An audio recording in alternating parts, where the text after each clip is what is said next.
my God, that's so funny. Oh, oh, you know what? I gotta go. It's time. Oh,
oh my gosh, you're so funny. Aw. Oh, you know what? It is time for me to go. Bye-bye. Hi, Siri. Hi, Noelle. How are you? I'm great. Are you taking a quiz? Yeah, do you want to know your summer love horoscope? Yes, please. What is your sign? I'm a Gemini. If You're you a couldn't Gemini? guess. Yeah. I love Gemini. Okay, so your birthday month is always a lively time for your love life. It's true. The new moon on June 6th plus lucky Jupiter in your house of true love equals a fresh start at romance. If you love someone, let them know by July 16th. July 16th. Oh my God, the deadline. Oh my God, I missed it. It's okay. No. You did miss it actually by many, many years. By like what, 22 By like years? 22 years. So, but who's maybe 22 years ago you did let them know. I did not love anyone in 22 years ago, unfortunately, wow. for teenage me. Oh shit, you know what? We have an audience. Oh my Maybe God. we should say hi to them. Hey guys. Hi, welcome the to heck? Corn Telethon. We didn't see you there. Welcome to our 12-hour-long slumber party. It's the 2000s and we're sexy and we're ready to have some fun. We're ready. Are you ready to welcome our first guest? I'm so ready. I'm so excited. We have Ashley Madness from SWOP LA representing one of our beneficiaries here for our fundraiser today. Come on up, Ashley. We're so happy you're here. Hi. Yay. Hello, welcome. Thank you for having me. Thank you for coming. We're so glad to have you. I love your dress. Thank you. So you came last year. You're on the OG Corn Telethon team now. Woohoo! And I'm so excited to see that you're doing it again. Yay. Thank you for having me and thank you for putting this on. It's a really important cause. Yeah, absolutely. I fully agree. Could you tell us a little bit about what's been going on since last year, the last time you were on Corn Telethon? Yeah, so as you definitely know and you may know and the audience may know, I work with Sex Workers Outreach Project Los Angeles, SWOP LA, a sex worker mutual aid and peer support group. And we understand mutual aid and peer support to be very broad and to include things like advocacy. So since the last time I was here on the advocacy level, we've been working closely with Decrim Sex Work California to fight this one bill that unfortunately passed, which will make it a crime to loiter with intent to purchase commercial sex. which is defined very broadly in the criminal code to include lawful commercial sexual businesses. So theoretically, and this isn't what anybody's trying to do, the whole debate was about a different portion of the law that was very about how to charge very specific child solicitation cases, and none of the public debate until the very end was about this part, which could get you arrested for smoking a cigarette outside of a strip club, could theoretically because that's loitering at this point. Because that's loitering with intent to purchase commercial sex, and potentially could be used to arrest somebody who's a performer producer paying a co-star on a porn set because you're paying them to commit a commercial sex act. And so if you're circling the block to find parking before your shoot, that could be theoretically a reason to arrest you under this law that just passed. So on the advocacy end, we've been fighting that. On the mutual aid and peer support end, we keep doing our strolls to street-based sex workers and have started some community dialogues in the Figueroa corridor area around that issue, as well as continued to and really have our Swans program. Probably didn't mention last time because it's so new. Is now active and happening, where we help sex workers from across the country come to California to obtain a safe and legal abortion if they need that service. Amazing. Amazing. Yeah. And we have a zine and documentary about that zine coming out called The Sex Worker's Guide to Parenting, talking about sex worker parents. So a lot going on at SWOP LA. We've been busy, and at Decrim Sex Work California as well, where that's a statewide coalition we're part of that has mutual aid and arts and media communications stuff going on in addition to the advocacy work we do. It's been a busy year. Oh my gosh. Yes. Wow, that bill passing is really a frightening combination of how loose the definition of loitering is, or how much loitering is used to really enact like very oppressive structures, and is so often leveled against minorities, visible minorities, combined with this really broad understanding of to purchase commercial sex. It's really like a hodgepodge of vague legislative terminology.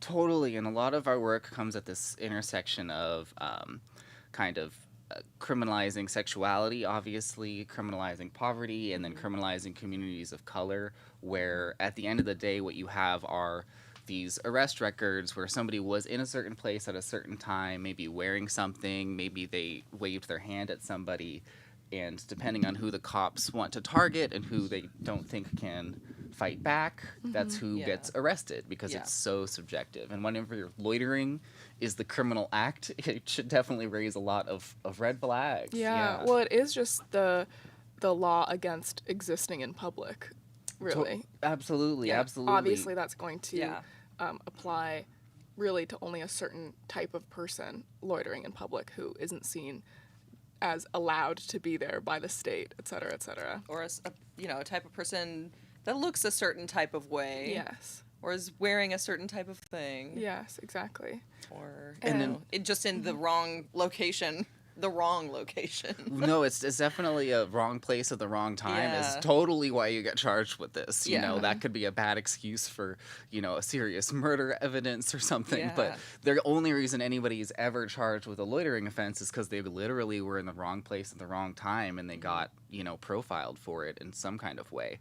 And the law we repealed in 2022 that made it a crime to loiter with intent to commit prostitution, sort of a similar offense that applies to both sex workers and to clients, but doesn't apply to lawful commercial sexual businesses like strip clubs and porn establishments.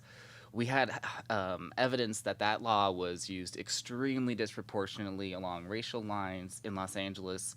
About 5 times as many black people were arrested as you might expect based on our population numbers, and only 1/10 as many white people as you might expect, kind of a thing. And so since we had that data about how racially disproportionate the impact was, and some data on how about 25% of charges brought under that old one were dismissed before they actually resulted in a conviction, which is a lot higher than normal dismissal rates. Those helped us convince the legislature to repeal loitering with intent to commit prostitution. Yeah. Wow, that's amazing. Yeah, but now they've brought it back, at least for to purchase commercial sex, which is a Yes. little bit broader, but supposedly is better because they're not going after sex workers, just the people who pay our bills or Right, but the that's like customers the of lawful- Nordic Yeah. model. Yeah, I was you just gonna know. say that sounds like kind of like they're trying to do like a little miniature version of a Yeah. Nordic model inspired. They're microdosing the Nordic model. That's totally the theory. It's it so totally much. Yeah, which BS. obviously has been proven to not be effective in keeping anybody safer. Yeah. But I mean, I am glad to hear that there is precedent set for this type of bill being thrown out or overturned. I think that there's an element of optimism to that, just in how much legal decision making is based on precedent. How do you feel like there's? Well, in terms of the law, the fact that this makes it a crime to loiter with intent to purchase commercial sex instead of just criminalizing loitering with intent to commit the illegal act of prostitution makes it more open to like a legal challenge in a court of law to say, hey, you know, you can't arrest somebody for loitering to do something totally lawful. Yeah. But I mean, with right now, you can arrest somebody for loitering while being homeless under our Supreme Court. So that's the legal challenge like that is Existing in unlikely. public But again, we will keep fighting, and we were able to repeal the bill through the legislature earlier, and so continuing to organize and advocate, and to a lot of porn people and sex workers called in to call their assembly members and their senators when this bill was going through the legislature, and we did get some legislators to commit to trying to fix this law, because most of the debate, like I mentioned, was about you know, some other piece that would only deal with a really small fraction of situations of involving solicitation of minors where there was a large age gap and there was no actual force, fraud, or coercion. And because there was this whole, we have to support the bill to correctly charge in this situation, it's like, okay, and then do you have to arrest anybody for loitering outside of a strip club? No, but we can't take any amendments because it's too toxic of debate. Can't talk about it, have to rush it through. Yeah. So since And that happens so often with the like anything to do with like trying to regulate sex work. Anything with sex It is so work, frustrating where it's like, Also, if we can't are discuss it. We need to wrap up very, very, very quick. Thank you for taking me so much of your time. You've done such important work, and this has been such a pleasure. Thank you. We are so Lovely to glad that meet you you. came, Thanks and for we're so having me happy to again. support SWOP LA with all of our fun variety show today. Well, let me just Thank hit you, a and mic. thank you, audience. Please donate your money. We really, really appreciate it. We'd make a buck go a long way over at SWOP LA. Thank you, thank you. Thank you, Ashley. Thank you.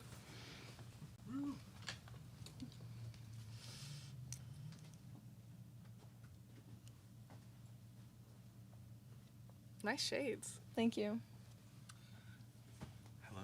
Come on up Get here. in here. Hi. Look who it is. Get the cat dragged in. Look who it is. Look who it is. What It's the heck? my boo. Aw. What's up, boo? My boo, Liam Lord, Hi. aka Hi. Coco. Coco. Yeah, today we're just Welcome. sticking with Coco, but I am Liam Lord as well. If you want to follow him, it's Liam Lord. Shout out. Shout out. Why are you on the couch? What are you doing here today? Today, in the Corn Telethon game room, just down the hall there, I am running 5 2-hour games. It is a game that What kind of game? It is a game that eStreetcar and I made. It is a tabletop role-playing game. And for anybody who doesn't know what that is, D&D is a tabletop role-playing game. We are going to be trading off who's running the games, E and I, back and forth. We have built a extremely whimsical and You were telling me about it in the car on the magical way world. here. It is Yeah. incredibly whimsical. yes, yeah. So we built a very whimsical world. All of our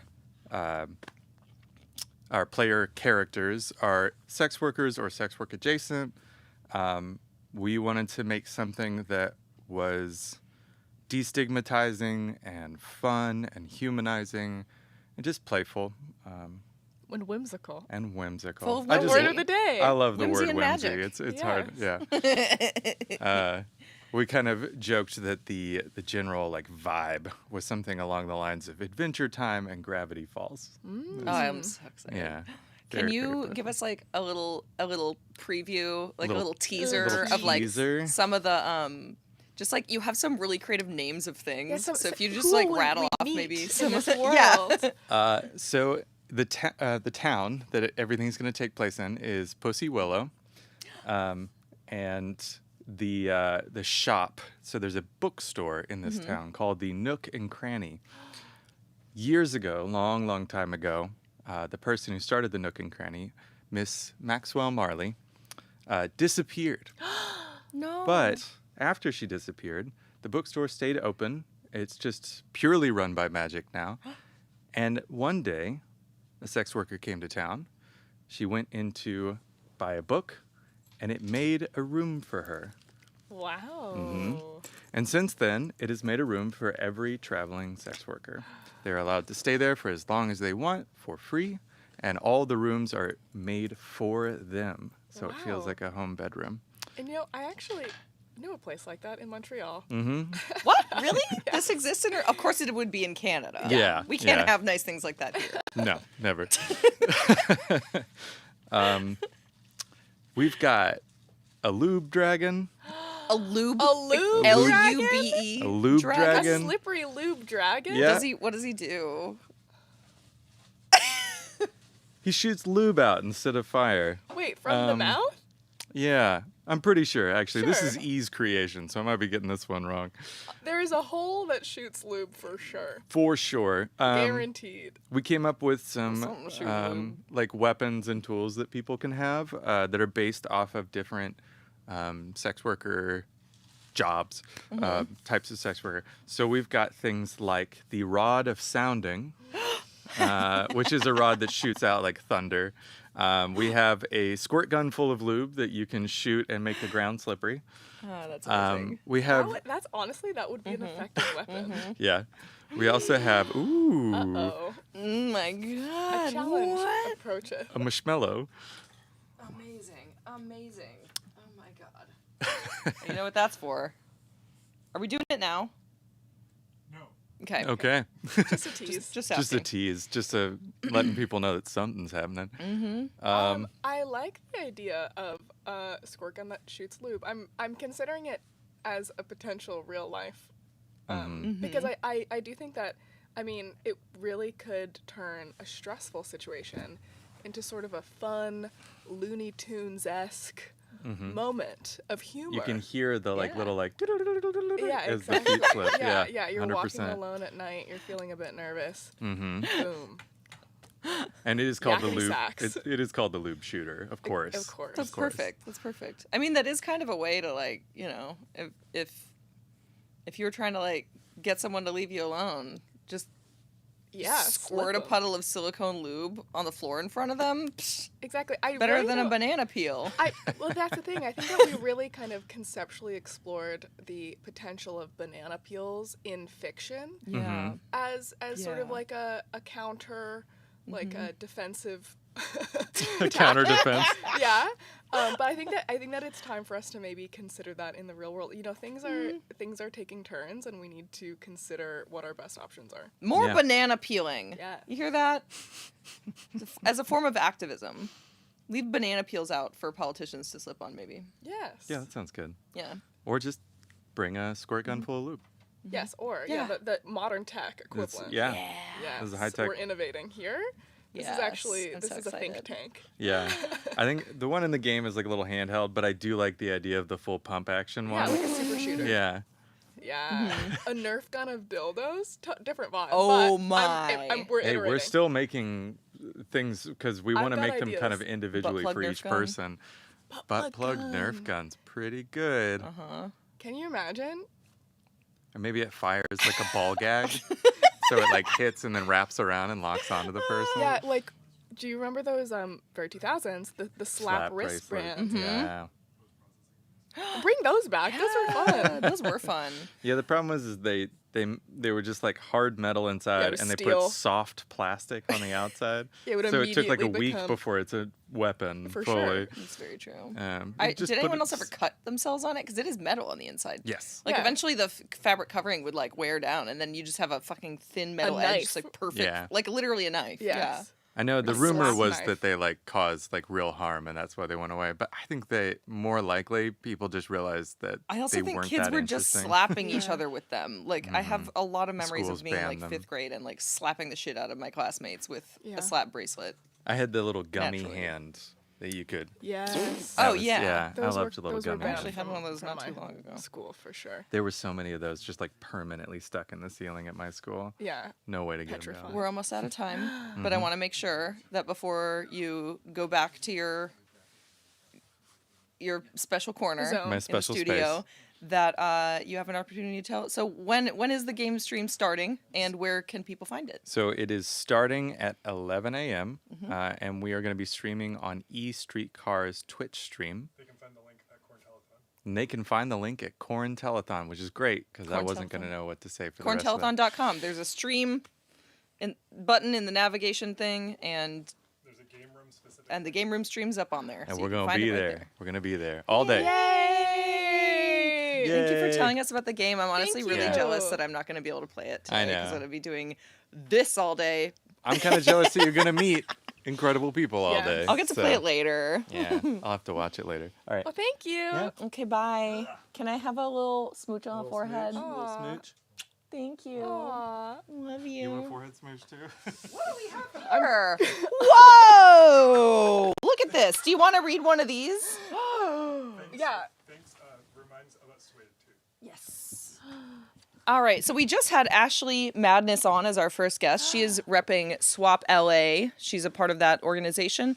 And then the other organization we're raising funds for today is Suede Las Vegas. Later on, we will have Cody Vore will be coming on to co-host with me for a while, and she will be talking a lot more about Suede Las Vegas, but we just want to take a second to say we love both of these organizations. They do mutual aid for sex workers, and that is the point of today. We are raising money for SWOP LA and Suede Las Yay. Vegas. That's Thank you the for your point. donations. That's the point. That's the point. Speaking of which, thank you. We have 2 big donors. We've got Woo-woo. $1,000 from Evan. Thank you, Evan. Wow, thank you, And Evan. we've got what does it say? $222 from Taylor. Angel number. Thank you. Beautiful. Thank you, Taylor. And we Oh, it is have an angel number. $500 from Morgan. Thank you, Morgan. Thank you. Starting off big. Will be a pre-taped guest later. Morgan will be a pre-taped guest Beautiful. later. And yeah, Morgan will be on later as a pre-tape Our guest. number so far, if you want to know it, is $2,100. We are at Oh my gosh. $2,100 already, and we're 31 minutes in. We haven't This is even- amazing. Wow, that's Keep it up, really y'all. incredible. And in a way, these are all angel numbers because they were provided to us by angels. Angels on earth. Wow. Is it time for Chubby Bunny? How long do we have for Chubby Bunny? 7 minutes? Okay. Okay, That's I we kind can do a good Chubby Bunny in 7 minutes. I forget sort of the The rules. You have to. Okay. So I've actually never played Chubby Bunny.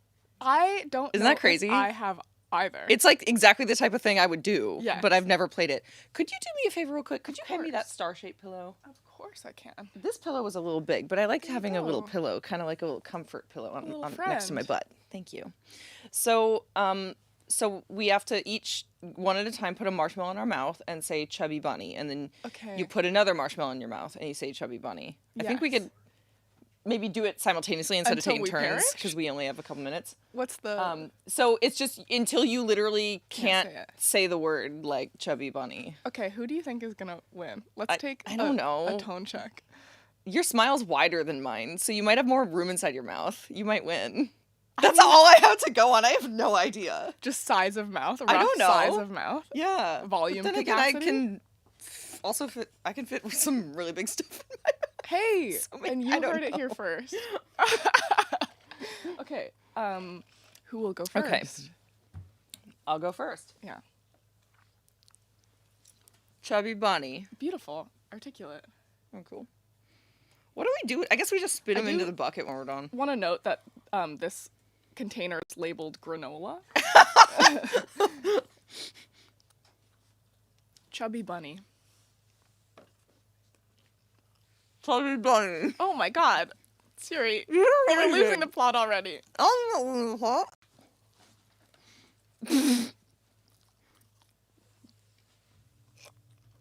Chubby Bunny. I'm just gonna have a couple. Chubby Bunny. I feel like I feel like you gotta adjust a little bit. You gotta hamster it. There Okay. we go. You can do it. Okay. I'm like talking you through Chubby Bunny. You're coaching me. I'm coaching. I've never played the game. If you kind of, is it cheating if you sort of like chew it a little bit to get it to break down a little? It is chewing, or it's cheating? Oh, damn. Okay. Chubby Bunny.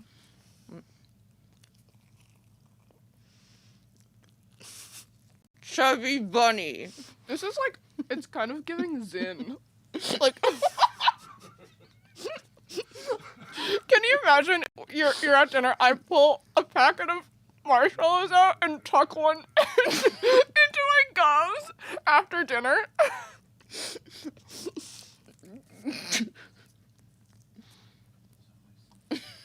Chubby Bunny. Oh no.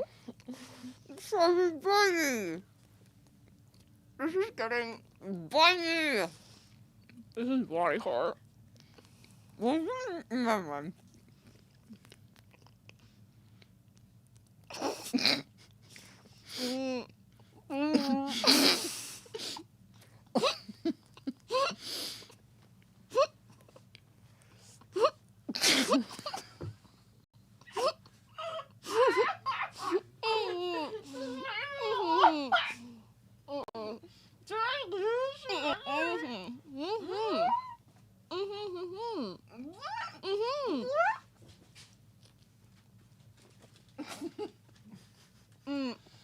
You won.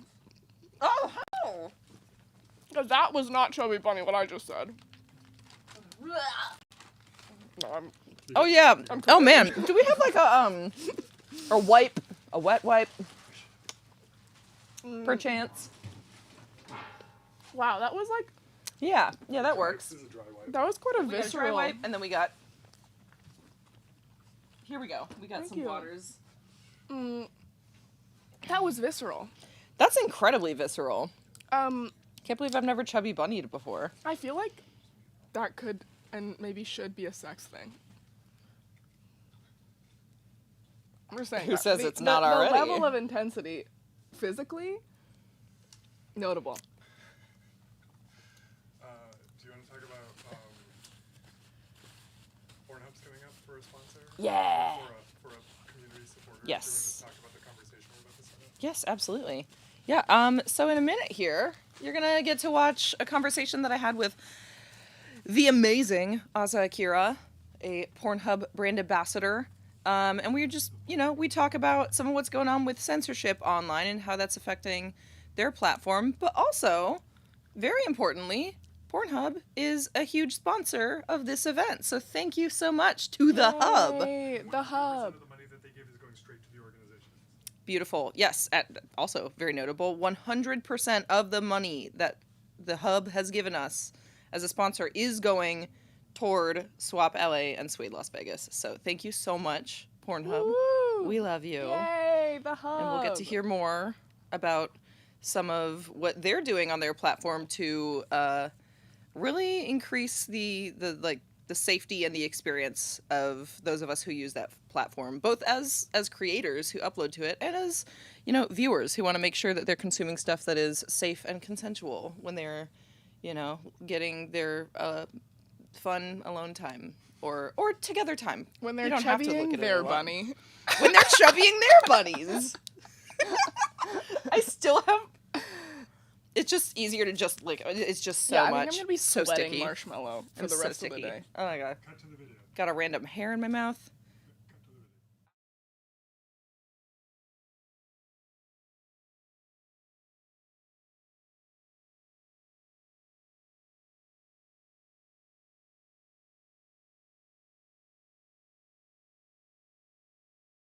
Hello there. Who are you? And how do people know Hi. you? Good question. I'm Asa Akira, and you know me because we've been intimate. I and, know you in the biblical sense. and people know me because we've been intimate in the biblical sense, I guess, and with a lot of other people too. So I've just been in the industry for, oh man, like I kind of lost count a few years ago. I think it's probably been like, it's at least 15 years. All I know is you were already a legend in the industry before I started, and I started, what, 13 years ago? I think that's something that's like so funny about this industry is it doesn't take, I guess because our careers tend to be so much shorter, but it doesn't take many years to become a legend or icon status, right? Yeah. Like someone can be in for 5 years and you're like, whoa, I can't believe I'm meeting you. I can't believe I get to have sex with you. But yeah. So you co-host the Pornhub podcast, Terms of Service, and can you talk a little more about your role and your relationship with Pornhub, the company? Absolutely. So for the last 7 years or so, I have been a brand ambassador for Pornhub. I do co-host a podcast with my boss, Alex Kakesi. She's basically the head bitch in charge.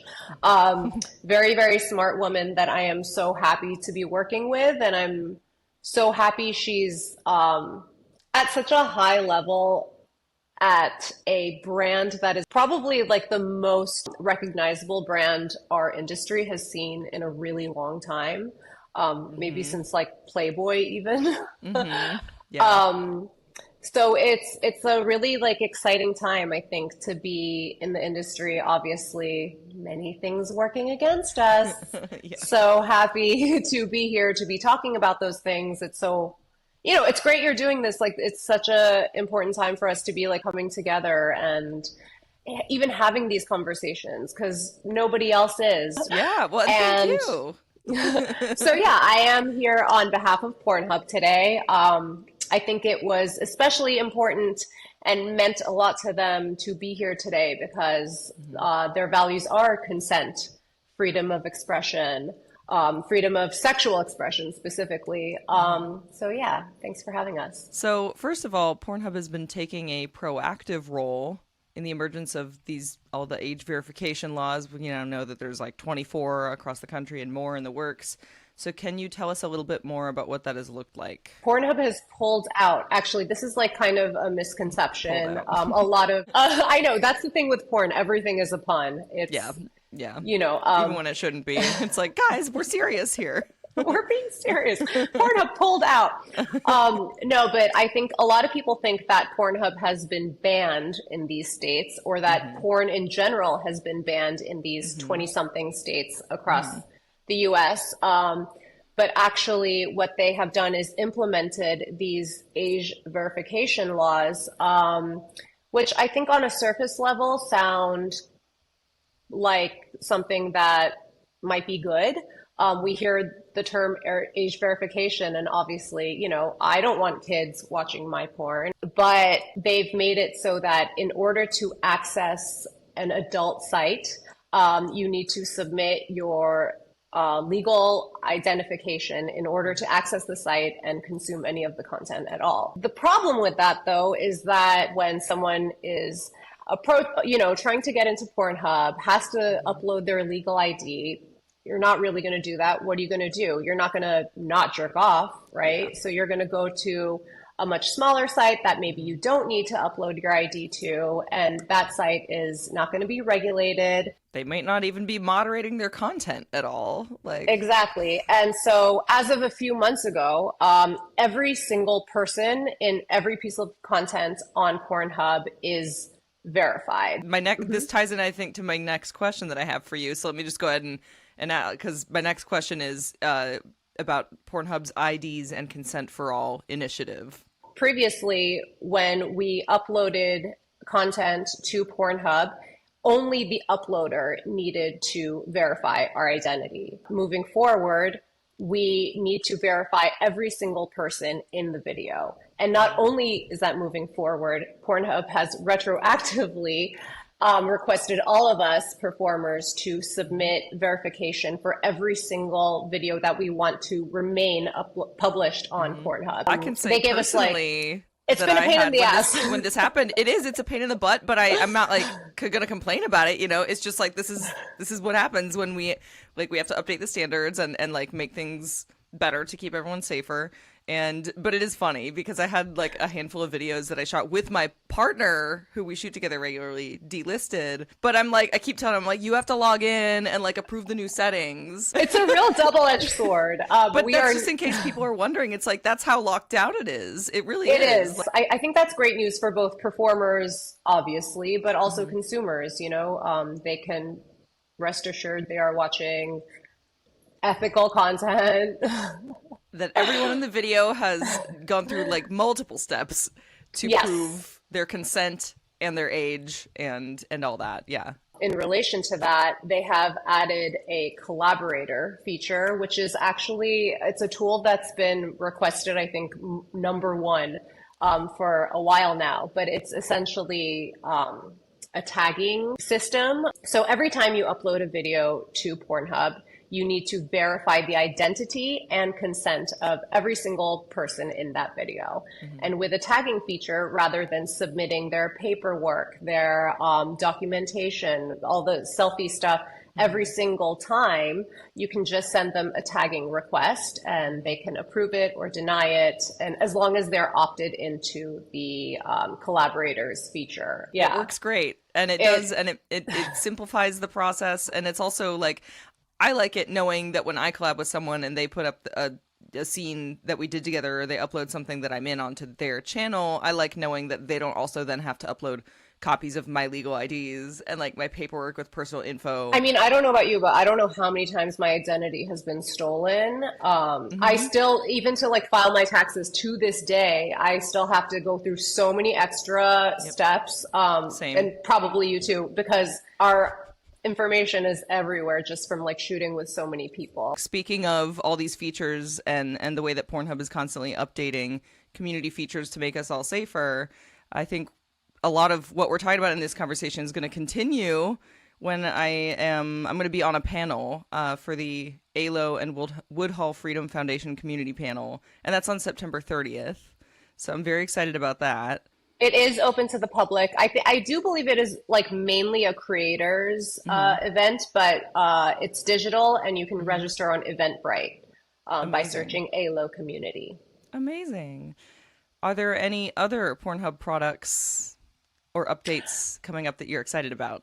Yeah, one I'm super excited about is it should be coming out of beta soon. It's called Shorties. It's basically like, imagine TikTok, but Pornhub. I think it's going to be like a really great discovery tool. So imagine TikTok, you make a short TikTok video or Instagram stories, what have you. And on the bottom of the screen, as creators, we're able to put a little button that says more of me, and that'll link directly out to our pay sites. Awesome. It's becoming harder and harder for us to promote ourselves. Yeah. Pretty Pretty much Instagram, Twitter, or X, TikTok totally out. So I think this is going to be like a really exciting way to take advantage of Pornhub's traffic and turn that into money. Yeah. And I think like one thing to mention with Pornhub, they're very dedicated to not shadow banning us, or they're very transparent. So your account is either active and visible or it's temporarily deactivated. There's always a person to help you, unlike other social media sites. You can talk to a direct person and find out whether you're in compliance with the terms of service and what you're doing potentially wrong. Any final thoughts? Oh God, I'm so bad at that. No, I'm happy to be here. Thank you for having me. And I think what you're doing is awesome. I'm sure like every person tells you that, but you are very special and important. Thank you so much for your time this morning, Asa. And can't wait to listen to the next new episode of the Terms of Service podcast when it comes out and hear your voice again. Thank you. Thanks. Thank you so much, Pornhub, for your support in this event. We love having your support, and thanks to Asa for talking with me. And next up, we are going to hear a little bit from Dr. Karolina Ari, also known as Blogger on Pole. She's a scholar who studies the effects of censorship, and she's got a lot of interesting things to say, so let's hear it. I'm Dr. Karolina Ari. I am known online as Blogger on Pole. I am a pole dancing academic and a researcher focusing on social media content moderation and particularly on the censorship of nudity and sexuality, including sex work. I'm also an activist against excessive censorship, and I'm a content creator and pole dance performer as well. When I was doing my PhD, I was already focusing on content moderation, but I was focusing on the content moderation of online abuse. And what happened at the time was that I was observing a very abusive network of conspiracy theorists on Twitter. And by the second year of my PhD, I realized that everybody that published anything about them would be trolled for life. And I basically decided that I didn't want that to be my life. And luckily or unluckily, at the time, this was 2019, that was when my network of sex workers and sex worker activists started reporting the shadow ban and saying that it was affecting them. So they were talking about their accounts being increasingly censored and hidden, but also their accounts being removed altogether, particularly from Instagram. And I found myself in this really weird position where shortly after I was shadow banned too, as someone who shares pole dancing content, which is, you know, obviously very much styled along the lines and the aesthetics of stripping, because pole dance is an art and a sport that comes from stripping. And I was also an expert in content moderation and looking at horrible stuff that wasn't censored, while, I don't know, someone's post in a thong was apparently too much for the gram. So I decided to use that expertise to explain to my network what was going on. And because I also have a background in PR and journalism and social media marketing in general, I thought, well, if I'm going to start slagging Instagram off in a blog post on my blog, bloggeronpole.com, I need to give them the right to reply. So I typed an email to, at the time, press@instagram.com, being like, lol, they're never going to reply to me. And strangely enough, they did reply, and they started denying that the shadow ban was a thing, that they weren't trying to target specific users. And that kind of kickstarted a chain of conversations with their outsourced press agency at the time that resulted in me getting an official apology for the shadow banning of pole dance in the summer of 2019. That was the first time where Instagram actually acknowledged not just wrongdoing, but also explained how they were doing that, because they told me that they were censoring specific hashtags, and as a result, the whole family of hashtags surrounding pole dance went down. There is multiple research showing how a lot of the groups that are lobbying for the more conservative laws that are banning not just porn, but even like sex education or access to certain books, have actually rebranded from conservative Christian right-wing groups into anti-trafficking groups or child protection groups or, you know, survivor groups, because they found that going at it in a way that sounded like, you know, that cute TV show that you're watching is actually a gateway into hell. That sounded a bit too much. So they just figured out that it was better to hit people where it hurts. We're all scared about, you know, what children can see on the internet and what kind of people can get in touch with them. Like it's a win-win argument that children need to be protected. So of course, when often the right weaponize moral panics, particularly against stigmatized content and demographics, it's very difficult to fight that because nobody wants to take the PR backlash that may come with it. And that's why the strength in numbers approach, I believe, is the best. Like, as I said before, you may think it won't come for you, but it will come for you in some way. It may not be the censorship, it may be the privacy, it may be the hacking, it may be something else, but it will come. So we're stronger together. Hey, welcome back. We were just talking about how Noelle looks like she grew out of this couch. Yeah, I'm actually one with the couch now. The authentic Juicy Couture 2003 couch. Yeah, humanoid couch from 2003. Oh no, run! Yeah, vintage JD product. Vance might be coming. No, JD, no. No, it's too humanoid for him. We know his type. Yeah, that's true. That's Yeah. true. He's not into. No. He's into this, not this, and that's okay for him. We do have some new donors, some new big number donors to thank. Big So daddy we're donors. so excited to say thank you to Sam for your $1,000 donation. Thank you, Wow. Sam. Thank you, Sam. And then Alexander, who has also donated twice for a total of $350. Thank you, Alexander. Wow, We thank you, appreciate your Alexander. support. Yay! Yay! Also, if you want to donate and also like get a little fun thing, there is merch available on corntelethon.com. You can get a signed poster, which is $50, or you could also get a signed copy of this zine that was a collaborative effort with Alex Steed, the co-producer of this show, and I. For $100, we'll both sign this zine. I would open it and show you what it looks like on the inside, but that would get this stream kicked off of the platforms we're on. So I won't do that because there is nudity inside of it. It's a but collectible item. you can find these things on corntelethon.com under the merch tab. So go check it out. And then just keep donating, you know? We want that money. We want to support sex worker mutual aid. Yes, that's the point. That's the point. That's the point. That's the point. Who's upcoming for the 10 o'clock hour? We have, oh my gosh, the 10 o'clock hour. We got a lot. We got a lot planned. Let me just open the schedule here. And just tell you all about What's it. the number that we're at right now? We're at approximately $3,600. Wow. $3,600 so far. That's amazing. Y'all are $3,600. killing it. That Keep is so killing it. exciting. Find that we're halfway to where we were last Yeah, year.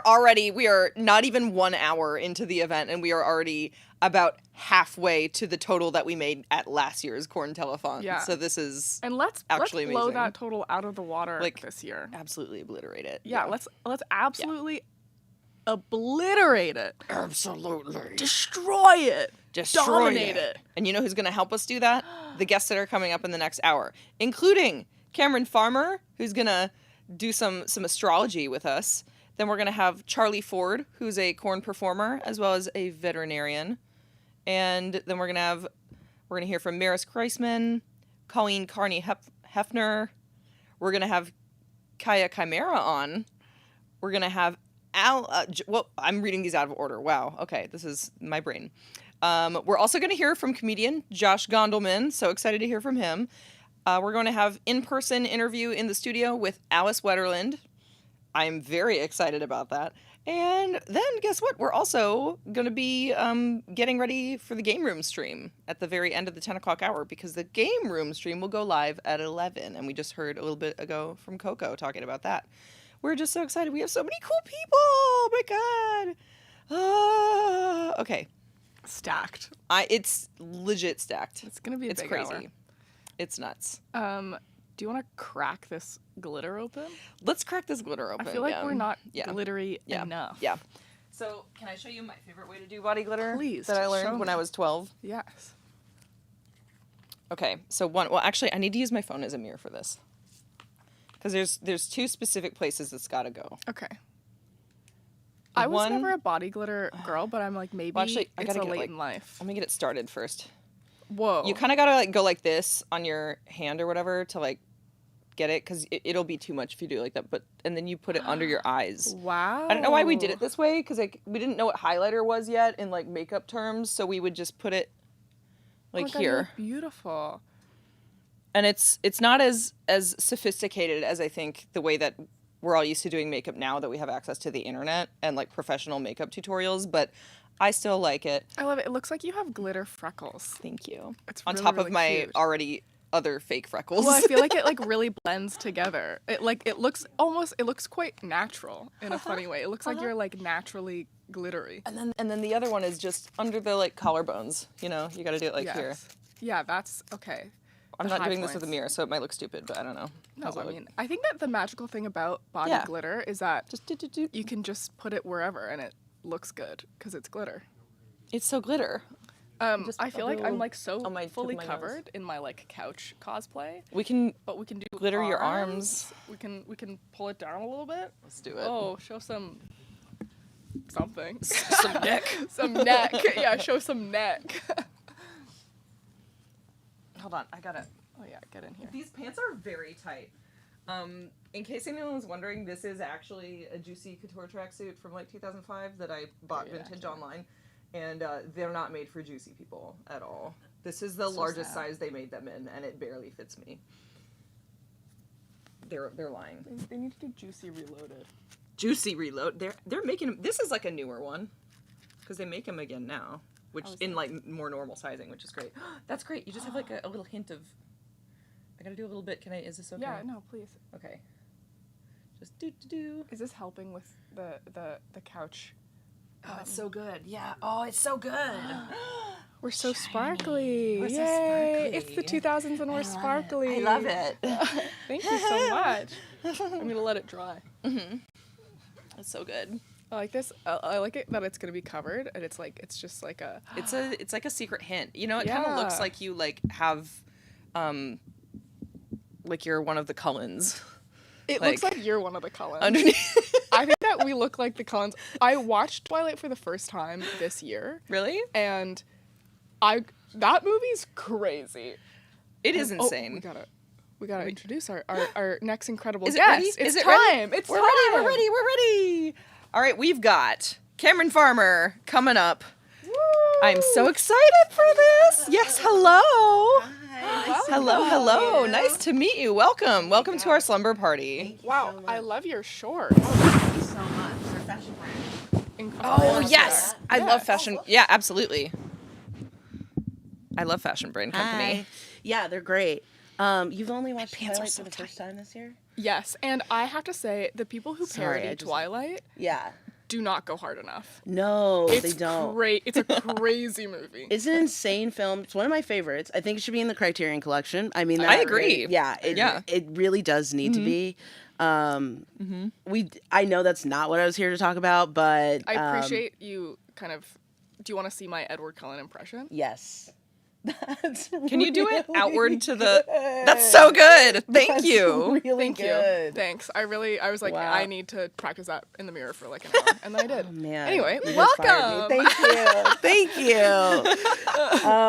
Yeah, astrology. Some astrology. Yes. I'm into it. Yeah, I'm very into astrology. I do have a question for you. totally. Like right off the bat. Yes.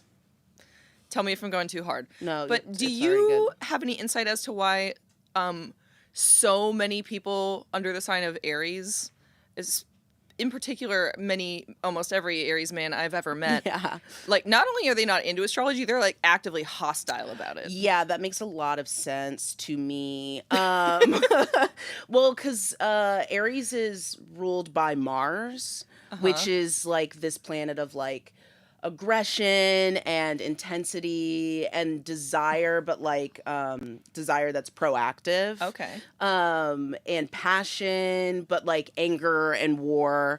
It's also very All the like fun stuff. all the really cool yeah. right things. Really chill. Yeah, Good just vibes. like relax. Yeah. And then also it's very like I kind of centric. Uh-huh. Because it's the beginning of like the zodiacal season and the zodiacal Wow. year. Okay. Incredible work. Interesting. Thank you. I didn't actually know that. That's cool. Yeah, because it starts with the spring, which like kind of is how we should be using our calendar anyways. Makes a lot more sense. It is very weird to start in the dead of winter. Yeah, there's lots of cultures no one that wants start the that. year in the beginning of the spring because things are being born. So it is this like, I've just arrived and it's me. So it makes sense, this kind of like, no, I actually have all of the answers and I'm being very vehement about like what I know to be true.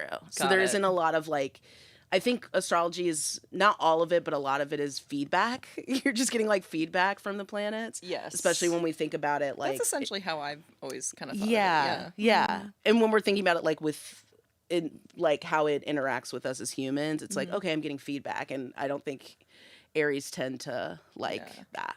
Yeah. Yeah. I have a question, which is in the beginning of the stream, Yes.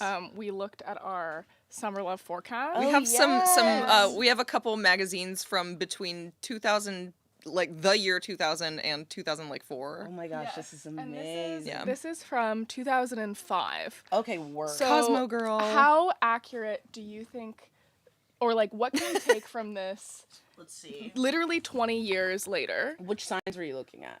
Gemini. Gemini. And I'm a Pisces. Okay. I would say, too, whenever you're looking at horoscopes, you probably want to look at your rising sign. Because normally the horoscopes are written around, like, that sign being in the first house. So Interesting. looking at your sun sign is not going to be as accurate as if you were looking at your rising That sign. makes so much more sense. I can't. This is really good intel. You just blew my mind. Because you're like looking at the houses in order, because I've written horoscopes, it's really hard. But you're looking at like what's happening in the houses and you're just like, okay, if this is the baseline. So I just say for anybody going forward, that's the best place to look. But I would have to. Oh, these are Susan Miller. I already know that they're good. Really? Yeah, You know Susan she's Miller, good? She's the best. She really? Yeah, Damn. she's The renowned? astrologer who was Yeah, writing for Cosmo absolutely. Girl. She's like Well very respected in the boss- field? boss bitch, like astrologer. Is she love currently that. still? Yes. Wow, yes. 20 years later. Yeah, That's she's really got cool. a That's so website called Astrology Zone where they write like monthly Okay. horoscopes on there, Very and then she cool. does like yearly horoscopes. She's amazing, so I already trust. Wow, it that's if it's really, really her. cool. Yeah, she's great. Can I see that? real Yeah, quick? absolutely. I want to read my. I'm just curious now, knowing about the rising. I'm like, I wonder how different it is for. Yeah. Yeah. Yeah. Can I ask you what Okay. your sign is? Yeah, I'm a Virgo. Okay. I'm a Scorpio rising and Aries moon. I'm a Scorpio Ooh. rising. Oh, nice. So what's been going on? I guess the eclipse is going to be in our 11th and 5th houses, the eclipse that's coming up. So a lot of stuff around like community and audience and then self-expression. Community Oh, and yeah, audience. You're you kind say? of like doing it perfectly. Wait a second. I would say. Wait a darn second. kind of- Who would yeah. have thought? Who's that? Who's that? Yeah, it's actually you're kind of doing that. You're right on track. That's so fun. Yeah, it's funny. Like the axis is like the 11th house, which with the Scorpio rising is like community, audience. Yeah, where we organize, and then the 5th house is like play, pleasure, self-expression, and sex lives there. Nice. So it's perfect, beautiful access that you're That's working so with. great. I Wow. love that. The stars have aligned for this stream. Yeah, I would say so. Yeah. Nice. It's incredible. So it's going to be an intense couple of eclipses that we've got going. There's one on the 7th, and that's a full moon in Pisces, and then there's a new moon in Virgo on the 21st. And there's like that one's pretty gnarly. There's a Mars Pluto opposition that's working out, so it's like some contention with the underworld, I would say. The Contention with the underworld. underworld. Contention Yeah, with the yeah. underworld. Anyone in particular I don't know. that might Yeah. I be have called some- by the underworld? I have some hopes. Oh, do you have like a fan cast? I have some hopes of how this will turn out, but I guess we won't know. We won't know. Can you yet. share any, or is it private? No, Is it I like mean, sharing a wish? it's just, I don't want to. You We know, don't want to jinx it. I don't want to Or- just Yeah, say it that's out fair. loud. Particular people in power, that would be just so Yeah. awesome. What if you're in the Just chat? generally, Feel free to make your Yeah, own just- predictions If they have in just chat. like a little bit of a comeuppance or Just something. you know I don't something, know. just being confronted with something, it Yeah. would be good maybe. Just If they had- vague. Yeah. Just some. some guys, guys. who you know a little comeuppance for some guys. Hey, what's a here and little there. comeuppance for some guys we don't between know. friends? Yeah, it's a big deal. Yeah. So that would be cool. But that's I was just listening to this podcast, the astrology podcast, and they were saying the 21st there might be some recession stuff. So I guess we should prepare for Okay. that Oh. too. Okay, sure. We've Well, all- I mean that's yeah, been it's coming. kind of been Yeah. We've been happening. expecting Yeah. I do love like because I feel like recession indicator has become this kind of like meme thing. Yes, yeah, But I do totally. like recession indicator. All the stars in the sky. Yeah. Look Every up. planet is saying, Yeah. yeah, you do. Yeah. Kind of just everything that's going recession indicator. Yeah. And kind of like with quirkier stuff like body spray's coming back. Yes, Yeah. yes, body spray is coming out. Rock and roll music is coming back in a major way. Yeah. And like Did it go somewhere though? I think, well, because pop had a huge You're rise. right. Like just yeah. kind of more like not like classic rock as like a genre, Yeah. but like just more classic vibes of rock and roll. Yeah, and I think that makes is sense, yeah. Saturn and Aries. So then there's something there. Neptune and Saturn and Aries kind of bringing back rock and roll. My Chem, System of a Down being on tour, Nine Inch Nails having like successful tours. Right now, that is Oasis is in Toronto. Yes. But there's also a sex club called Oasis, which that is confusing? creating some general communication issues with people being like, "Do you want to go to Oasis?" Oh, that's and so sick. you have to get some details. You have to specify. Today's gonna be the Yes. day. On Field, somebody asked me if I wanted to go to Oasis, and I was like, maybe. Kind of either way, actually the same vibe. That would be a field question. Yeah, for I sure. want to go Either 'cause way. I want to see if they fight with each other on stage. Yeah. They like hate each other. Historically, that's always been the Oh yeah, they have interpersonal interpersonal conflicts. It's so classico, like brothers hating each other. So Shakespeare. Yeah, I'm like, wrestle a little It's up beautiful. there. Come on. All right, you know what? I'm just gonna have to give up on this hoop earring because it Oh. keeps falling out of my ear. We can Goodbye, go pirate hoop. mode. It's just not tight enough. It's fine. All right. All right. Well, thank you so Yeah, much. thanks you. for having me. Good Thank luck you. with the eclipses. Thank Oh, you. And you as Yes. well. Okay, Yes. kind of a foreboding way to say luck to all that. of Yeah, good luck. Thank you for You're changing gonna my need life. it. Truly. So much good new info. Okay. Okay. Excellent. Oh, I love it. Beautiful. In order, like starting on the side that has the lines. Thank you for telling me how to read. Oh my God, we have Charlie Ford in studio, looking insane. Wow, you look beautiful. Girl. Oh my God, you look gorgeous. You're so cute. I'm so excited. Okay, Would you like some body glitter? Some Yes. Body glitter? Question. this is really like a new bombshell has entered the villa. Literally, This is what yes. I'm feeling. Like, I feel like we need a voiceover. Yes. Yeah. Yeah. You're doing such a Do you want any?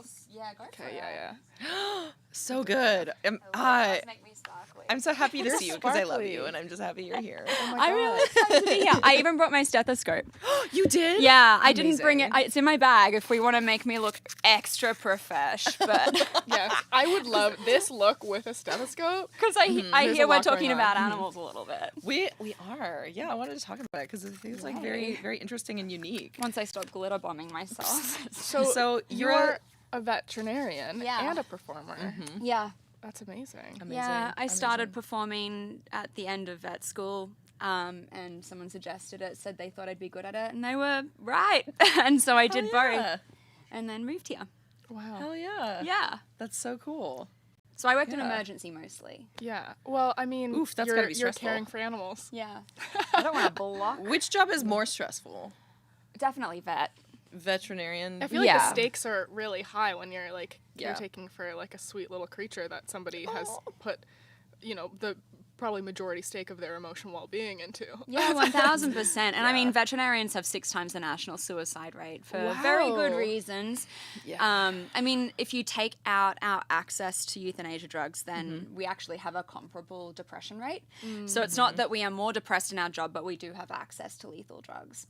So if we do want to, it's a lot easier to Yeah. be successful, unfortunately. More opportunity. Yeah. Yeah. So, I mean, people yell at you all the time. I can't count the number of times I got yelled at Yeah. despite doing my best. I or- imagine you Wow. would bear the brunt of a lot of people's, feelings about what's Yeah. been going on. Yeah. Or like Misplaced projecting onto you. emotions. Yeah. Yeah, for sure. Yeah. But I still love it. But so Yeah. being it's a performer's a incredibly break. important. Yeah. Yeah. It's a nice The corn break. is the break Yeah. from the stress of the veterinary career. So I do have some animal related questions for you. Okay. I'm nervous. I'm just gonna say I didn't write these. Okay. I don't want to be held personally responsible for these These questions. are submitted, right? These are they're They're the most Googled. Oh, even better. Wow. So this is what they Google Oh, it before does they say come common to dog see. Google searches on the Yes. back. I don't know what I thought. I guess Okay, when here we people go. don't want to make the drive, they're like, and then they Google these. Yeah. Why? And then they Scared. come to me anyway. And then they do. And then they yell at you. And then I have Yeah. to explain to them. Why do dog feet smell like Cheetos? That's a really good question. Don't I would all feet kind of smell like Cheetos on some Ah, level? no, human feet don't smell like Cheetos, No. and I've been in a lot of human feet.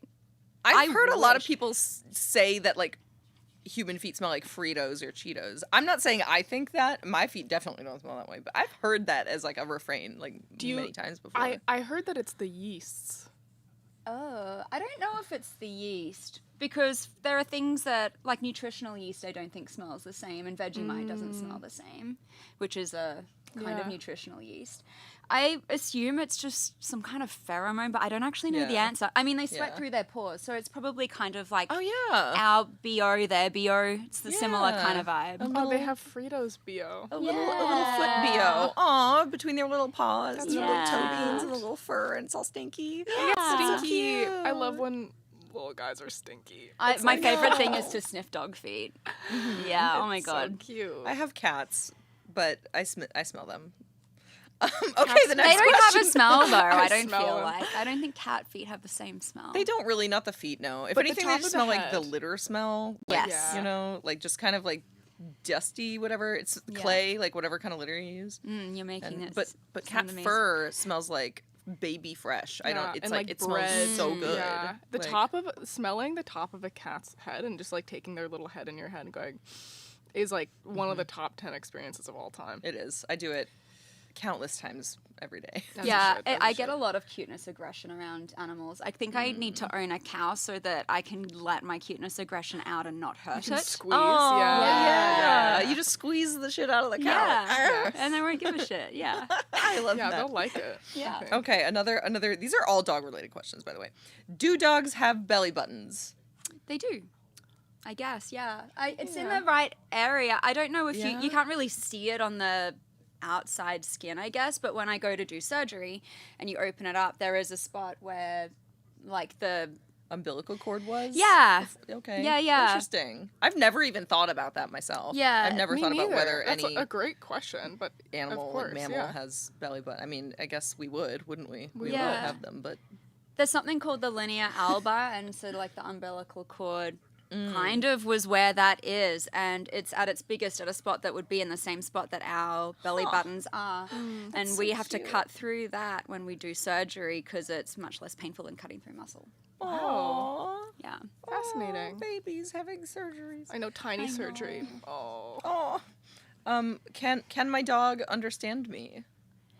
So dogs do have some understanding of human language, and I think it's more so, I think it's less the language. I don't know how much capacity they have to follow sentences and things like that. They can follow keywords, but they definitely have been studied as being very good at analyzing the way that you talk and the way that you use your facial expression and then like adjusting the way that they live. Yeah, almost more like pattern recognition stuff.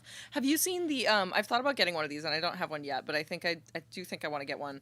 The like speech button things for animals. Because I've Yeah. seen a lot of people have been able to train cats And dogs. to like ask for things. So you'll have like these buttons on the floor and your cat will like go step on it and it'll be like, food, please. And they're like, some people are so intense with it, and I want to dive into it more because I think it's crazy the kinds of sentences that people are able to then have with their pets. Like maybe they can understand us better than we know, but they didn't have a tool to tell us till now. Yeah. Yeah, You it's know? exciting. Some of the videos have gone viral, are very interesting. And then there's like contention on like the validity of things, and it's very like it's an interesting conversation happening right now. Yeah. I mean, I could see some cat like one of my cats is I feel like far more intelligent than an average cat, and the other one is very intelligent for a cat. but like if I had both my cats and they were using the speech buttons, I feel like I know which one would be quicker to like probably be like gonna understand what was going on, and the other one would just stand on the one button and it would just be like food. Honestly, same. My dogs are so smart because they're beagles, but they would still only use the food button. Oh, like beagles? They Are they like super food motivated? That's They what I've heard about literally them. ripped the top off a paint tub 2 days ago and ate about $40 worth of dog food. I was so mad. And broke into the bin and scattered it everywhere. gosh. Oh my god. They're so belligerent in their old age. Oh, But I bet they're so cute. Yeah, they better be. Oh. Know what they do. Yeah. I know. have you? The rule in my house is that if the cats ever do anything bad, it's the human's fault. Yes. It's not their fault. Yeah, they're Yeah. angels. It doesn't matter what they do. It's not their fault. Yeah. They're angels. Do It's you my ever fault. do the the intelligence test for cats where you like bring them to the wall, and if they like put their paws up, that means they're smart. But then there are a lot of cats that will just like be slowly smushed into the wall, and it's just like, guys, what? I want to try that. You This should sounds try kinda it. mean, but like it's funny. It's so That's funny. so funny. Yeah. God. So that's an actual veterinary test, but you normally use the floor. Okay. Like they're interesting. supposed to write themselves. It's like it's something that you use in a neurological exam, makes but sense. it's Yeah. not normally a wall. So the ones that you're putting up to the wall are probably just thinking like, "What the fuck are you?" Yeah, What so are you some doing? cats Yeah. do just like put their paw, they like stop it, but then a lot of cats are just like, well, I guess Yeah. I'm getting crushed. Nothing to do. I think it also depends on how much your cat trusts you, maybe. Yeah. yeah, definitely. Like my cats are used to being like handled a lot. Like I pick them up and snuggle them and stuff. So I feel like both of them might just be like, "Oh, mommy's putting me in the wall. I'm Yeah. sure she has a reason." It's Yeah. wall time. Mommy said wall time. So Yeah. Oh, we're out of time. I did really want to ask you if dogs can see ghosts because that was also on here. But that'll have to be a conversation that we have privately. We'll sometime, never know. whether dogs can see You'll ghosts never or not. know. It'll be left to the mysteries of the fucking universe. You'll Yeah, all all have vets nightmares know. questioning it all tonight. vets know if dogs can see ghosts, but they won't tell you. Thank you so much for coming Yeah, on. thank you. This was It was fun. amazing. Yeah. I hope you guys have I can't believe you're already halfway. That's I crazy. know. Or I halfway know. to what we It's got nuts. last To what week. yeah. We want to blow it way out of the water. Well, it's Yeah. like you're on the right track. Yeah, Yes. we're already blowing last year out of the water, and we're gonna keep blowing it. Wow, you're leaving. I'm very proud of you. Oh, Your thank internet, you. one of your internet mummies says, good job. Thank you. Thank you. Give me a small hug. Thank you. Oh, Wait, you deserve one too. what do we have here? Thanks.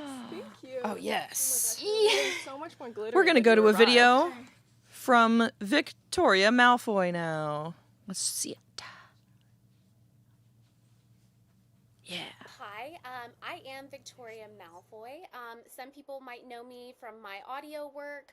I also go by Snaky Smut, but I have ventured into the IRL porn world as of last year and have dove more into it this year. The amount of time that I've actually been in sex work, I have been in off and on for about 14 years. I started as a exotic dancer and I did modeling and then worked my way to where I am now. So my icons growing up, one of my first core memories of going to see a movie in the movie theater was my mom took me to see Batman and Robin in the 90s, and I had never seen Uma Thurman as Poison Ivy, and I was like, I want to look like her. That's what I want to look like when I get older. So that was one of the ones as I got older. Dita Von Teese has always been a huge inspiration for me, like looks-wise. And then finally, my old like Hollywood favorite is Liz Taylor. She's the pinnacle for me for old Hollywood glamour. I grew up in a really small town, so people like me, we were very like, people stare at you if you like dress different, look different. That's just how it was. So being able to be a part of this community, I've never been judged for how I look, how many tattoos I have. I'm always just super grateful for how open people are to your creativity. I have always been supported in the projects that I wanted to do or trying new things. And I've never experienced that in, I'd say, like civilian world or jobs or when I worked in corporate America. Never like that in the workplace. And you really do get that with this community. And even the people that we get to interact with on our social media, our fans or listeners or mutuals, it just brings everybody together, and for the most part it's a really positive experience and it feels like a big family a lot of the time is what I tell people. I worry about being deplatformed, not being have a place to post or enjoy social media all the time. I've seen countless of my friends lose accounts on Instagram or Twitter or whatever, and they're not doing anything that breaks any of the rules. It's just, they're outwardly being a sex worker, and those platforms don't like that. And of course, I appreciate all of the platforms that let us post, like OnlyFans, Fansly, but you do always worry, especially in today's climate, that one day you're just going to wake up and not have a way to post your stuff or make money or pay your bills. And I made a post about it, I think back in July, when we were having all of the discourse on Twitter about them changing internet laws, is that this isn't, it might just be coming for us right now, but it will come for everybody. Like, they censor us, and then next, you can't talk about certain things. It affects everybody. It doesn't just touch us. It might touch us more because we make money doing this, but it will eventually touch everybody if we let censorship get that far. And so I really hope that we don't. I even said in my tweet, I can't think about it too much because it makes me physically ill to think about it. So I try to be like positive, but it is a real worry. It is all the time. My general perspective of the community around sex work is that it's been very open and warm and welcoming. I've always been welcomed into situations with other sex workers or just people who participate in any kind of capacity as being really open and warm and welcoming. And it's something that, living so far away from home like I do, it's nice to have that community of people that you can fall back on if things are rough and times are tough. And in my experience, I have always seen this community gather around people who need it. And it's, honestly, in today's world, it's a bright spot, so I'm always happy to be a part of this community. Full of spiders, absolutely chock full. We're back. Welcome we are back. So back. I don't know if anyone heard me say chock full of spiders, but that was an unrelated conversation. You'll never know what's chock full of spiders. You'll never know. We'd like to welcome Colleen Carney Hefner. She's a writer, and she's coming up here to take a seat on our beautiful slumber party couch. Welcome. Hello. We're going to talk about, we've got some back-to-school horror movie recommendations. Hear that you have some recommendations for us. I do. I wrote them down. Okay. I'm so excited. I'm a big horror fan. I help host Dead Right Horror Trivia every month in Burbank. Amazing. And I freelance and do conventions for Fangoria. Awesome. So we love Fangoria. Since it's the fall now, I decided to talk about some back-to-school horror movies, and I'm going to start with my favorite, Ghoulies 3. Ghoulies Go to College. Ghoulies? Yeah. Oh my Ghoulies god, go adorable. to college. So if you remember the Ghoulies, they're these little monsters that like come out of the toilet. Oh my god. They're kind of gremlin-esque. They're very gremlin adjacent. It's from 1991, and John Carl Buechler directed it. He was a big movie effects guy. Kevin McCarthy is in it. Evan McKenzie, Billy Morissette, who was in Pump Up the Volume, another one of my favorites. And actually, the first movie Matthew Lillard was ever in. Wow. He's just like, one of the... Like baby Matthew Lillard? He's just a baby, and I don't even think he has a line. He's just there on the couch. Oh my god. Oh, I love him. It is, That's so sweet. It is criminally overlooked by the Criterion Collection, however. What? There No. was recently a 4K restoration by Vestron, and it is... I argue that it is a very solid college romp, even if you took out the Ghoulies. Like, there's a good college movie in there. I'm very excited to watch this movie. But why would you take out the Ghoulies? I would never, for the record, I would never take I out the wouldn't Ghoulies. either. They're fantastic. Look at them in their little graduation caps. Well, They're so smart. I love the cover because it implies that they actually graduated. Yes. Oh, they So- didn't? They have degrees. Spoiler alert. I don't know what. I don't know what. They all have their bachelors of arts or something. They're in their doctoral dissertation. Yes. So they hide in plain sight in this movie because it's also prank week. And so, like, all these things are happening that they're responsible for, but everyone's like, it's the other dorm doing the pranks. They're there because Kevin McCarthy plays the dean, and he's into the occult, of course. Why wouldn't he be? And he, like, summons that. And it's just like very, very funny. Kevin McCarthy is also in The Howling and Invasion of the Body Snatchers, so he fits in really well in the world. And I maintain that this would pair well with the non-horror college cut-up Hots from 1979, which is an amazing college movie about a sorority, and it's very interesting because they're not like trying to get the attention of men or anything. They're just having a good pranky time. Mm-hmm. So I think it would be a really good pairing. Ooh, like a double feature? Yes, a Love very that. good double feature. So I'm an ardent defender of Ghoulies Go to College. So I'm sure I will be once I see it. you have to watch it. If you do, please message me and we'll talk about it. I will. Next up, I'm going to suggest Slaughter High. And Slaughter High is a little bit underrated as well. It's from 1986. It had 3 directors.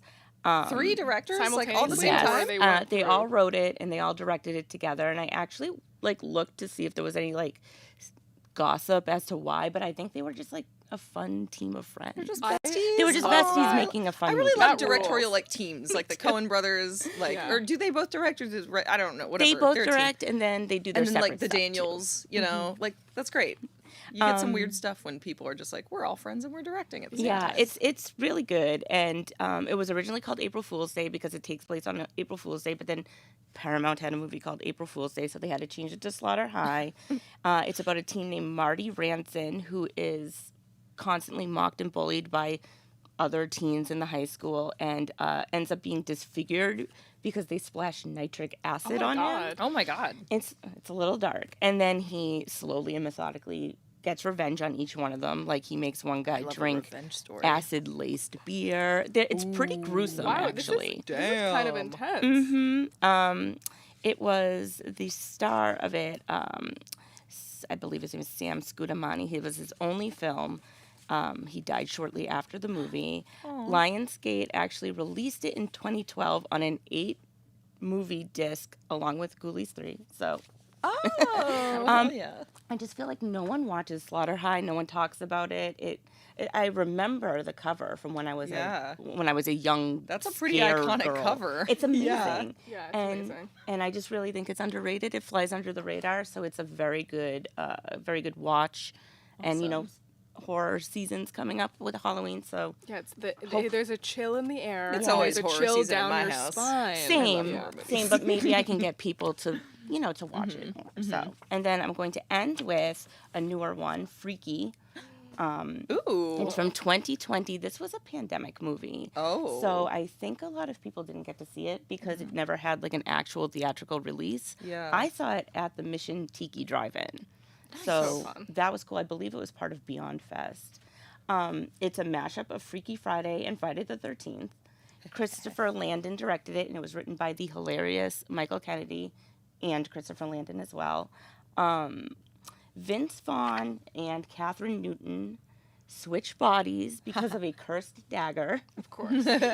He's a serial killer. She's a 16-year-old girl. Ooh. And the only gripe I have with the movie is that she is supposed to be the unpopular, not hot girl. What? And I'm like, excuse me?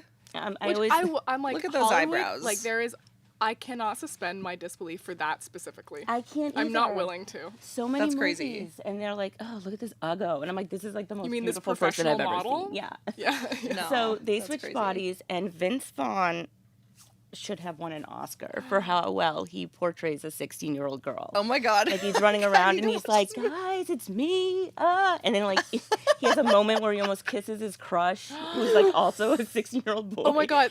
What? Yeah, They're in the backseat of a car and he's like, I really want to kiss you right now. It's so funny. I love It is this. probably, I've watched it.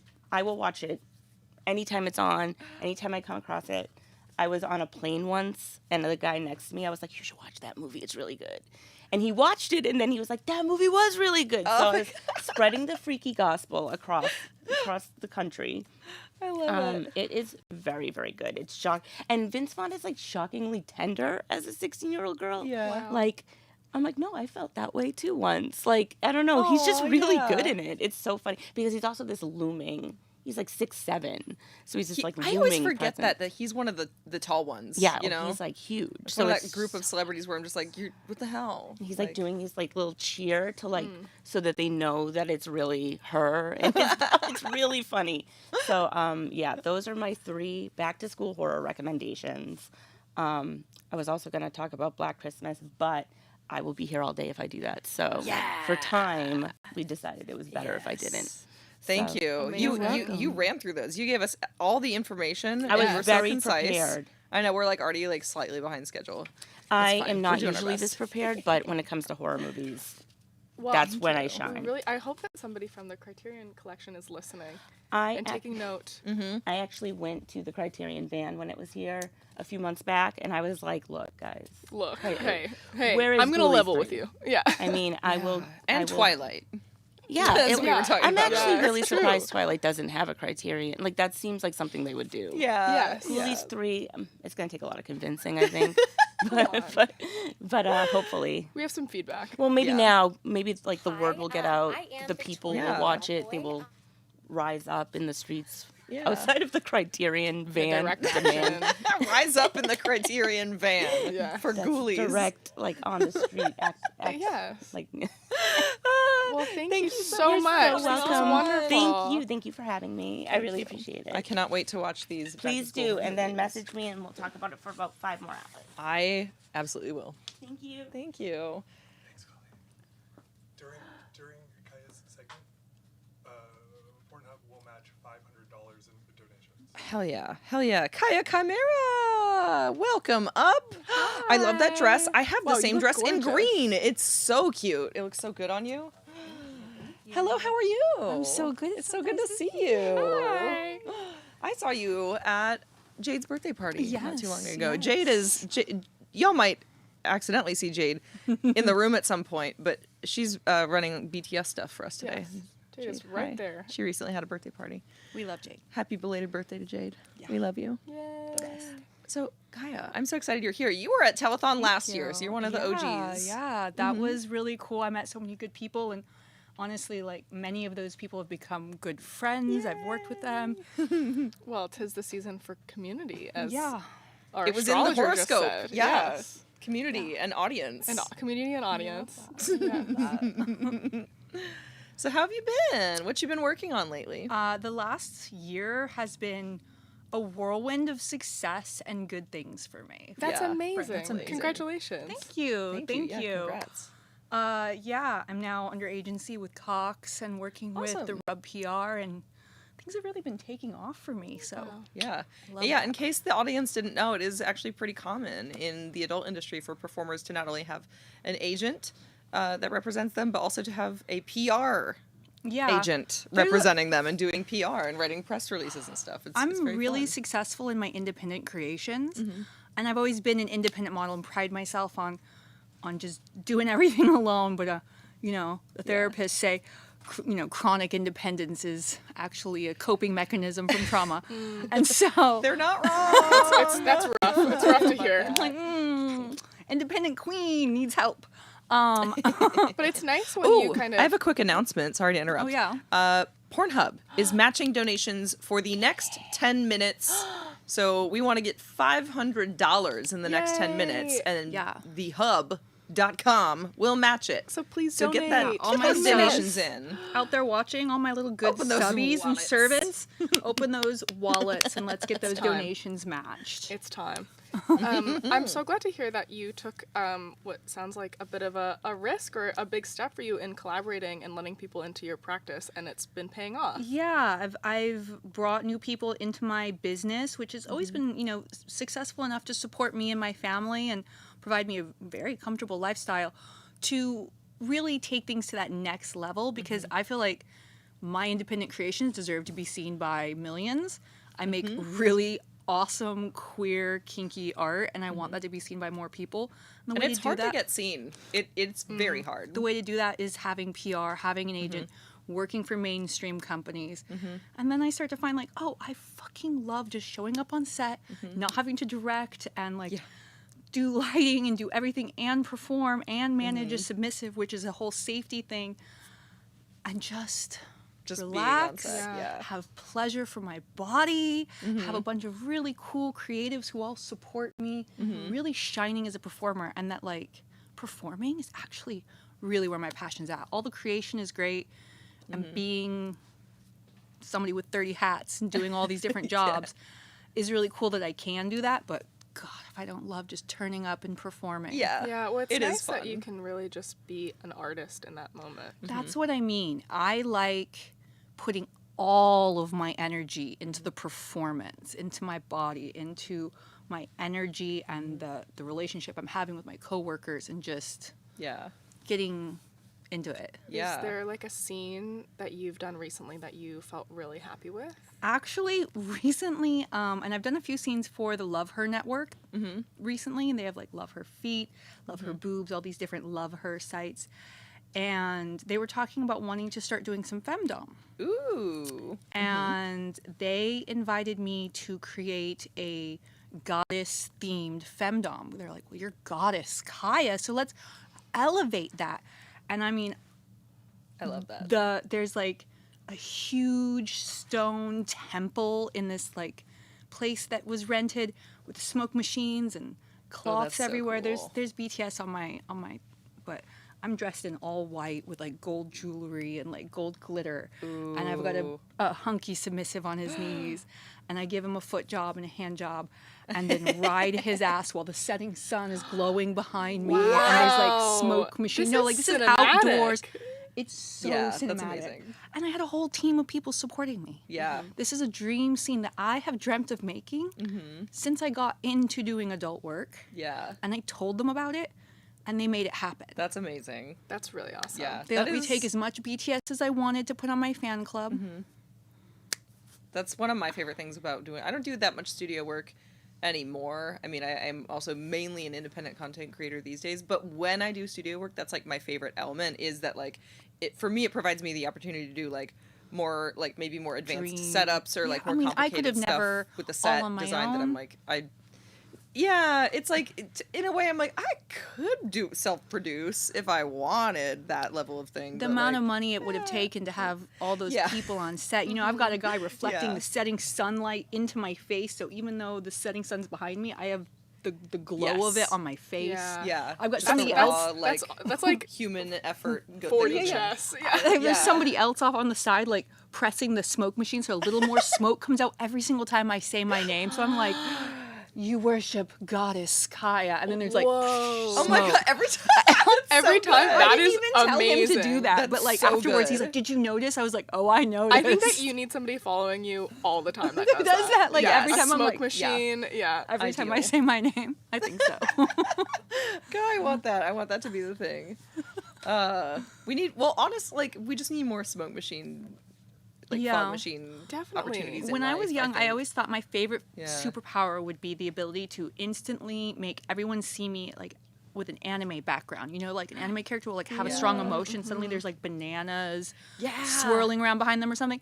I just want to be able to create that backdrop that when they're looking at me, they just see me being like, and there's just like starbursts or something on a colored background or like lightning bolts or whatever. Okay, so cute we idea. need to get you a smoke machine person following you and like a green screen or like a projector screen. All the time. We're at 2 guys right now. I think it's a lot of production being made. Yeah, two subs to follow you and be the but they have to be sexy. fog machine, Obviously. sexy fog machine boy, sexy 4 projected more background for boy. my Palanquin. Yeah, exactly. Yeah, just like one on each carrying This is you. how women should be cared for, like in general. We all Agreed. deserve this. Hard agree. Yeah, this is the future feminists want. I want like someone to play entrance music for me. See? like, everywhere I Exactly. go. Another guy, yeah. I don't know what the song would be. Okay, No, so but we're I at take 7. suggestions from But the he's chat. just got, if like, a anyone has tape deck, and suggestions he's for just, my, like- theme song. Every time you walk in the room. Yeah, depending on the Yeah. vibe Yeah. that you want to set, Yeah. different playlist. I feel like it had to be something. I don't know. I listen to the most like a lot. I love like 80s, very like synth based I love that. 80s. That might be. what I've I been feel. listening to a lot of like new wave, like 80s synth moody. That's been my vibe recently. I'm always into that. There's always a vibe for me. What about you? No. Oh my gosh. I tend to just pick like one song that lasts me for like 2 months at a time. Well, I was Many just of- gonna say many have- that's Sorry, that's, and I'm never beating those allegations. that's and I've accepted some that. neurodivergent behavior right there. I also do totally the same accept thing. that. Literally. Yeah. So literally. right now it's "Loser" by Beck. And Oh, that's good. That's That's a like, great That's one. just the only song I listen to. Classic. So. 255 up to 500. Yes, we're at we're on the way. $255 out of the 500 More, that we want to get. And I mean, I do forgot what it. time it was when I said 10 minutes, but we're probably 3 minutes. we have 3 minutes Get left. donating. $250, 3 minutes. We need $245 more in 3 minutes Alice next. to match the Pornhub Yeah, so donation. if you want to donate, now is the time, and it'll be matched, and it'll be double what you did. Pornhub Give it to better. us. We need that matching. Yes. Come on now. Come on now. Give it to us. $245 Um, in 3 minutes. Speaking of music, I did recently hear a remix of Glamorous and Fame is a Gun, and it worked really well love a good together. mashup. I also love a mashup. I like when it's Yeah. like. But anyway, I'll Yeah. show you guys It later. does something to the brain. Yeah, exactly. It's like it's like a good, puzzle. It's a good brain. Yeah, a good mashup is like Yeah, like you figured you figured I feel something activated. out. Yes. There's a 45-minute long mashup, like mix up. a DJ set. Like a whole DJ set. It's called Uneasy Listening by DJ Z-Trip and DJ Paul. Uneasy Uneasy Listening It's is from so the funny. early 90s. You can only find it on like the most obscure and random sites. Oh I believe my. they were in New York at the Yeah. time. And my aunt gave this to me on my first iPod mini that she ever gave me when we were traveling together. Those who know me know I spent a lot of my teenage years living with my aunt and traveling the world. Yeah. And I would listen to this remix, and it's got the most random things mixed in there. Like, it's such a cool mix. If you can ever find it, I highly recommend that. So those people who really like a weird 90s mashup DJ set. I would be so into that. Yeah, So I into have that. I gotta have the find it. file for it, so I can send You it have to a you. file? 'cause Yes. Since I know you personally, I can actually send that to you. Yes. Yes, please. God, that's so good. That's so cool. And we hit the 500. We hit the 500! Thank you, thank you. Pornhub is now matching. Special thanks. Thank you, everyone who donated to get us to this course. matching goal. Alex, your third donation. Alex, thank you so Wow, much for the thank extra you, $50, Alex. your third donation. Brett, Boham, am I saying your name right? Brett, Yes. Brett from Forever Dog, which is where we are now. Oh, thank you, Brett, for your $100 donation. So we appreciate nice. it so much, and I'm so glad that we got to this matching goal. Yes. It's amazing. And thank you for helping us get this matching goal. Oh, yeah. It was really lovely talking with you too. Yes. Yeah, it's Such always a so great to wonderful see you. pleasure. And I'm so glad that you're doing well, and like you're just Yes. you do very, very cool work. I Thank always you. love seeing I your stuff really like in my appreciate. feed when I'm using the internet. Yeah. It's always a pleasure. Thank And you I so hope much. next year you're gonna come in, and behind you there's gonna be a guy with a smoke machine. Yes, please. Yeah. I'll work on that. I'll work on that. Maybe we'll just have to get a smoke machine in here next year. I don't know. Uh-oh. We need to talk to the studio staff the about production. that. I'm sure there's risks involved, but I'm personally always in favor of a smoke machine Yeah. in any room that I'm in. Yeah. Yes. They smell kind of weird, but that's the only downside of it. Yeah. I do have asthma, so I'm not. But hypothetically, I'm on That's board. why we like them outside usually. This room it would get a little bit Yeah. much. Yeah, It the body would. and the It would be brain. a bit much. The heart and the Maybe lungs like are. a laser show. Something, you know. Oh, that'd be so cool. Yes. Yeah. Maybe we'll do a Corn Telethon live, like in person live. my I'm God, just with- no one's discussed this. This with is just me pyrotechnics. talking Riffing. out my butt. But like, if we did a live one in a venue, we could have a Yes. fog machine. Yes. Well, thank Just you saying. so much for coming on. What a Thank you, pleasure. Kaya, for coming Yay. on. It's so great And having we hit the you. goal. I love that. All right. Next. Get your cute butt out of here. All right. We have another guest coming up in a minute here. We're going to be talking to Alice Wetterland. I am so wildly excited to have her on the telethon. If you've watched the TV show Resident Alien, you've definitely seen her. She plays Darcy. I love that show, by the way. But yeah, Alice Wetterland's going to be coming up. She's an actress, comedian, and she also hosts a podcast. She should be here in a second. Come on up. Come in. Oh, I didn't realize you were sitting right there. Hi. Welcome. Hello. Hi. Yeah, you wanted to be directly I asked, was and I respect that. And another redhead. Oh my God, yes. yes. We have like a crazy amount of redheads all day coming in. Yeah, it's Like, the right color to have. I'm starting a cult. Everyone. and I have you're really in been it now. telling all my friends to dye their hair red because it is kind of like Yeah. something's in the air and everybody needs to dye their hair red. It's hard to maintain, Yes. but It is. It's a little annoying. it's like I'm so pale that I feel like it's believable. And Same here, yeah. And then I do the so- fake freckles to really drive it home. Yeah, I do those. I've been trying to find a more permanent freckle solution. I started using hair dye, and then I left it on all day, and it just itched. No. Some And people then do I henna. didn't. In henna, it just You can, I mean, I've seen people get them tattooed. I feel like it's like that's, I'm afraid to do it because it's too much of a commitment It almost. sounds expensive. Yeah. And You know what? I'll do it. you're gonna do it? Yeah, let's do Let's it. book the appointment right Do now. do it right now. Do Yeah. it. Yeah, we actually have a tattoo. No. Can you bring that gun over here, please? Yeah, Thank yeah, you so yeah. much. Oh, yeah, Thank you it's just for under the having couch. me. Yeah. Oh my gosh. So you host a podcast called Treks in the City. Yeah. Which that sounds amazing to me. Can you tell me a little bit about Yes, that? I'm so glad you asked. It started off as like a feminist sort of read on Star Trek. We wanted to do, my co-host and I, Veronica Osorio, wanted to do like a Star Trek from a like woman-y sort of sex positive direction. She had never seen Sex in the City, so we were gonna like go that way too. But she'd and- seen Star Trek? She was a huge Star Trek fan, and I'm a Star Trek fan. So we like bonded over that, and it's morphed over the years into like just my podcast. Veronica just had a baby and went to Edinburgh, and she's doing a million things. So it's now me and my co-host Skylar, and it's like a lot of people listen to our show that do not watch Star Trek. Yeah. I'll say that. It's sort of like you can listen to it as a Star Trek fan, but I feel like there's so many Star Trek podcasts that are just specifically for only Star Trek people to talk about like the Jeffries tube and like the interior design of the the various ships, like getting their lore correct, which is great. Yeah. But that's not really what we do. Yeah. It's about the vibe. It's about a vibe. It's a gab fest. I need to. yeah.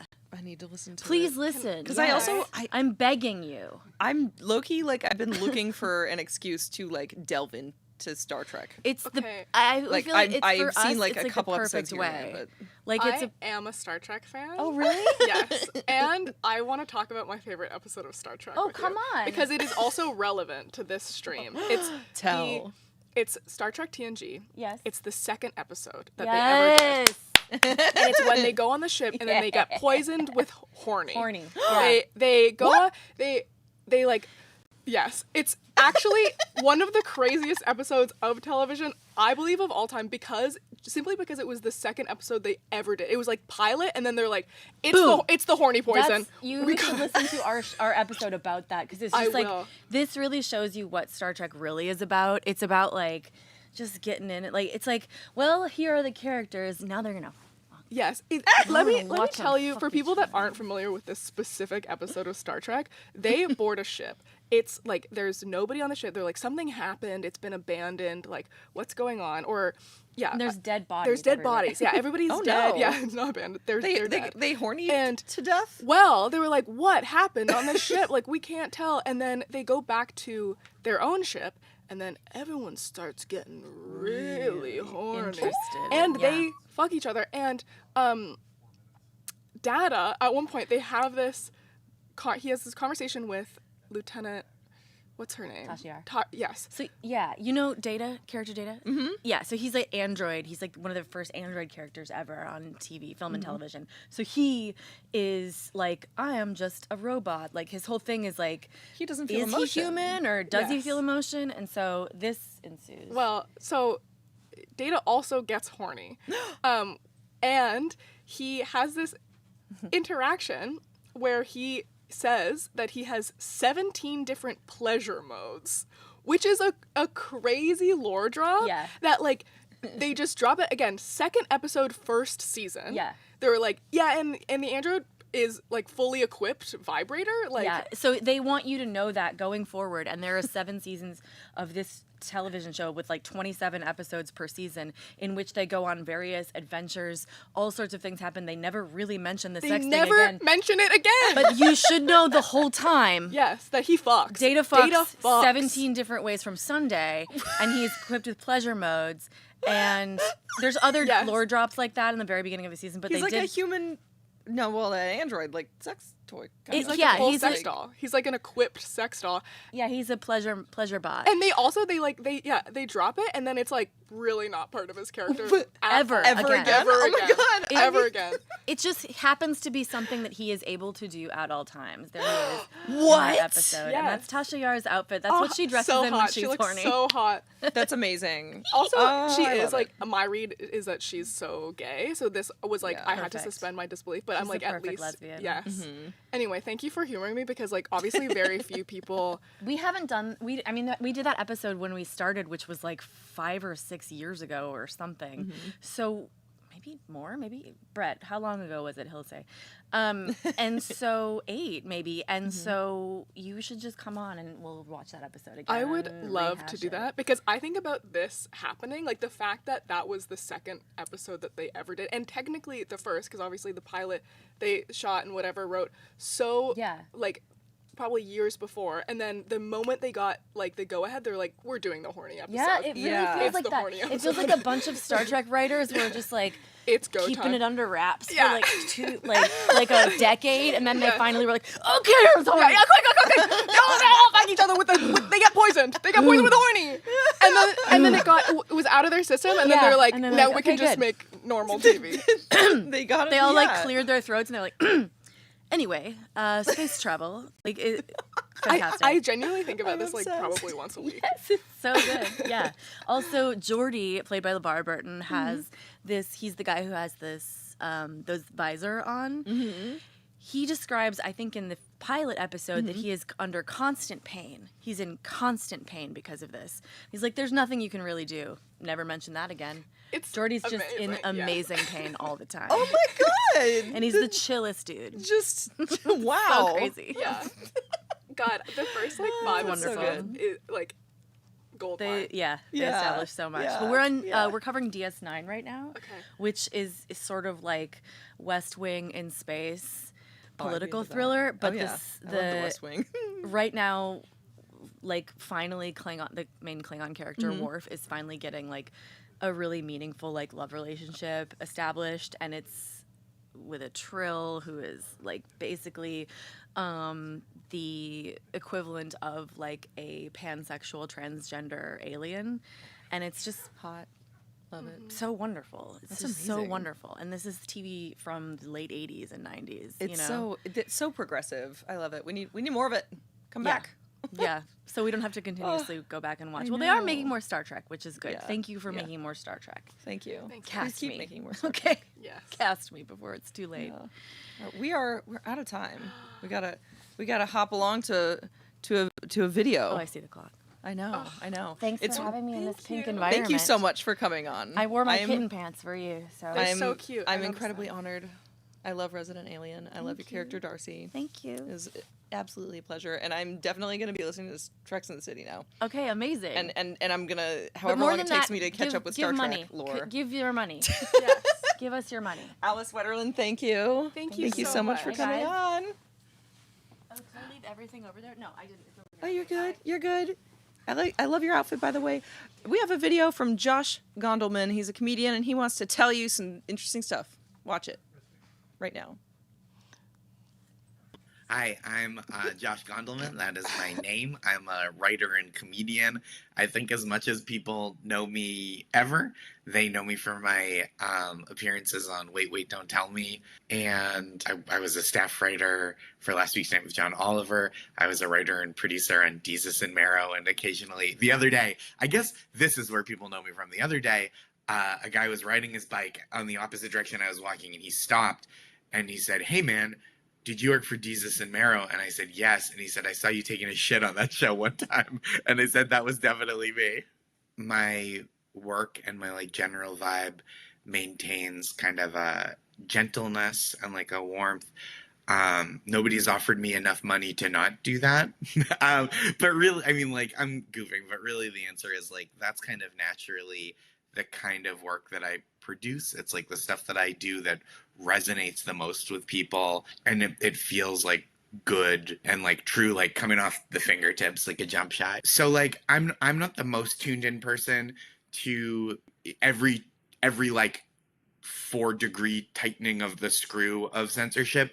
As like someone who does work that like is broadcast through the internet and on television occasionally, it definitely is something that's on my radar. Like obviously one high profile example was the way that like not only was Stephen Colbert's show canceled 10 months in advance, but they were like, there's not even going to be a late show on CBS anymore. And that to me feels like not exactly one-to-one, like the government saying a TV show can't happen anymore, but it certainly feels like a 1 to 1.2 of that. Like it feels not unrelated to the government's preference that Stephen Colbert not talk about the government.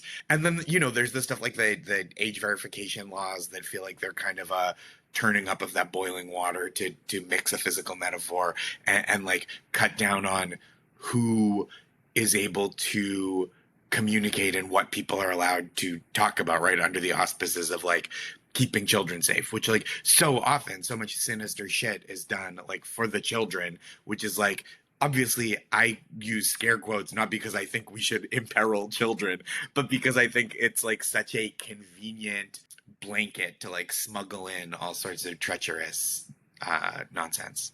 This is the slippery slope that all the shitheads were pretending they were afraid of when really they just didn't like anyone being mad at them, right? It's like once you are letting political figures silence political dissent, there's kind of no bottom to where that can go, right? And like you see it already. Like I think there is a lot of righteous political speech or righteous like social justice speech that is punished and selected against. And I think like the crusade for free speech and like First Amendment rights is often falsely carried out by people who just want no one to be allowed to be mad at them for saying shitty things. And I think that that's so different to go like, I want to be able to say things that hurt people and put people at risk, and I don't want anyone to criticize me or limit this as my platform for that, versus saying like, I don't think that like political figures should cut off the speech of queer people and sex workers and people who are, advocating for Palestinian rights and freedom and safety, you know? So I think that to me is the difference. And then on the other back, kind of ping-ponging back a little bit, I don't feel like a hypocrite being like, some things are good to say and some things are bad to say. And it's like, okay to tell people to shut the fuck up for saying the things that are like cruel and destructive. And that's not an infringement on their First Amendment rights. Something that really has touched me over the last few years is I know it as like a Jewish principle, the idea of like in every life a universe. And so to me, I think there's like great stress and despair over not being able to do everything for everyone. I think not being able to like keep everyone healthy and keep everyone safe and allow everyone bodily autonomy, etc. That is like an enormously stressful thing. However, the converse of that is nice is that to protect one person's freedom and safety and health is like a gigantic, beautiful miracle that we can be performing for each other all the time. Yep.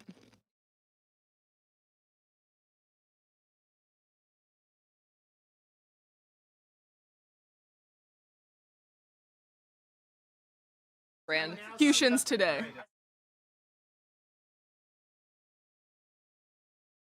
We're live? Oh, hold on. Let me reapply my lip gloss out of my period accurate Juicy Couture purse from 2003. Are we doing a period piece right now? We are. Wow. We should get nominated for costuming for like the I was gonna say the Emmys, but this isn't a TV show. I think it so should the be Webbies, the Emmys. I guess. I think it should be the Yeah, Emmys. you know who's to say? Give us an Emmy. I think we should get an EGOT. Guess who we have coming up now? I'm so excited. We have Molly Lambert. Yay! Welcome, Molly. Molly, I'm so excited that you are here. Hi. Welcome. Very, very relevant. Very relevant to see you, since I just saw you a couple days ago to record some voice acting bits for your new podcast. That's right. Whoa. It's called Jenna World. It's about the history of the adult film industry, and sort of through the Jenna Jameson story about kind of the transition from film and video to DVDs and the internet. Yeah. So Which was a crazy time. A crazy I time. wasn't in the industry for it. Yeah, but I've heard a lot about it from folks who were. Yeah, so that comes out starting October 27th, and Siri is in it. I'm in it. Yeah. Playing Carol Doda, the famous San Francisco dancer. Yeah. Showgirl. Would Showgirl, be yeah. appropriate? Can we hear a little bit about this icon? Yeah, sure, about you're Carol on? Doda. You know more She's- than I do. I As a did teaser, my as a basic podcast research. but- teaser? Yeah, she's kind of like the inventor of topless dancing, and she got in trouble a lot of times with sort of San Francisco local authorities for taking her top off at the club, and then kept winning the lawsuits and stuff, getting acquitted because but she became a sort of San Francisco icon. She was one of the first public figures to get like really big implants basically, and then That's awesome. there's like a Tom Wolfe essay about her, kind of called I forget what it's called actually, but but yeah, she's kind of this legendary incredible figure, and sort of like San Francisco icon. Yeah. Yeah. There's a mural of her in North Beach. Amazing. Yeah. I should go there. I should go to check it out. Yeah, it's really interesting. There's a lot of those adult clubs also in San Francisco's North Beach are still there somehow, which I find amazing. That is impressive. Yeah. So it's like a tech wasteland, and then also Yeah. Like the Condor, which is where she invented topless dancing, is still open. Still has shows. I feel like that's really almost a relief because of how much of like San Francisco's like sex history has we've I feel like lost a lot of those locations and those people over the last 15, 20 years. I know. She just passed away like in the past few years also. But she was performing till the end, which I also That's amazing. think is cool. She That's was really cool. Yeah. That'll be me someday, performing until the end. That's kind of what she said. She was just like, slut for life. Yeah. she was kind of like, they'll have to drag me off stage. And Yeah.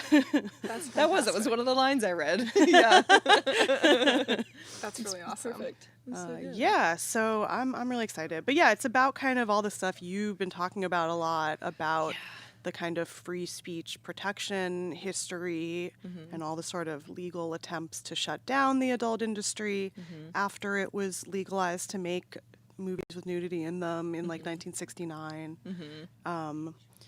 And how it became just sort of like a hugely profitable industry, and then kind of was affected by piracy. Yeah. So I mean, decimated. Yeah. By Yeah. piracy. I mean, there's a lot of people. I mean, a little fewer now, but I mean, when I started in the adult industry in 2012, it was like the number of people working on crews, directing, producing, behind the scenes, running companies and studios and stuff who were still around, but were like, they were the survivors. Yeah. At that point, because piracy and like tube sites and everything had already pretty much decimated the studio model. Yeah, by and that so point. I was like telling people it's kind of about how the porn studio system began to collapse like a little bit before the rest of mainstream Hollywood started to collapse, and how porn's always a little ahead on stuff like that. So true. For better or worse. Yeah. Yeah, well, always ahead of the curve. You said canary in the coal mine a few times, but it is That's like very accurate to that. Of like, yeah. It's like whatever's gonna happen in media happens in porn first, and whatever they're gonna do with media, they like let porn sort of try out the new format to see if it'll work, and then they try to evict porn from it when it becomes popular. Exactly. And Yep. Which is like with the subscription like fan platforms also happening yeah, now. You know? Yeah. So yeah, it's I was kind of telling everybody in mainstream Hollywood, like, oh yeah, this is like also going to happen here now, and now it is happening, and people seem very surprised. And I'm like, I was just going to ask, did a lot of them go, no, it won't? They totally were like, no, it won't, and they were like, things that happened in other forms of media like newspapers and magazines and pornography won't be affected here. Yeah, but it is kind of just this big collapse into the internet, and I think you've been so great talking about kind of the workers' rights aspects of it. And when I met you at XBiz for the first time also, it was kind of like, I was like, whoa, now like adult performers are very ahead on kind of the like owning your content and like dealing with I think I was also just like, as a writer, I was like, wow, it's so similar to anybody who makes content and is trying to.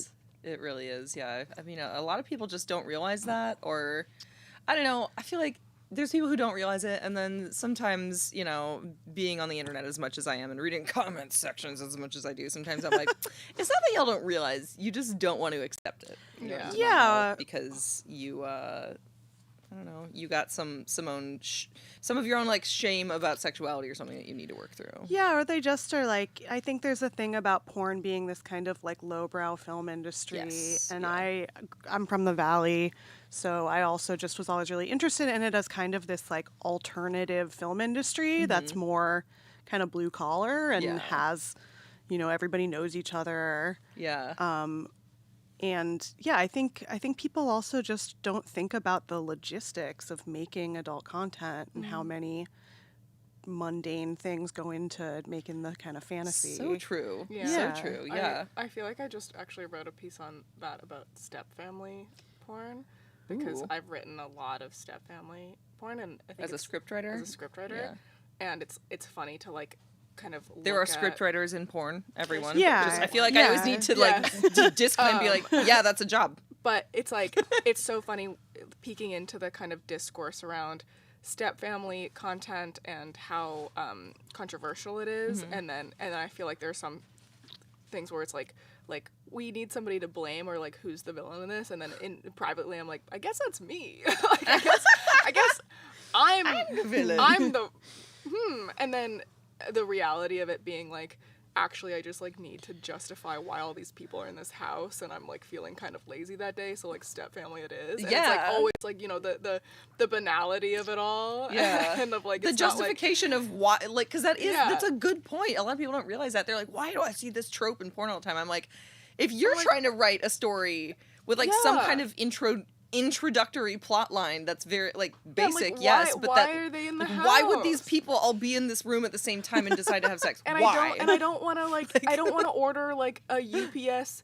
like costume. It's exhausting. Like I'm just like it's always like the easiest. They require normal clothes. It's normal clothes. They can Stepmom be is like, just whatever clothes you own. Yeah, like, different ages. They can be like different races. Like it's like everything can kind of work. Yeah. And then. But, there's all this, like, conspiracy about how it's, like, the industry is, like, trying to make people into it. And I'm like, it's actually boring. It's usually actually the conspiracy boring. that we're trying to tear apart the nuclear family. Exactly. Yeah. I get that in my comments. I get that in my DMs a lot.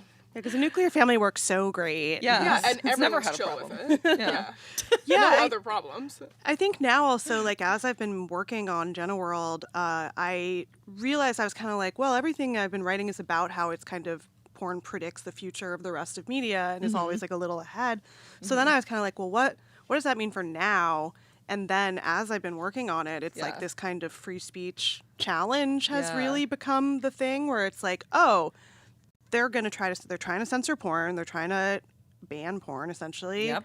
You said death by 1,000 cuts the other day when I asked you. I said, is it fair to say they're trying to ban it? And you said, yeah, it's totally, that's what it is they're trying to ban it through death by 1,000 cuts. But it just seems now like it's sort of the tip of the iceberg for censorship stuff in America, which is obviously ramping up like crazy. Yes. And we're seeing kind of all of media have these censorship and crazy sort of content monitoring. And so, again, I think porn people are the best spokespeople for this free speech. And there's a long history of that too. That's what I also really realized is like from Carol Doda to today. It's like there's always been sex workers and porn star people who are very, very good about talking about the issues. And And I think just whether we get listened to or not. It's true. We're also very. Oh my gosh. We got to wrap up real quick.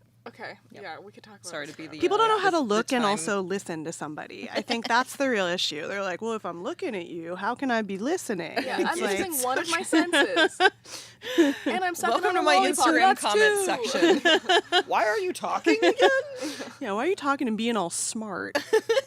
That's not what I paid for. What the heck? Or that's not what I didn't pay for on Instagram. But yeah, I think also it's like because porn is such a fun, colorful world also, it is like, I'm hoping with the podcast we can kind of get some of that vegetables of, by the way, you want this to be protected. I like that, vegetables, yeah. Yeah, well, it's like whether you are a big consumer of porn or not, everybody should want it to remain legal because it's a very important aspect of free speech that we be able to see sex in the movies and acknowledge its existence. Yeah, and its role in our society. and you know, you've been saying a lot too. It's like trying to drive it back underground is just going to make business practices worse and make labor protections worse for people who are actually in the business. And that it is just like anything. It's like any job can be done exploiting people or not, and literally any job. Yeah, literally any job. And porn people have this idea that it's like inherently exploitative, but then you talk to people who are in the business and they're like, well, no, I get to write my own scripts, I get to approve my co-stars. Yeah, well, thank you so much. Yeah, thank you for having me. For coming on. Everyone keep your eyes out for Jenna World. Yeah, check it out. It's coming out on iHeartRadio starting on October 27th. So exciting. Yay. Thank you, Molly Lambert. Thank you. We already have a new guest lined up. Hello, hello. Who is next? Because I know my cards are out of order. Got it. Okay, perfect. Yes, Alison Stevenson. Come on up. We're so happy to have you. Hop on up to the couch. That is also me. Yeah. So I've got notes. This is our first time meeting, and I am so excited. I know. I'm so sorry. I followed you on Instagram the other day, and I was like, "Ooh, I followed back." Yes. Team follow back. Yes, we're friends I now. love your glasses. Thank So you are a comedian, performer, and writer, and you have a body positive strip show. I do. Yeah. Ooh, do you want to tell me about that? Yeah, we're called Thick Strip. Sick. So pretty obviously what that is. Yeah, we're a strip show that been around for like, I should know this, 7-8 years. And we center bigger bodied people in performing, and we strip. Yeah. That's amazing. Yeah. I love that. I took pole dancing classes back when I lived in Kentucky at the one pole dancing studio in my city. Oh, I can't pole dance, by the way. I don't. Yeah, I don't have neither the can I strength. really. Sometimes it's all about the floor work. I've tried multiple times. I find the floor work is... The floor work is the moneymaker. You know, as long as your things jiggle, people are happy. Yeah. That's true. Yeah. I have things to jiggle. Yeah. On the floor. They won't jiggle while I'm in this skin tight tracksuit, but Yeah, you know, like vacuum sealed into juicy. my couture. butt is literally vacuum sealed in these pants. If you note, when I stand up, I need to be very careful. Honestly, I'm like, We can have like a classic like ripping moment. Classic. So how did this get started? Well, you know, I've always been a big slut, first and foremost. Yeah, thank you. And I just kind of like, you know, I noticed that a lot of like, especially the whole body positivity movement and a lot of like bigger girls being like, hey, we're sluts too, or whatever. A lot of that is kind of on the internet, which is interesting because it's like a huge platform, but it's still also very niche. yes. And many years ago, I also like, I have friends who work at strip clubs, and I was going to a lot of strip clubs, and, you know, I would just often have this thought every time I was in one, like, oh, I feel like that would be something really fun to do or to learn how to do, or like, or just having this thought of like, even if I wanted to work here, I couldn't, you know, like just knowing automatically I'm not allowed in a space like that. And just after that happening a few times, I was like, oh, I should just start it myself and make it happen. Just make it. Yeah. I love that. I love that. That's kind of the spirit of a lot of my favorite things in this world. Yeah. Yeah, just like try and carve a little Yeah. space. Yeah. What has the reception been like? It's been wild. It's Yeah. been actually really positive, overwhelmingly positive. Awesome. Our first show was huge. Like we had a bunch of press and line down the block. We had to like rent this warehouse space, and we had like over 200 people there. And then that was like 2018, something like that. So over the years, we've gone through many iterations, and our show's kind of like smaller now. But we're actually looking for a home base. If anybody knows. Anybody got any awesome. recommendations? We're looking for a new venue. Like a like kind of a permanent location, or like a brick Hopefully, and yeah. Yeah, ideal. Well, a brick and mortar would be. That would be awesome. Yeah. Yeah. But I'm pretty broke, so I don't know how to Fair. make that happen. Angel investor, yeah. Anybody listening, watching, give me money. Yeah. But also give money to the Yeah. fundraiser. Yeah. Well, there could be a strip fan angel investor watching. Exactly. Who knows? Yeah. Who wants to donate to everyone on this stage right now? Yes. Just give all the money. Just give all your money to everything. Especially if you're a man. Yeah. That's so awesome. Can I ask you what your favorite strip club song is? Oh. That's a great question. Thank you so much. Oh, Actually, I like to be different. I've done an act a few times where I danced to Jimmy Buffett's Cheeseburger in Paradise. Oh my God, that's amazing. That rules. It's fun. It's fun. That is awesome. I need to see this. There's nothing like seeing like a half naked fat girl eating a cheeseburger on stage. So Yeah, that's it's hot. fun. That's awesome. Yeah. Best of both You're worlds. really doing like Jimmy Buffett needs to run you your check for that. Well, I think. yeah. Honestly, You're yeah. doing like amazing press for Jimmy I've Buffett. been saying that. Well, yeah. R.I.P. though, he did die. Yeah, his Yeah, estate. R.I.P. His estate. I know. That's my This is dream. the Jimmy Buffett estate cutting you a check for Yeah, for promo. Yeah. I would absolutely cheeseburger love that. strips in paradise. Yes. What's your favorite? We're out of time. I know the thank clock is you. behind you, Noelle. Yes. So I'm just chit chatting. So, like, so how when are you see me going, Yeah. What's your favorite color? Green. Okay. Thank you so thank much you for so coming much. on, Alison Stevenson. We're so excited. I'm gonna go see Big Strip. We need to get them a venue so I can that go see it sounds every week. Amazing. All right, next up, we have another guest. We have another butt making its way to the couch. Uh-oh. Holly Randall. Holly. Wow.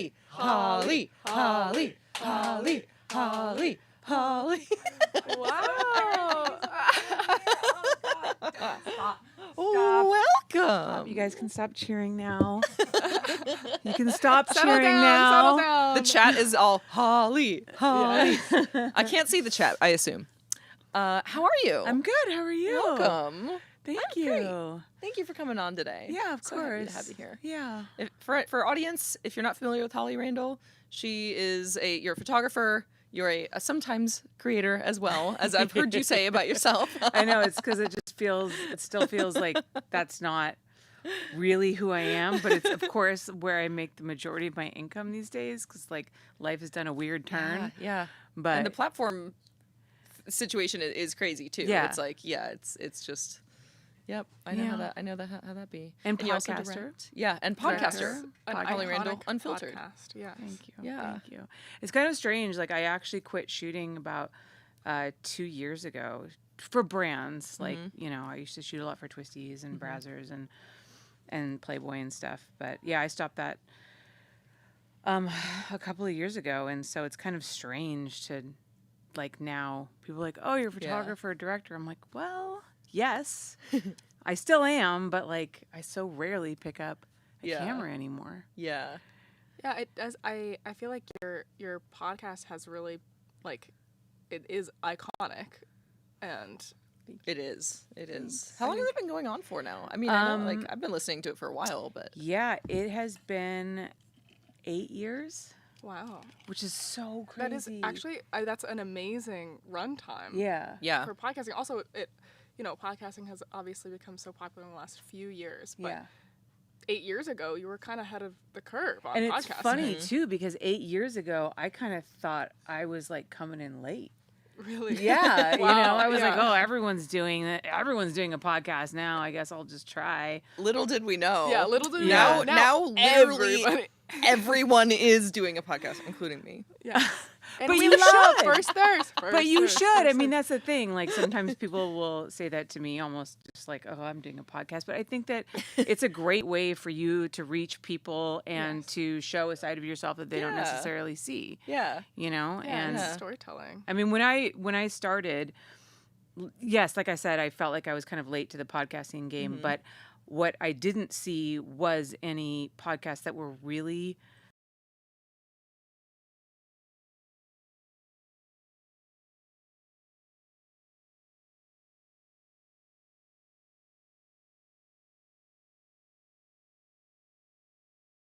people who have this certain idea of like what porn is and what porn Mhm. stars are like. I'm like, man, if you could just like sit down with these people for like 20 minutes, you would see that they're amazing people. Yeah. And I've always said that the thing that keeps me in porn is the people. And I heard you Yes. guys kind of earlier talking about like, how everybody knows each other and it's like this little community, and it is. It's like, I mean, you're an incredibly intelligent woman, and I Back think at that ya. people. Thanks. I was waiting for you to say that. No, I'm just kidding. And Noelle. I'm here too. Obviously. We don't know each other. I know we don't know each other, but I'm. I might be. Hi. Well, Hi, smart Noelle. I mean, Not I smart might. person. You don't know me. I might be really dumb. Well, Girl, I read your Substack. Oh. I feel like if you have a Substack or you know what that is, you're probably pretty smart. Because that's not a thing highly that- literate Yes, is my assumption. you read of things. someone who I'm for has sure a Substack. literate. I can attest to that. I kind of want to ask, because you've been doing this for 8 years, and it is like an interview style, like a classic interview style podcast. Has your style as an interviewer changed over that 8 years? Yeah, I think like when I started the podcast, like I said, I've always felt like, oh, if people could just sit down with these people, they would see that they would know them as I know them. And because I had people on that I knew so well, it was hard not to make it more of a conversation where I would jump in and I would talk a lot and I would interrupt, be like, oh my God, remember that one time? And I wouldn't explain things to the audience. You know what I mean? Yeah. And I got some, back then I read the comments. I don't read them anymore, so don't even try. Healthy of you. But, there was definitely people who would be like, Holly, let the guests talk. Like, we don't care what you have to say.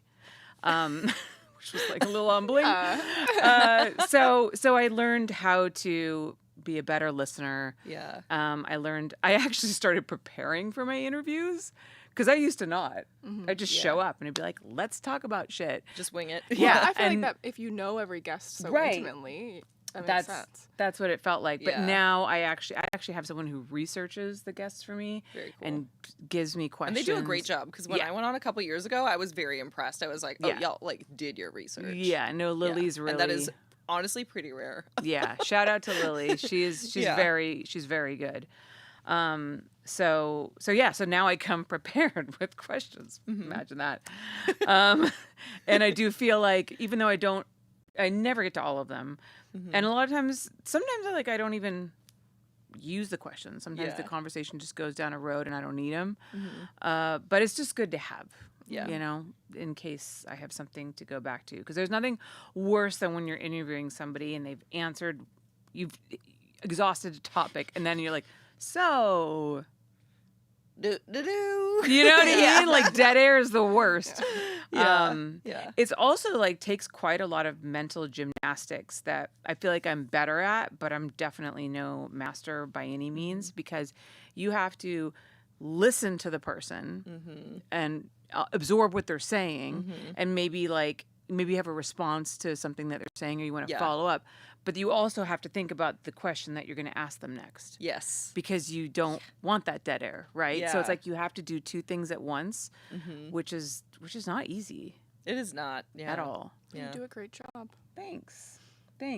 I'm actually really excited. I put this out on my Instagram the other day, but I recently made it into a new book called The Podcast Pantheon, 101 Podcasts That Changed the Way We Listen. Oh, that's so cool. Yeah. Congratulations. Thank That's you. amazing. It was actually it was really shocking to see it in the book. I obviously knew it was happening because the writer, Sean, reached out to me and I gave him like a short interview.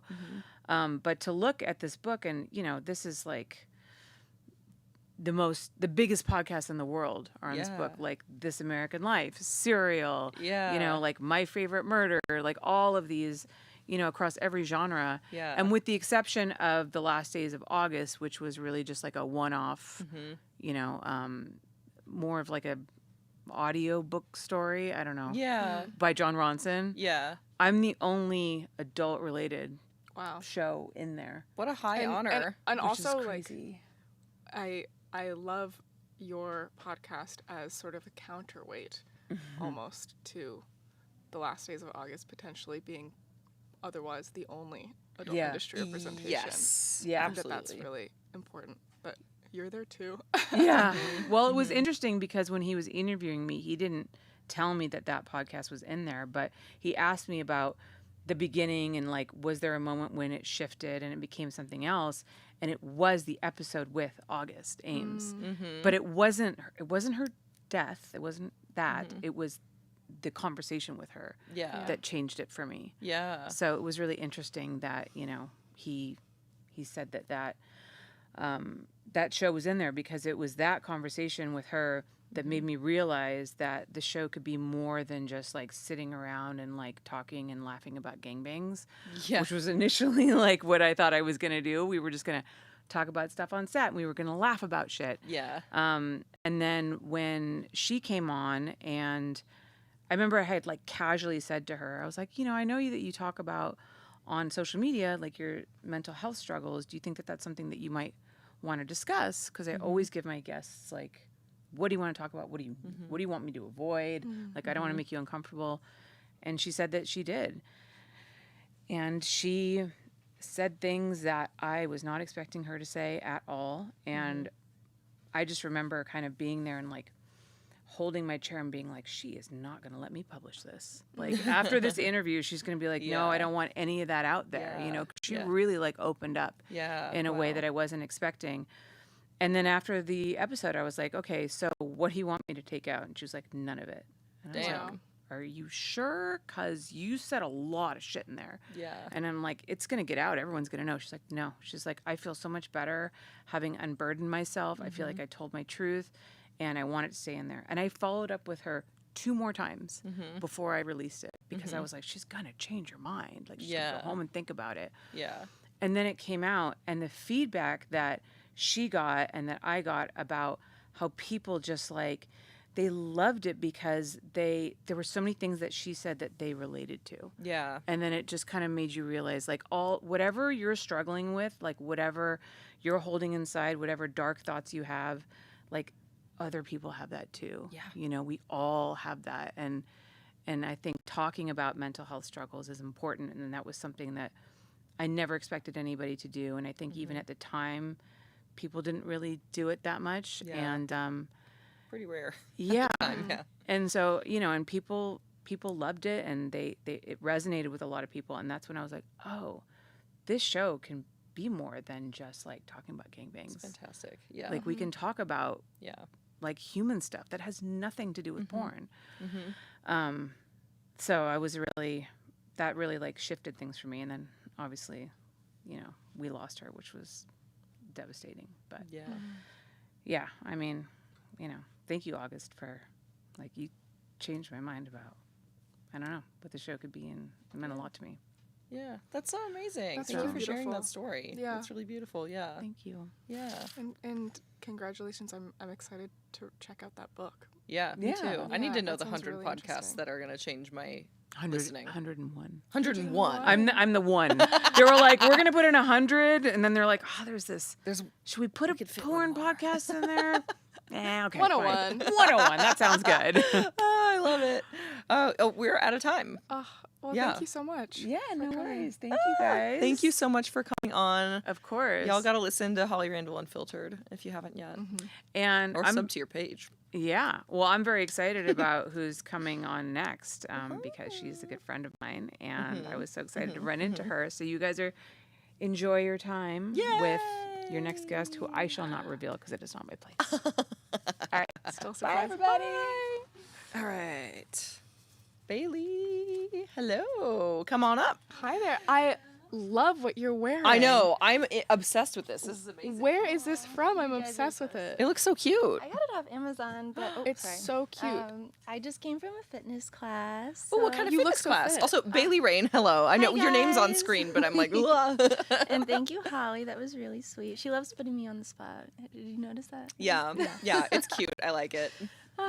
No, I do aerial hammock. I don't know if you've heard of Yes. it. Well, I was gonna say, I was Oh, like, I've this always is wanted to very do that. circus You should adjacent. come. It's so fun. Yeah, I've never done it. It's It right looks here. so much fun. It's like right nearby. Yeah. Hammock, is that like kind of the silks thing? So silks are the two, and then hammock is just connected at the bottom, so it's actually way easier. Wow. Oh, sweet. I love Yeah, it. this outfit it's very it's like Cirque du Soleil adjacent. Oh, Yes. thank you. Yeah. Yeah, I mean, I spend so much time on camera though. I came in and I was like, oh god, I'm gonna clash with the background. Like, No. I think that I'm melting Most into the people are background gonna enough for clash with this everybody. background, Yeah. to be fair. it's so pink in here. I love it though. Like, I know, I it wish makes me this so could be happy. my camera. I know, I'm right? Stealing ideas for sure. Yeah. We do have a early 2000s Logitech webcam on that computer back there. You Oh, know, that's the perfect. I'll just sphere. move in here. Yeah. That'll be great. We'll keep it really Yeah. Well, thanks for having me, guys. This is exciting. You are a penthouse pet. Mm-hmm. What's that like? It was a lot of fun. It was a huge honor, but I only shot solo at the time, so I didn't know if I would get it, and I did, and it blew my mind when I got the call. I was like, "Are you messing with me?" That's so fun. That's amazing. It's a lot of fun. It's a great group, and I don't know if they still work there now, but the people who shot it were so like nice and professional. It was a full day, like you know how it goes. Oh yeah, a 16-hour day on set. Mm-hmm. But that was my first time doing that because I only shoot solo. So, Yeah. it was a big one for me. Yeah, that's awesome. Yeah. Thanks. Is that how long have you been in the industry for? now? I joined in January of 2014. Okay, yeah. Yeah. I've been in a minute. What about you? I started, so my career trajectory has been a little weird because I started in 2012 and performed for 3 years, exclusively studio, because it's like making my own content. I did it, but there wasn't like a good platform to really make a survivable income from your own content. Yeah. It was like clips for sale and that was it. Yep. And then eventually like ManyVids popped up, but this was like long before OnlyFans and such. And then I retired in 2015. And then I worked civilian jobs for like 5 years and just chilled. And then I came out of retirement in 2020. So I've been around for a while, but like the 5-year random retirement in the middle there is like, that's kind of fun. I recommend to people, if I have friends in the industry who are like, I'm thinking about taking an extended break, I'm like, do it, girl. Yeah. It's great. It's great for your brain. See what's out there. Get acquainted. Yeah. Move to Kentucky. It's also a nice way to stay grounded, because it's easy to get caught up in all of this and performing and what's my next shoot gonna be, how do I get more fans, but you kind of lose sight of like it can the become a little bit of a rat race sometimes. Yeah. The hamster wheel. Yeah, exactly.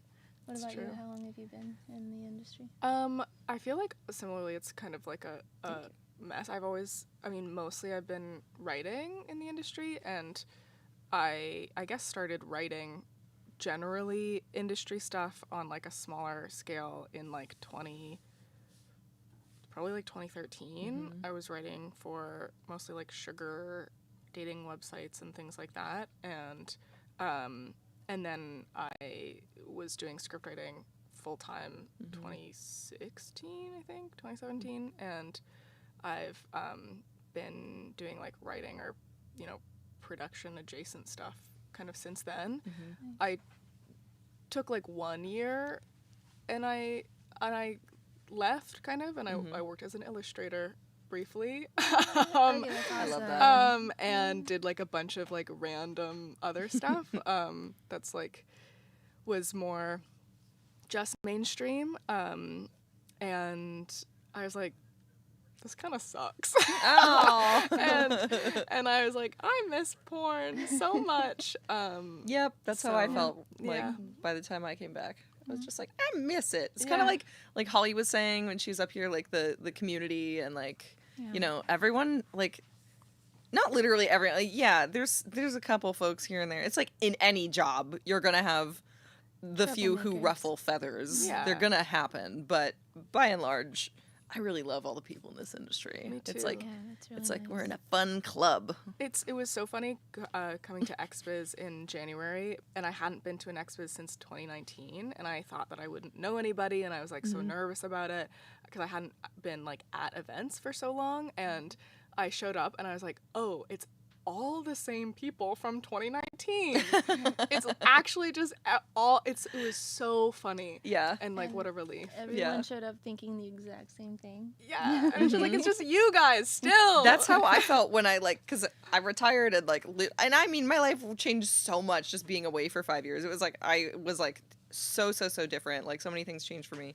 And so I was so freaking nervous when because I went to January 2020 before COVID started and everything was shut down, but like I went to both XBiz and AVN that year, January 2020, and I was so nervous. I was like, no one's gonna remember me. People are gonna be like annoyed with me or something.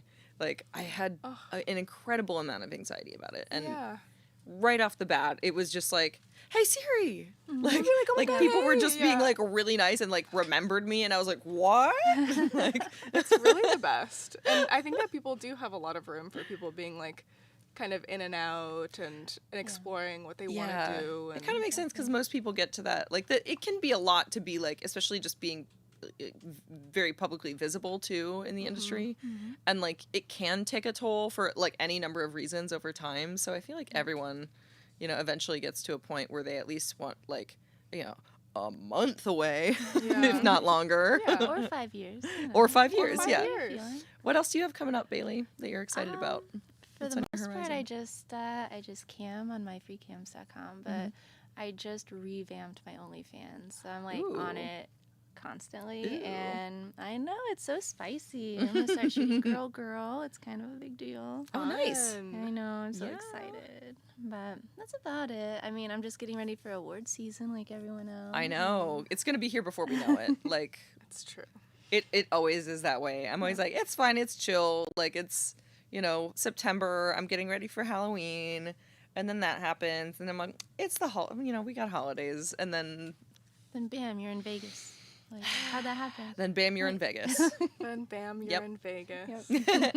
All right, we are out of time. Yes. Well, we're going so much to for having me, guys. It was so fun. thank you so much for coming on. It. So happy to have you. Thank you, everyone who's donating. Please remember to donate. The link is going to be in the chat, and there's a QR code on the screen you can scan. For now, we're going to go to a video. Oh, my God.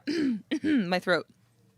We're going to hear from Marco Saresi. He has some stuff to tell us in this video. Let's hear it. I'm Marco Saresi. I'm a stand-up comedian for the most part. My comedy icons when I was a kid, to be clear, was Seinfeld for sure. So slice of life, kind of Dane Cook and Chappelle. That was like my generation of high schoolers. But before that, I was into George Carlin. And I don't think I was smart enough to understand the political commentary, but I certainly got like the religious, it's all bullshit commentary. And it was at a time I was very fragile existentially. And the first album I got of George Carlin, he has I don't know if you could call it a bit really, where he goes, there's no God, there's never was a God, there never will be a God. And I'm sitting there just shaking in fear. And that certainly made me question belief systems, and that I think extended in my thoughts as I got older with other things. I was thinking about the role of the comedian in society last night because I was at a Lady Gaga concert, and I thought about like how large music is and how influential music is and how stand-up comedy comparatively, even at its heights, just doesn't come, is eclipsed by music. And then I said, well, what is the version of this, the size of this that is stand-up comedy? And I think the answer is politics. I think in a way, like, the only way to reach this level of influence, like with commentary and with opinions, is politics. So when I think of the role of, but then I no longer think you're a comedian. So I think the role of a comedian has inherent limits. It is there to poke holes. It is there to knock things down. It is there to inspire questioning of larger institutions. But the second it in and of itself is an institution, it is no longer comedy. It is no longer it becomes a political position or an influencer, but it's not comedy. There are limits to the size and power and influence of comedy, but like pieces on a chessboard, it has a very specific function, and it can be very powerful in that function. But if it shifts to something else, it's no longer a comedian. If it runs for office, it's a politician. If it has a politician on the podcast, it's a news program. It's hard to navigate a totally different paradigm of how the business works. Certainly as a comedian, but I started in like musical theater, and the system was presented in a very like casting directors, they'll bring you in sometimes and then you'll get the part. And now it's like, no, they kind of look at whoever is having influence in other arenas and they pull from that. And that's what I think society does sacrifice by making I guess a world that's more accessible. You know, anyone can go and make a video, but by doing that, everyone has to also be a producer. And by doing that, they have less time to be an artist. And by doing that, the quality of all art does diminish in the ability for people to have time and focus on it. Will society change? Will we go, oh my God, I do want to watch a movie with someone who spent 18 years just acting and is just incredible and focused on their craft, and not someone who also had to worry about the filming of them acting. We'll see. Or we'll get used to a lower quality of work. I don't necessarily worry about free speech yet, but it's always yet. I'm always like, we're going to turn a corner. And I've performed at other countries where you understand like weird, you could call them quirks. Like I'm in Istanbul and they're like, you can talk about anything on stage. But then when I send them the clip of me talking on stage, they go, no, don't post that clip online. And so I've seen firsthand like a real, like the feeling of, oh, that can happen. It is possible. And so I don't necessarily worry about it as a comedian, but I certainly, when I go to colleges, I go, oh, well, they're feeling it right now. And that easily could translate to the arenas that I participate in. Okay, I think it's time to check in with our friends in the game room and find out what's been going on in the beautiful town of Pussy Willow.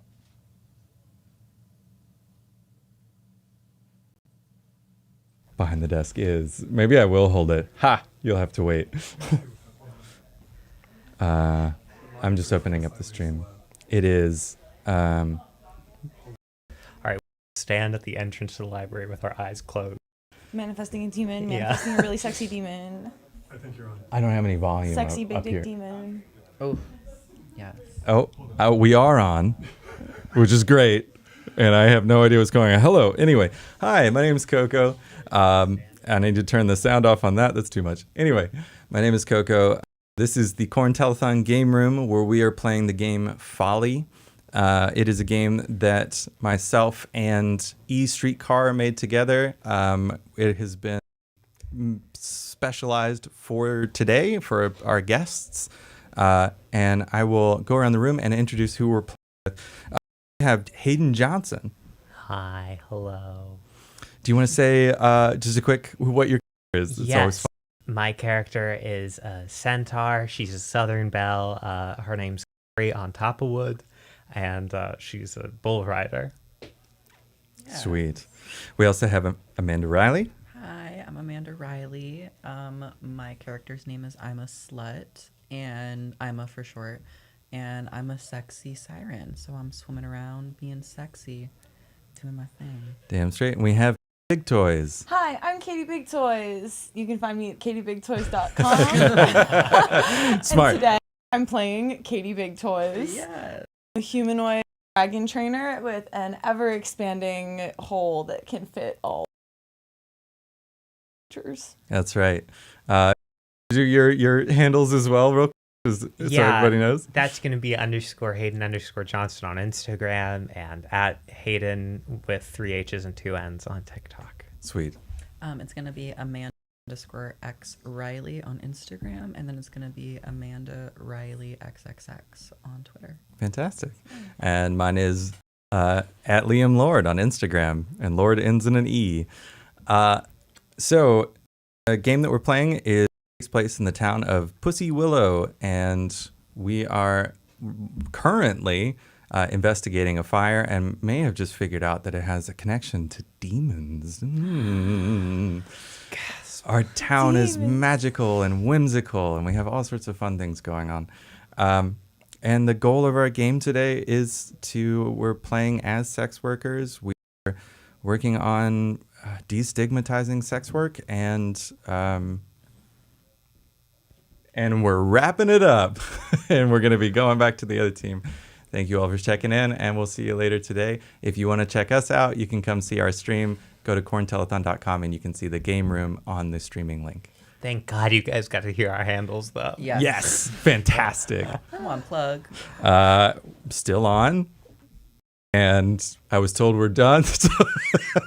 Okay, next up we have a video from our friend we're in a scary Coop, library. followed by a video from Electra Rain. I go by Coop. I'm an artist and a photographer, and I have been for probably since most of you were born. That's all I've ever done since I was like 15 years old, and I'm 56 now, so it's been a while. So I was a precocious child and precocious preteen. By the time I was like 13, I was working my way through all of the beats. I was working my way through all the Grove Press stuff. I was working my way through, William Burroughs and George Bataille and Jean Genet and all of that, like, stuff that probably would get, is getting banned now, I'm sure. This is the curriculum, this is the stuff you need to know about to be like an artist and be a creative person. When I started sort of becoming popular, like in the 90s and stuff, I got more grief from people who you would consider progressive than I got from right-wing, like Charlie Church types. And I certainly didn't ever expect any of this kind of crazy stuff to happen. I thought that really all of these battles over censorship and stuff had been fought and won. But now, Jesus, I don't even want to think about, I was just reading something today. Somebody said, oh yeah, PayPal is going to start deleting your PayPal account if you have an 18 plus Patreon. It was just someone's personal, something that happened to them, and obviously all this stuff that's been going on with Stripe and the payment processors has been a worry. And especially after Trump got reelected, I would have a post on Facebook or Instagram that was like 5 years old that all of a sudden they're like, oh, we're restricting your account and deleting this post. So even like posts that are censored, that I'm playing by the rules, I'm getting stuff deleted now. And it's so crazy to me too, because it's like, it's one thing if I'm selling like, nude photos or something that's very, explicit, but like a fucking drawing. Like, what the fuck? It's a drawing. It's art. It's like there's been drawings and paintings and statues of naked people for the entire history of our fucking culture. Now we're gonna, stop all that stuff? Meanwhile, once a week, there's some Republican getting busted for, having child pornography and shit. And it's like, go after those guys, I'm just a simple pornographer.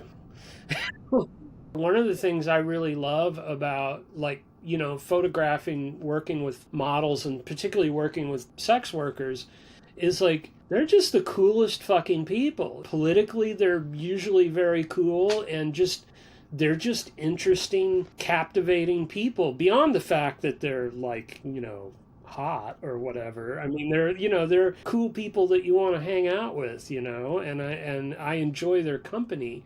Hey man, Jesus hung out with sex workers, It's not just me that's under attack. I mean, it's my people, it's all the artists, my friends that are artists, my friends that are sex workers, and photographers and filmmakers. And like, I had somebody, this is last year, I guess, somebody like online was, I don't know, they were trying to like get into it with me or something. They're like, why don't you do political art? And it's like, well, I think all my art is political because it's being attacked by politicians. So, I mean, it must be political. And I think just like having pro hedonism, pro sex, that's very political right now. Being pro, trans, like, I mean, photographing trans models. I mean, that's political now. Because I think about that sometimes. Like, if I post a photo of a model who's trans and I wonder, like, is this going to get them in trouble? Is this going to get me in trouble? Like, I don't know, but I'm going to fucking do it. I'm not going to back down from this shit. That whole thing about like, and everybody said this in the run up to between the election and Trump taking office, is don't comply in advance. I'm a fucking old man. I thought that the rest of my, the next 20 or 30 years of my life would just be like, oh yeah, I'll sit down and I'll draw some naked devil ladies and some collector will buy them and I'll be able to pay my mortgage and I can just kind of be sort of pleasantly half retired, So it's like, but now I got to start fighting again. It's like, what the fuck? Hi, I'm Electra Rain. I am an adult performer, an educator, particularly on TikTok, and I am also a director and producer and the founder of QueerCrush.com, which is the only lesbian porn site made entirely by dykes. So I work at one of the legal brothels here in Nevada. It's the only place in the United States that has legal full-service sex work. So I work at Sherry's Ranch, and it started with just me talking about, like, what is it like to work at a legal brothel? Also, like, hey, guess what? The United States has legal brothels. A lot of people don't know that.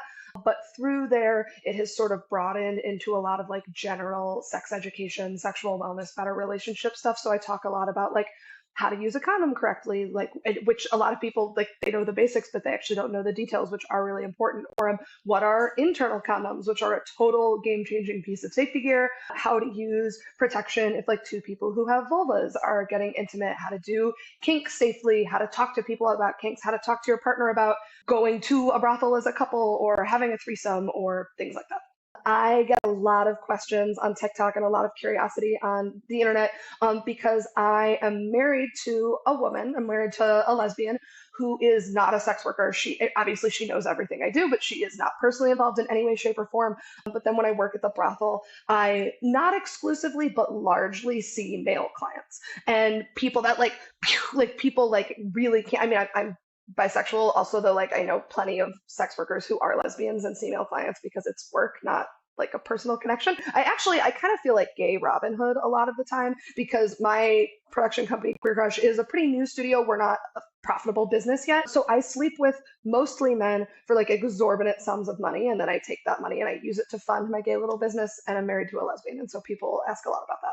There's a long pervasive history, particularly in the United States, of people trying to argue that queerness is inherently inappropriate, right? So in a Disney movie, it's totally fine for a princess to fall in love with a prince and they get married and you see them kiss, and that's totally fine to show to children. And in fact, it's even fine to ask like first graders, like, ooh, so like, do you have a girlfriend? Like, is she your girlfriend in class? That's all considered perfectly appropriate. But if you were to see, again, like the same level of physical contact, the same level of appropriate outfits, two men kissing, two women kissing, that would be, many people would say that that's very inappropriate, that you're indoctrinating children, or they just, even, I'm not anti-gay, they just don't need to know about that stuff yet. Is a video clip that includes two men kissing, pornographic?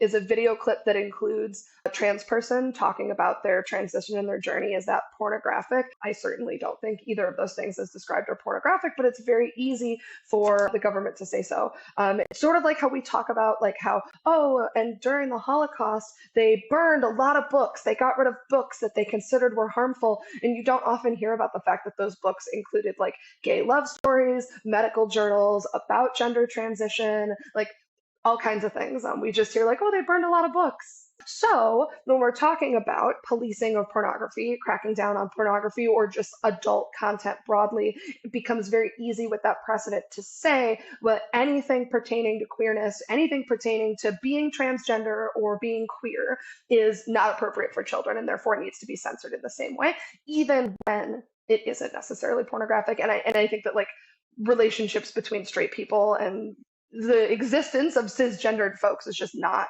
policed in the same way. So when my TikToks about the brothel started popping off, I was getting a lot of hate and a lot of rude comments, and also a lot of people that were just sort of in the wrong place because I can't say brothel on TikTok, and so I call it the spicy ranch. And so then just like a lot of jokes about like, oh, like I like spicy ranch on my wings. And then over time, as I continued to just stick with it and talk to people, I started to get more and more comments, not only from people who are being supportive, but from people who I couldn't even tell you how many times I've heard this now, hundreds. People who are like, you have really changed my perspective on sex work. I used to think that it was awful and it was bad for everybody all the time, and listening to you, I've really, really changed my thoughts. So the fact that there are people out there like Siri putting this together and all of the wonderful people who come together to make events like this possible, knowing like on both sides that there are great people putting in the work, and also that there are people out there who maybe don't support us, but who, if they actually got to talk to us, got to hear from us, like do change their perspective. It really does happen. That gives me a lot of hope. And then of course, knowing that there's like organizations like FSC that are fighting for not just our right to free speech, but viewers for your right to free speech and to your privacy online as well. Hoot. Hello. Welcome back. Wow. Joined by Paris. A little herself. outfit change inspired by Paris Hilton. You look amazing. In her Simple Life era. And who's this? This is my fake Paris Hilton dog. Amazing. Tinkerbell. Hi, Tinkerbell. She's a Chihuahua. Hi, Tinkerbell the Chihuahua. Thank you. Thank you. Noelle, you've been such an amazing co-host for the first chunk of this. It's been a pleasure. This crazy show. It's been an honor.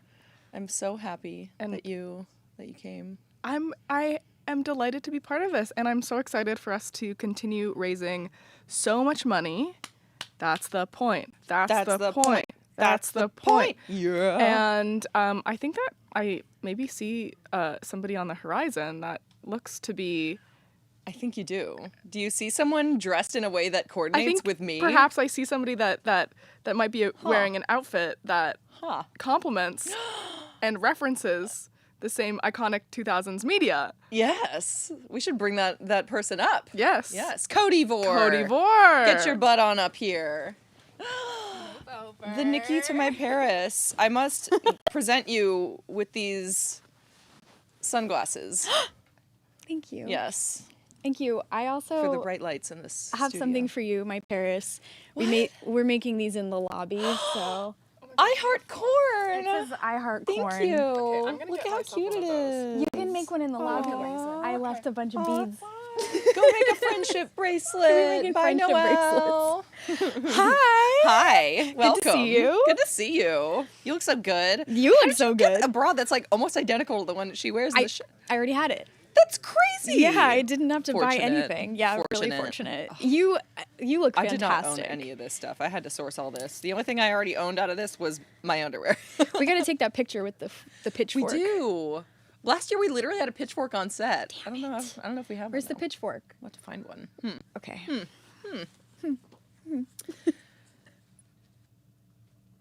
People should be donating, right? People should be donating. Are we donating? That's kind of the point. Do we know how much we've raised so far? Yeah, do we know our total so far? $4,300. That's amazing. $4,300. Oh my That's God. Very impressive. Oh my God. It's only been like a couple hours. Yeah. Wow. Can I show you something weird about my dog? Oh, Tinkerbell. Hold on. Let me. Her legs kind of get fold it up so she can fit yeah. in the purse. But That's right. And just you know, That's a can very I just say cute it's very dog. hard to find a realistic looking stuffed Chihuahua. Oh, we just got word from Pornhub that once again they'll match the next $500 that are donated in the next 15 minutes. Okay, What? it's 12:01. So in the next 15 minutes, we have until 12:16. Pornhub will be matching all the donations we get in the next 16 minutes up to $500. So if we get $500, it will magically become 1,000 because of Pornhub. So like you should like totally donate. You should totally donate, like now. Yeah. So this it's really hard to find a realistic looking stuffed Chihuahua. Just for the record, it's not easy, and the fact that I found this one, I'm very excited about because she's perfect. She's so cute, but she does have a secret. Oh, what's your secret? Would you like to find out? I'm a little nervous actually. Can I pass her to you? Yeah. Would you just like to squeeze her belly a little bit? Okay. All right. Oh.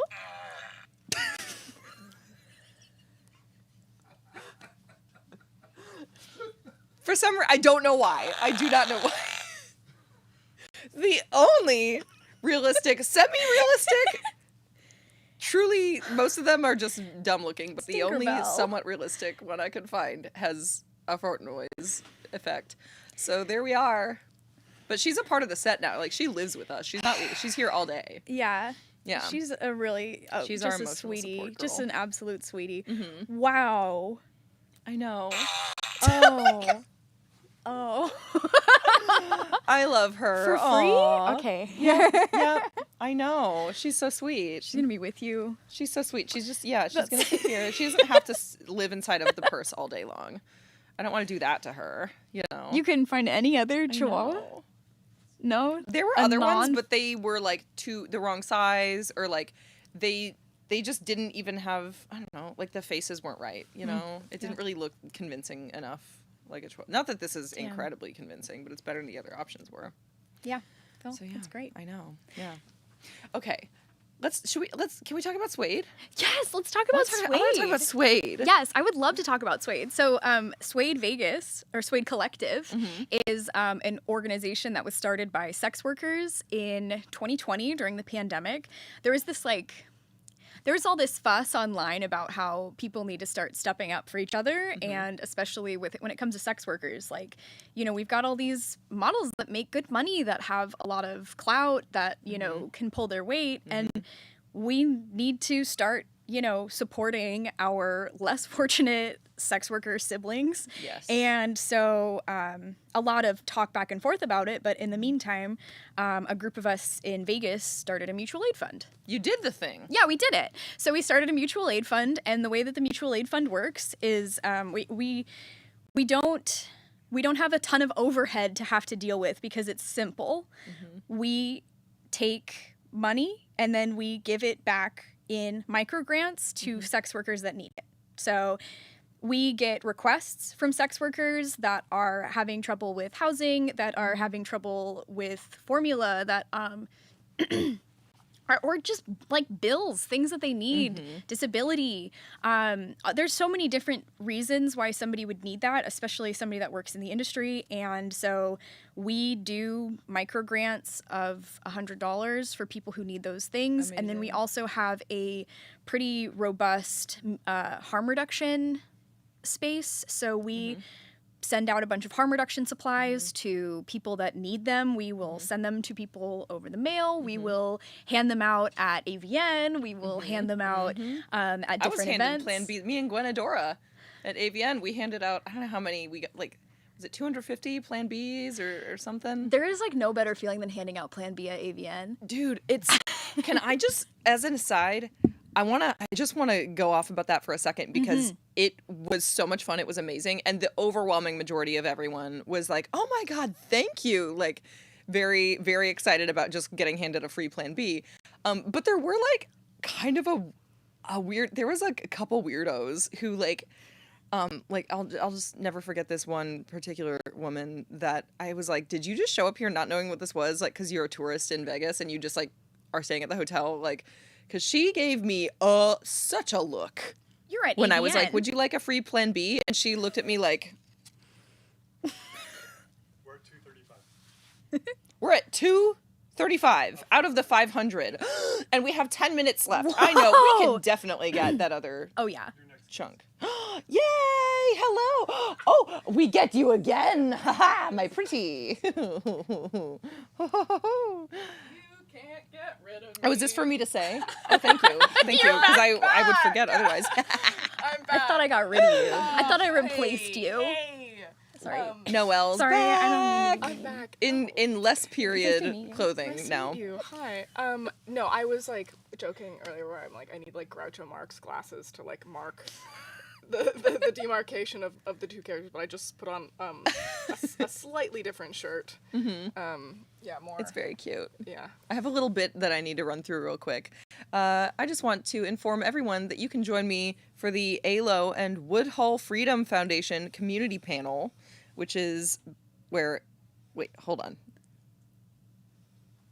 Yeah, anyway, it's a panel hosted by ALO, which is the parent company of Pornhub, of course, and Woodhull Freedom Foundation, an amazing, sex worker rights and free expression organization. And the panel is called Navigating the New Age of Online Censorship. So I'll be on that panel on September 30th. You can find tickets for it on Eventbrite, and we will also post it on the Corn Telethon socials.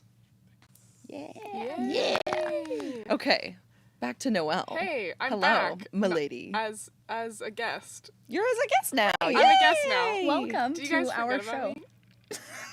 While I was gone, be honest. Did you guys forget about me? I would never forget about you. Oh, darn it. Look how cute you are. Thanks. Yeah, I've donned my oversized linen blazer. It's gorgeous. I love it. To talk about business. Oh, It is business time. Are we It's talking business business? time? No, I mean, I'm in my business outfit. yeah, yeah. I mean, you look very businesslike. Thank you. You both look like you're about to do some work, We are very important business women. and I can tell. On and off the farm. The corn farm, of course. The corn farm. Corn farm. You're classic corn farmers. Glass. You know. Iconic. Yes. You want to tell us about the history of obscenity? I do. Yes. Yeah. The history of corn farming, in fact? Yes, I would like to talk about, because a lot of my research and writing is about obscenity law, or more vaguely, my research is about the concept of obscenity and the attempt to define it, and kind of subsequently the issue around defining what pornography is.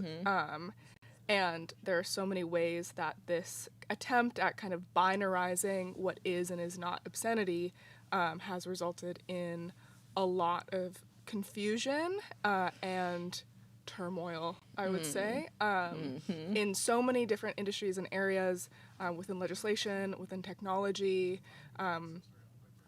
Something that I have been doing a lot recently is talking about AI-generated pornography, because I made one of kind of, I think, the first versions of AI porn back in like 2020, 2021. But I actually made that because it was part of a longer experiment that I was doing on the attempt at binarizing obscenity in moderation. So when all these platforms were trying to automate the moderation of nudity and quote-unquote obscenity, and the difficulty in doing that, because that's actually such an emotional relationship that people have to content.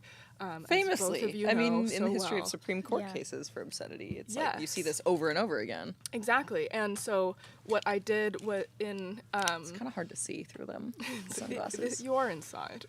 Yeah, I am You're inside. not- There's you're a not lot in of the glare. cornfield. They're not polarized, I'll say that. But yeah, in when I was kind of generating this work, it was very, very early days of generative adversarial systems, really not at all what we have now. So what resulted was this sort of like very like Google like image, like very surreal blob. Like I got a blob out of it. It didn't look like pornography. Like a skin color blob, at least? Like a skin tone I think blob? It was... If you're a freak like that, like if you're freaky enough, if you're a freak like that, it's horny for sure. All right. And it was interesting because there were no recognizable body parts. It didn't look like a person, let alone two people. Like there was nothing that you could really pull out from it. Yeah. But I ran it against Google's API for nudity detection, and it clocked like 99.997% certain that it was nudity. So I accidentally made a blob, four like an bots. amorphous blob. Yes, it was an image that did not read as pornography or nudity to a person, but read at incredible certainty as nudity for these image detection algorithms, which was really interesting. I think kind of illustrated, or I was using it to illustrate the issues with attempting to binarize obscenity and how actually very difficult that is. Yeah. Dang. Sometimes on my iPhone, it'll auto categorize things by type, and it will give me a folder for baby, and it's full of my nudes. What? And I'm not. This is a horror story. Well, I don't know. It seems kind of Genuinely relevant. terrifying. Is it? No, it's 100% relevant. Okay, yeah. It's So 100% relevant. it for a while it was auto tagging my nudes as baby, and it would make this like slideshow of like That as if it is was a newborn, but crazy. it's just nudes of me. Maybe it's like having. I'm a gonna little have to crush on you. check It's like, my hey, baby. folder, my photos It was- folder, and see what it's doing with my nudes. Yeah, it was several years ago, but it's crazy work. Yeah. That is nuts. But these algorithms don't, and AI, I don't think that they're very good at knowing. No, well, what it these is things just are. like the reality of obscenity is that it is very famously hard to define. As like the one of the most iconic Supreme Court cases is when the Supreme Court Justice Potter Stewart, thank you, said, "I know it when I see it," which is sort of famously not good reasoning for something at that high level of legislation is pretty concerning. Yeah. And historically, researching obscenity, and this is why, I want people to care about obscenity law and censorship and what's going on right now, even if they don't even watch pornography. I think that people should be caring because chances are, historically, something about you, something about somebody that you love, something about something that you're into, historically has been categorized as obscene and can and likely with the way that things are moving now will be categorized as obscene. So don't think just because you're not in the adult industry or you're not adjacent to the adult industry or you don't consume porn, this will not affect you because historically that is not true. Don't think your romance novels are safe now. Yes. Don't start thinking that. Yeah, or even like being gay or interracial relationships, like all of these things have been classified as obscenity, legally speaking. That's so horrifying. Ugh. Yes. Oh my gosh. Yay. All right. It is time to move on. Thank you so much. Thank for you. coming back Thanks to us. for taking me back. Do you just want to hang out all day and just like... I mean, I'll be like right there. So yes, that was really cool. You're actually very cool. Thanks. I like you. I like you. Gosh, we did it. Thank you. We did it. Thank you. Yeah. Thank you, Pornhub, for matching the $500, and also thanks, Katie, for donating $1,000. Amazing, Katie. What? Everyone in the chat should be saying thank you, Katie. K-A-T-E-E. Thank you, Katie. Thank you so over much. and over again. Oh my God. Thank you to Katie. So we're gonna cut to Nico. You're gonna go check out the computer. Cody, come my way. Oops. All right, I have to go on a call right now. Cody, come join me. I'm gonna join this way.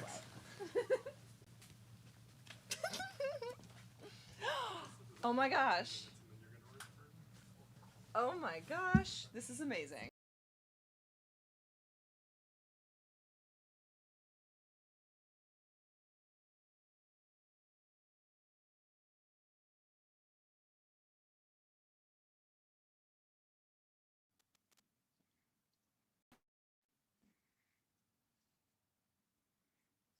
Hi. So nice to see you. So nice to be here. Oh, I'm so thrilled. I hear the word telethon, I'm there, you know?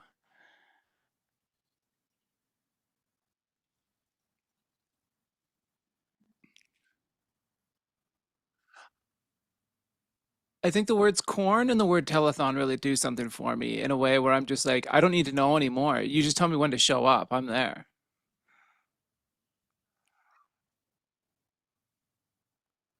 Which this this book right here, I don't have a real copy. This is the advanced reader's edition because I sold out of all my real copies. So this is the one that has a few more errors in it. I have the hardcover and it's gorgeous. Oh, thank you. I'm so thrilled and honored that you have it, that anybody has it. I know multiple. This is a funny thing. Multiple people I know have that book. Yeah, which is true. I wrote a little book. It's about spoiler alert for the end of the book. I'm trans, and so it is kind of. I really brushed up against the like. Because you know, like when you're trans and you write a book, they're like, so it's a trans book. And you're like, kind of, but not really. And in fact, one of the notes I got back when we were doing in like the editing process, they were like, well, the transition happens really late in the book. And I was like, yeah, it happened really late in my life too. That's so funny. That's perfect. Like, yeah, I would like it to have happened earlier in the book too, but like that's not the way life went. I don't Art know what to tell imitates you. life. Yeah. But so I grew up in the Yukon, which is in like the upper left-hand corner of Canada, and a lot of it is about growing up in the Yukon.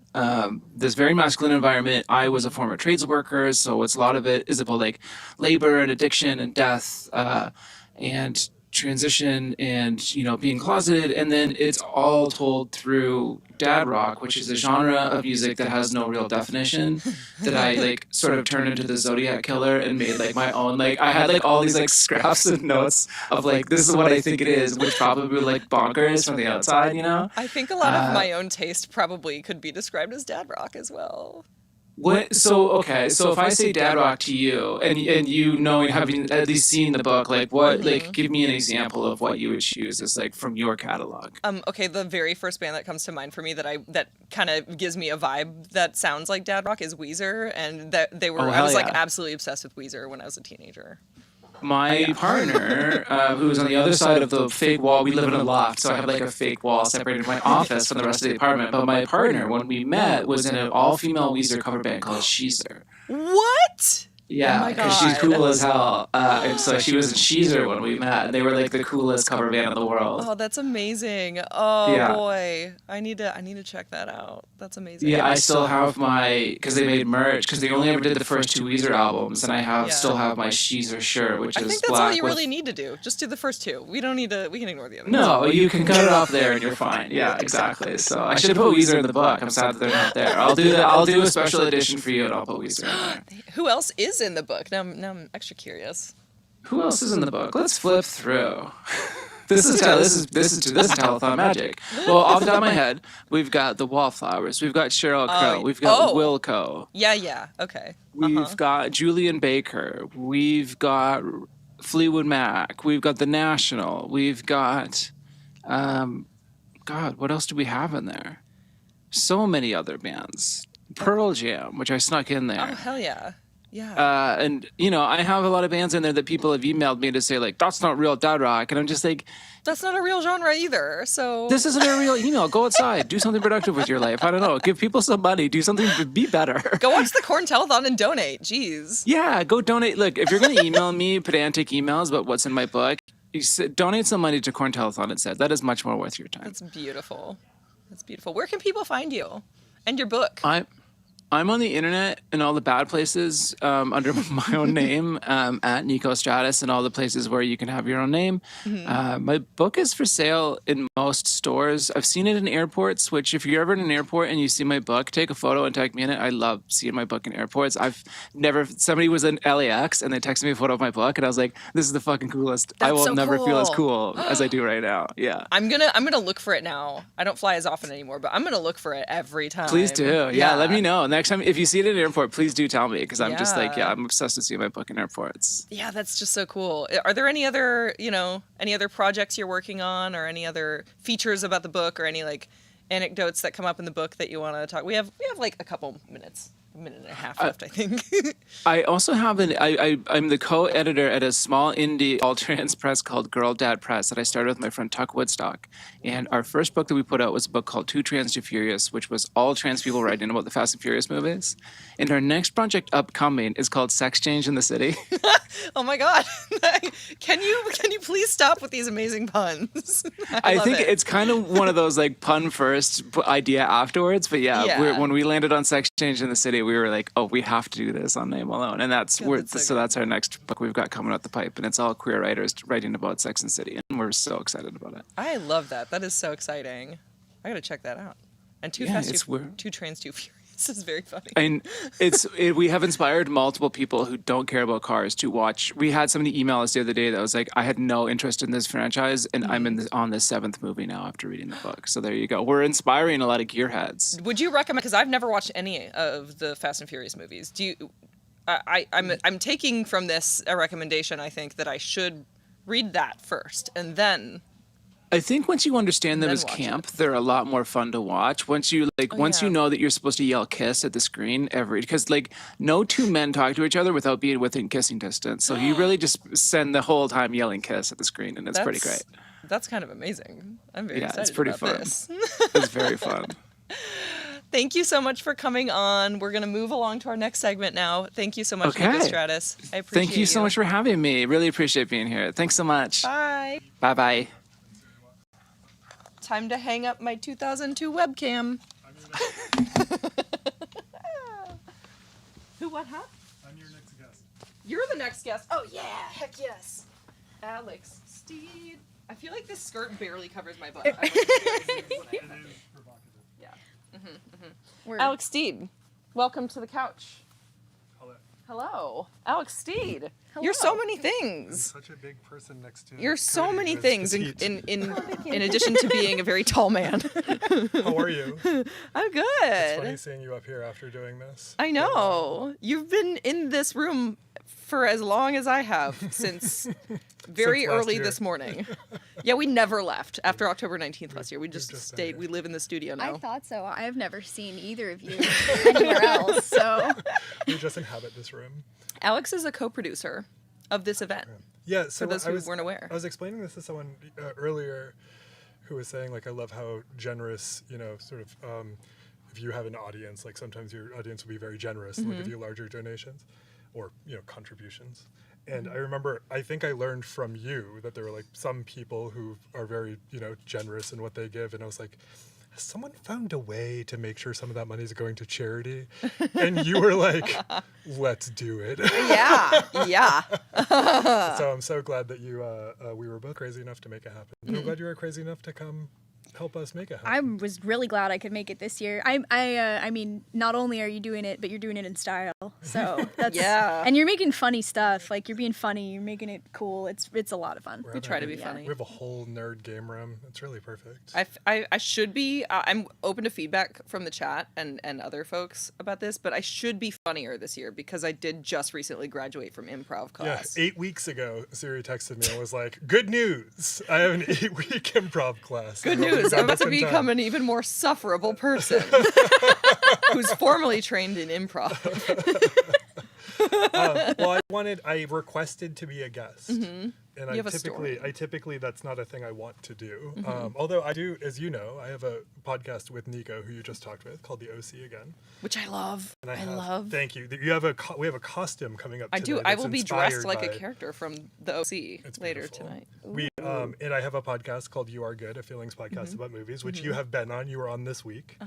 But I wanted to tell you because I think a lot of people, even people who are listening and who know us, don't know that the censorship stuff that we're talking about, specifically with regard to platforms and laws, can have anything to do with them. Because they think that this is, I keep my clothes on, for the most part. I don't take them off, on the internet. And so they think it doesn't matter for them. But I had a very timely alert via Meta. So to promote this event, our friend Sophia Lock, who I love, made a cheeky video in which she said at the end of it, "I'm not wearing pants and you don't have to either." And she sent an accompanying photo in which Sophia certainly was not wearing pants.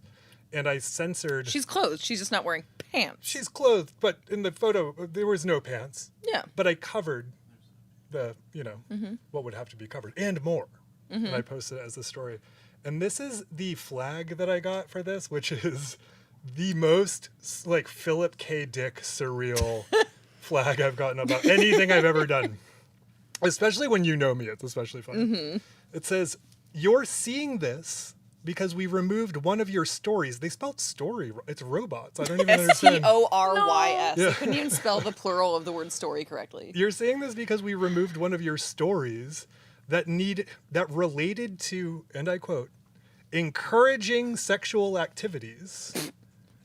Like, it was that's insane. It was it wasn't even a naked person. It was a person who originally was naked, and then their bottom was covered. Yeah, but like also encouraging sexual activities is very crazy. You're really way projecting. to interpret. Corny robots. Also, what's wrong with encouraging sexual activities in the first place? I don't get it. Like, what is that? I don't even know. So if I make a video and post it on known to Instagram, encourage sexual and I just make a video where I say, if you're interested in reproducing, like, I mean, which you is want to sometimes become the pregnant vernacular. or you want to get your partner pregnant, here's some ideas of how one might achieve that, including sexual intercourse. I think as long as you're doing it to keep. And if I say the that, family then together. it's. So we think it probably won't get flagged if I specifically only mention it. If I encourage sexual activity within. Yeah. If you do it to the perpetuate goal the unit. of the family unit of natalism. What is it called? Pronatalism. Yeah. Yeah, well, that's true because Suede gets flagged on Instagram all the Oh, time sure. for posting harm reduction supplies. We're not even posting pictures of people or anything like that, but just talking about contraceptives or especially about drug harm reduction supplies. Yeah. You can get that stuff taken down right away. And I mean, that to me is an extremely important example where it's like these are messages that are meant to better and create a safer community and to intervene in ways that the government doesn't or that people in charge have an open hostility to the kinds of people that are at risk. Yeah. And increasingly there are these invisible ways where we are prevented from doing that community work because like I'm a big encourager of the fact that we're like pretty much on our own. We shouldn't be. The government should be there to be helpful. Correct. We are not. That's not the case. We have to be there for each other. And increasingly there are these invisible ways that a lot of people don't even know. And like a lot of times people will make fun of people for like quote algo speak. They'll be like, this person said unalived or whatever. And they don't ask like, why are people doing that? Yeah, that's a wild one to me. I'm like, I thought we all knew about algo speak by now. Yeah. Like, so there are these you're ways not that being we're enough of a degenerate on the internet if you don't know what that is. This is so true. That's why we're here. I think that's why what I'm trying to underscore is even if you are, I might be the normiest normie in this room, but even if you are, all of these things apply to your life. Yeah. So thanks for doing what you do. It's so true. Thank you for doing what you do. I don't even know what we're doing next. By the way. Oh my gosh. By the way, you can get a copy of this zine that Alex and I produced together on the Telethon website. We have a You can get merch a signed button. copy. Yeah. It's $100. We will both sign it. I will not show you. This is the back. But I won't show you anything else. Yeah, can I see? Because there's some. It's the inside There's some cover. We can't show. encouraging Show sexual Cody. activity kind of content on the inside. Yeah, we'll get meta. The meta cops will take us down. What is next? Do we even know? On my. Yeah, in my index cards list, I have Sam Sanders. We have next. Sam Sanders coming up. Okay. Yeah, I don't know if even anything has changed yet, but I guess I'll. You know what I'll do is I'll go find out if Sam Sanders is here. Sweet. But Excellent. Y'all keep up the good work. Oh, and thank you to everyone who is donating. Thank you. Please keep donating. And buying merch. And if you want to sponsor this sort of thing for next year, I have a pretty good feeling we're going to be back. Yeah. We better be back next year. I'll go check on Sam. You're going to want to pick one of these up because there is some fantastic stuff in here. Yep. Just right inside the front cover when you open it, just right off the bat. Whoa! Like, that's what I was like. Whoa! Wow! And incredible, and you must see it. You must purchase it. Can't show you here. You have to pay for it and give your money to our charities. In my Scarlet Letter dress, which I wore this dress to the AVN Awards. I saw that. Or no, the XBiz, not the AVN. I saw your red carpet pictures.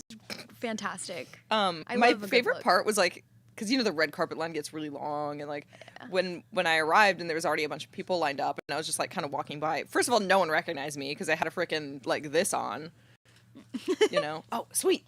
Never mind. Story time later, because our next guest is here. Oh yeah, got it. Thank you. Sam Sanders, come on up. Welcome. Thank you for having me. Thank you for coming. It's This is my first telethon. Welcome to the Thank club. you. This seems Hopefully much many more fun than the ones that I watched as a kid. I know, like Jerry Lewis. The Jerry and Lewis stuff. one. I mean, still a good cause, but also Great like cause, you know, this is to be fair, this is far more fun. I agree. Far more I've vibey. been watching outside. It's been nice vibes. Nice Yay! vibes. Yeah. So it's good to be here. Yeah. All right, so you're a journalist and a podcaster, Yeah. and what do you write about? What do you cover audio. usually? I have been in radio and podcasting Mhm. for 15 years. Mhm. I spent 13 years at NPR covering breaking news, politics, all kinds of stuff. And I've been independent the last few years. I've got a show with Sirius, and I have an entertainment show with KSRW here in town. So now I get to talk a lot about movies and TV and music and books and fun stuff. Ooh, amazing! Which I like. Amazing. Which I like. What's your experience with free speech? Oh my Just as a goodness. concept. What do you have to say? What are your thoughts? It's interesting. I grew up in a really conservative church. Mhm. And so porn was verboten. But I also remember as soon as I could like start to see what other folks in the church were doing, I realized they all were fucking and also watching porn. You know? Like I'll never forget discovering porn on a church member's computer in high school. No. And I was like, oh, wait. What? No. So that was my first like aha moment. Like Yeah. everyone does this. Everyone likes porn. Everyone Yeah. likes sex. And then in adulthood, being a journalist for so long, I realized freedom of speech, freedom of the press, and freedom of sex and porn, it's all related.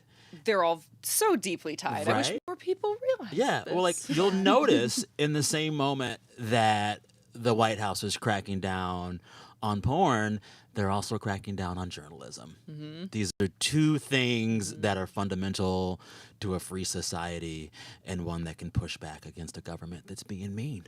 Yeah. You know? Anywho, that's my Yeah. take. So go porn. I love that. Yes. Yeah. What's the theme of your podcast? So the KSRW show is called The Mm-hmm. Sam Sanders Show, and it's just all about the stuff that we obsess over in our free time. So the entertainment, the love the that. music, the movies, the TV, the books, the internet, the celebrities, just the fun shit, you know? So I like to take the fun shit seriously. Yeah. That. And then my other show with Sirius is literally a group chat I made with two friends, Zach Stafford and Saeed Jones, and we just yap about headlines, whatever they might be. Nice. Yeah, so I've purposely carved out a space in my life where I don't have to talk about politics as much as I used to. I covered the 2016 election and was like on the trail following Bernie and Donald Trump for a while, and Oh boy. never again. That sounds insanely stressful. It's wild. And it's really wild to think Disappointing, about. too. Yeah, it's wild to think about like how much has changed since Yeah. then. Yeah. Especially in regards to like what we get to watch and what is like sanctioned and allowed. Mhm. Like you think about someone like Donald Trump. Mhm. He came up in reality TV Mhm. and he came up as a playboy. Mhm. Everyone knew he was a party kid. He Mhm. loved the hot women. He was Mhm. all about that. So to see him and folks who work for him now try to push hard against porn, it's like, girl, stop playing. Yeah. It's like, do you really really? We remember. We remember. Come on, you're Yeah. not fooling anyone. Yeah. Yeah, it is frustrating. It's very Indeed. frustrating. Pardon me. My skirt is just this was a choice. I'm dealing with it. If there's any you know, space in which you can like let that happen, it's the corn telethon, I would say. I know, Like, it's right? allowed. Well, we still have to deal with the algorithm. YouTube. I know, yeah, YouTube and Twitch. Oh, I love they that we will. get to. Yeah, I mean, yeah, we're on YouTube, so Uh-huh. the censorship police are here in the Wait, room with have us. they censored yet? No. Okay. Knock on wood. I Knock mean, on I wood. mean, typically, like they're both like fairly tolerant if you're just talking like in a more kind of almost academic way about the subject, even if it happens to be a slightly more spicy leaning subject. We didn't Yeah. have any issues last year, so Yeah. we're hoping for the best. Yeah. Well, good. Good. It's funny. I was thinking about like what is my experience with these issues right now in the midst of this telethon and what you guys are fighting for. I was in Utah for work the other week. Ooh. And how's it going up there? I got hit with one of those age verifications. Oh, yeah. And it also happened Yep. before when I was in Texas, where I'm from. And what's so crazy is, like, it doesn't work. No. Yeah. Some sites are You're banned, just like, and "Time to then turn you on go my to VPN." another site, and it's like, oh, that one's allowed. And then you can get a VPN. It's so nonsensical. The fact that they think that they could even ever implement this adequately. Yes. It's a farce. It is a farce. It's such a farce that's so in my mind when it comes to these age verification laws. There's really only two explanations for why this is the option that we've been presented with when there are obviously other better ways to do it, like device-based age verification, for example, instead of doing it this weird inverse way where it's like everyone has to prove they're over 18. It's wild. Yeah, it's just goofy. But they've already said, like, you know, in Project 2025, it said right there, like, they just want to, like, ban porn nationally and put pornographers and those who distribute it in jail. So I think that, you know, it's mostly just a case. I think in most cases, it's just they're stupid. Like, a lot of our lawmakers are on the older side and don't genuinely, like, do not understand the internet. Well, it's also like, when you think about what is their definition of porn and where does it end up? Their definition of porn could say, well, anything that shows same-sex love, even if it's not sexual. Anything they don't They like. have is what it explicitly comes down included to. that in some of the bills that are proposed. Yeah. Even just queer media. Well, Period. Project 2025 calls transgender ideology pornography. But there's like an extra benefit, right, to the way that they're doing things for them is that they also get your ID, your personal information. Now, if you want to access to queer media, they have your ID. They know who you are. Yep. And I wouldn't put it past this White House to sell that data. Oh, Like, yeah. I would not put it past They are them. certainly selling that data. This morning on They're Blue handing it Sky, over. I saw a link to a news story about how one of the age verification, like third-party age verification companies, is selling data. It's wild. Well, and this is what I want people to understand. I grew up in South Texas, evangelical, and there are a lot of people that think because they are God-fearing or moral or whatever that they're free from this because they don't do that stuff. But as soon as you start policing things like sex and the body, that policing will come to you. I think a lot about the folks that want to police who gets to go into what bathroom. If they get to take it to the extreme, they'll be checking the width of people's shoulders, the length of their hair, the size of their Adam's apple. It will eventually come for everyone. It's crazy. Right? Yeah. And so if we start to police sex in this way, where does it stop? And it will eventually affect people who think they will never be touched by it. 100%. It matters I've to already you. seen some cases where it has. Yes. With people in red states that have really, like, crazy, like, bathroom bans. Yeah. Like, Oh, transgender yeah. bathroom laws. And It's wild. And some of these, you know, maybe like a Republican lady who just, it's like, you're not yourself looking like the most feminine stereotype. Yeah. My friend. Oh, yeah. So, Yeah, you and supporting also- these laws. And it's like the porn is not depressing your wages. Yeah. The porn is not denying you health care. Mm-hmm. The porn is not making rents unaffordable for you. Yeah. It's not the porn. Yeah. It's Thank not you. porn. Beautiful. Really Thank you well for said. saying Happy it. to say it. Yeah. Happy to say it. Yes. We're not the enemy. We're the scapegoat. Exactly. We're the scapegoat. Exactly. Oh, it's the degeneracy. And it's that word, degeneracy. Yeah. Well, and this is the thing. Let me tell you something. I spent 25 years of my life in churches where they like rolled on the floor and spoke in tongues. Same. All those dudes up there, and it's usually dudes, they've got a mistress and another mistress. A lot of them are gay. They're all watching the weirdest porn. So like, it's just, there's a level of believe hypocrisy it. present in all of this as well that I just find annoying, to say the least. It is. It super is. People who think their porn consumption is evil are probably consuming porn in an evil way. They're probably watching some stuff that like none of us that we'd all be like, where'd you the even wildest find stuff. this? The wildest stuff. Yeah. So where do y'all think this goes next? I mean, this is a fight that's gonna keep raging. We got to wrap up. Sorry. No, you're good. We got about like 10-second answers. Oh shit. My bad. You go. Take 20 seconds. We're doing good. All the interviews are short on Corn Telethon. Okay. That's our style. Yeah. Where do I think this goes next? I think I mean, I'm always an eternal optimist, so I think that that we're gonna see people starting to realize more and more. I think it's actually kind of helped the big controversy with Steam and Itch having a bunch of adult games banned from the platforms. I think that's putting a lot of focus on the element of censorship that's actually coming from payment processing companies like MasterCard and Visa. And so I'm just hoping that more people start to catch on, because I mean, like, when you get the gamer community don't get them mad alerted to an issue like this, it's like that's a pretty strong force. So yeah, hopefully. Yeah. Worst case scenario, I think we're looking at a future that is full of safe for work porn, fetish porn disguised as other content. Yes. Which I think Balloon is way popping worse and, for like, kids, if you ask me. No, it is. That's It's where you get like pretty YouTube scary. Kids, where they put all that Yes. weird All the weird stuff in there. stuff. Like, keep it separated. Let us have Yeah. our space. Yeah. Otherwise, it's going to seep into the mainstream in a really weird way. In a very creepy, like, uncanny valley. Like, I really don't want to see that happen kind of way. Yeah. Yeah. Well, thank y'all for what y'all were doing. Thank I you. appreciate it. Thank you for what you're doing. I gotta listen to your shows. Listen. I'm very excited. Free porn and free press go hand in hand. Yeah. Hell Thank yeah. you, Sam Sanders. Thank y'all. This was so much fun. My first telethon appearance ever. Welcome. I'm honored. Yes, you're in the club. You're an OG telethon person Thank now. you. See ya. Thank you. All right. What? Who's next? Who's next? I think my cards are a little out of order. Lindsay. Yes, there you are. Hello, Lindsay Normington. Hi. Hello. Welcome. I love your tall. Hello. Thank you. Another ginger on the couch. Oh my gosh, I know you had to switch it up. Oh, let I me love close it. my legs. I'm so excited somebody that wants to see you're the big here. donation. How are you guys doing? Great. How are you? So good. Thank you for having me. Yeah, we're so excited that you're here. Thank you. Yes. Well, Noelle hit me up and I was like, this is everything I'm for. And this room is so cute. You guys look I love amazing. it. Noelle knows everybody. Thank you. It's the best. So for those who may not be familiar, I know who you are. And when Noelle told me that you were coming, I was like, yeah. Well, I'm Lindsay. I'm an actor, and I was in sex work for 10 years. I still kind of am, but I don't. I was mainly a stripper, so I was doing that for 8 years.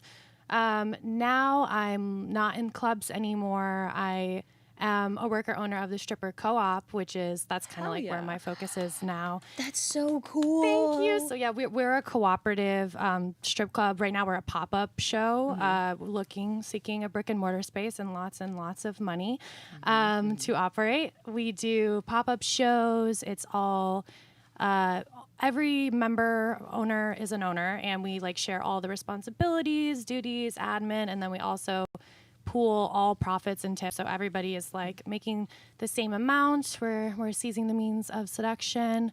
Also, that's amazing. It's wonderful because we're like a totally diverse group in terms of race, gender, body type, and it's something that like you just don't really get, especially in LA. Clubs are so segregated, and it's such a shame. I think you guys understand, like, you want variety in sex work. Like, that's part of, like, the fun, being like, oh, I can have a little bit of anything I want. And so, especially with, like, a younger audience, like, our shows are really, really popular. So I know that we will prevail and one day take over the entire industry. But right now I'm mainly acting, and I'm in an interesting world where like nowadays they kind of see it as a representation issue, being a sex worker, which is kind of cool. Yeah. But it's like I think I'm like have the unique experience of being sort of at this point a little pigeonholed as like playing a sex worker. Yeah. So it's interesting because I have always been an actor, so that's kind of what brought me to sex work. To move here and to do what I love, but sex work and has kind of been the thing that got a lot of eyes on me. Especially, I was part of the unionization of a club, Star Garden in North Hollywood, in 2023. I think is when we won our union. So that had a lot of press, and that was sort of how like people saw me who were casting things, and it's been a really insane, interesting journey. Amazing. And you were in Anora. Yes. Which thank I you. saw in the theater. I got invited to the stripper screening and I couldn't go, and I was so sad. That I saw was the such a videos of it. lovely It looked really time. cool. Like the fact that, coming into, I came here in 2018. The idea that like anybody like Neon would have put on something like that just for sex workers, like if you had told me that back then, I would have been just like, well, yeah, okay, sure. So that was a really special experience. I loved that. Yeah. What was it like because you got to go to the Oscars also? Yes. And be on stage. Oh my God. Yeah. Was that crazy? I blacked out. Everybody is asking me every day, like, what did it look like? There you are. Oh my gosh. Yes, there I am. Everybody's always asking, like, what did you feel like looking out over that crowd and looking at all the celebrities and people in the audience? I'm like, I don't remember. I was so just like blacked out on adrenaline. I think I have like one snapshot, but you can see that I found the perfect window to like show myself my that didn't wear off. I found my light, even though I don't remember. Thank you. I love that. That is so cool. Amazing. Thank you. Yeah, and I also like you were my favorite character in the movie. Like, so fucking funny, so good. That's been my favorite thing about my character Diamond is like the mean stripper in the movie, and she's kind of evil, and she like hates the main character and is always causing her problems. But it particularly like other sex workers, I'll be like, yeah, I was the mean stripper. I was the evil stripper. And they're like, no, she wasn't mean. Like, she was right. Like, I'm like, she was a total bitch. And they're like, no, she was right. She knew what was up. And I love that defending her space. I felt like I was pushing so hard to be evil. But it was a lot of fun. It was amazing. I love Sean's work. And so like working with him was just a dream come true. That's so cool. Thank you. That's so cool. What's up next? What else are you excited about on your horizon? Yeah, I just like doing a lot of fun projects. I recently did an Apple TV show where I'm playing an OnlyFans girl. Oh, sweet. It's like a little bit of a movement for me, like a different form of sex work. It's called Marco's Got Money Troubles. It should be coming out next year. Cool. With Elle Fanning and all these awesome people. So that'll be exciting. And yeah, just working on all kinds of little things. And our co-op is thriving. We're putting on shows. We're doing one in October, and then we're also right now organizing around a stripper bikini car wash that we're coordinating with the Clean Car Wash Workers Center. So they're they're a worker-owned cooperative for car wash workers. Oh, that's awesome. Yeah, it'll be a fundraiser for car wash workers who've been obviously really, really disproportionately affected by ICE kidnappings. And so to find a way to make it fun and sexy, and it's cool. I think like right now is politically kind of a horrible time for organizing. Yeah. Like in a very systematic way, but like it's a great time for building coalition and just like seeing where you do relate to people in like totally different industries. Like it's amazing how the similarities, obviously our work is so different from theirs, but like hearing about the fact that like, because with our union, it's so difficult. There's so much turnover in strip clubs. Really the thing is like building your own model. And I think that's kind of what they have to do as well, because there's so much turnover and just so much exploitation in the industry, particularly if you're undocumented, they just treat you like shit. So I'm very excited about that and just whatever I can do. Yeah. Thank you. Yeah, thank you. The car wash thing that's so cool. That's like what an awesome way to like build solidarity. Thank you. I love that We've been wanting to do one for a really long time. And then I think Devin from Little Secret, who you're gonna have later today, she recently had one, and I was like, we need to freaking make this happen. Yeah. It can really happen. So we're excited. I'll get in on a car wash. Yeah. If anyone needs me. Get a little sudsy. We'll do a little performative cleaning. I love sex workers. Oh my God. I know, right? I know. I really do. We are so lucky. Yeah. I've often had similar conversations with people in the adult industry, like people who do mainly studio performing or even like OnlyFans creators, about the challenges of like unionizing in a way that like accomplishes the goals of a union, right? You know, and it's really, really hard because turnover is high. Has there ever been a big push for that in porn? Because I guess I don't come from that world, so I don't know the history of that. There's been, I mean, there's technically we have a union right now, it's not incredibly strong. I mean, I would say that like what we have that is doing a lot of representation for industry at like, you know, publicly is like Free Speech Coalition, which is a nonprofit trade organization, and they do like essentially lobbying. It's not a union at all, but it is like they do also provide, like, you can become a member if you're in the industry, and you can get benefits by member. Like there's certain like health insurance like discounts and like so they do a lot of like work for the industry as well. But it's just not the same thing as like fully having like a very like a powerful representational union. Yeah. It's just very hard to get one and like have it last and be strong. It's so hard, especially when I think what we ran into so much is like the big agencies that exist to protect laborers, like they're a little afraid sometimes. And we got a lot of help. We did too. But sometimes they're so afraid to even look at these industries. They're like, that's the Wild West. And it's like, I think you had some people on here talking about like the banality of sex work and how tedious and how similar it can be to other jobs. And like, we really just want the same kind of protections as everyone else. And it shouldn't be so hard. But people get, ooh, they were clutching their pearls. Yeah, they clutch very their pearls. often. Undies in a whole bunch. Yeah.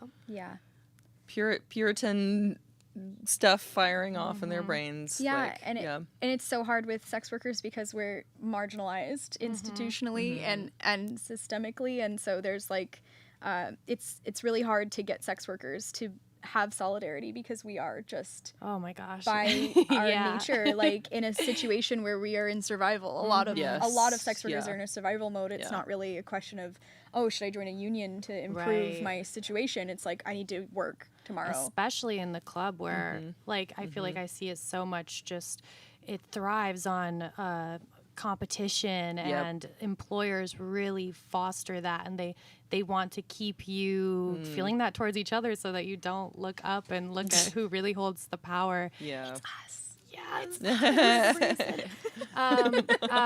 But it's, I mean, that we were very lucky at Star Garden to be like a really small workforce, and we all had come out of the pandemic like with a sort of more of like a mutual aid perspective, because during the pandemic there were no clubs and we had to create like virtual spaces together to make money together. And I think it was just kind of like the perfect time. Now it is a really imperfect time for labor, and like it was so poised. The world was poised for that. It was hot labor summer. We were with Chris Smalls of the Amazon Labor Union. We had a slip and slide on the picket line. It was so beautiful.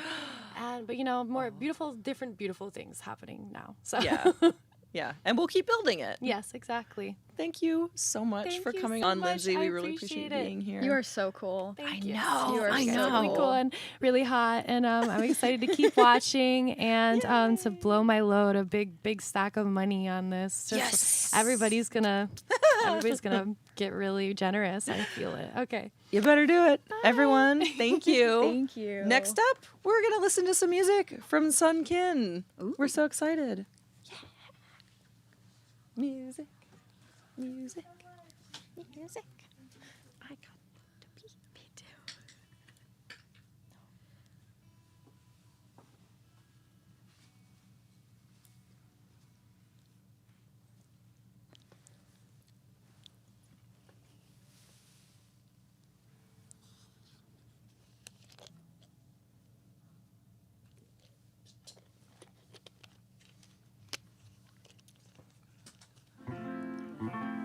Hi, I'm Kabir, also known as Sunken. The song's called 33. So I'm 33, and I guess it should be obvious that they're not trying to crucify me. I'm not Jesus up on the cross. It gets hard, why'd you string yourself up?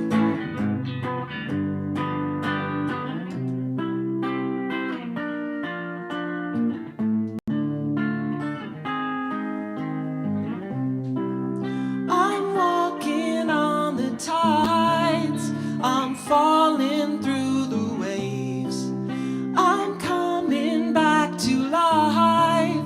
I'm rotting in my couch just for the day. So I'm 33, and by now I shouldn't be surprised that the call is coming from inside, telling us you win or you die.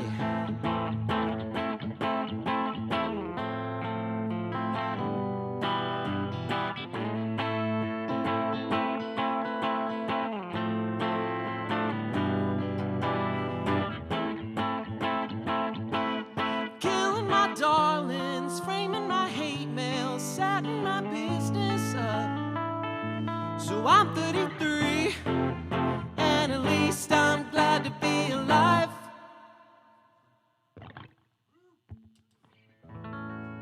Thank you. This is a song I wrote with my dad. It's about when his brother, who recently passed away, was teaching him cricket as a kid.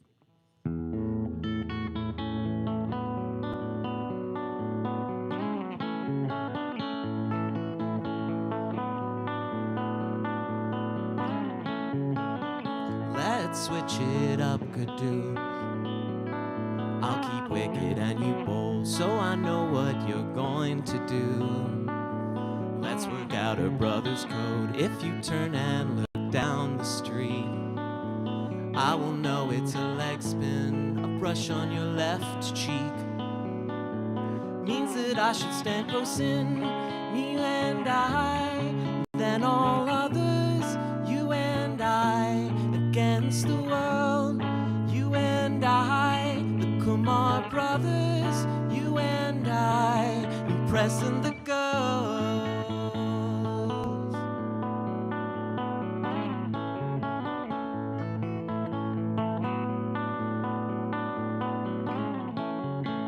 Spinning's not just about the twist, it's all about the little touch. I will teach you when to use your wrist, which way to turn it and how much. Keep it gentle as you swing your arm. Lick your fingers, get a grip. No big drama, just keep it calm. Add some spice and let it rip. You and I, and then all others. You and I, against the world. You and I, the Kumar brothers. You and I, impressing the girls.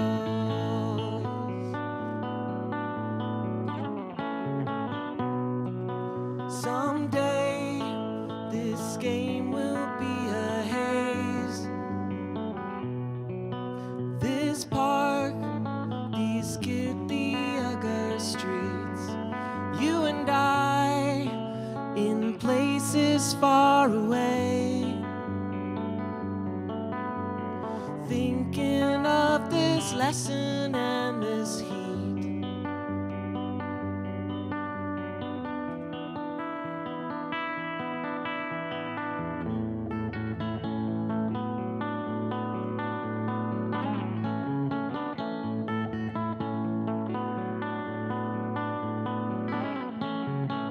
Shine only one side of the ball. Bernoulli will make it swing. Burn it extra when it's cold. Then let Magnus do its thing. Remember these fine points could do. Each time you come out to bowl, remember what I taught you. Never lose a brother's code. You and I, and then all others.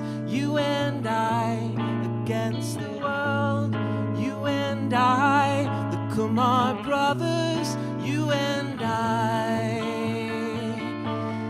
pressing the girls.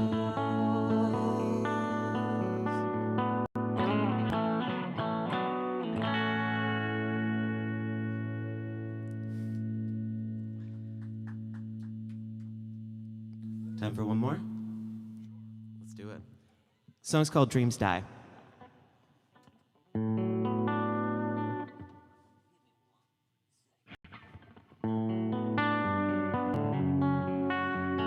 Sober, lucid, upright, patient. Write myself up for indolence. I'm basic. I'm hating. The dreams I have are drying up, but I am so excited for the new stuff. I don't wanna get in the way, wanna lift up. Envy won't shut up, so I just keep eating my feelings away. I don't wanna go to my job. Today I will read a book or do a push-up if I can. The dreams I have are drying up, but I am so excited for the new stuff. I don't wanna get in the way, wanna lift up. I live my life a certain way, and I don't wanna have to relitigate. Hold on to your hearts in the back, we move fast.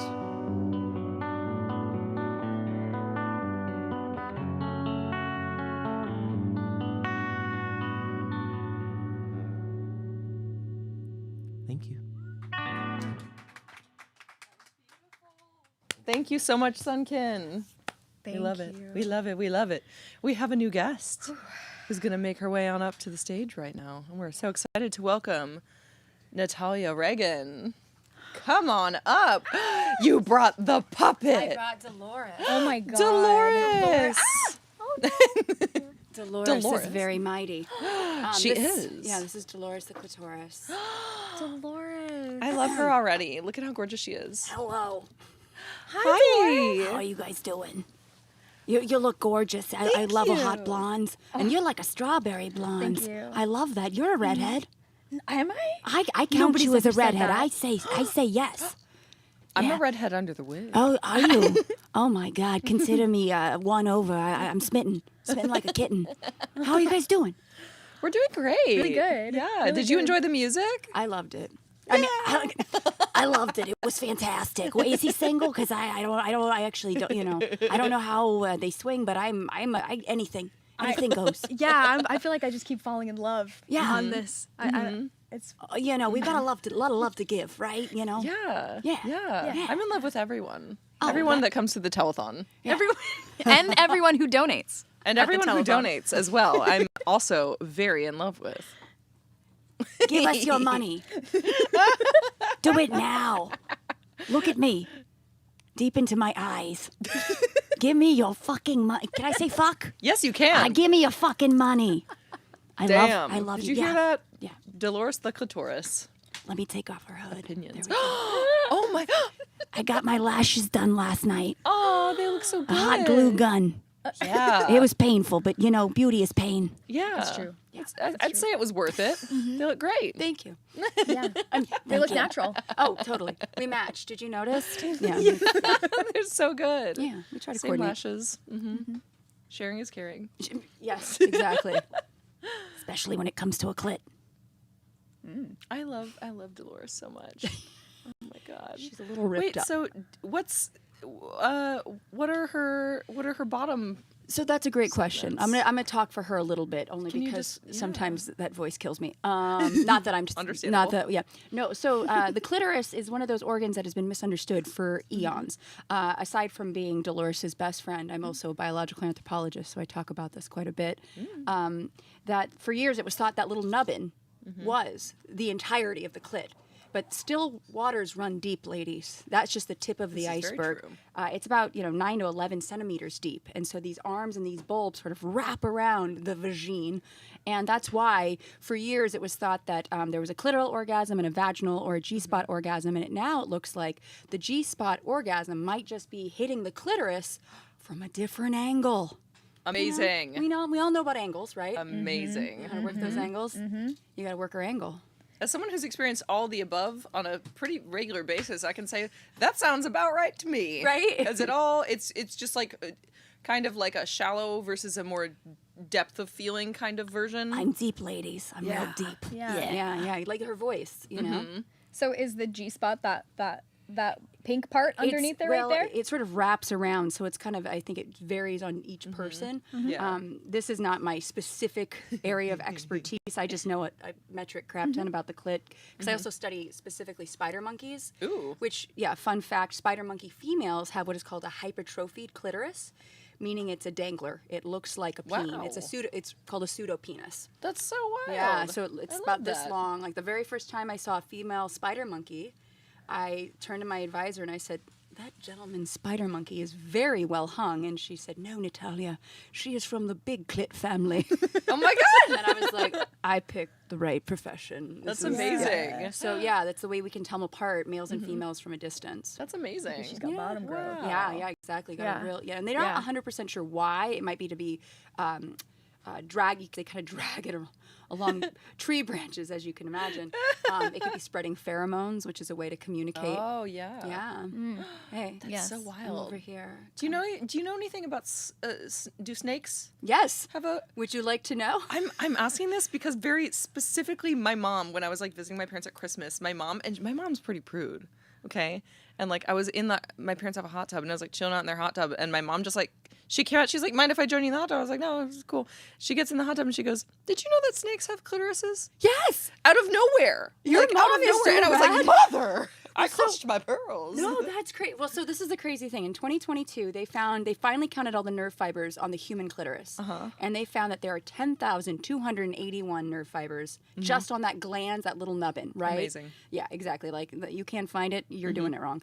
But 2 months later, an all-female team of researchers in Australia studied, basically, they noticed that all their textbooks were hemipene this, all about the snake weens, right? Right. Nothing about the clitoris.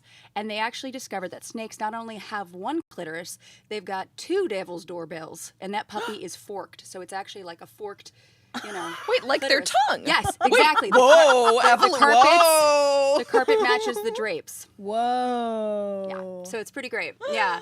And the males have a hemipene, so it's forked as well. So everything Is that like fits. its name? New bottom The surgery anatomical just The name? hemipenes and hemiclitors.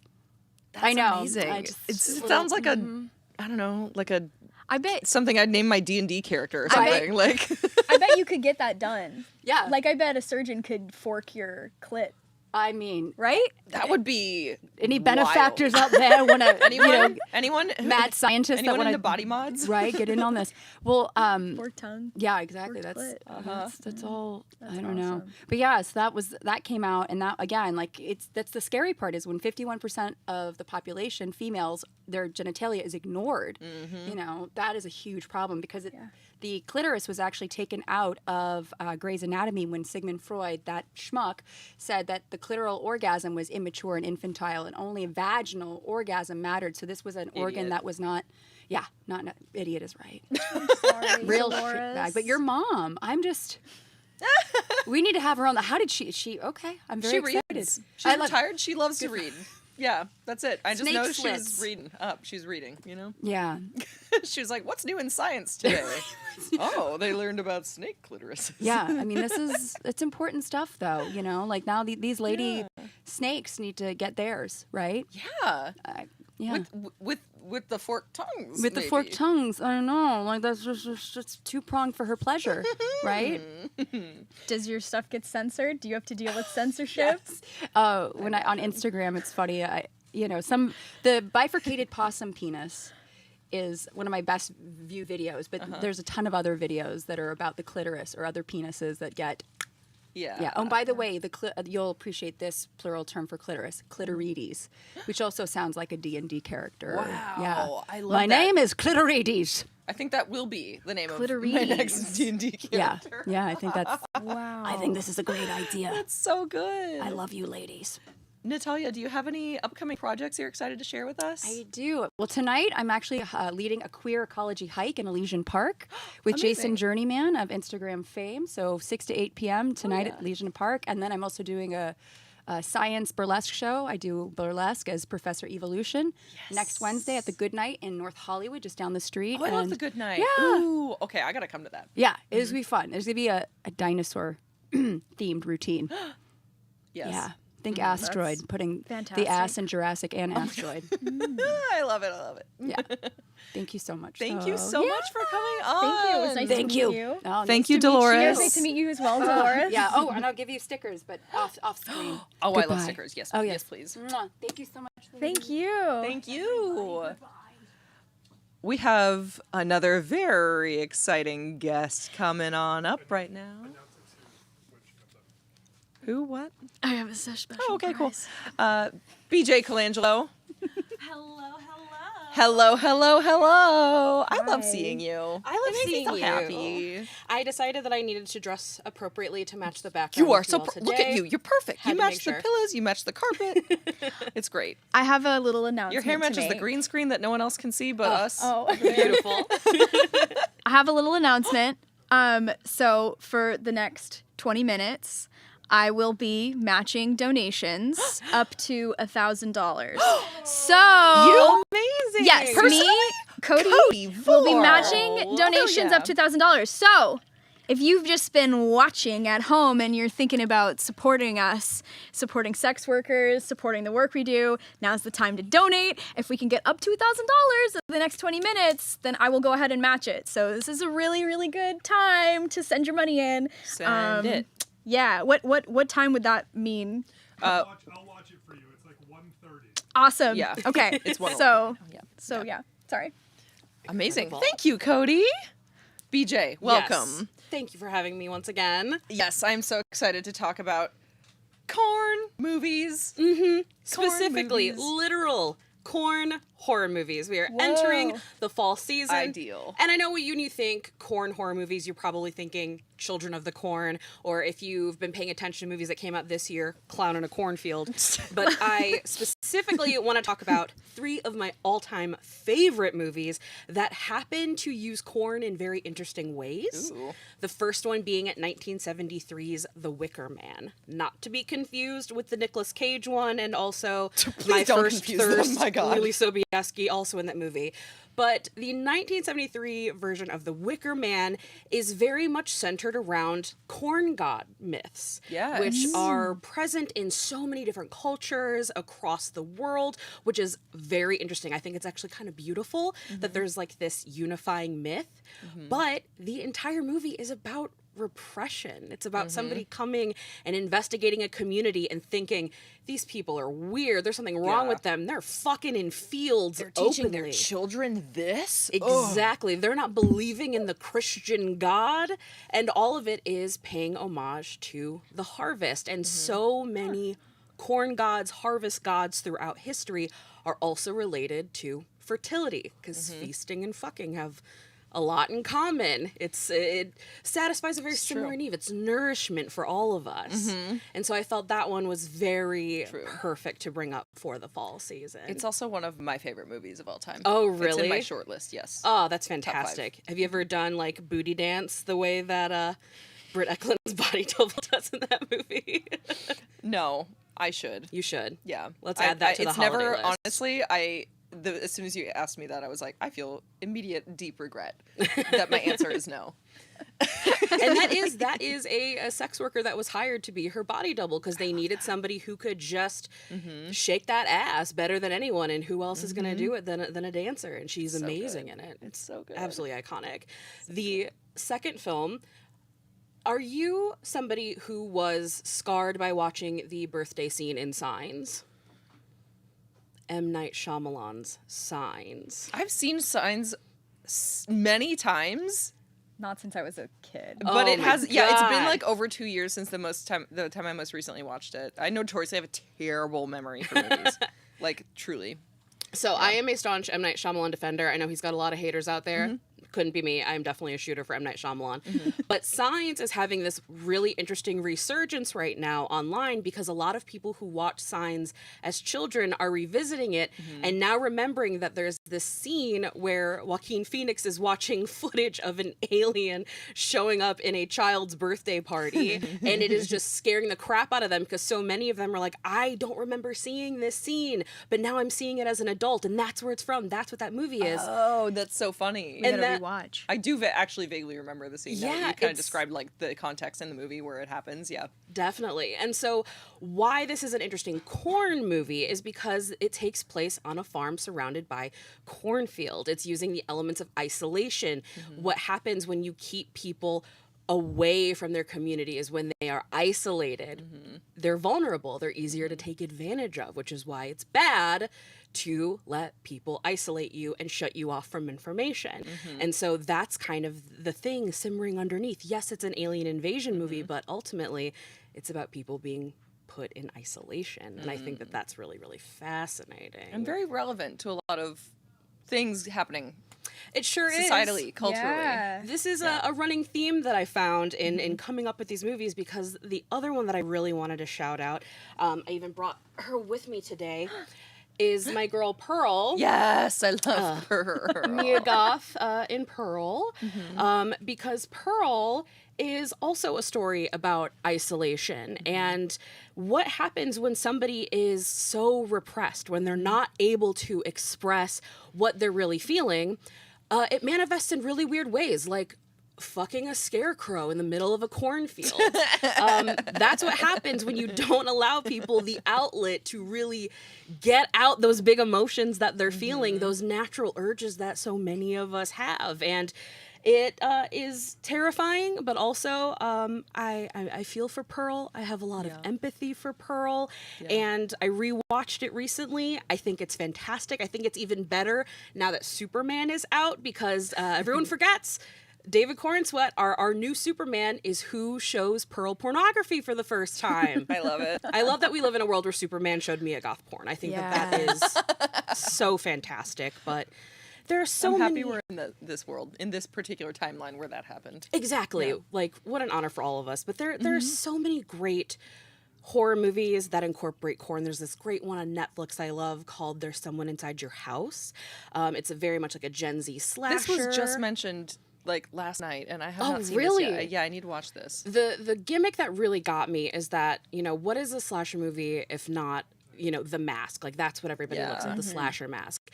Well, in this one, the killer 3D prints the victim's face. Oh my God. The last thing that they see before they die is their own face, which is a mind fuck. But the entire movie leads to this amazing scene in a cornfield. Again, another movie about repression and isolation and these themes that we see in corn. That's it's a great symbol for that. Wow. It is. That's amazing. I love that you connected. Like, what? You just put it all and you wrapped it up in a beautiful bow for us. See, and that's what I like to do. It's almost like you do this professionally. It's almost like that, you know? Media analysis, film criticism, entertainment journalism, all of it getting together in this beautiful stew where I can connect movies from, you know, 3 different decades, 3 different subgenres, all connected by, like, barely connected by corn, but those themes are still there. And those are themes that are affecting all of us today. That's so true. Yeah, so true. Do you have any? I think we have a couple more minutes. Do we have about 2 more minutes? Sure. All right. You know what? I was going to say, do you I'm have going a to talk about do you have a Clown in a backup Cornfield. corn? We're going to talk about Clown in a Cornfield. Yes, Clown in a Cornfield. Clown in a Cornfield. It came out earlier this year, directed by Eli Craig, based on the book series by Adam Caesar. It's like a middle school, like, YA horror book. But it is about an entire town that is like their main form of income is that they have a corn syrup factory, and the mascot of the corn syrup factory is a clown named Friendo. And then suddenly there are people dressing like Friendo the clown taking out teenagers, and they have to figure out why they're being targeted, why this town specifically.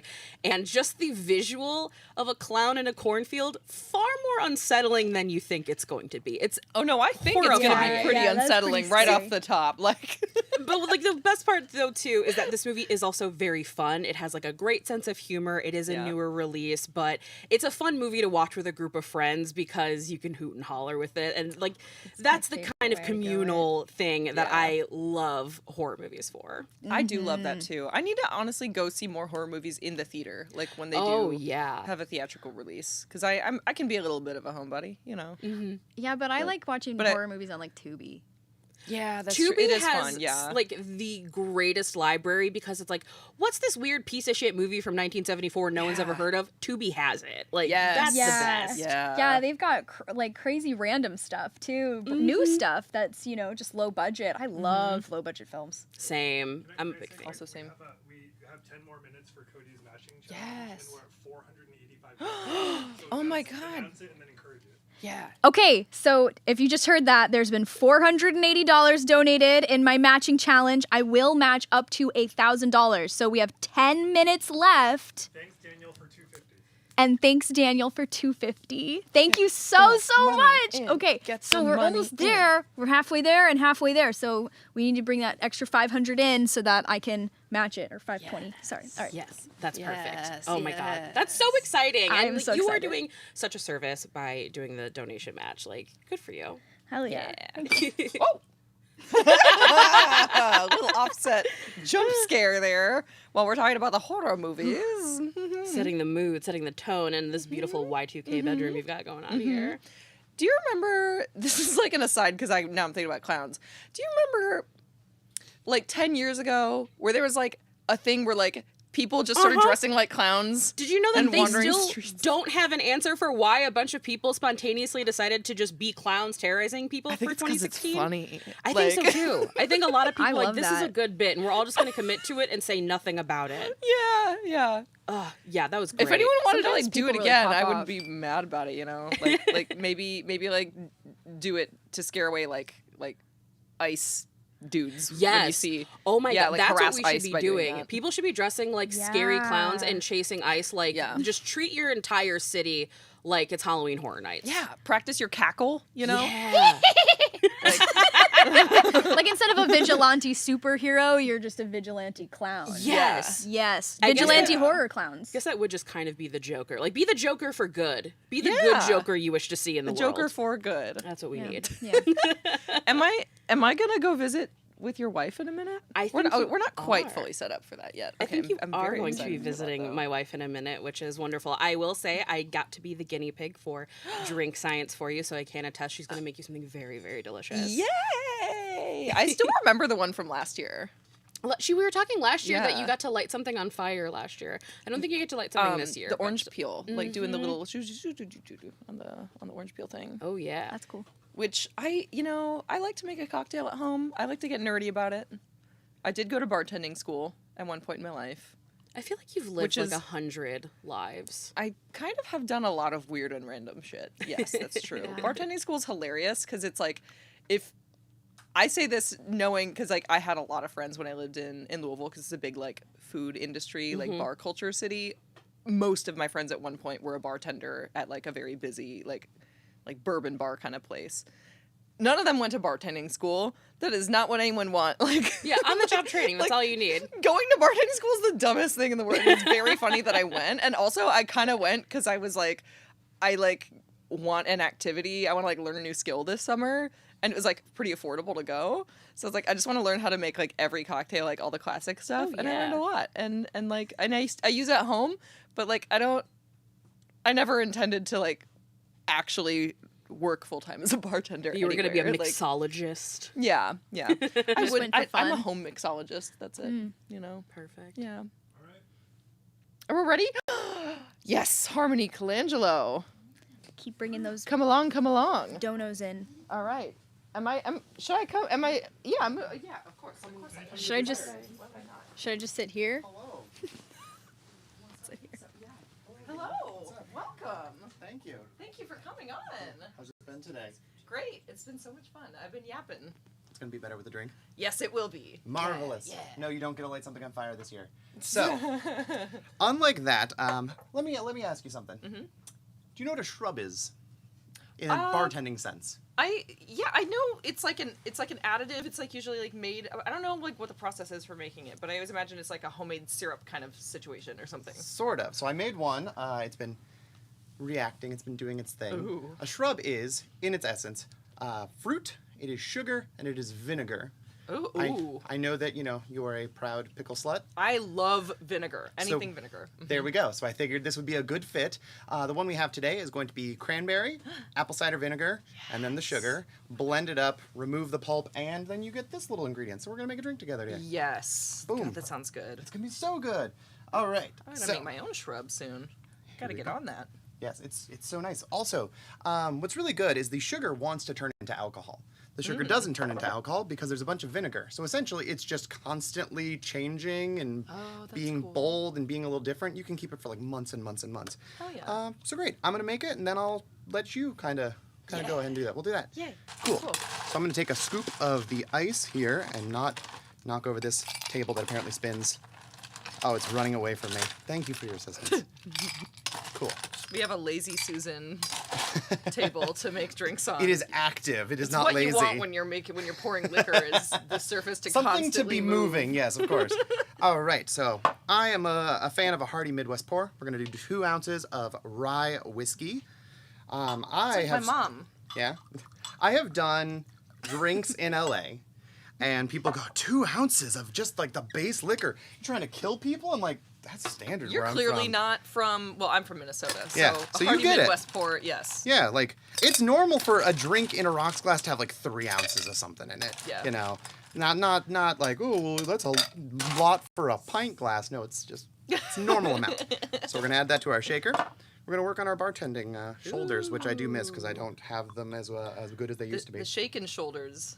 You look so buff when you have shaken shoulders. That's so true. So we're going to do 70, Gorgeous. 3/4 is what I want. 3/4 of our shrub. Cool. It's going to smell quite a bit more vinegary than it will taste, but it will be it delicious. smells delicious. Right? I would just squirt the bottle into my mouth. People have told me that I make a shrub that goes well on a salad. Ooh, so we're going it to is a bit of a perhaps drink a vinaigrette. salad Yeah. dressing. I like that. Yeah, so we're going to go ahead and shake this guy down. That'll be very nice. Shoulders. Yes. You gotta. A lot of people just go like this. They're real lazy, or they go like this. You want to you go demolish up and the down. ice inside. Yeah. right? The idea is you want the ice to dilute it and kind of add, its own quality. So go ahead and pour that over our Ooh, she's thing. gorgeous too. It's gonna Look be a at the nice color. little pink. It's gonna be nice. Ooh. It's very festive looking. I love it. Thank you. Then we're gonna go ahead and top it Whoa! with a bit of ginger beer. Skill. What was that? It's my bar key. It's got my Screaming Cowboy on it. You might recognize him from, yes, that. His name's Jimmy Barnes. We don't know this in this country, but he's one of the most prolific and achieved singers in all of Australia. Scream singers too. Yes, Like just he has in a general. famous scream. He's wonderful. Yeah. He does a particularly good cover of The Best with Tina Turner. Amazing. I believe it was for the World Cup one year. Oh my god, that's amazing. So we're gonna do a splash of that, and then we're gonna do a little orange twist on top. Yay. Oh, that wasn't a good one. See how this orange does. That's the winner. That's good. Yeah. Yeah. So a little twisty twist. A little twisty twist. And you literally twist it. A little and that twist. makes it a twist. Yeah. And I'm gonna go ahead The and give mine a aroma bit of a in twirl. there. Bada bing, bada boom. Gorgeous. All right. So you feel frisky? You want to do it? Yeah. Let's do it.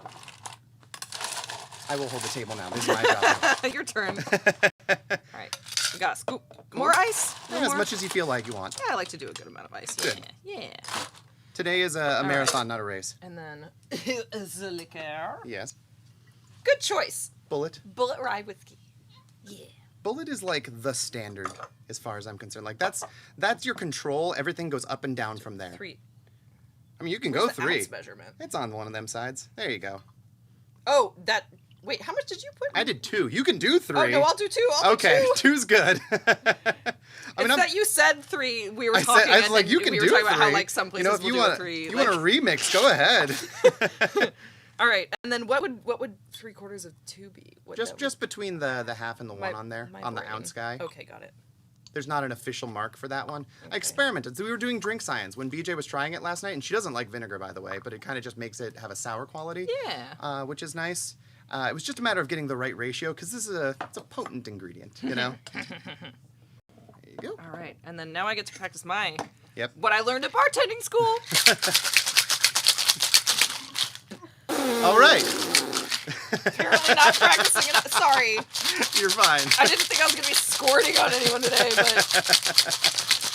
Oh my god, All right. okay. Whew. All right, we're good enough. That's good, that's good. Go ahead. I'm used to my home shaker. Yeah. This one is a That's different fine. shape. We have towels. I brought them from home. Very smart. You never know. You know, I'm actually really glad I happen to be wearing a wig right now. Oh yeah, let me use the strainy thing. You can just pour the ice straight in there if you want. Perfect. You're already Yeah, I'm halfway down there. for Yeah. Hey. Beautiful. Cool. This bucket is just in the way of probably all of the shots. Just a little bit of- I'm sorry to the people in production. It's probably not the best look for you on that one. There we go. Beautiful. Now we can see the You want your drink. orange? Yeah, I want to shave an orange. Cool. And I'm not going to shave my finger. Yes, which no, I don't do did that. really bad on my thumb like a month ago. Okay. I always go... With a different... I usually go in this direction, so I cup it on like one side. So you can do it however you want. Beautiful. It's just like any other peel. It's a potato peeler. It's whatever. Yeah. All right, and we're going to twisty, twisty, twist. Oh, oh, Yeah. he did a little... You want to... Up on me. That's what you want to get on the top. Oh, no. Yeah. Okay, then we'll just squish him again. You can go again if you want. You want to try another one? Yeah, Okay. it's too much fun. I just want to shave the orange again. Yeah, you want to peel it. Once it's peeled, you want to go ahead and twist it rind side out because you want to get that oil right on top. I'm sorry, this orange. It gave me a bad one on my first one. There we go. That's an all right one. He's just, you know, it's not bad. I mean, he's got thick skin. Yeah. Good for him. Go ahead and give that a little twist. You'll Wait, see. this side? No, other side. Okay. That's got all the oils and stuff. That's gonna go ahead and give you Yeah. Ooh, that look at extra that. aroma, So the gorgeous. bouquet. And then just hello. Beautiful. Get in there. Beautiful. Yay. That's it. Ta-da. Cheers. Cheers to us both being splattered with. Yeah. Whatever. We were sharing a moment. Now, what I like about this drink is because it's topped with the ginger beer. This is so good. Thank you. It's going to get very different as you experience it. I love the it. ginger beer starts off a little spicy, a little fun, a little sweet, and as you go down, you get through that top layer, and then that's when you get to all the hearty stuff, all of the bold ingredients, the liquor, the shrub. I love it. And you can see little shrub particles. Yeah. Little, That's the cranberry. Little fruits. Little cranberry. It's so good. Thank you. Last year it was like so much more corn and farm themed. I'm like, I'm gonna go with a harvest theme, and it's like, no, we're just glamorous and it's lovely. We're very glam. Yeah. Yeah, cranberries are in a Cosmo, aren't they? Probably. I don't know. I think I've never it's actually drank a Cosmo. I just believe think of it's it as cranberry early- juice. Yeah. Yeah. I haven't made a Cosmo in a good while. I've never made one. There you go. I don't like vodka, so I wouldn't. I'm glad I didn't do that then. How do you feel about other clear liquors? Are you a gin fan? Are you a tequila fan? I like gin. I love tequila Mezcal? and mezcal. Okay. Yeah. But mezcal doesn't exist where I'm from. Yeah, it doesn't. I didn't really learn about it until You move here and everyone's like, within what do the you mean last, you don't know what 5 mezcal years. is? I'm like, well, it's like more of a near the border thing. I'm up near the Canada border. They don't. Yeah. That's a little spicy for people They're up not there. doing that up there. No, What not is at all. This? Thank you so much. Yes, Cheers again. You're welcome. Cheers. And so you have the recipe at home. Anybody who wants to make this, your shrub will last for literally months. I made a tiny quantity. You can just make as much as you feel like making. I'm gonna shrub it. Yeah. When I get home. Not tonight. I'll probably be too tired. Oh, absolutely. Thank you again. You're welcome. I'm making my way back to my chair so that we can welcome our next guest. Good news beforehand, we hit goal. We hit goal! Yay! $1,075. I need to like. Thanks especially to Pornhub that put 500 into there. Yay! All right. Yay, we hit our goal. We've got matched All from right. Cody. Pornhub gave another 500 on top of that. Beautiful. It's so exciting. Oh my God. Thank you, everybody. Are we? Hello, welcome. Yes. Lizzie Cooperman, make your way on up. We're so excited to have you. Welcome. Oh my God, look at your cute bra. Oh, You guys look Isn't amazing. it so cute? Oh my goodness. Yes, we're doing Paris and Nikki from The Simple Life. Oh, I see it. And somehow she already owned a bra that's like identical to the one that Nicole Richie wore in. I the love thing, yeah. it. You guys, you made your goal. How do you feel? Really good. Amazing. Great. Yeah. Thank it's you, very everybody exciting. who donated. Oh my gosh. Yeah. I'm here to bring the mood down. I just had really depressing news. I'm like, did anyone check CNN today? Time to get severe. I won't do that. So what have you been working on you lately? Guys, supporting small businesses like Starbucks. Look, man, can I just say, I'm like a rant, a small rant from me. Yeah. Yes. There's too many Starbucks in LA. I'm sure it's just because it's exorbitantly expensive to open a business here that there's like almost no locally owned coffee shops. Like, well, in the Valley, I live in the Valley, and it's there's none. I like how you kind of said that in character. You're like, I live in the Valley. Yeah, it makes me sad. It makes me sad. I know. because I've lived in many other Eagle cities. Rock, and there's one like on Colorado and Eagle Rock Boulevard, and there's one like 2 blocks down now. I was like, tell me this is a bounce house or something. Yeah. This can't be real. Yeah. You're building this from the ground up just to drive through. Yeah, a lot of the Starbucks in LA. I mean, just increasingly across the country, a lot of the newer ones that they build like are drive-through only. Yes. Which I hate because it just sucks for everyone. But as someone who worked as a barista for a couple years while I was in college, I hate that for the people who work there, because when I was a barista, I did work at a place that had it was very much like technically it was like a part of a very small chain, but it had it was locally owned, local feel. You're bringing up a lot of memories now. Continue. Yeah. Yes. And so, but we'd all fight. Everyone who worked there, there'd be usually 4 people on shift running the place, and we would argue. We'd have to draw straws, and the person who got the short straw would be the one on drive-through duty. You would draw actual straws? Yeah. From the cute. Yeah.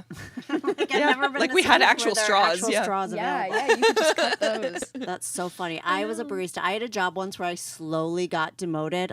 First I was a bartender, and I opened a bottle of wine, and it spilled everywhere, and they're like, we're demoting you to barista. And then I wasn't aggressive enough with the banging of the... You know what I'm talking about? When you have to... I forget what it's called. The little thing that what holds is the that? bean. The espresso handle. Yeah, It's just the handle. espresso handle. They were like, you've got to bang it. And I was like, I'm scared. And they're like, you have now been demoted to dishwasher. They do literally tell you you're physically gonna harm you. You should probably wear a wrist wrap or something. You're gonna give yourself afraid. shock damage in your wrist from banging it so hard. I'm not surprised. Metal on metal. I felt like I just didn't have it in me. I also have no upper body strength. I'm basically noodles from here up. But I was a barista for a minute too, but I never had to bang. Oh, really? You didn't do any banging? I didn't when you have were to a bang the barista? thing. But that means we were all baristas. That's Yeah. amazing. Yeah. Now, did you I ever love that. dishwash? Yeah. I did. Loved it. I felt like I it was closed so a lot in the zen. place I worked because I was like, I'm not getting up at 4. So I closed. I was almost always on the closing shift. Oh my gosh, which meant I amazing. was there alone for the last couple hours, and I was. I loved washing it. And you a open ton the of dishwasher and the steam rises up. It's like you're getting a facial. Yeah. You're having this beautiful. very... You don't have to Unless you interact have with eyelash customers. extensions. Yeah. Oh, right. You gotta watch out for the steam. Do you have them right now? I don't. Do you have them? I do. You do? Yeah, I actually. had them a while back, and that's kind of the reason I got rid of them was just because I do too many steamy activities. Oh my gosh. They were that's so falling out too funny. fast. I was supposed to have my lash appointment today, but I decided to come to this instead. So they're falling out. Bless. I'll have to I'm go on tomorrow. They look really good. They don't Thank look you. sparse. Yeah. Thank you. Yeah, Thank you. They're Yes. great. You look like you're taking very good care of them. Kudos. Good job. I love this set too. Isn't it great? Yes. Was this your It's- vision? So the theme generally is if we were at a slumber party in 2004. I love it. Okay. Which, funny enough, that is core when I was a teenager. I graduated high school in 2006, but my bedroom looked nothing. I was a weirdo. I was a weird kid. Really? Oh. Yeah. I literally, I don't know what I read. There was it was a blog or a live journal or something that I subscribed to that I read about insane interior design. and as a teenager, I was I was You're a I'm quirky going kid. with this. No, literally, it was making your room look crazy on purpose. So I had my bed was diagonal in the middle of the room where you could. There's it was. That's diabolical. There was stuff hung up upside down. I had feng shui. chandeliers I'd made out of the caps from laundry detergent bottle. It was unhinged. Really? Yeah, I wish I had That's so photos of it. innovative. I don't really, That's but crazy. That's very innovative. Yeah. So you would put candles in the tops of the... yeah, it was just Wow. it was Okay. It was a very wild space. I had My friends a would come over and be similarly like, weird bedroom. yeah. I hung my dolls by their feet as shade poles, and my mom was like, "Stop doing that!" I yes. just was like, "It's so cool." We're I thought cut it was from the same dark and- cloth, I see. Well, I'm from Minnesota, also. I didn't actually I'm know this deeply about your you. senior, but I'm from Yeah. the hardened streets of New Hope, Minnesota. Oh my God, My New Hope, family's from Minnesota. Are That's where you actually I too? have. Wait, yeah, what? Yeah, This I have. is wild, really. It's like other than Vegas, I was born in Vegas. God, but all we need Minnesota. is Josh If, Hartnett. if I took my wig off and then removed the red dye from my hair, we'd all look a lot more Minnesotan Oh my gosh, sitting here right, together because my hair right. color is the same as yours naturally. Oh wow! Yeah, you got the same hair color. Yeah. Oh yeah, yeah, Oh, you yeah? betcha. Yeah. Yeah. Did you guys ever say Dewey? I feel like we were always like, instead of DUI, people were like, don't get a Dewey. They were like, whatever you don't. They'd be like, Oh my God, don't I let love him drive, that. Don't get a Dewey. And I still say it. I'm like, I love Dewey. I love that. I moved away from Minnesota when I was like 12, so Okay. I wasn't ever really saying the phrase DUI Okay. by the time I moved away. Yeah. But that totally good. tracks. I'm That gonna makes say sense. that to my mom. She's watching right now. Tell by the way. her. Oh my goodness. Really? Yeah, since she's from Hi, Mom. Minnesota. Don't, whatever you do. Hi, don't Cody's get a, mom. Don't get a Dewey. Don't get a Dewey. Don't get a Dewey. That's amazing. Did you work at Mall of America ever? I didn't. Oh, because you were 12. Yeah, I was little. I went there. thought Okay, you no, were I asking my didn't work mom. there, but I Oh, would. yeah. Did she? I don't think so. I would beg my mom to take me there on the weekends, Oh my and gosh. and you know most of the time she wouldn't because she was like, oh my God, but Right. on the occasions that she would, then she would immediately regret it because when I was like little, I was one of those kids that like my parents had me on a leash, like a little harness with like a No. leash. Oh, literally. Because a literal leash, and I Like don't Tinkerbell. I don't know. No, they needed to do that. I fully support that. Like I supported it then as a child. I like really didn't fight them on it. I was like, yeah, sure, like you're right, because I will run away and like get lost. But that's what I did. I would like leave. I would be like, I'm gonna go to the bathroom at the Mall of America, and then I would just like disappear, and my mom would lose her mind, and she'd have to go to the mall like cops and have them like page me over the PA system that plays throughout the entirety Oh of my the Mall of God. Do you feel like this is kind of an homage to the leash a little? Yeah. Mm-hmm. Oh my I God, know. that's wild. I know, it's so funny. But I loved it. I loved going there, riding the rides. I love that you had a leash. And at The what log point could flume. you take it off? Like not until you're back at the car? I mean, yeah. Like Okay. it was like as soon as we're out of like a crowded spot, Yeah. they would. Yeah. Yeah. It was really only for like very like crowded outdoor places. that they Okay. would My parents use had it, me in a but- cage with an ankle monitor. No, I'm I just got out today. It's nice to be free. I'm so happy that you made it out. I'm of the so cage. happy too. This is so exciting. And I like that you have bright colors. I feel like all the design shows now, everything is like a muted green.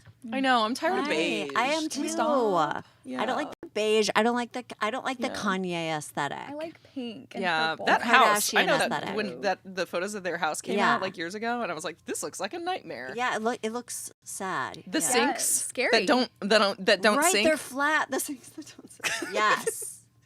A nightmare. Horror. Yeah. Horror. Yeah. Insane interior design, but not in the way that teenage me was going after. Right. But in I like know, I a wanna genuinely see. insane Although that way. is also horror. Yeah, it is. It is. Do you It have is. pictures of the room? I probably do, but this was long before digital cameras or before I had one. So they would be printed out physically in the photo album I have Right. at home. Yeah. Yeah. Oh my And gosh, the walls were all physical like all four of the walls photos. were like different colors too. It was a lot. Yeah. Physical photos. Yeah, I know. I know. The kids watching this 20 years from now. I know. They're, gonna be They're like, starting to "What?" come back. I've been starting to Yeah, shoot that's on true. film again, just because I'm like, you know what? Get those Polaroids. I don't ever appreciate the Yeah. 60,000 photos in my camera roll. I know. You guys, okay, what was the highlight from today? I'd say getting that match this last round that's like a huge highlight. That is Yeah, no, amazing. that was And it was great. just so cool of you to offer to That do is the amazing. matching. I'll thank you. thank I was my planning uncle on as it. soon as we leave. Yay! Thank you, Uncle. Thank you so much for coming on. Thank you so much for having me, and congratulations on reaching your goal. Thank you. And going beyond. Yes, Thank we you. will Thank continue. We're going more and more. Thank you, Lizzie Cooperman. And you know what? You know who's next? Big Tim. Big Tim, you Ooh, are we're back matching. at the telethon. Yes. Oh yes. Oh my God, this is the best. I made Oh that my thing here. God, thank you. It's another ashtray. It's another ashtray. It says "Happy Slut." Nope. Yeah, This we are perfect. matching. I feel like I might have a little better hardware though. Yeah. Does anyone have a Yeah, cigarette mine I can keeps coming smoke? off, you know?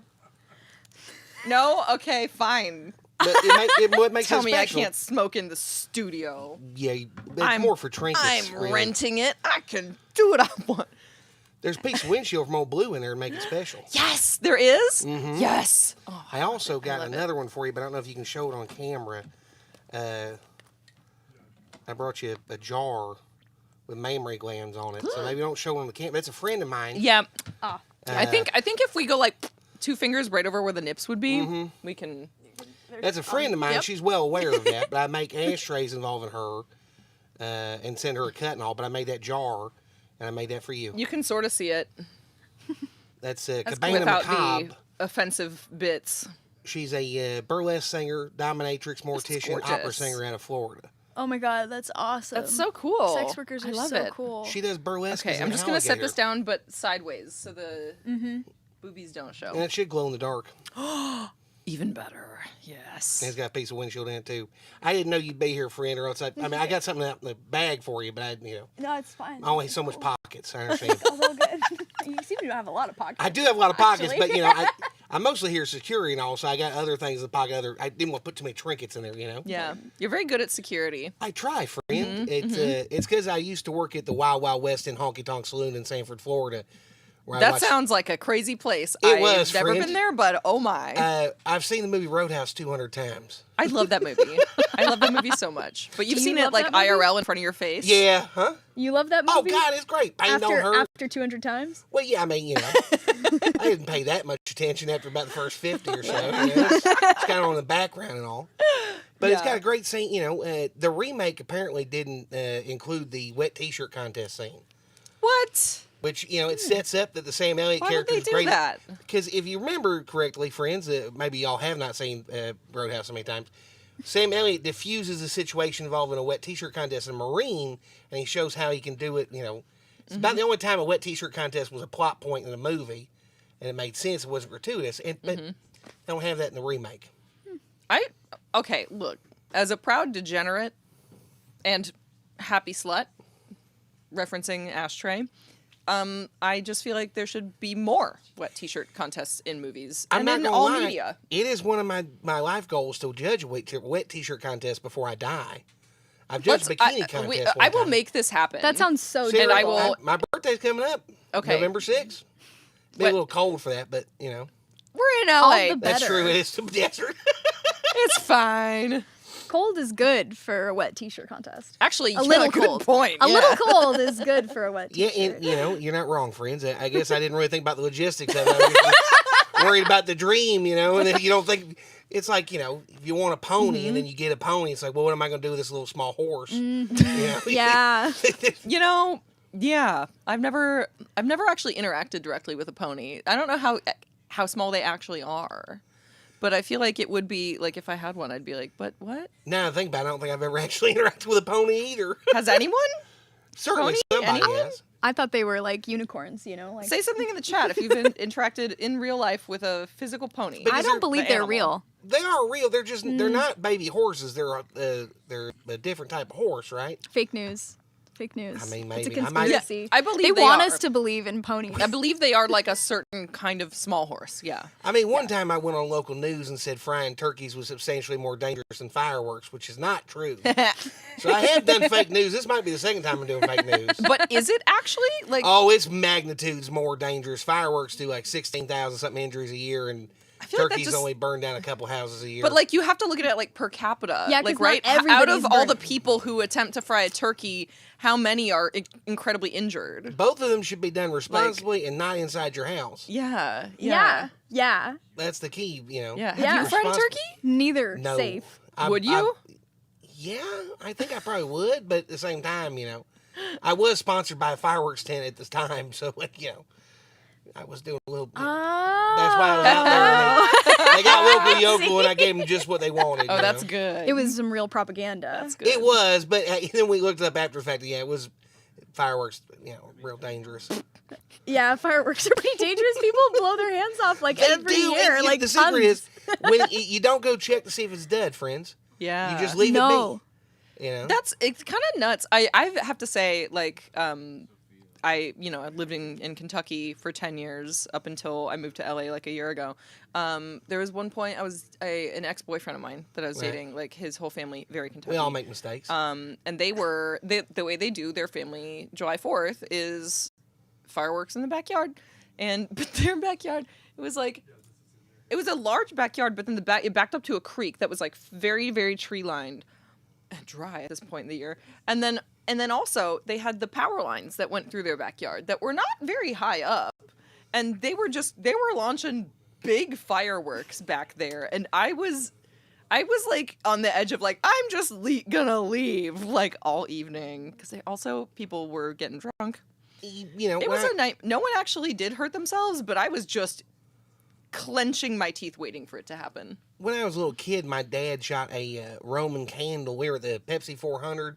Yeah. The NASCAR race now is something, I think it might be a Coke Zero 400. It's what happens in July. We were in the infield, and he shot a Roman candle at another tent, and it landed right in this person's like plate of food in their lap. No. And it melted the plate and all. And they got real upset, but they were like hoity-toity rednecks, and we were, dangerous rednecks, so they kind of backed down all, but how would you? What are other like signifiers of a hoity-toity redneck? they had an RV. Oh yeah, You know? that's true. I was Okay, sleeping in the back of a Yep. Toyota Tercel or whatever, like, you know. Yeah. There's a lot of real expensive redneck shit. They spend a lot of money on that stuff. I have an aunt and uncle that are very much hoity-toity rednecks. They have gentrified quite a bit of that, you know. It has turned into, you know, I don't even think I'd fit in the infield anymore at Daytona. You know, I just don't know. I don't know where I'd fit anymore, you know. Yeah. I don't know what I'd do with $100,000. Well, them RVs are $200,000 now. It's insane. They're houses like on it's wheels. they really are. They're in. You know what? I don't get it. Just because I'm like, I wouldn't want to drive that. Yeah, I mean, that sounds where like you gonna put nightmare. it? Where you gonna put it? You have to have a big Where old you gonna driveway. go with it? Like all the places I'd want to go are like have too big of hills. I'd be like, do I want to drive my $200,000 house on wheels on a runaway truck ramp in the middle of freaking the curb in Rocky a minivan, Mountains? you Like, know?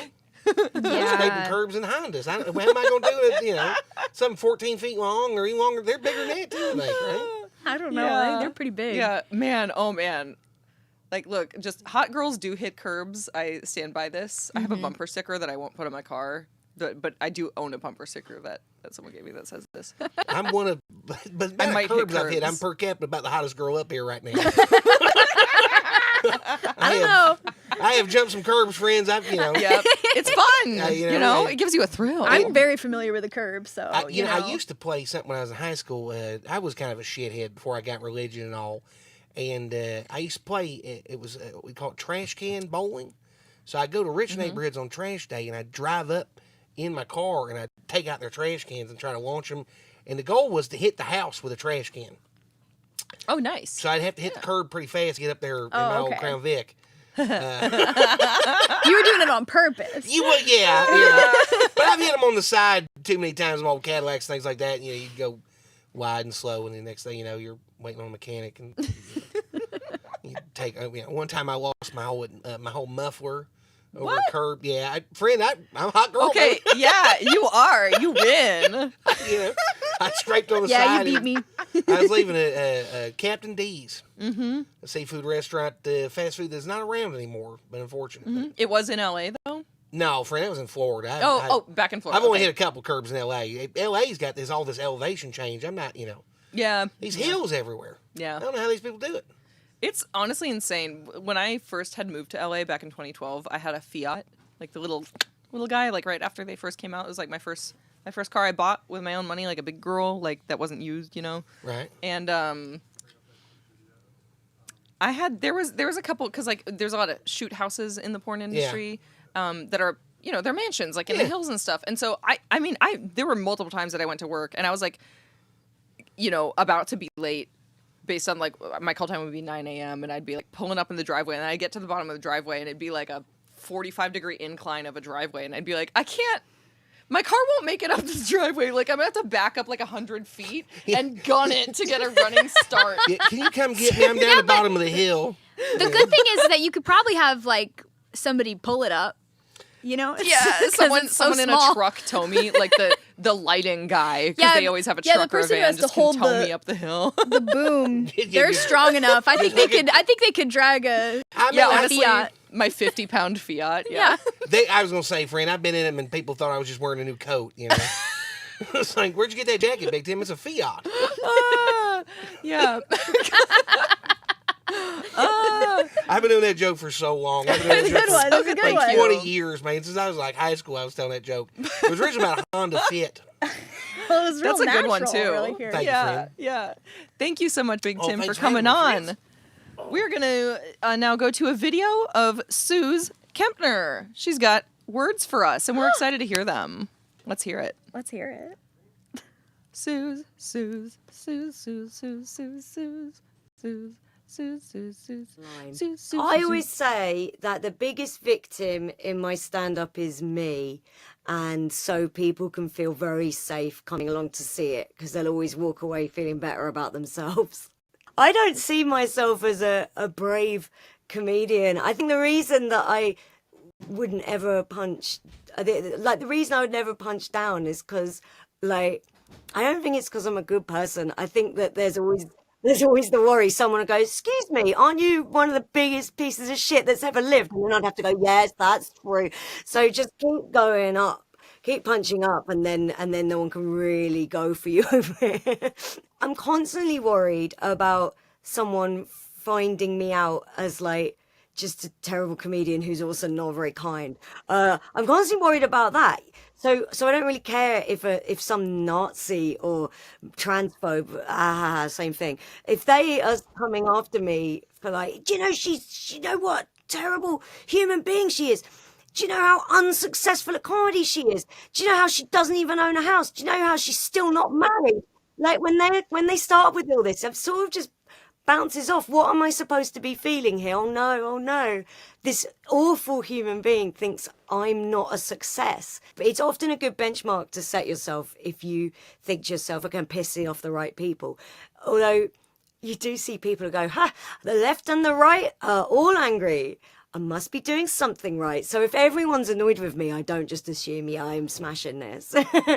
When it comes to speech laws and free speech, I feel like I've been hearing now for close to a decade, right-wing comedians, previously people I'd sort of been friends with and colleagues on my Facebook, you can see them over the past 10 years go from you can't have a go at the guys on Top Gear just because they said ice cream's gay. I can remember this coming up, one of the stupid presenters on Top Gear said men liking ice cream is gay, and I made fun of it, and a couple of now very right-wing male comedians from the circuit who I got along with just came at me over it. What? Why are you saying that? Why are you going for them over this? I'm like, I'm making fun of it because it's the stupidest fucking thing I've ever heard in my life. And yet they came at me for that. We're probably looking back 8-9 years, and I can see them just constantly accuse people like me of trying to cancel people like them as they rake in tons of money for stuff that they may or may not believe, because it's very lucrative to hate people publicly. If you hate the kind of people they hate. I don't think it's the law that's going to take down the sort of shit that comes out of my mouth. I think it's just going to be the algorithm. I think algorithmically, I mean, I've seen it already happen on Twitter. My reach got reduced to practically nothing, so I left Twitter. It's not because I'm good and moral and can't be around Nazis. I totally can. but if no one's seeing my stuff, I'll go elsewhere and post it. With the way everything is, I have found it really, I've been feeling very hopeless a lot for a number of years now. But I'll tell you what, I did my Edinburgh show every day of August, and I had a pre-show. I'd bring people in, and the show was called Suze Kempner Is Ugly. It was about sort of aesthetics and trolling and how ugly the world seems. And I had on the screen, I kept showing them beautiful things as they were coming. I'm like, you want to see something beautiful? And it was like a stunning 80s hi-fi. And I don't know if this means anything to anyone outside the UK, but you know the gym equipment at your school, and the teacher would do that and wind it out. I'd shown that a bit, and it was fun. People in the audience were like, and then the last thing I show them is this screen grab of Zora Mamdani wins, and almost every day of the Fringe there'd be a "oh yeah" from the crowd. So that's cut through to the UK, and I tell you what, I'm so high huffing half in the hope of how Zora Mamdani was able to win. It shows that the old dirty tricks don't always work, and that gives me hope for you guys, and it gives me hope for here. Because if a guy like him can beat the establishment despite everything, then he can't be the only one. It can't just be an anomaly. So that gives me hope. Welcome back. Hello. We were just chatting about how delicious and smooth this cocktail is. I got to have a sip. It is really It good. is really good. You should really you good. can have another. Oh, thank you. Okay, we have 2 new guests to welcome to the couch. Mimi and Martin. Come on up, please. I'm so excited y'all are here. This is Mimi Landrew and Martin Morrow. They co-host the podcast Match My Freak, which I'll be going on soon. And I can't wait. Hey y'all, welcome. Hello. I know it's a nice cozy couch. It is, yeah. Made more cozy by the Yeah, get plethora of comfy. pillows. Have a disco ball. I'm gonna destroy somebody. Like, Yeah. sorry about Lot that. of kicking, lot of kicking. My bad.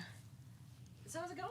Good. How about yourself? Great. Yeah. We're having a fun day. Yeah, it looks like a fun day. Telethon day is always a fun day. Yeah. How many hours have you been going for now?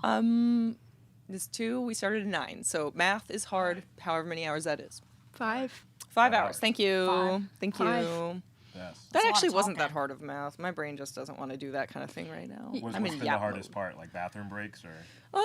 No, actually, the bathroom breaks work out pretty great.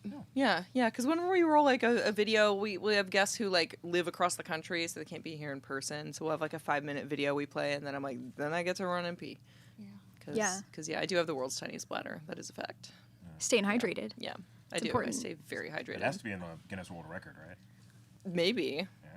I mean, I'd Like get an genuinely X-ray? try for that if they like made that a category. They should. I don't know what they If have. I could. Tiniest How would they find bladder? out though? Like, what would they like? They like measure it, right? Yeah, but they'd have to like do surgery on you just to like go inside of you and measure your bladder. do That'd be an X-ray? crazy. I guess maybe, yeah. No, I forgot that those existed. Yeah. Mhm. They still do Guinness World Record stuff? Yeah. Oh, I guess I haven't thought about it since I was like 8. Yeah, I know, right? Why? Thank you for saying that because why was it such a thing when we were kids that we're like the Guinness World Record for blah, and no one gives a shit now. You used to be so enlightened. Now we're on TikTok, you know? Like, you start reading, like, know things, right? We used to read 17. It's wow. Right now, the Guinness Book of World Records is a PR company for other companies. So if a company wants PR, they reach out to the Guinness Book of World Records, and the Guinness Book of World Records creates, invents, or gives them an idea for a world record that company can break. And then they put the resources together to break the record, and then they make PR about how they have the world's biggest pizza or the world's whatever. That's what they're doing right now, and that's why they're less it's just relevant. A business. That's crazy. So they're not even serious. They're Yeah, not even. yeah. Well, it they're wasn't not ever. even doing empirical research anymore. It did used to be Used to be more a real country. Yeah. You can't stop Big Guinness. yeah, it used to be more like a reference, but now it Yeah. is. Yeah, now it's kind of more of like a PR, like a stunt thing. That kind of tracks though. Yeah. It kind of always felt like it had that vibe running right under the surface there. Yeah. You know. Yeah. It was coming. Tell us about the podcast. What Match My Freak? Yeah, so Yeah, tell Match My us. Freak is myself and Mimi, and we have different content creators, comedians, and guests that come along. And essentially, we want to build the opposite of those like red pill podcasts. Yeah. Thank God. Yeah, that's what the vibe Yes. is. We're like Yes. anti-red pill, pro-sex work, pro-sex worker, Yes. pro-free speech, all the things, you know, that why we're here today. Yeah. All the things that the telethon also is. Literally. So Yeah. yeah, that's Match My Freak. Yeah. I love that. MMF, Yes. my ideal threesome. What? Yeah, actually, like when I saw, like when you emailed me about like coordinating for me coming on for an episode, and it like I think that it was the subject line was like MMF or something, and my brain I thought it was a call sheet for a porn shoot, because that's Damn. the language we use in porn scenes. It is like is. it'll be like, oh, I'm in an MMF scene, which is also my favorite. Yeah. Yes. Awesome. Love that. The devil's threesome, just for angels, though, right? Yeah, Yeah. precisely. Yeah. They should call it an Angels threesome. Oh my God, they should. Yeah. I love that, Martin. That's cute. See, this is why Changing we're it up. friends. Yep. We're actually both from Alabama too. Yeah. You're also from Alabama? Birmingham. Oh, amazing! I've never been to Alabama. You don't need to. Birmingham's great though. Yeah, it's a fun Birmingham's city. a great city. They've got a great mayor. Shout out to Randall Woodfin. He's doing big things Oh, there. that's cool. Yeah, It's great. you know what? It's very heartwarming when a very like red state has a good mayor in a city. Yeah. The blue dots everywhere. Yes. Yeah. Yeah. Yeah. Yeah. It's like thank you to the mayors for doing those things. Thank you to them. Yeah. Except for that mayor from Jaws. Wait, there's a mayor in Jaws? Yeah, he's the one who's like, we're not shutting down the water. And they're like, yeah, there's a shark there. And he's like, yeah, don't worry about it. Did I he forgot get about eaten? that, but you're right. No. Yeah, I've that never is a seen thing. That movie. They should do like a remake of that. That's the No, one they movie they should shouldn't. do a remake. No, and then they eat the mayor. The mayor gets ate. Yeah. Why not? What's in that cocktail? This is so we just made it a little bit ago with a little cocktail entertainment Mixology. segment, and this is bullet rye bourbon with a homemade shrub of cranberry and I just learned this. A shrub is like has some like apple cider vinegar in it. Okay. It's like a kombucha-ish. Yeah, type it does have a thing. little bit of like a kombucha-y taste, like Sounds fruity, healthy. vinegary, and then so it's like a little bit of that with the alcohol, and then you shake it in a shaker, and then you put it in here, and then some ginger beer, like ginger soda on top, Nice. and then a little orange slice. Nice. I'm a bartender too, so maybe I can recreate that. Did you go to bartending school? No, I just kind of faked my way into it. Is it kind of pointless to go to bartending It school? totally is pointless. That's bartending school. You just need to know somebody and just have boobs. You know, you can make it happen. What if you don't have boobs? They're okay. School of Hard Knocks. You gotta have a nice smile then. That's true. Yeah, Oh, that I works don't too. smile. You don't have to. You have to. Yeah, you either got the boobs or you gotta smile. Yeah, one or the other. If you got A cups, you gotta smile. Sorry. Honestly, and if you're a man, you have to smile too. Martin has a great smile. You do. Look you. at that. Yeah, I'm a very commercial smile. Yeah. I feel Iron. like I would see you with that smile. Like I feel like you should try to become like the dude that's in every dentist office like stock photo on the Oh. wall, you know? Yeah, I'll You talk have to really my nice agent teeth. about that. Yeah, You should, talk to him. honestly. Talk to him about Smile. that. Be like, put my face in every dentist office in the United States. All over. Or and I'm 3 leaving. in Canada. Yeah. Yeah, well, definitely in Canada. Yeah. Do you like going to dentist? You've got a nice smile. I guess I'm used to it. I've spent a lot of time at dentists in my life. Like I don't love it, but I've never been afraid of it. Like I don't have like a phobia. have you done like a dental office scene ever? No. Ooh.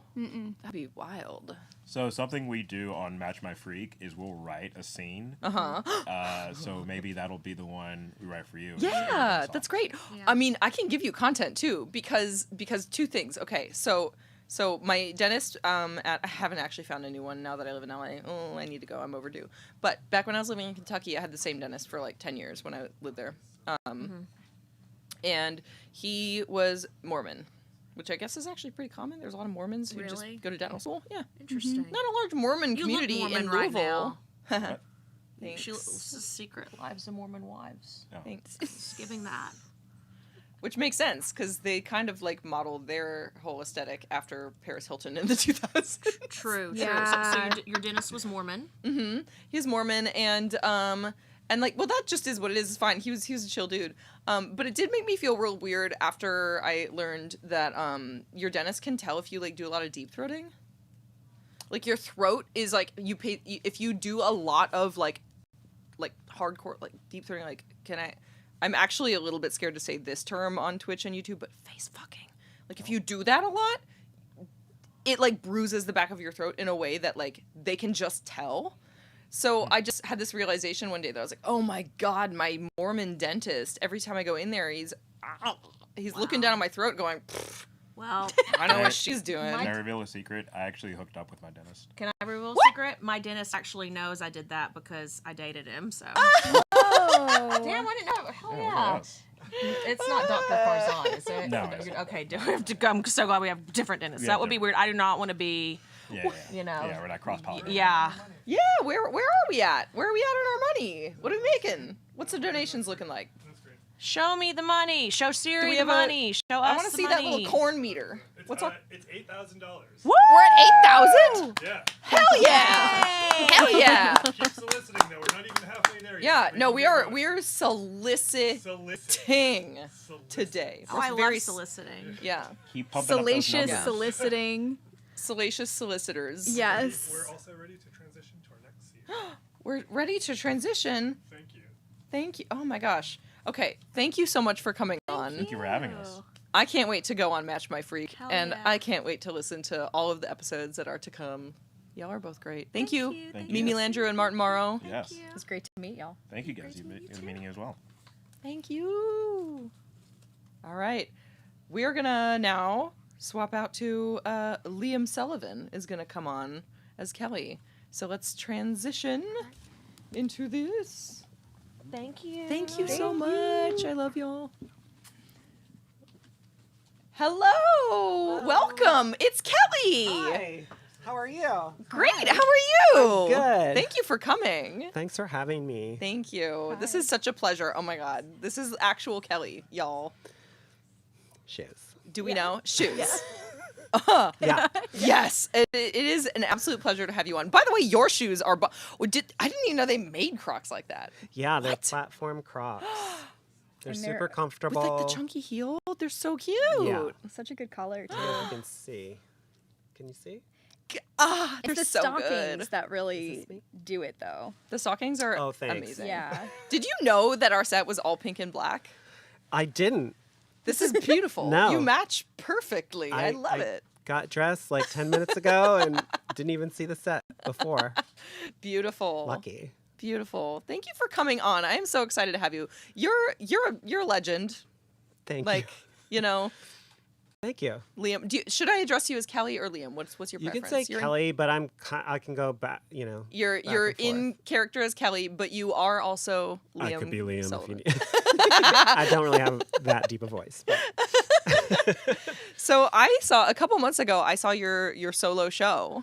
Yes. At the Lyric Hyperion, and it was amazing. Thank you so much. Yeah. I was so I went on Instagram and you had written like a very warm, loving blurb about it, and I put it on the poster for the next show. I was so honored that you like asked. I was like, please use my blurb. Cool. Yeah, it was. You called it heartwarming, nostalgia loaded, super honest, and fucking hilarious. It was all of those things and more. And Like, so that's so what I much was fun. going for, and I was so happy that you said that about it. Yeah, I'm so glad that you put the show together, and like it's just really cool to see like your journey and like the way that you're. It's a weird journey. Yeah, on. and you're like talking about your experience now because you were so early to like the viral internet. Yeah, it was one of the Yeah. first ones, and it was such an odd time because no one really had language around it. Like viral was a new word, well, a new word for videos. And the business was like, what do we do with these people? Like I would take meetings and they'd be like, so what are you? Are you a comedian? Are you a drag queen? Are you a writer? Are you an actor? Are you a director? Are you a musician? Like You're I was like, yes. Yeah. And now there's many, many people doing all those things, wearing all Yeah. those hats. Yeah. And doing great. Yeah. Yeah. And it's like I'm glad. I feel like I hope you feel like you've been getting your flowers because I know you know because I'm saying this partly because I listened to your episode arc with on 16th Minute. Oh, with Jamie? With Jamie Loftus. Yeah. And which I love that show and your episode in particular was like so good. Oh, and she's and- lovely. Yeah. She was so lovely to talk Yeah. to. And so it's like, in my mind, you are like literally a legend, and the character of Kelly, legendary. Thank you. And it's just so fun to see Thanks, that like Siri.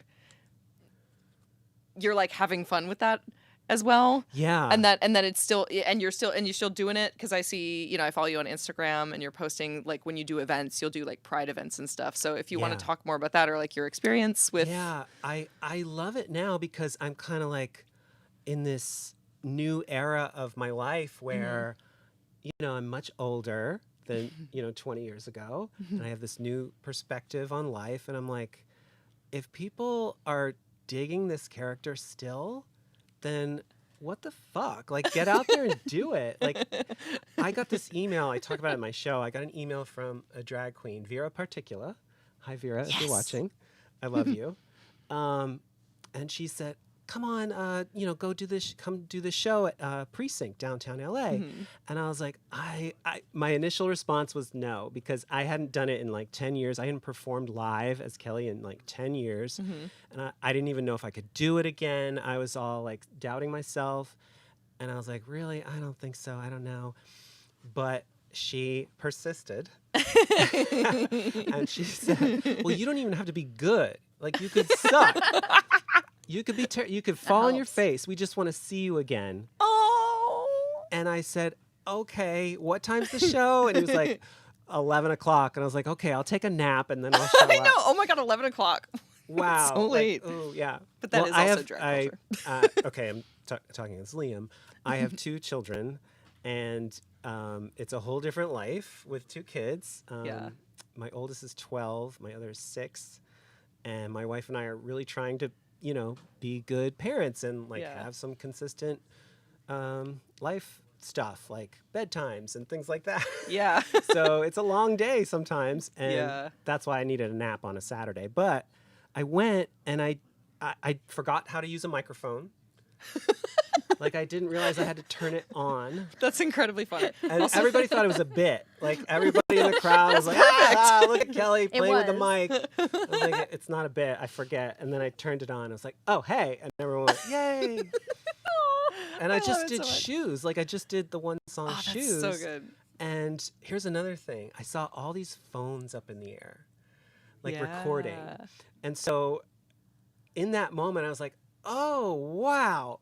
I don't remember that happening 20 years ago or 18 or 16.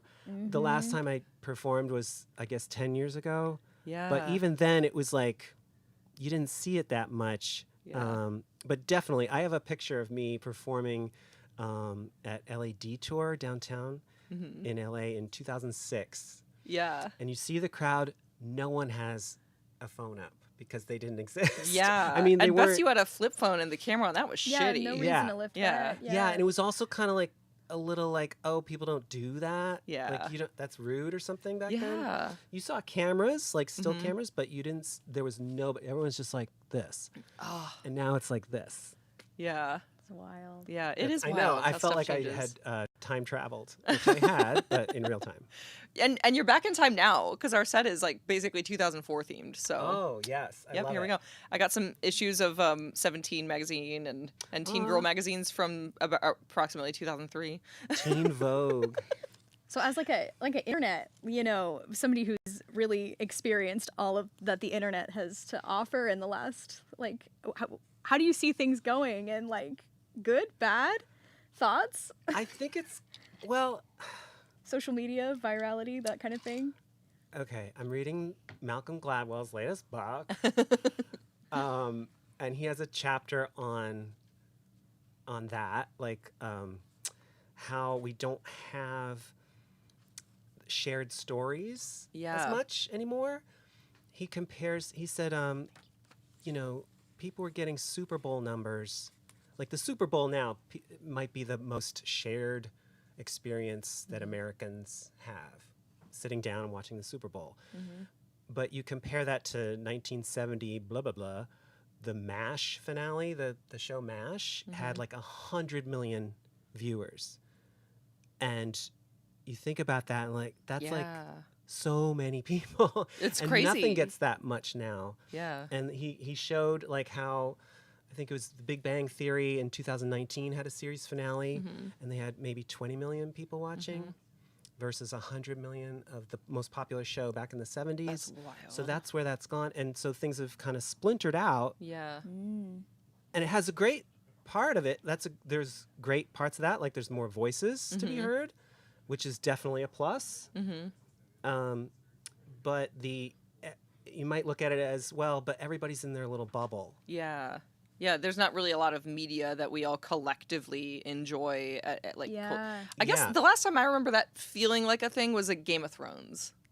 Yeah. That was kind of the last time that I remember there being a show that like it felt like every single person was watching it week by week as it was coming out and then like talking about it. And I mean, I had a lot of friends who like started watching it just because they were like, well, everyone's talking about this. I guess I'll watch it. I was one of those. Yeah, I was one of those too. Yeah. I gave up after Red Wedding. Quit. I said, honestly fuck valid. this Like, show. yeah, I don't honestly need valid. these nightmares.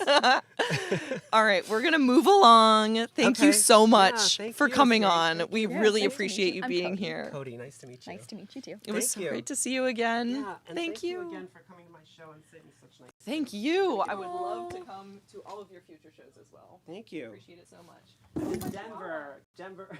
Denver. I'm in Denver this weekend. Barracuda. Yay, thank you. Thank you so you. much, Liam. All right, we're going to go to a video from, oh my God, the farting chihuahua. Whoops. We're going to hear from Sophia Lock next, and then when we come back, and then right after that, from Alice White. Let's go to those videos. Hi, I'm Sophia Lock, and people know me for my pornography and maybe my singing, but mostly my pornography. So I started in the adult industry in 2010, and I started with webcam work. I did that for 7 years, and also did professional studio work mostly for kink.com for the last year and a half of that. So from 2010 to 2016, with a bunch of really kinky stuff the last year and a half. And then I fell in love, left the industry for 5 years, and have been back for a little over 4 years. So a total of 11 years in the industry, and I'm not burnt out, and I'm not sure how. When it comes to porn and kink being a part of porn, I think the most important part is consent with both aspects, right? And that's whether you're doing paid sex work or you're engaging in it in your personal life. When it comes to like kinky BDSM play, I think consent is the main thing you have to be aware of. And then when it comes to porn, also of course there's consent there too, but you have to be a little extra careful when it comes to more edgier BDSM play too. I think people would be surprised to know that a lot of people in the adult industry are perceived as very, very normal, right? They present as normal people. It could be like the mom next door or the person at the grocery store. And I think they'd also be surprised to know that as a community, it's relatively wholesome. It feels like you're around your family. I mean, step family, of course, but it's a really lovely community of people who are like-minded and who are non-judgmental. So when you have that around you, it's just it's a really welcoming community, and it's one where you can truly be yourself, and that's the part that I like the most about it. Growing up and being a singer and having that be kind of an ultimate dream of mine in life, and something I even went to school for, it has been fascinating and scary and fulfilling to mix that with my adult industry life. It was something that was really like mildly terrifying to branch out and to show people on the porn side. But I have been so uh, elated, I guess, to see that people are supportive, not only within the community, like other sex workers and other musicians who are sex workers are really supportive, but also the fans, and not in like a Forrest Gump Jenny way of like, take off your top while you're playing your guitar, you slut. People have been just really lovely about wanting to hear more of my music and liking that it's kind of accessible in a way that my adult industry stuff is not. All of us have different interests. We did things before porn. We do things outside of porn, and the more that we can show them publicly and kind of earn respect for them too, I think it humanizes us to people, and we're not necessarily objectified. I don't mind being objectified during my work. That's great. Absolutely do that. But I'd love for you to see me as a person and a human and someone who could just be next to you at the gym someday. I've always been really excited to be a part of a world and an industry where I can express myself fully and my sexuality fully. It's important to me that people who are seeing my work are of age, that they are adults and they are consenting to see my work. And I think there are many things in place that make that possible across the internet. And I think it should be in the hands of parents and device permissions to make sure that people who don't have fully formed brains aren't seeing the fantasy of sex or the fantasy of sex work. But what we're doing behind the scenes is really lovely, of making sure it's fully consensual and that everyone in it is having a professional experience. I do try on different social media platforms in an age appropriate manner. I try and explain that this is a legitimate professional industry and everyone is doing it, at least in my circles and my worlds, with their own free will, and they're excited to be there, and it's a legitimate job. I never really felt a lot of shame around my sexuality. I was always very kind of hedonistic, excited to try new things, and I'm very thrill seeking. But as I've done this more and more and met more people like me, I feel very aligned with my sexuality and my place in this world, and when to use that and when to kind of pull back to, but without any shame around it. It's really helped me find myself. Hi, my name is Alice White, and people know me from the porn I make and the content I share online. I have been in the broader adult entertainment industry for 9 years now, and I've been making content for 7 and have been making porn for 7. I think at this point in my life, there's a lot of draw, there's a lot of fun, there's a lot of interaction that I have with the audience I've built and with the idea of having an audience. But the audience came very accidentally as a side effect of exploring social media as a means to draw people toward my porn. And there in social media, I discovered a place of like expression and joy and like fun and creativity and goofiness. Truly, a lot of times it feels like having a million friends. Like when you live stream, when you have, like create these like inside jokes with your audience, it becomes very like communal. I love the idea of being part of a community. I really wish that there was a larger understanding that first and foremost, sex workers are people with a job. So that means people with hobbies and interests and complicated relationships and best friends, and they go on trips and learn a new craft, and they're just regular ass people who are sometimes boring and normal and not always crazy orgy party girl. So there's that. I would love for that to be understood, that there's a whole person who you're seeing this little sliver of, not only because it's the internet, but also because it's their job. Even when it is a very authentic piece of them, it's still just a piece of them. And I think, because from the get-go, I have had a brand that has been very sort of true to me, which has its own unique set of challenges for sure. I think my audience hasn't ever been like shocked about anything about me or about sex work as a whole, but I do know they were all very, very excited when I told them that I was doing jujitsu, because I had something I kept private for a while. And when I became friends with my dad again, everyone was so jazzed to like get the updates and like see pictures of the workshop, and they're very excited for these like little personal things. They've come on such a ride with me through all the different versions of myself, so at this point they're kind of like, whatever. FSC is doing God's work. The FSC is the Free Speech Coalition, and they are truly the guardian angels of porn and the adult industry, but of everyone ultimately, as is known, though, that the adult industry is always the canary in the coal mine, always the like test tube, always. I've had so many TikTok accounts I can't keep track. I'd say at least 30 TikTok accounts that have been banned. Same with Instagram. So yes, I think about the euphemistic moderation and the more accurate censorship a lot. The censorship being enacted upon sex workers is groundwork being laid for queer people, for immigrants, for truly anyone who is a threat to the regime as it stands. And the thing is, that can change. The thing that's, to me, extra terrifying is it's kind of inconsistent, and we're a little unclear exactly who's the biggest risk at any given point. But yeah, we're all fucked. I do find that people are less and less willing to just accept what is being told to them. I do feel like there's a lot more political activity among young people. I think people are more and more emboldened to be politically active. It's not seen as this like crazy thing that's like so far out there that I feel like it kind of used to be. It's become a much more like day-to-day activity to like go to a protest, go to a rally, whatever. So that gives me a lot of hope.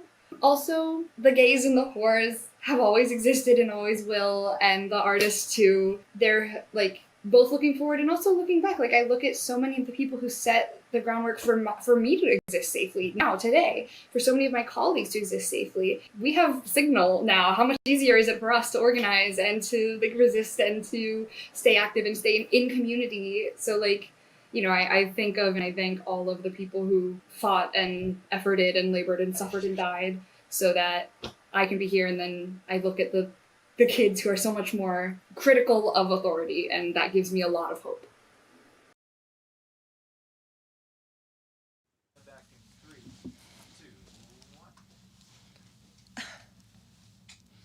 Siri Dahl. I cannot hear you.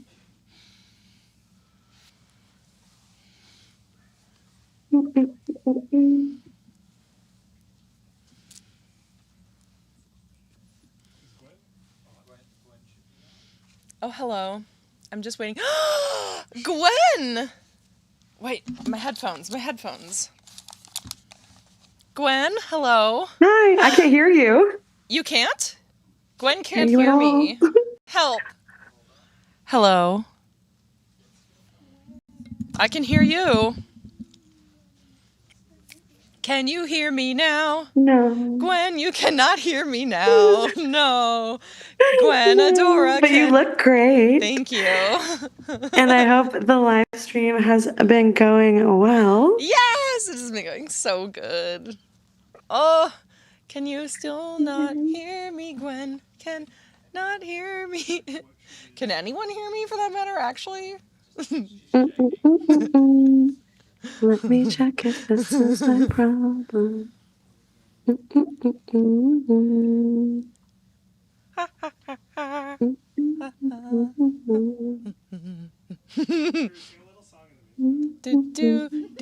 Do.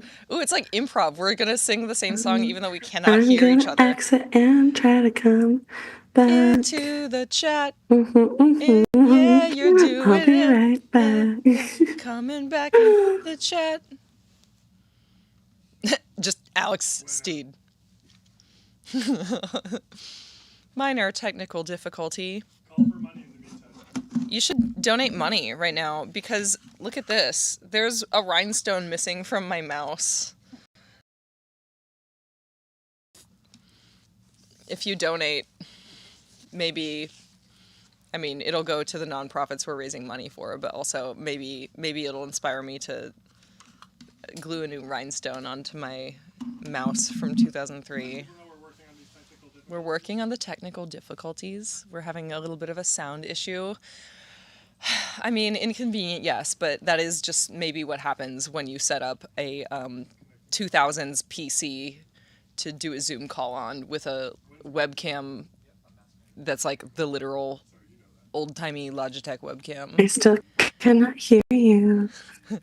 Unfortunately. Give me 1 minute. You guys added me to the Zoom meeting way too quick, so I didn't have a chance to check my microphone settings. This is so cool. This is actually so on brand for a Zoom call, though. Oh, there we go. Here we go.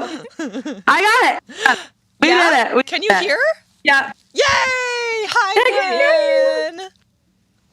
Hello, my gorgeous. Oh, this isn't a real mouse. This isn't. I can't see Gwen on my screen. How do we fix that? Oh my god. There you are. Hello, my beauty. Hi. Hello. Hi, my beauty. Welcome to Telethon Day. You're up there in Canada, being Canadian. Oh my gosh, I miss it so much. I miss you. All of the chaos, all the fun. I miss you too. I wish I could come and visit the United States of America, but it's a little rough getting in and out of this. Things are tough out there. Yep. Especially if you're a sex worker, they're like, "What are you doing? No, we're gonna kick you out. Goodbye." So, but I appreciate that you're here virtually. It's so wonderful. Yeah, me too. How's your life been so far this summer? Oh, it's been good. It's been definitely very busy, but busy good, filled with a lot of love. My sister got married, so that was fantastic. Congrats to your Yeah. sister. Thank you. Yeah. It was on a beautiful apple farm in Nova Scotia, and it was like a very, very wonderful, abundant time. So yeah, it's been pretty good over here. That's so exciting. I love that. What are you working on? You do any fun projects? Anything crazy? So I'm not technically like promoting this officially, but like I am in a movie that's premiering at TIFF this weekend, so that's very exciting. That's so cool. Congratulations. Yeah, thank you. I'm not supposed to be doing press like for it really, but it is like a movie about a sex worker. It's called Modern Horror, and it's like a peer of mine in Toronto.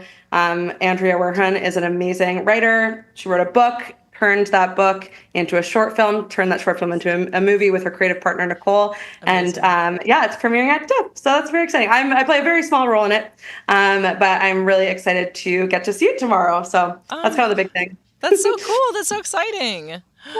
And you're having your birthday party soon. I mean, I'm not like your birthday happened a while ago. I just know I'm just sad that I can't be physically in Canada for your birthday party. And I need to announce that to the world live on stream. Thank you.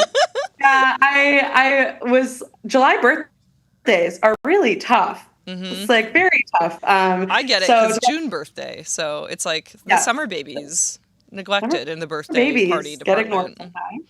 Yes. And yeah, with my sister's wedding and just like I had like just a couple cottage trips with friends in July. I was like, I can't do this now. And everyone was away for August too, so I thought, why not September for a back to school birthday party? Back to school? Yeah.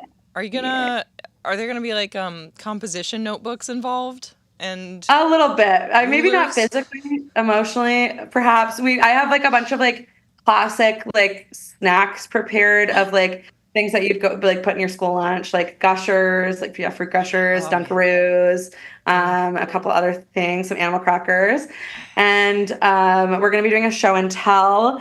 So everyone's bringing an item that they get to talk about, which is really cute because it's just like and that's kind of why I like themed it kind of back to school vibes because I really wanted to do a show and tell party where you like bring something that you've been like itching to talk about, whether it's like a very niche, like something that you barely get to like brag about to people that has like an intricate backstory, or maybe it's just like something that you feel really proud of and you want to share, something you made, something you own, something that like you took a really long time for you to find, but you're really happy you have it. That's such a cool idea. I might have to steal it. It's so good. I think I need to also have a show and tell party.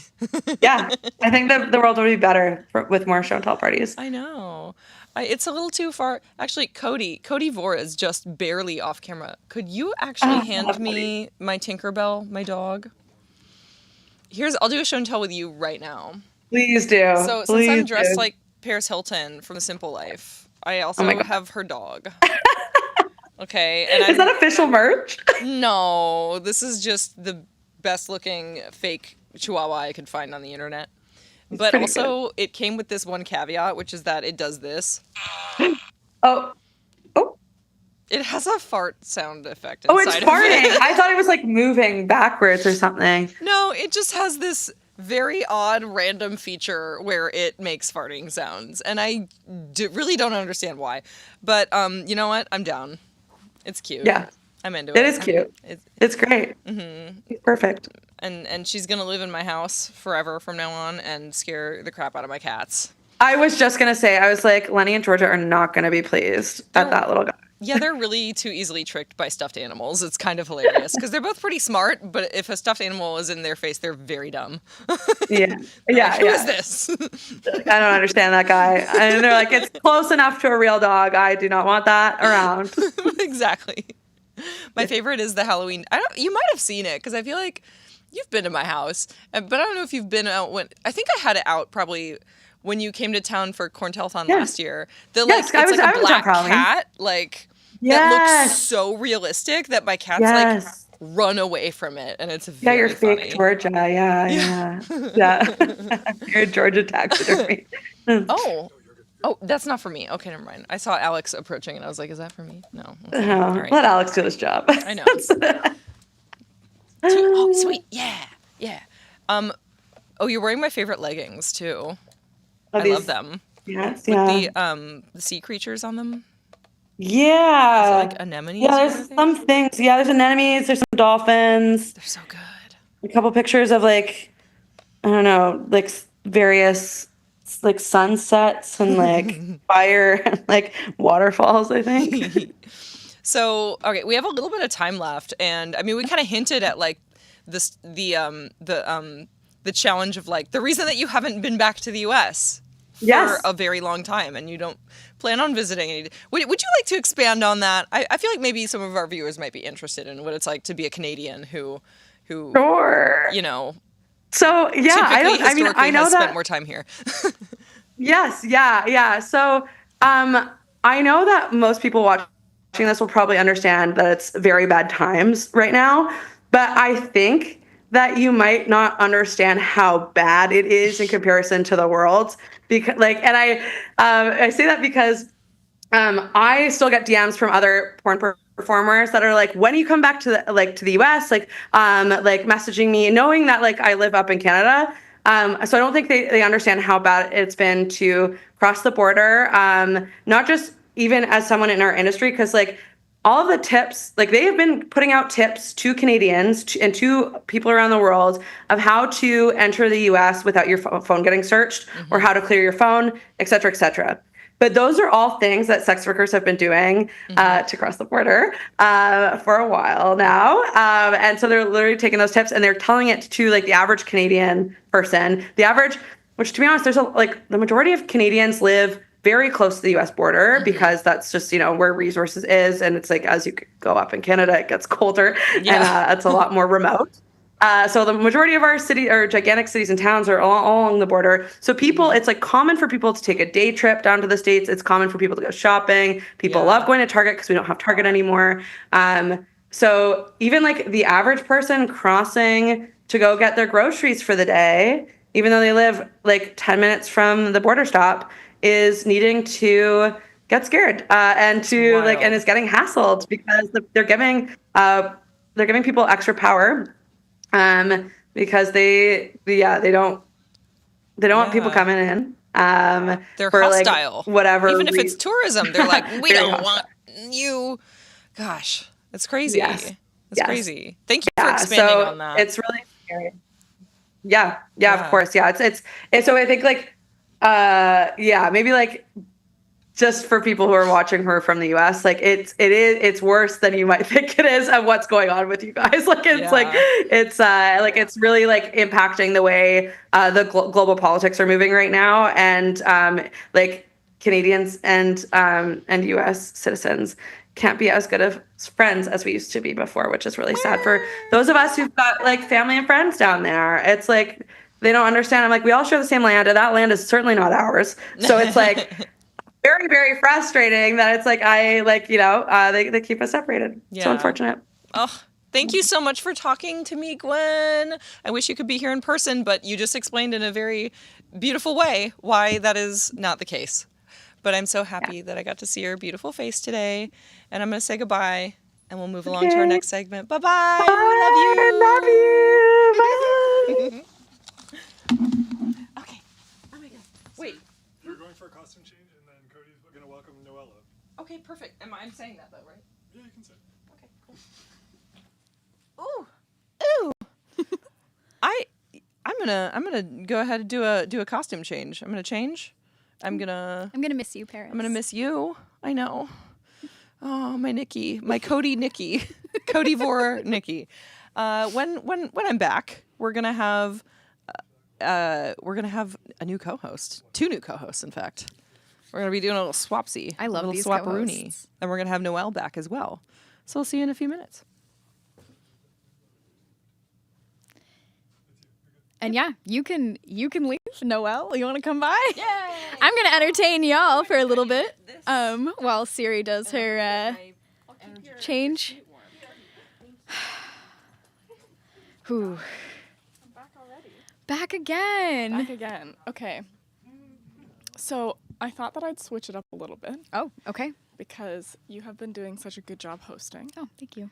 But I want to ask you some questions as somebody that has a lot of experience in mutual aid and a lot of really great thoughts on it. Oh, well, thank you. You're welcome. Yeah, I would love to answer some questions about mutual aid. Yeah, I think that if you could actually define mutual aid for the viewers, that would be like a really good place to start. Oh, that's great. Yeah, so mutual aid, usually when we're defining mutual aid, it's kind of as opposed to charity, right? Like right now, we're raising money for charity, but it's not charity, it's mutual aid. And the difference is that mutual aid is built by the community for the community.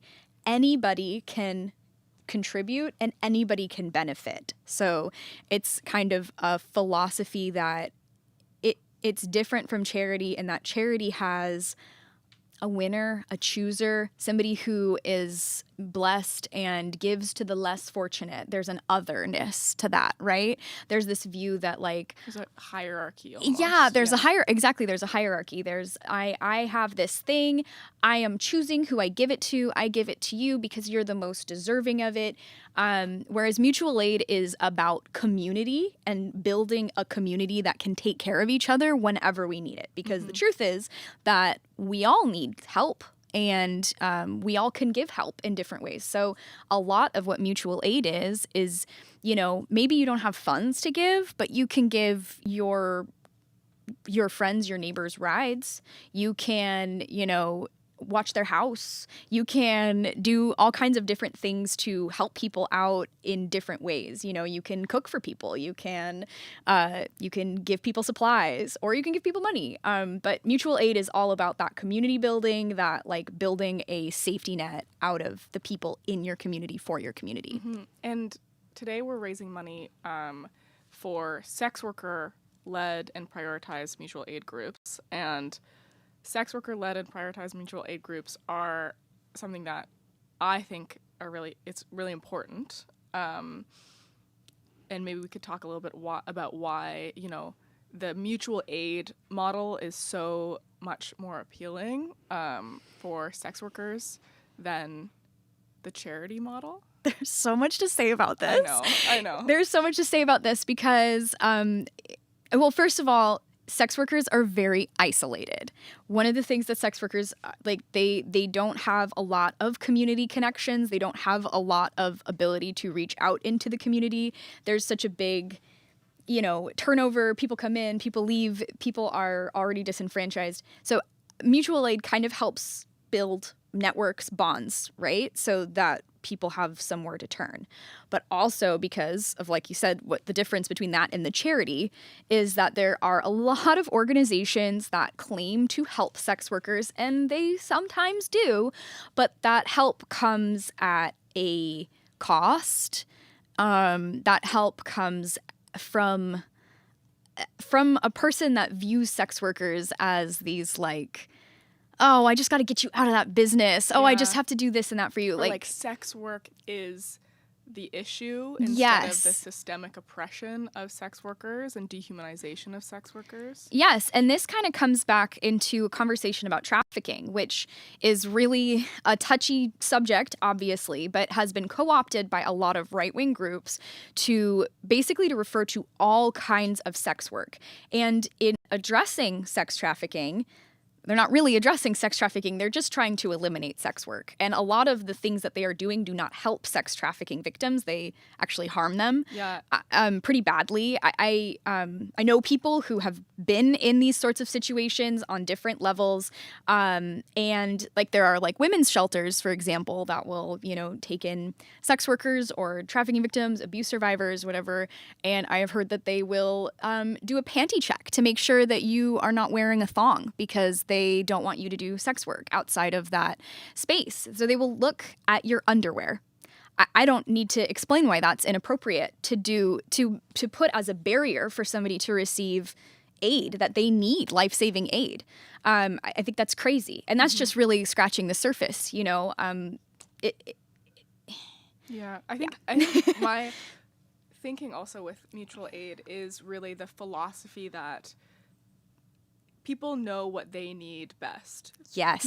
People have the ability to understand what they need based on their circumstances, and mutual aid comes from a place of trust and belief that people do know what they need, instead of the charity model, which sort of assumes on behalf of a person what they need and tells somebody what they need. And that's such a great point, because sex workers don't need resume building workshops. They need money. They need resources.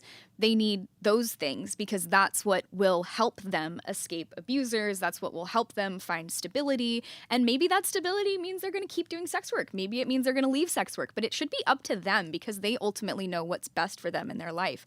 And they've done all kinds of studies on this. It goes beyond sex work. When you look at how to help people who are not housed, when you look at helping people in developing countries, they find over and over again that direct giving is the best way, the most efficient way to spend money and build up a community, because those people know what they're doing. Like, we love to other sex workers, we love to other people with addictions, we love to other disabled people, we love to other homeless people, we love to other those people so much. We say, oh, they're addicted, they don't know what they're doing, they're making this mistake, they don't know how to manage their life, and so we dismiss their requests and for their what agency, they need. their personal agency. Yeah. Absolutely, yes. And you waste your money on garbage that they don't need, when you could just give them money and then they'll go buy formula for their kids, or they know what bill they need to pay first. They know. And the assumption that they don't is actually very costly and very expensive to these systems. And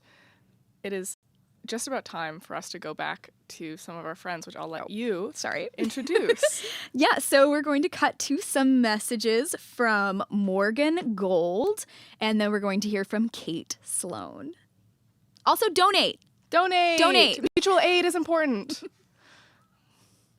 My name is Morgan Gold. I have a farm in rural Vermont, and I'm probably best known for having social media accounts under the name Goldshaw Farm, which is the name of my farm. Everything from the drama with the animals to the mistakes that I make to, going to war with neighbors, like kind of all the crazy stuff that happens on our farm. We try to document it and put it out. And my idea was like, I knew I was going to sell duck eggs, so I should probably do this social media stuff to help promote that. And what happened is the social media took off way more than the eggs did. And it was something that I never fathomed, because growing up, it was a career that didn't even exist.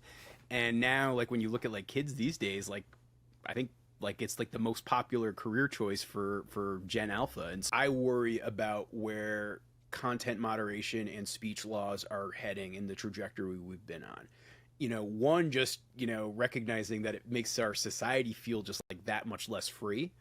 But then even just on a more fundamental, basic level, the way I earn my livelihood even has me talking about topics that could be considered taboo or require age verification. So for example, when I'm educating people about, well, how do ducks mate, and what's the sexual reproductive process of a chicken, which is something I deal with all the time just as part of animal husbandry, that type of content could arguably be kind of falling under some of these new laws that are happening in certain states. And so I think anybody who's thinking that, oh, this doesn't apply to me because I'm not a sex worker or my content is PG rated or whatever, I think you're putting your head in the sand around how far reaching some of these laws that are and how they're written. And you also have to recognize that things could get even worse. What if you're starting to say something that, criticizes the great leader? And what if that happens? Does that now make you subject to, certain censors, or you lose monetization capabilities? I could easily see a world in the next 5 years where we're in that state. Ducks are very different than a lot of other birds in the animal kingdom, in that, most birds don't have a penis and a vagina. They have what's known as a cloaca, which is just basically an orifice where they, procreate out of. It's kind of also where all their waste goes out of. It's just this one hole that serves multiple purposes. Ducks, though, do have penises and vaginas, which is kind of different. Ducks are the rapier of the birds, too, where, the drakes aren't looking for consent. The drakes are just going for it. That's why when you hear people talk about their duck flocks, you never want to have a ratio of, say, more than one drake for every 4 hens that you have. But then the other really just fascinating things is duck penises are corkscrews. They are literally this weird winding tentacle almost that emerges out of them that can be up to like 15 inches, 16 inches long, which, you know, compared to a duck, that's like half their body, 3/4 of their body. And then the even more incredible thing about female ducks is they have these vaginas that are essentially the reverse of that corkscrew and wind.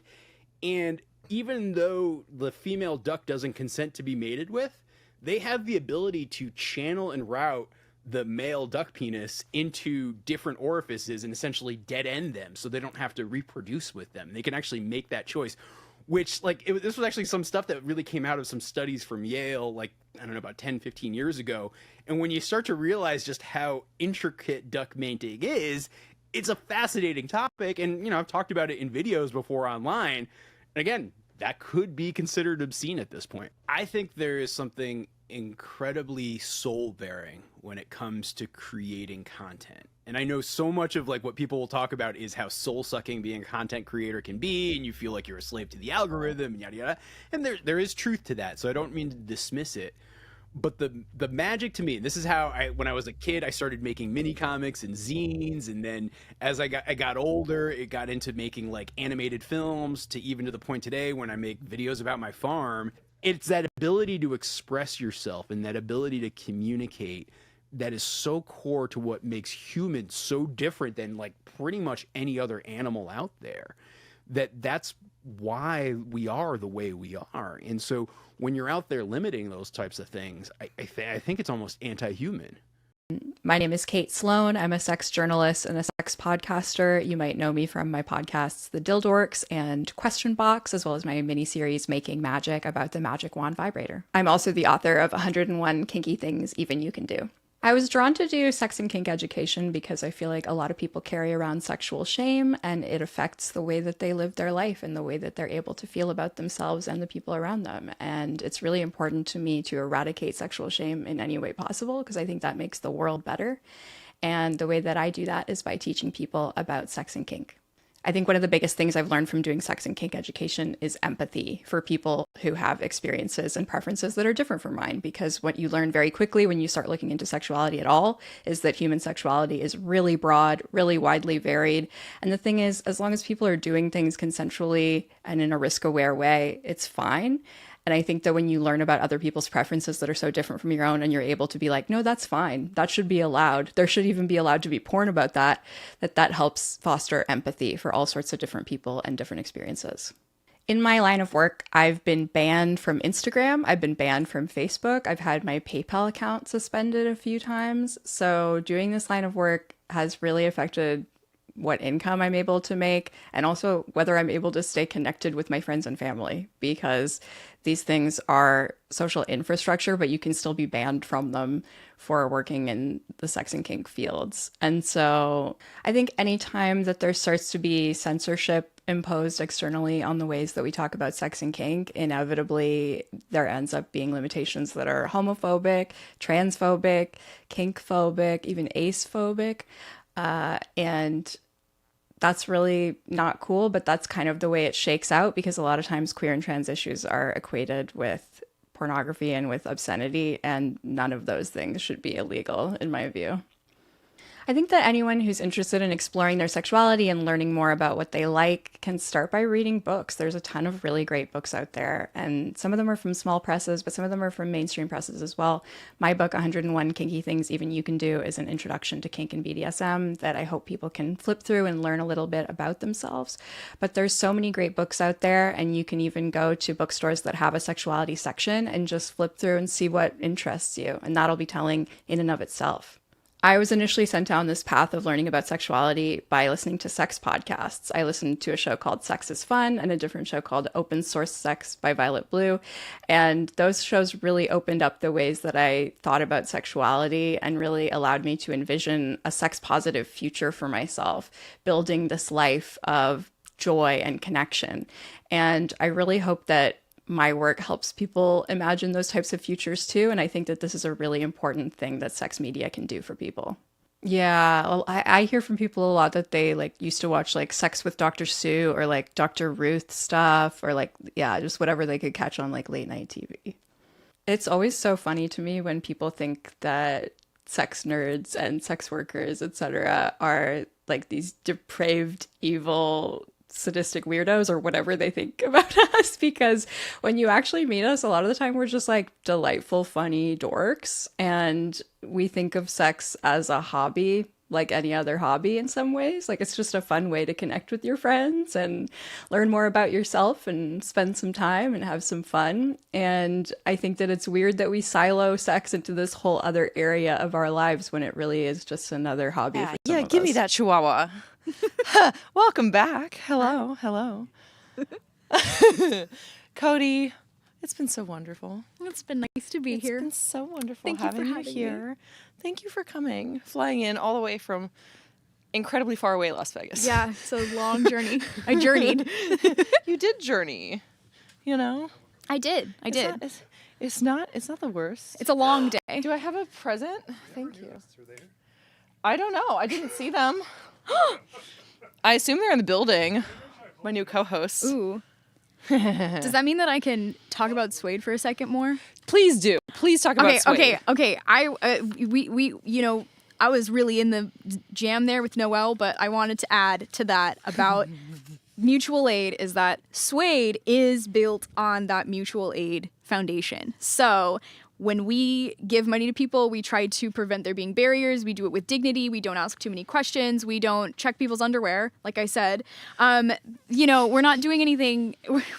We are treating people with dignity because they are us. They are our community, right? Like, that's the whole point. And so we know best what to do to address our problems, and we can do it really efficiently, which is why, like, when you give money to a big, charity, it goes to whatever. When you give money to us, it goes to overhead, unfortunately. Yeah. When you give money to Suede, it's almost all going directly to mutual. It's all going directly to the mutual aid. So, yeah. Like you said earlier, you guys have like basically no overhead. Yeah.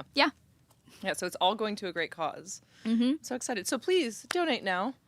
Your funds will be split between SWOP LA and Suede Las Vegas, and they will go directly to help sex workers who need it, which is so important right now because of all what's going on. Censorship, deplatforming, harassment, the loitering law in California that we talked about in the 9 o'clock hour this morning. Yeah, the massive attack on trans people happening. Yes. There's just a lot of nasty stuff going on. Whoop, I didn't mean to put the chihuahua butt out. Tinkerbell. Thank you so much, Cody. I'm going to ask you to swap out I'm now with the next swapping. co-hosts. Yay! Thank you. I love you. Thank you. Mm-hmm. Zariah Ara and Nikki Zeal, come on up here. I'm so excited that I get to hang out with y'all for a while now. Yay. You look so good. Oh my gosh. We're all complimenting each other. So good. Your rubber ducky earring is so cute. I love it. Yeah, it's beautiful. Couldn't find the other one, but You could Uno card. Oh my god. Y'all are too hot. You're too stylish. I can't handle it. Calm Thank down. you, my love. So You good look to gorgeous. See you. We love your hair. We love your I love this camo. blue moment. Thank you. I see that you already have some body glitter on, but just in case you want more, I had heard you we had do some have glitter for me. several different roll-on body glitters Can I and glitter? temporary tattoos. Glitterfy yourself. I think I need to. I think I need a little glitter. I think you do. Yeah. Right? Now that I'm wearing a sleeveless shirt, actually, I'm gonna do a little Glitter up. I'm gonna glitter up my shoulders a little Yeah. bit. This is a good spot to put it. You Little know, part here. just boop boop boop. Ooh, yeah, that's good. Whoa, this one's a little this one's like way more watery than all the other ones. I did it right here. Does it look? Can you see that? I can't see it. It doesn't look like it's No, I glittering see on it. me. I see it. You see it? Mhm. Okay. The light hits it just right. Yeah, there you go. It's shimmering. Yes. Ooh, it's so Shimmering. subtle. You like so that? subtle. Help me out. Oh, cute. There we Yeah? go. Thank Is that you. Oh, that looks really cute Oh my on gosh. you. Oh my gosh. Maybe I'll do this. Maybe I'll do this later. So if y'all wanna, we're gonna have a guest coming up here in a second. Okay. We might need to relocate some pillows on the couch. Yeah. Okay, perfect. feel like- Ooh, There's these balls. so many, a lot of big balls on that You couch. got some big balls. Look at this. Oh my gosh, we're so festive. Yes. I love it. I'll keep the balls over here. You know, I like balls. It's our pixie dust. It's beautiful. Beautiful. This is like very blue. I didn't realize how blue this glitter was. Are you having fun? I'm having so much fun. Good. I'm having so much fun. Ooh, that glitter looks so pretty. Yeah, it's cool. Thank you. I just had the dumbest like brain fart when I was on a short break and I was like, refilling my little tumbler with my yerba mate. And I was like, where's my yerba? It disappeared. Someone substituted it out with other very random drinks in the fridge. And then one of our producers came in and she was like, yeah, it's the other bag. It's on this other shelf. And I was like, whoa. Mind blown. That was so You're like, different there was a from glitch in the 9 a.m. matrix. Like, where did it go? It's like my brain is like given up on tasks that aren't directly related to reading the index cards and thinking about time and introducing guests. It's hard. It's hard to fit so many things in one brain. You know what I mean? It's very funny. I know. I know. There's only so much computing power. Truly. You know. I love that you put the glitter on your nose. It's It's adorable. So For cute. the highlight look. Like, highlight. Oh, you It's know what perfect. I forgot? One more. Oh yeah, where? Beautiful. With the butt chin. You It's could a little put, chinny you could chin put chin. one single dot of glitter, like right in the bow Right of on your the lip, lip? just Yeah, a little on the bow? right there. Did I do it? Did I do it in the right You spot? did it. You did Okay. it. Also, I gotta move the chihuahua. It has a fart sound inside of it, and I keep leaning on it, and it farts every time I like lean on it in my chair. Here, you want to make it fart? Oh. Right in my face, that's a wet one, too. I know. Where are you putting it? I Where are you know. putting it? Where do you want You it? know what? Okay, Tinkerbell can go. She's just gonna hang out right here. How about that? Yes. She's gonna welcome the guests. Yeah, I don't think she'll fart for me. I don't think so. Yeah, no, she won't just fart on her own. She has to be squeezed. Yeah. So Same. Yeah. Same. We need an invitation. I get it. I you know get what I mean? it. Oh my You gosh. can't just waltz on in and need someone to invite you to. A fart invitation. Fart invitation. She has to be if you will. coaxed I to love talk it. back. I love it. This is, you know what? Couldn't imagine a more perfect segue to welcome our next guest. Oh my God. Demi Adejuibe. Did I say your last name? Come on up. Come on up. You can be in the middle. Yeah, you or everyone you can, loves being in the middle of mommy and you know? papi. There we go. Oh, that's so cozy. Hello. Look how cozy that Hi. is. We might need to move that mic stand slightly so it's not smacking our guest in the back of the head. How are you today? I'm great. How are you? You're halfway through this now, right? I guess officially, yeah. We're Okay. pretty much like halfway Do you point, feel yeah. insane? No. Oh, good. No. Okay. I mean, like, I was born to yap. Sure. You know? I don't have that skill. I feel like I'm like, I need someone else to yap and me. I'm a reactor. I'm like, a yap reactor. Yeah. Yeah.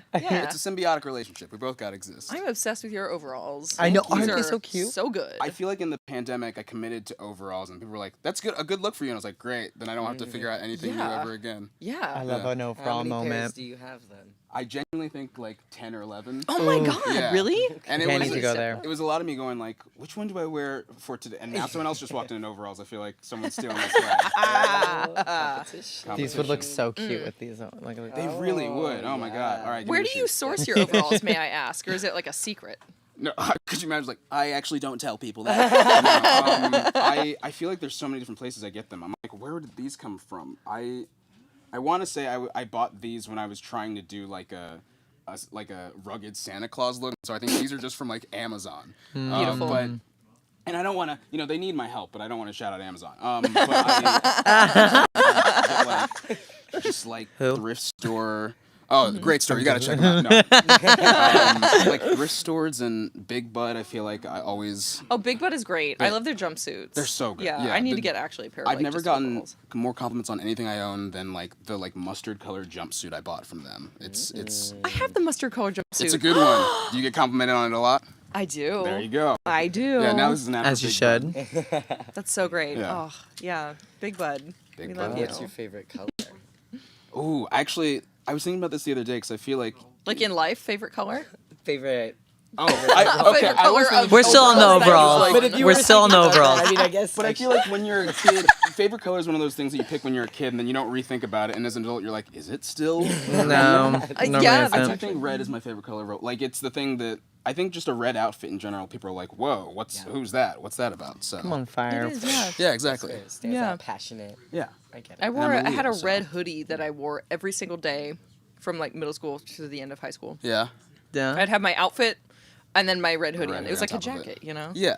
But it turned into a joke. People used to call me like little Red Riding Hood. There are worse things they could have called you. That's very true. Yeah. Just Yeah. a nursery rhyme reference. It's like, okay, That's pretty I good. guess. Yeah. Yeah. I'm getting called ass chin. Were you getting called ass chin? That's like low key a compliment though, That's because a cleft crazy. chin is so Yeah, sexy. it is. It's so hot. You have to claim it. You have to claim it for Mhm. yourself. And Mhm. I was never not proud of my chin. Yeah. but- My little crimson chin. Yeah, Cleft Boy Wonder. I feel like everything that you're like insulted for as a kid, as an adult, people are like, "Oh, I wish I had this," and it's like, why couldn't this have been? Every time. Like I feel like as a kid, I was made. It's like people would talk about my butt being big all the time, and now it's like people compliment me, and I'm like, okay, Everybody wants a big butt. Well, I'm insecure about it now, so I wish you could. Let's go back in time and fix that. That's so true. Yeah. Absolutely.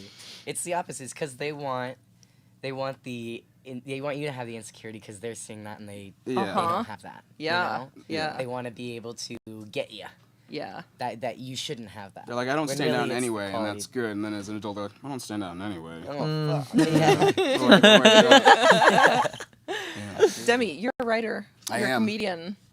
You're a very funny man. Thank you very much. Very smart man. Oh, thank you. Wow. In your roles, your multi-talented like roles in entertainment, do you think a lot about free speech, or like what are your thoughts on that? Yeah, I do. I think it's like, as a writer and a comedian, there are a lot of times where I'll write a joke and just sort of be like, well, you have to understand with the audience. Are they going to read it this way? Or are they going to be upset that I've taken this turn? Or are they going to X or Y? And it feels a lot like in every joke that you tell, there's like, people want to be like, comedy shouldn't be political and whatnot, but it is by the inherent nature of just like what you choose to tell a joke about, what the punchline means and all these things. And so it's like any comedian or artist who's like, well, I don't, free speech or art doesn't come to mind. It's like the very nature of making that art is in a way is a political act. And But yeah, I think about it a lot, especially when it's like I'm writing a movie or something where it's like, oh, this joke is this character's way of expressing that they believe this thing, or like I have this joke in like a show I've done that is very much me saying politically what I think about what's going on in Gaza, and then being like, well, if that's at the end of the show, will people be upset, being like, oh, he tricked me into liking him and then he made this day. I'm like, I don't care. We're at the end of the show, so if you've liked this 45 minutes, now you're at the 50 mark and you're like, oh, I guess I'm with him on this, but I think that's a great way to do that. Yeah. You gotta you get him on your side. You're like, yeah, fully. By now, you're still watching this shit, which means you like me. Yeah, only applesauce. And now I'll use this opportunity to remind you of like this value that you should care about. Totally. I kind of feel like I do that all the time with all of my media. Oh, it's because you've already hooked them. You've already hooked them. I also think that like an underrated thing about becoming fans of people through the internet, or like just becoming fans of people in general, is like the more you stick with them, the more you just sort of are like, well, I think I've already established that this person is smart and I believe them, so it's like, well, I might as well see them through on what they're thinking here. Yeah. And like I think as a kid on the internet, there's so many things that I like learned about and came to believe just because it was like, I'm following all these cool chicks who I think are really cool and doing interesting stuff, and they're like, huh, wait a minute, yeah, well, she's smart on a lot of other things. Let me see what she says about this. And it's like over time you are just like, fuck, yeah, I'm glad that I listened to them on that. Yeah, that's a really good point. It's even though a lot of the time when it comes to like entertainers and the audience, it can be a more of a parasocial relationship. There's still trust established like within that. Yeah. And I think that's really important. I value that a lot. I know, I think everyone up here does. Mm-hmm. Oh yeah, most definitely. Yeah, that's super cool. You could see a character that you fall in love with, and then the character does something that's maybe unforgivable, and you're still going to work to get your way so around true. what that is because you love them. Yeah, and that's how I approach people. That's how I approach people too. Like as a trans man, like I talk to someone, I make them fall in love with me. And if they tell me they hate trans people, I'll be like, no, you don't. You love me. No, you don't. Gotcha, bitch. I don't know, because you seem to like me a lot, and then they'll go and think about it throughout the rest of their life. Ah, damn it! Yeah. All right. The next Throw that trans Uno person reverse. is like, maybe I can. Wait, Uno reverse. I Sorry, didn't bring you're my wearing reverse an ones. Uno card on your I ear. am. Ooh. Is there any reason that it's a 7? Or just No, I just wanted to match with my red over It's here. so cute. I love it. Because I'm flagging over here. Because she's lucky. She's just lucky. That's Yeah. what it is. What's the red bandana mean? So it's on my left, On the so I'm left fisting top. Whoa. Mommy? That's why I have my little, Guess what red And you're keeping the rings on? Red overalls means scared little boy. That's how I like them. I want to see him shake a little bit. Demi, do you have any projects or any stuff coming up soon that you're very excited about? I shot a special about a month ago that I think is coming out in November that I'm excited about. It's called Demi Dijuibe is going to do one backflip. And Wait. Do we get to see the backflip? Whoa, No, just boy, kidding. no spoilers. One backflip. I love it. I like to promise exactly what you're gonna get, and then maybe over deliver or maybe under deliver. Yeah. But yeah, that's probably the next thing that I have that I'm like excited for people to see. I'm very excited to watch it. Both the show and also the one backflip. The one backflip. It's a good flip. It's a good. It's a good. Do you have any quality tips flip. on doing a good backflip? You think it's just throw yourself backwards and hope for the best, and I will say you will get hurt. And the trick is you really got to jump up and tuck the knees up and let the momentum carry you backwards. And also another thing that I learned in trying to do this and failing, you're gonna freak out because you're upside down and go like, don't do that. You will get hurt. Stay in the ball. Yeah. Stay in the ball Yeah. and just believe that you'll land. Just let yourself fall. When did you gain the skill of doing a backflip? Is this like this is just like a Technically speaking, I never did. Technically speaking, I just kind of went for it. So I did this show that takes some serious hubris. audacity. I love it. Yeah. In January of 2020, I came up with this show title and just did like a sort of compilation of a bunch of different like comedic bits I'd done in my own show, and I called it that. And at the end, I was like, all right, well, I got to do this flip. And I had never practiced it. And I straight up was just sort of like, I was just going off the momentum and the feeling of like, oh my God, I'm having a good time up here. And so I did it and landed it in a way where people would be like, you technically landed that. That is not the safest way to do a backflip. Don't do that again. And then for like a series of shows after that, it became a thing where it was like, oh, you really need to practice to learn how to do a proper backflip or you will get hurt. And then that's when the show sort of changed into what it is, and like me being like, I have to do a proper backflip, and I can't not do it. And well, why do you want to do a backflip? Why is that a thing for you? And it's a lot of that. And all of this is before Benson Boone got famous. Yes, it is. It was By me the way. first. It was me first. And just because I can't sing, just because I'm not Mormon, it didn't work for me. I'll convert. What do you want from me? Oh my gosh. Thank you so much Thank you for for coming having me. on. Of We're going to course. move along. We've got a video coming up next from Bri Estri. We're going to hear from Bri. And thank you so much, Thank you Demi, so much for for coming to having me. visit Good job. us. Very nice to meet you, love. Take care. My name is Bri Estri, and I am a content creator turned adult content creator. I actually went to this boarding school, and guys would come up to my window and ask me to flash them. And I'd be like, okay, give me $10. And they would. And I was like, I love this for me. So it's like been inherent in me since I was younger.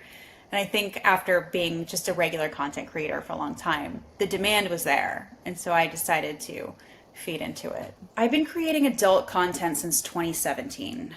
And I started OnlyFans, I think 2019 or 2020. I think because I'm a deeply anxious person, being able to communicate with a lot of people at once and control their perception of me through the internet and showing the things I want to show about myself, that's why I love doing it so much, because I feel so out of control in my real life. My community is specifically adult content creators at this point, both in real life and online, just because we have this shared, not just interest, but like way of communicating with one another. It's not super typical, and we've seen some things, we've all seen some things together. So it's almost, I wouldn't say a trauma bond, but it's like my comrades, you know what I mean? Like we fought a war together. This is something I think about often, the censorship, not just laws, but like it's always kind of been a thing, and it used to be called shadow banning, and then they would say it's not a real thing, but we all knew it was because we were getting banned from the platform or silenced. And I just think it's so unfair that adults aren't allowed to play in their own adult spaces. I just wish there was like a space for kids to have their own platform and adults to have their own platform, and then there would be no censorship in a perfect world. I think people would be really surprised to find out that not only do they know a lot more sex workers than they think they do, but it's also so much a job that it's like literally like working on a customer service phone line. It's so like tedious, and like it feels like you're I mean, it's different because you're not working in like an office environment. It's not a 9 to 5, not typical, but like it feels like work. Like I think people think we're like having our cake and having so much fun, and sometimes we are, but most of the time it's like it is just a job. We're selling a fantasy. That's all it is. And I think despite of what people like find uncomfortable about certain aspects of our job, at the end of the day, that's all it is, and we are just selling our labor, same as everybody else. I think the things that give me hope about what I do is people are starting to understand it a little bit more, and it's not as black and white as people thought. And there's just like different degrees, or as we like to say in our industry, it's a hierarchy. And I think people are starting to like become more accepting because there's so many layers and levels to it. That said, I still think there's like so much discrimination for people at the top of that who do like in-person sex work or just straight up pornography. And I think it's so unfair, the stigma behind it, especially because artists are allowed to make whatever they want under the guise of art. But when people sell their bodies, that suddenly doesn't, the same rules just don't apply to them anymore. And I think it's all the same thing if you really boil it down.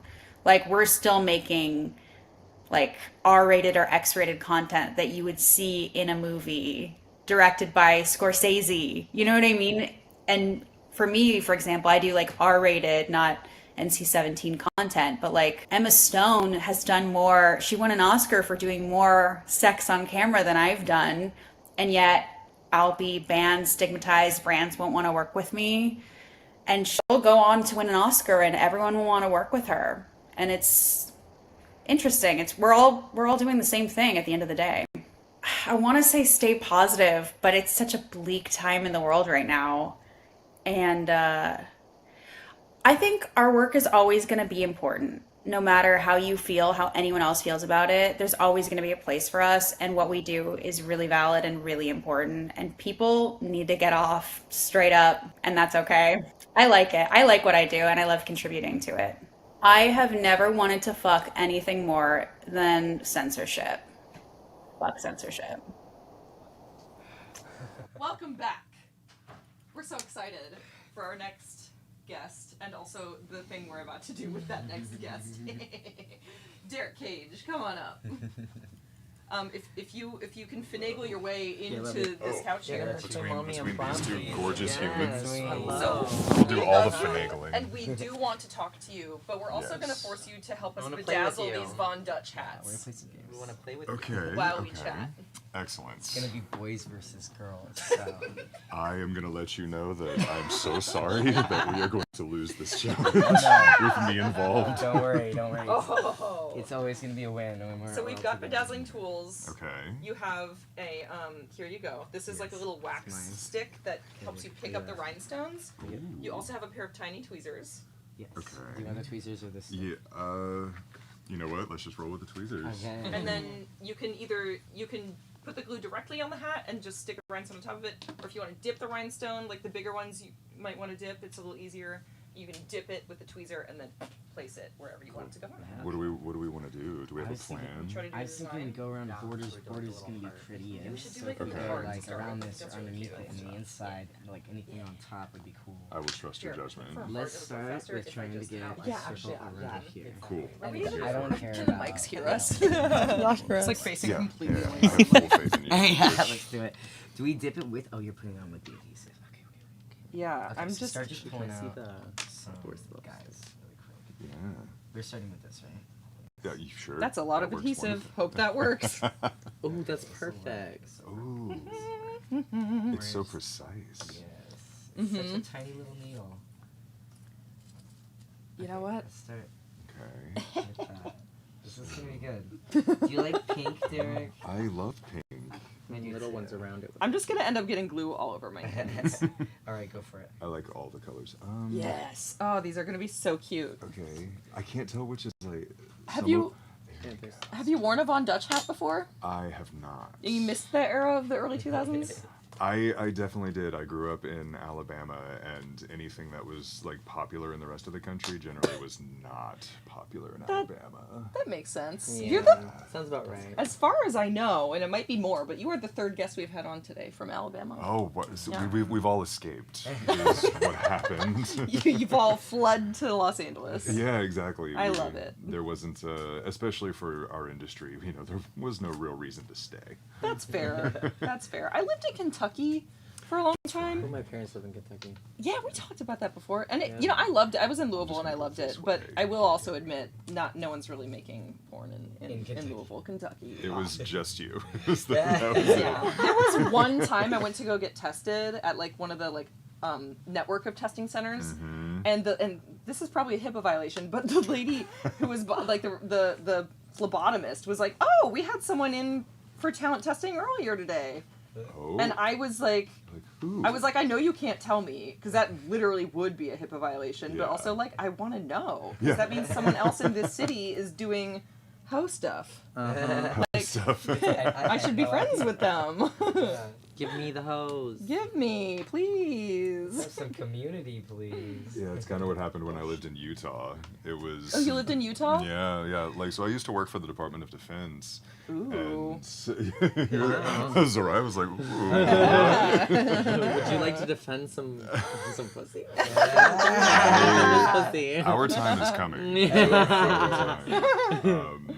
Yeah, so there's a really big Air Force base in Utah, and so I lived there for a little bit, but I would go to the talent testing location. It wasn't like actually talent testing. It was just a urgent care or whatever. Yeah. They're like, we'll do your draw fee for $80. And then I went there and I never saw anybody that also worked in our industry, but at the same time I was like, I know y'all are here. I know. I know there's some in the repressed. woodwork, come out. Yeah, I was like, I know there's some repressed Mormons here that are just like, living their best life. Actually, it's so real because even just when I was in high school, like I'd hang out with the Mormons. Mhm. I lived in San Antonio, Texas. Are there a number of Mormons in San Antonio, Texas? A lot of Mormons. I could see Really? the Mormon temple from my room, and it looked like this like fiery beacon of light because it would hit the sun, and it was just a guy on a trumpet.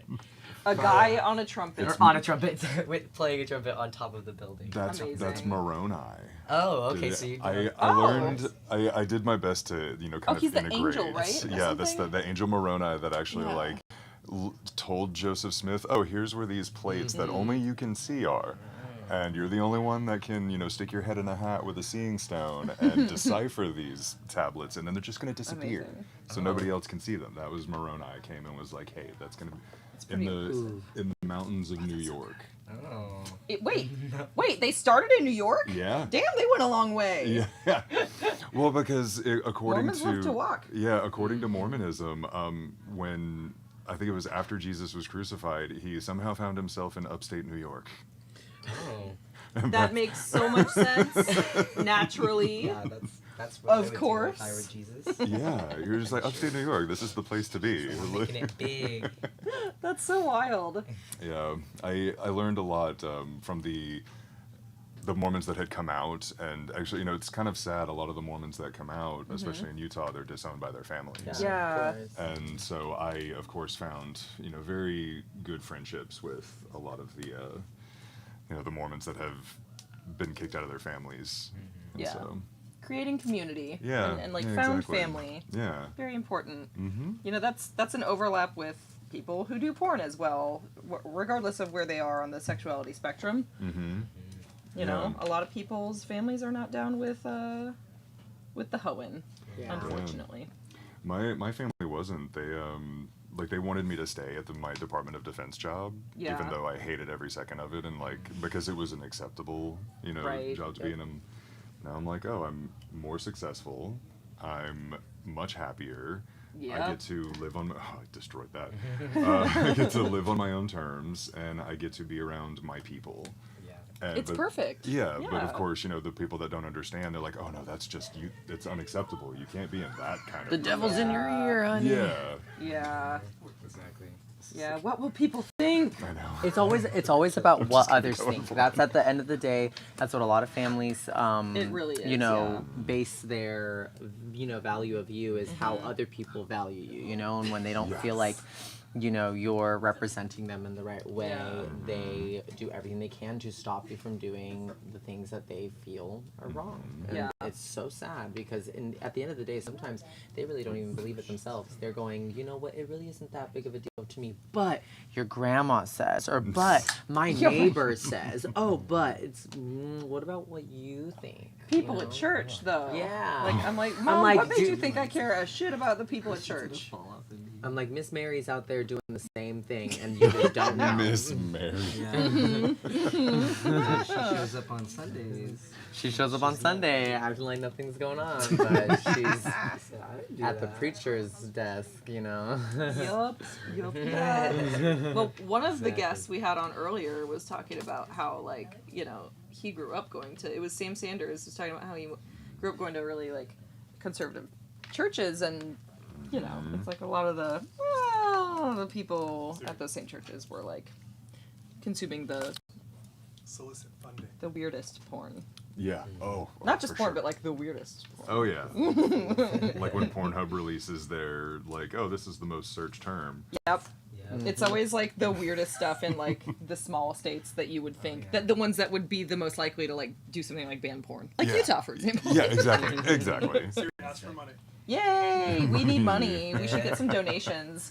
I mean, especially when y'all see the bomb job we're doing on this bedazzling, you're gonna want to donate so much money to corntelethon.com/giving. You're gonna want to donate so much money. Trust me. Do it for us. We like money. Yeah. Everybody loves money. I love money. This is this. Do you have any new fun projects that you're excited about coming up? Yes. Oh yeah, that works a lot better. Naked Sword. One of Ooh. the studios. I know that Naked website. Oh, have you seen some of my work? Have I seen it, honey? There's a new movie coming out called Wild Game, where and it's very with the times, where these billionaire bros, the broligarchs, get a bunch of guys that are down on their luck and not have don't have a lot of money, myself included, and release us into the wild, and if we get caught, they get to do whatever they want to us. Oh, they're hunting us. Oh, you're the prey? Oh, that's hot. So people will have to see if I make it out or not. That's wild. That sounds like so much fun. I kind of hope you don't. It was, I want to see them have their way with you. Downfall. Yeah. I just have a feeling. I have an inkling that you're gonna get caught. I just have a feeling. I love getting Can't caught. really say why. In the world of porn, it's kind of even if I made it out, somehow they would find a way to still have their way with me. Oh, yeah. So Yeah. I won't say whether I made it out or not, but I will say times were had. All right. We're about to move on to our next segment, so let's show off our not super finished but beautiful bedazzled. I think we Actually, you guys killed that. I don't know. We should let the chat decide who did a better job on the Von Dutch. Come on, bedazzle. who did a better job? Boys, look at how pretty. Who did a better job? Who's Especially better? because I've never bedazzled anything Wait, in who my did a life. better job?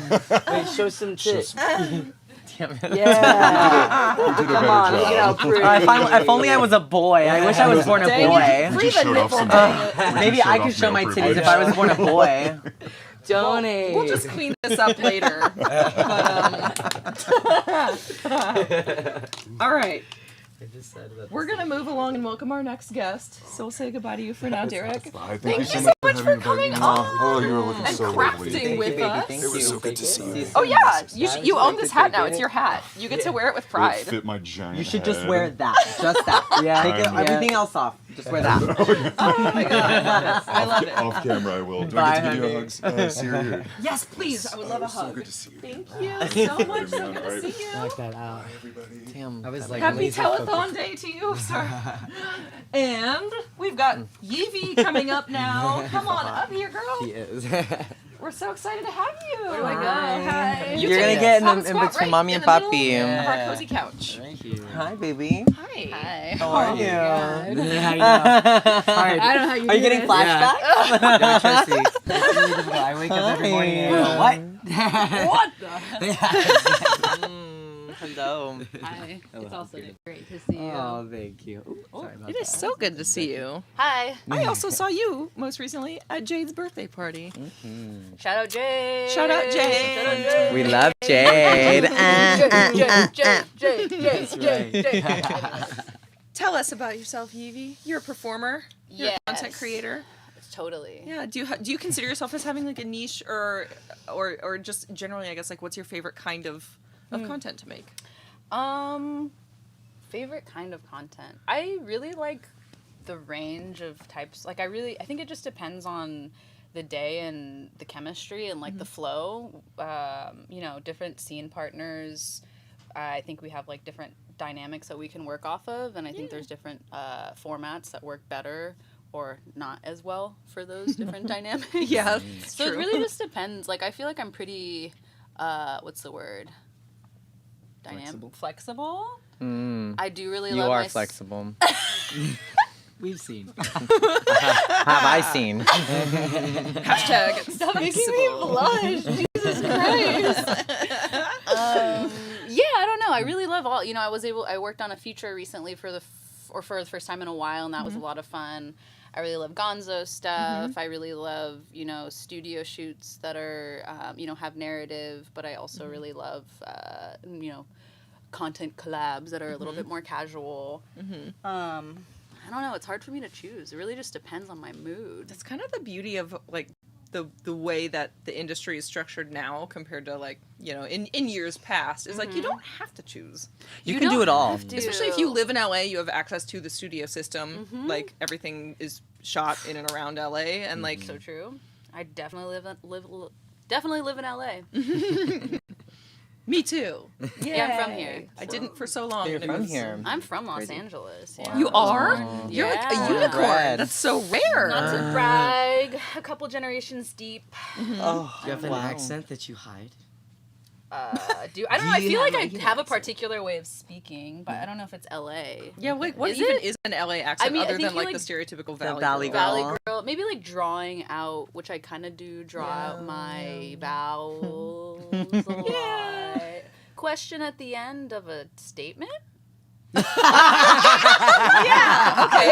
A little bit of up talk. Yeah. That's yeah. LA. I can get into it. I think it depends again on the environment I'm in. Yeah. I mirror people. I'm not gonna deny that. What is the most exciting thing that's coming up for you in the next, go as far into the future as you want. I don't know. Year. A lot of exciting 6 things months. have been happening, so I don't know. I know. I see you all over lately, and it's great, and it makes me very happy because you're wonderful. Yeah.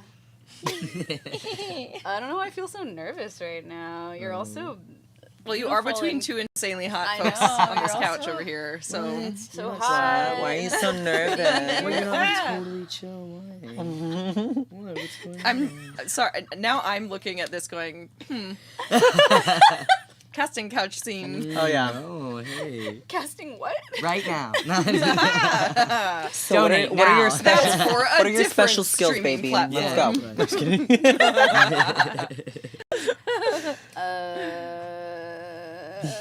I think we were talking about what's going on. What's with going you. on with me? Yeah. I don't know.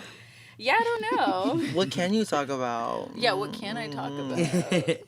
Yeah, I don't know. A lot of my life, I'm obviously here as Evie, but I do have a kid, and so a lot of my life is not something that I share, which I guess I'm kind of alluding to it right now. But my kid just started school. That's a big deal. So exciting. It takes up a lot of my time and energy being a parent, and it's been interesting balancing that out with returning to my career in porn. Yeah. So yeah, when you asked me that question, I was just thinking about all the kids stuff that I don't totally want to share because I try to keep that private for safety reasons. Yeah, of course. But I mean, off camera, I would totally talk to all of you about it. It's just all these viewers. I don't know. Do you have any insight or thoughts about what it's like to be a performer in porn as well as a parent? Because I feel like there's assumptions made about people in our industry so often. One of them being that we are not, have never been, or never could be parents, which is kind of crazy to me because a lot of people are. Yeah. And it's like you were just saying, a lot of people just aren't going to talk about that because unfortunately it can be a safety issue. Yep. What do you mean? What can be a safety issue? Oh, just like sharing. Talking about it. Yes. Like, yeah. Insights. Oh God, I don't even know what I could really, like, where to start. I think, I mean, I would say for me as a parent, my career in this industry, which this is, you know, very reflective of my experience, but specifically, but it's, you know, the flexibility that I have with my schedule and my time is huge and is really helpful for me as far as being able to show up as a parent and make myself available, even just with my time. You know, like this morning, we had a really hard time at drop-off at school this morning, and you know, instead of having to like run into an office or wherever it was, I had time after to reflect on what was going on for me, what was going on for my kid, what I can bring into our inevitable, you know, rejoining later today. And, you know, I'm sure that I could navigate that in a different career path that maybe was a little bit more normal. But I would say for my brain, I really appreciate being able to have the time and the space and the kind of control over what my day-to-day looks like so that I can really move my life and the structure of my life around, you know, the ever-changing needs of like a new human becoming themselves. It's pretty insane. I love the way that's just a very beautiful way that you put that. That's amazing. Okay. Inspiring too. Wow. And a good moment. Yeah, it really is. Oh, thanks. Yeah, absolutely. We'll definitely have to talk off camera about that kind of stuff because Nikki and I want to be parents, and so we're looking into that right now. So we're trying to get that. Do I smell a porn parent support group? I would love. Yeah, I've had a lot of people in the industry that like express sort of like their desire to have kids and really be interested in talking to me about it. Lots of people. That's so cool. Then we will. I would love to. I love talking about it. I think it's great. I think like I think similarly to my experience as a performer, I reflect on my experience as a child in like I see, you know, I think that when we look at either a performer or a child, I know it's weird to connect them, put them next to each other, but I mean, I sit next to my kid all the time, so I assure you it's fine. But like, it's normal, babe. It's normal. But like, I think, you know, we both, like, there's like a lot of stigma around, you know, like when you look at, I'm just going to focus on a child. When you look at a child, it's really, we all kind of have learned to make assumptions about who they are, what their capacities are, where they should be, where they shouldn't be.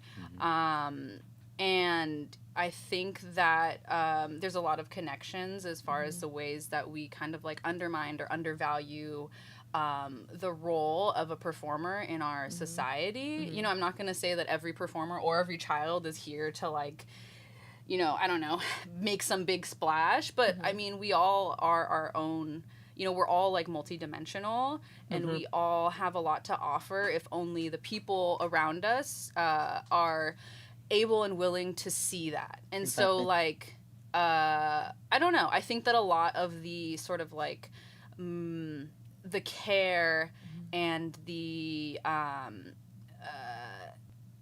so just like faith that I've had to have in myself to like see myself through the stigma that people might put onto me, even the stigma that I've internalized. A lot of that practice that I had to go through before coming a parent has really been a positive thing that I've been able to offer to my child, because it's so easy to undermine you know, a person that we might assume is just, I don't know, like unable to navigate the world in an inappropriate way. You know, what is appropriate, and maybe we should all like reassess these things Yes. that we expect of others or That's so true in so many ways. so many ways, dude. Jeez. Being a parent's crazy. It is. We've got to And a move on to person. our next segment now. Oh, sorry. So we're gonna. No, No, you're you're good. great. You're good. This is. You killed that. We're moving fast all the time. Thank you so much for coming on. Yeah, It's thanks for beautiful. I having love me. everything you had to say, and it's so great to It's see you. nice to see you Yeah, again. it's nice to sit next to you. Okay. We'll see you real soon, okay? Okay. You I know, hope you so. know where we live. I do know where you live. Bye, honey. Bye. Thanks for Mwah. having me. Great to see Thank you you. for coming again. Thanks for being here. Woohoo. I wish there was like music to walk off to. You know? Music in our mind.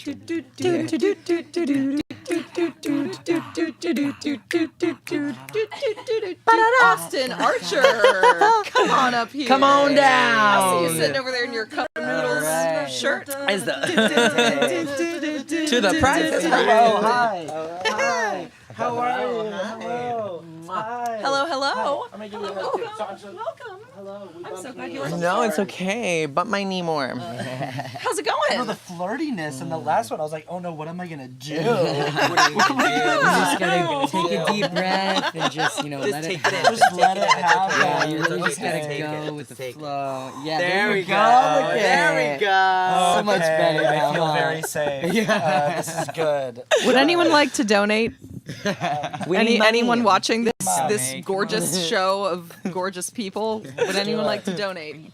You should do donate. it. You should think about donating. Between now and 4:10, we have a new Pornhub $500 match. Beautiful. That's amazing. Between now and 4:10, that's like about 25 minutes. We've got Pornhub doing a $500 donation match. So if we get to $500, Pornhub will match that. So get us there, y'all. Let's get to Come on, chat. Yes, so we can Come get on, Alison. audience. Let's go. Do it. Do it. Do it. Do it. Yeah. That's the point. That's the point. That's the point whole thing. is That's the why we're all donations. here. Yes. Yeah. Austin, welcome. Thank you. Thank you so much for being here. Oh my god, thank you for inviting me. Yeah. It's cool that Evie just did BTS for a music video I just directed. And so That's amazing. I love walked that. in, I was like, yo. That's so cool. I was like, thought what- I saw that y'all knew each other, and I was like, Manifested oh, her. Yep. love Yeah, to see I it. thought that was trippy too. I was on Yeah. the same set with you. Yeah. Oh my god. Yeah. So much fun. We're all wearing so the golden we're all so gloves. interconnected. We are. Yeah. There's a lot of overlap between independent content creators, people working in production in Hollywood, and people working in the porn industry. I think more so than our audiences ever would know or think about. I say this all the time because I direct a lot of music videos in town, and like my friends that are dancers always go like, "How do you get all these like great crews? Like you have so many like you find these like amazing people that work with you," and I'm like, porn people. Yeah. Like, it is like it They're is the the best. secret sauce. Like if you want to go make a cool film project in LA, like there's a lot of people that want to make stuff in LA, but like porn people have all the gear. They got like they know how to do it. Like Too they, much like, gear, honestly. so much fun. And also it's like I think everyone's like really excited to be like just to do like something else for a day. It's like today we're just like dancing. Like it's like we're just dancing. It is. It's a nice respite from like prepping your holes, you Yeah. know, like, which is very fun. I'm not obviously not knocking that, but yeah. it is like sometimes I'm Yeah. just like, man, I just want to like chill. I just want to dance. Yeah. You know. Yep. Yeah. Yeah. And you do a lot aside from direct music videos. I mean, I've been a fan of your content for years. Yeah. You do really amazing like political commentary online. You are a very talented musician. If any of your stuff that you want to talk about that you're excited about, please tell us. TikToking and YouTubing and on podcasting and all the things. You know what I think is interesting about this conversation is I just watched have you watched Unknown Number on Netflix? Not yet. You seen this? This thing is crazy. So this is a documentary about a bunch of kids in like this small town in Michigan who are all getting cyberbullied by this number that kept texting them. Yeah. The one girl in particular just got, I mean, like over the course of 2 years, it was like 720 pages, like full pages of text from like all these different numbers. Didn't matter how many times she blocked the numbers, they would just change to a different number, and they found out it was her mom doing it. What?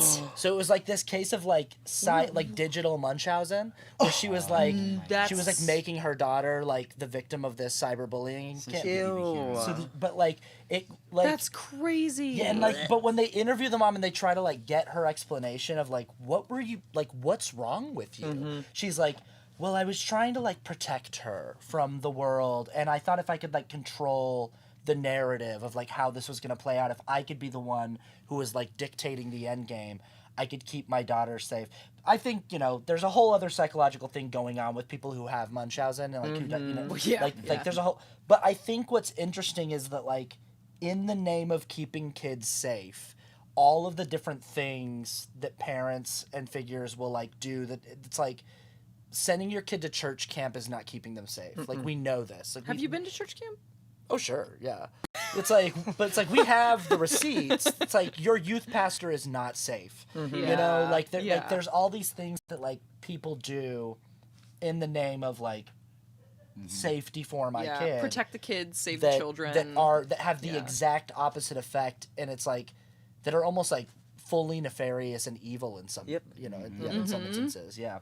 And so I think that's interesting, and I'm thinking about that a lot. I'm thinking about how people can go from a place of like how, like that instinct to protect your child can become so like overwhelming that you're willing to like do anything, even rising to the level of like putting them directly in harm's way. Exactly. To like actively. I mean, that's kind of just abuse. I mean, you know, it's like the kid, I guess, for a while didn't know that it was being caused by her own parent, but it's so bad. It's like she like told her daughter to off herself so many times, like hundreds of times. What? Like it's so bad. That's unhinged. That's crazy. Yeah, it's really crazy. Yeah. Oh my god. But it'd be your own people. I know. It'd be your own people. But yeah, I mean, I've been thinking about that because I'm in the middle of writing a film that's about that. That's about like a person who is a victim of abuse from people who are trying to protect them. Yeah. And trying, you know, but it's like the method that they took to, you know, protect took the form of this like really kind of fucked up abuse. Yeah. Yeah. They cause harm by trying to prevent harm. Yeah. And then in the end, it's like, what have you even accomplished? Did you follow the story of Ruby Frankie, who was like that YouTuber with the? I know that there's like a documentary out. I forget on which platform, but it's always like on my homepage. She was like you want to watch some crime. She was like a mommy. I'm not deeply familiar. YouTuber, like the Mormon, you know, from Utah. And she had this popular YouTube channel called 8 Passengers, and people loved it because it was like she's kind of like a no bullshit mom, like she doesn't no nonsense, like she's strict with her kids, but we like it. But then over the years, things just started getting like more and more strict to the point where it was like, oh, you didn't give your son a bed for 6 months. You made him sleep on the ground. What? It's like that's Took his door. I don't know about that. That's taking the door off the hinge. Nope. All this stuff. And then when they finally, you know, released these documentaries with all the stuff, it was like she became convinced that her kids had actual demons in them. Yep, that's how it is. In order to save her kids from the demons, she was starving them and doing all these. And it's like, and again, like in her mind, she's like, I'm saving my family. Like I'm saving my kids from the clutches of evil. Yeah. And it's like, you are the delusion. evil. Yeah, the delusion. Yeah, you're the evil, in fact. What's that point where delusion takes over from what you're really trying to do, your end goal, and how that just gets completely warped as you're looking at your path? You're looking so far ahead, missing all the little spots in between. I don't know what it is. And they don't end up seeing it until it's far too late. You know, your kids are adults, and then you see all of the traumatizing things that you've done to them just to, you know, stop them from going into this evil, scary world that they are keeping you from. But in reality, they were the evil, scary world. They were, you know. It's so very sad. Tragic. Yep. Yeah, that constraint, that repression, that prison that you create for your child in order to keep them. It's like a grim fairy tale. It's like Rapunzel. It's like, I'm gonna put my child in a tower and lock you in this thing to like keep you They safe. scared themselves. They and scared you themselves. are you become the villain in that story. Wild. I'm very excited to see this film that you're working on. I mean, me too. Yeah. It's the furthest along in a process like this I've ever gotten. Yeah. But it's still one of those things where I've been in this industry for long enough that I'm like, I'll believe it when I see it. I'm like, when it's done and it's got a release date, I'll be like, okay. But even then, I was in a movie a couple of years ago that had billboards all over town saying when it was going to be released, and I was like, it's real, it happened. And then they pulled it like 2 weeks before it got released. And I was like, You can't count on anything. Yeah. See, It's that's gone. I don't Tough get my hopes up times. from many things Yeah. sometimes Tough now because I'm like, times. nope, I've got to see it happen. You gotta see it. We're gonna move along to our next segment now. Yeah. Thank you so much, Oh Austin. my God. For coming Thrilled on. to be here. Deeply appreciate you being here. Oh yeah. Thank you for regaling us with Great seeing you. Yes, again. great your to see deep you. thoughts. Bye-bye. You smell wonderful. We're gonna go explore the game room and see what's going on in the game room now. Let's go check it out.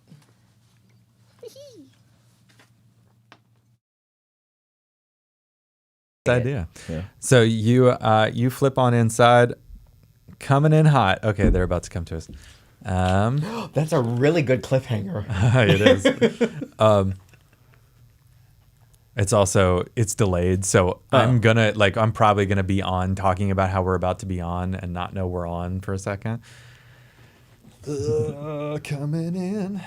Oh my gosh. Plug it in, plug it in. You remember that? Yeah. That was a nice time. Makes me think of where's the meat?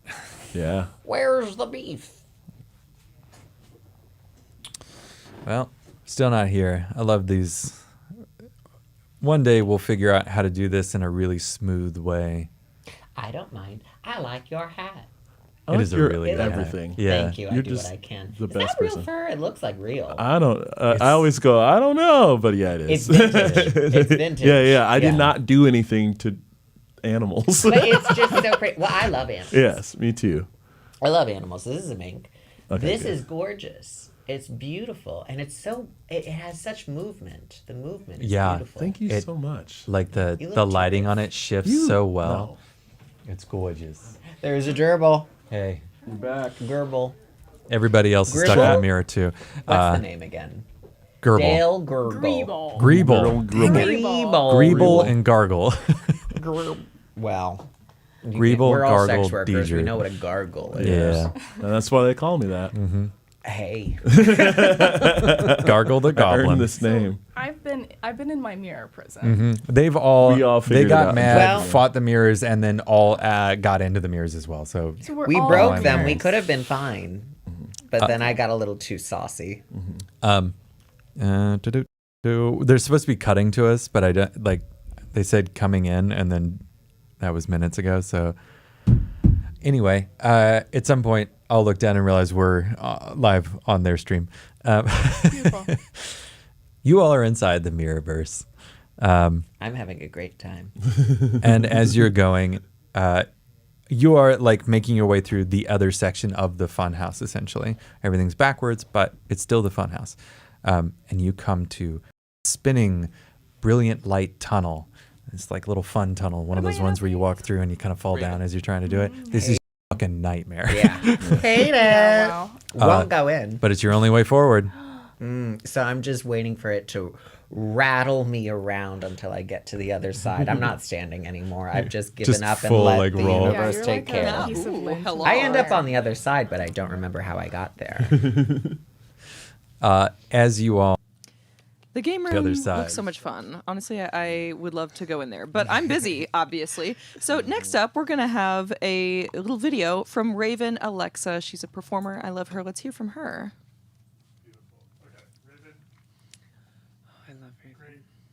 I am Raven Alexa, and people know me from porn, obviously, but I got into the industry more through doing like fetish latex content. So that's where most people know me from originally. Now I would say probably just from being a freak online. Yeah, I guess I just wish that people knew that we're just other normal people who are like, you know, kind, have families, have friends that like we care about and care about us, have like hobbies.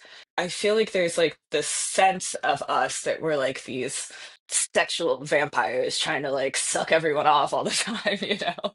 This is not true, you know? I like wake up, have a cup of tea, read a book, eat some toast. That's like my morning routine. And then, you know, I whip some dude later in the day. That's what we all do right now. You know, a lot of the ways that sex workers have been like talking about free speech and the issues that have been coming up with legislation has like fallen on deaf ears a little bit because I feel like we're trying to say like we're the canaries in the coal mine basically. And like if you see this happening to us, like it's gonna come for you. It's gonna come for like all of the things that you care about because there's no like limit once they start taking away rights. Like we're not going to get them back for the most part. Something just happened with Steam recently where they're getting MasterCard is telling them to take off certain games on their sites, and people are like freaking out about that. And you know, there's always the conservative side that's like, oh yeah, we should take these games off because you know the children could be playing them, but it's like a very slippery slope, and I think, you know, it's starting to affect everyone now. I wish people could like release their death grip on their like view of sexuality as being something that is only supposed to be between like a certain kind of people in a certain kind of relationship, but like also that it's just not supposed to be like fun and it's not like a normal part of like existing as like human creatures. Like, I don't know, that always depresses me. The moralistic view of sexuality is like what makes people like think that our labor is like invalid. I've been thinking about community a lot recently, and I just feel like there's so much room for us to grow into engaging with difficult conversations. I just had like an experience with that recently, and it felt like really rewarding to just be able to go into that situation and be like, okay, these are my values where I think that I'm like an open person who wants to like take care of my community and take care of my friends. And even though this like sucks, I'm going to engage with this situation to try and see if we can come to some sort of resolution. I'm a little bit autistic. I don't know if some people can tell or not, but I feel like kink, and not just kink, but also just sex work in general, gave me like a frame of reference to like talk to people in like conversation where it's like, okay, we've established rules, and now because there's rules, I know what's going to happen. I know what my role is in this. I know what everyone else's role is in this.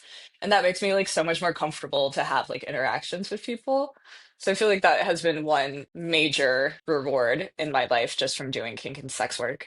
You know, I don't have a lot of experience with Suede. I think that they do incredible work, so I'm excited to be in the telethon for that reason.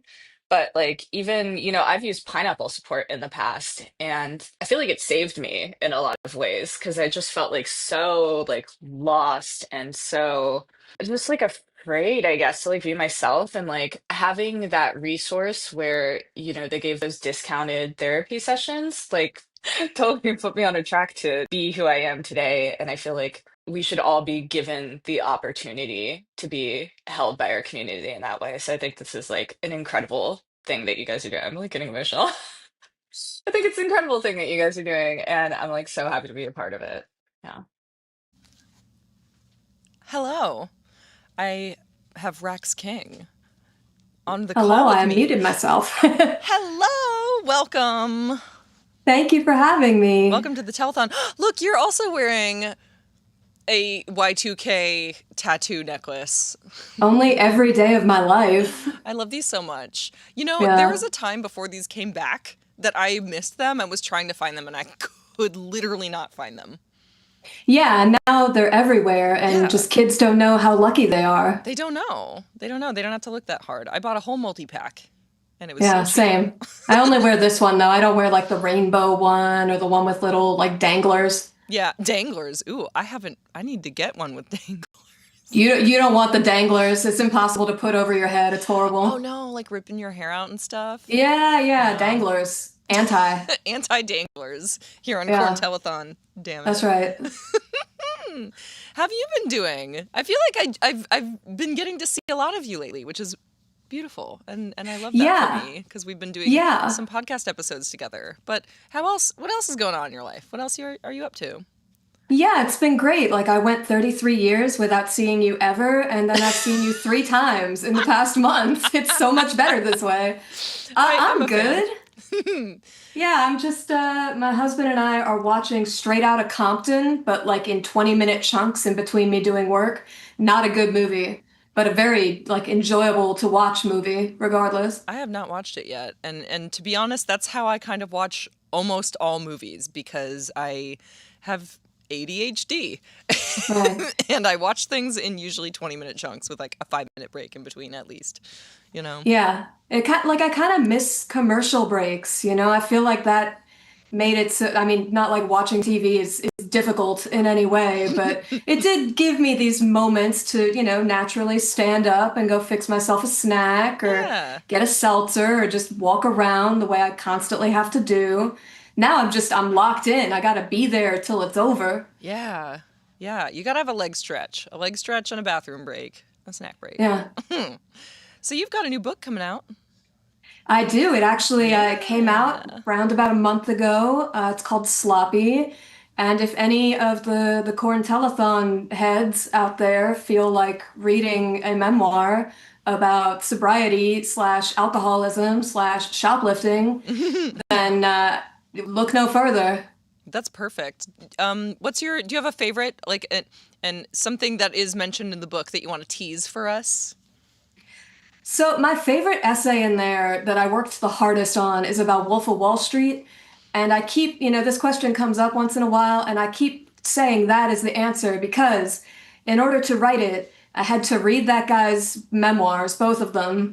Oh and I my. watched the movie, and I did all this in the course of about like 2 days. So it was just a lot of Jordan Belfort, and I feel like he's in my head now a little bit, and I can't get rid of him, and I want that to be, worth it.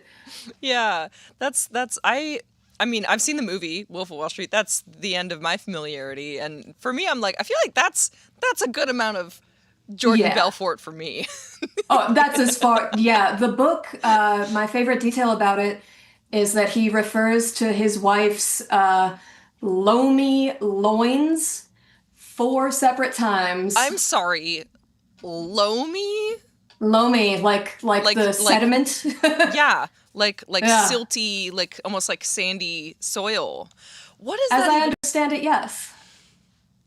I'm gonna be Yeah, I don't haunted like by that. this for the rest of my life. Oh yeah, welcome to that because I've been haunted by it for about 2 years now. Your loins, god damn. And this is the problem. You can't even say it. God did not intend for those words to go together. No, not at all. I wonder if did you get the impression that he knew what loamy meant, or was he just going for like an alliterative term or something? Because it's still I don't really want to know. Doesn't make Yeah, sense. right. The more you think about it, it just takes you in some very unpleasant directions. And I need to not think about him as much as I do. Like I think about that book all the time, and I wonder what's wrong with that man. And it keeps me up at night some nights. So yeah, So don't read it. Do you have like a post Jordan Belfort thought? Whole kind of like self-care routine? Do you have like a more positive thought or image that you like to bring up to pull yourself back into a better state of mind? A decent headspace. Yeah, I read a little Wolf of Wall Street and then I meditate for about 45 minutes and that just about gets me straight. That sounds beautiful. That sounds real nice. Yeah. Just meditate. Yeah, it's my wellness practice. I like that. I like that a lot. Yeah. Also, I want you to know I'm sitting on an ice pack right now because this office is so warm and sweaty, and I was like, I can't be looking like a sweaty hog next to Siri. Like, I can't have that. I'm just covered in, no one would know if I'm sweaty because I'm so shiny with all the glitter all over me. That's No, it the just looks like secret, glitter. You're looking very like Claire's 2002 right now. Oh, yes. If you've watched the stream, you can see the full room. The theme essentially kind of is Claire's 2002 vibes. Oh yeah. It's ideal. I love it. It makes me so very happy.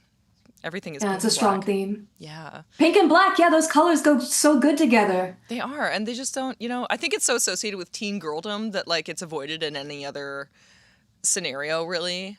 But why? We don't need to So do it wrong. like that. Hot pink and then black together, that was my look throughout middle school. And I kind of had a point. I did a lot of things wrong in middle school, but that was not one of them. Yeah, you were killing it. This is a complete non sequitur, but I see the banjo behind you. Is there do you play the banjo? I can. Should I? Should I inflict that on people? I don't think it's in tune. I feel like that would be pretty hostile. Just very badly. I'll just tune a banjo for the rest of my time here. That seems like an appropriate use.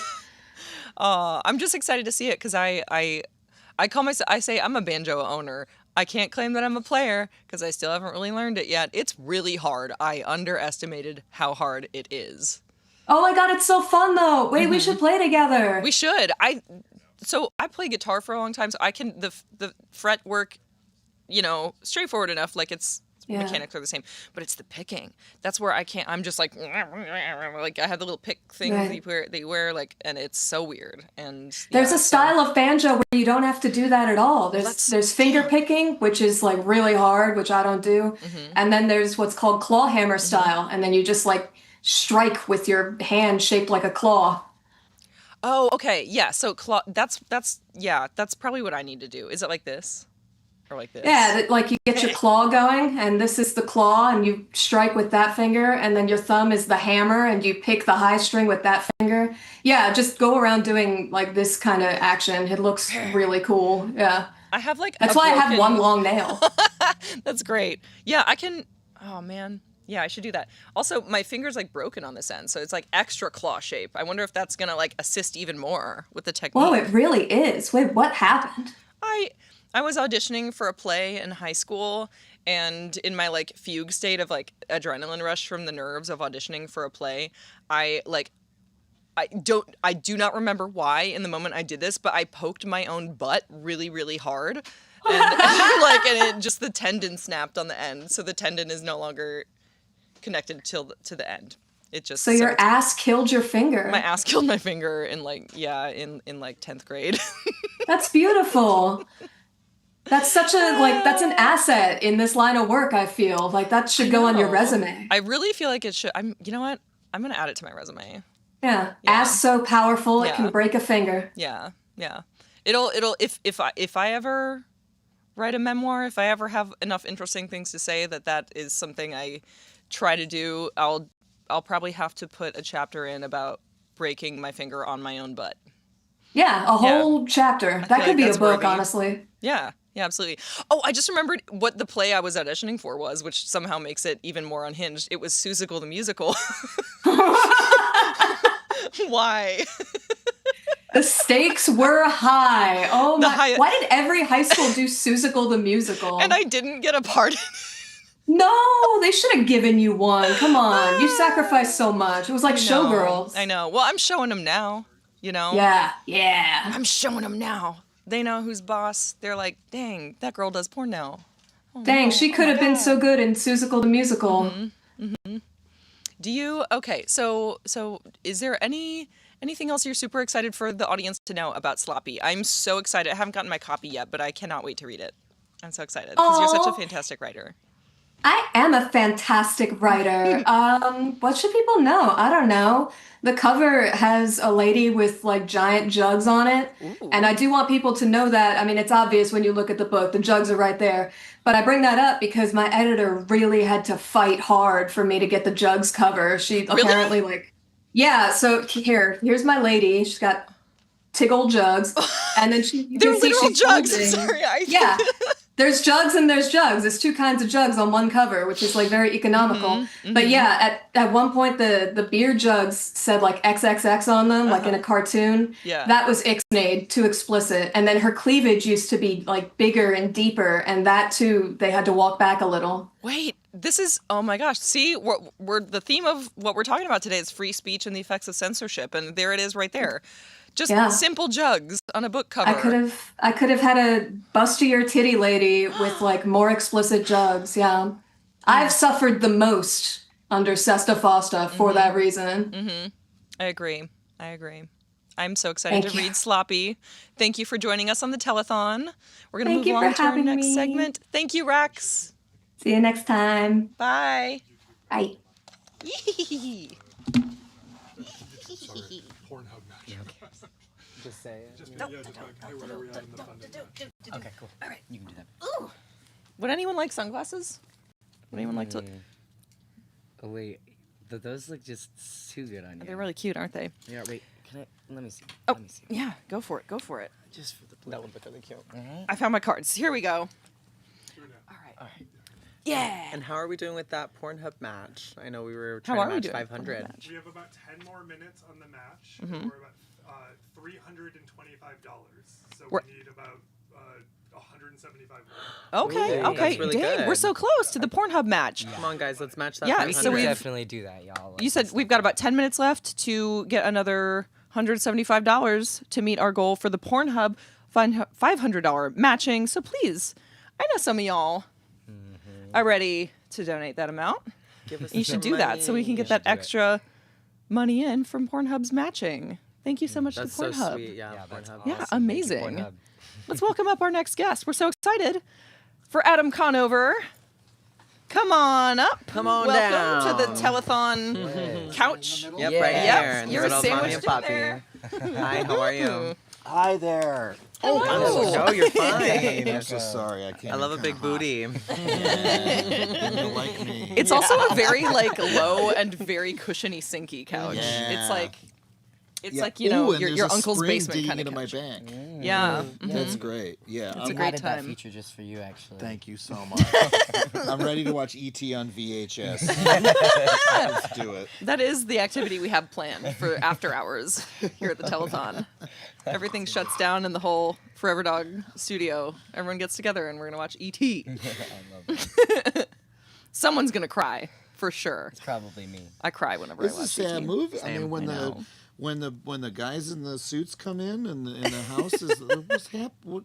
Still frightening. When they touch fingers. I know. That's a tweet when they touch I fingers. know. Yeah. Oh, thank you for being here. Thanks for having me. You are such an important voice in my world because I actually consume a lot of news that I get via long form YouTube content. Oh God. Actually, and I'm a very big fan of your interview style on your podcast and the you. way that you frame information and also the people you choose to platform. So Thank I you. actually want to use this opportunity to say thank you personally for doing a very good job of curating that. Because That's so nice. I've actually found out about some really cool people from watching your show. Thank you. You should Yeah. come on sometime. I would love to come on Yeah. sometime. Yeah, that'd be amazing. I just recorded a much more boring episode than the one that you would be on with a think tanky person. Very nice conversation. But yeah, I like to bring interesting people in as well who actually are not just thinkers but are doing interesting shit in the world. you know?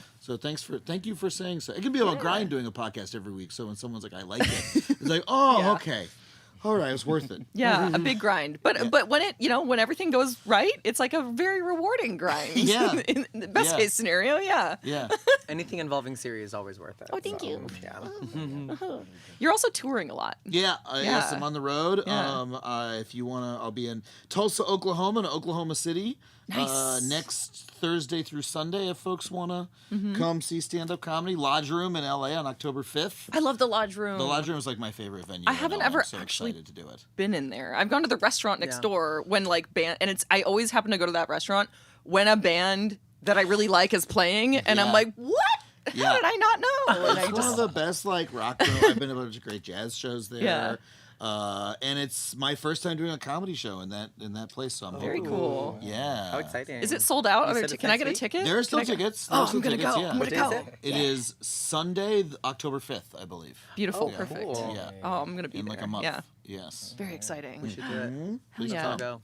What's your favorite city that you've been to? I comedy? love Buffalo, New York. Yeah? People are really surprised when I say Buffalo, New York, but first of all, I went in the summer, so the weather is really nice. But it's a university town, a lot of beautiful architecture, really friendly people, a lot of great culture there. The motto of Buffalo is, there's Austin and Portland are both keep the city weird. Yeah. And they failed. You know what's funny? To keep the cities weird. They're not weird. Louisville, Kentucky also stole that slogan. They I also genuinely keep don't know Louisville who was weird? first, but yeah, Louisville also has keep Louisville weird. They Please, use the let's call same it font and Louisville. everything. Let's call it Louisville, please. We don't need to pander to their accent. I lived there for You can say 10 Louisville. years, so I Oh, it you is- lived there. Okay. Oh, it's Then been you can beat say- into me to then- say Louisville. Then you can say Louisville. Louisville. Louisville. But I don't have to say it that way because that's not my fucking accent, Yeah, I would never ever give anyone else any guff for When saying people do Louisville. that, Yeah, it's don't Too hard to say Louisville. Let's not go on people for their accents pronouncing things. Like, I'm from New York, but I don't tell people, like, you gotta say New York! You know, like, You should tell them. You say it in your accent. You know, it's fine. Okay, as a non-Angelino, like, native, like, I did not grow up here. I've lived here for a while. I lived here before, 10 years ago, and I came back. But still, the one that I can't get used to is Las Feliz.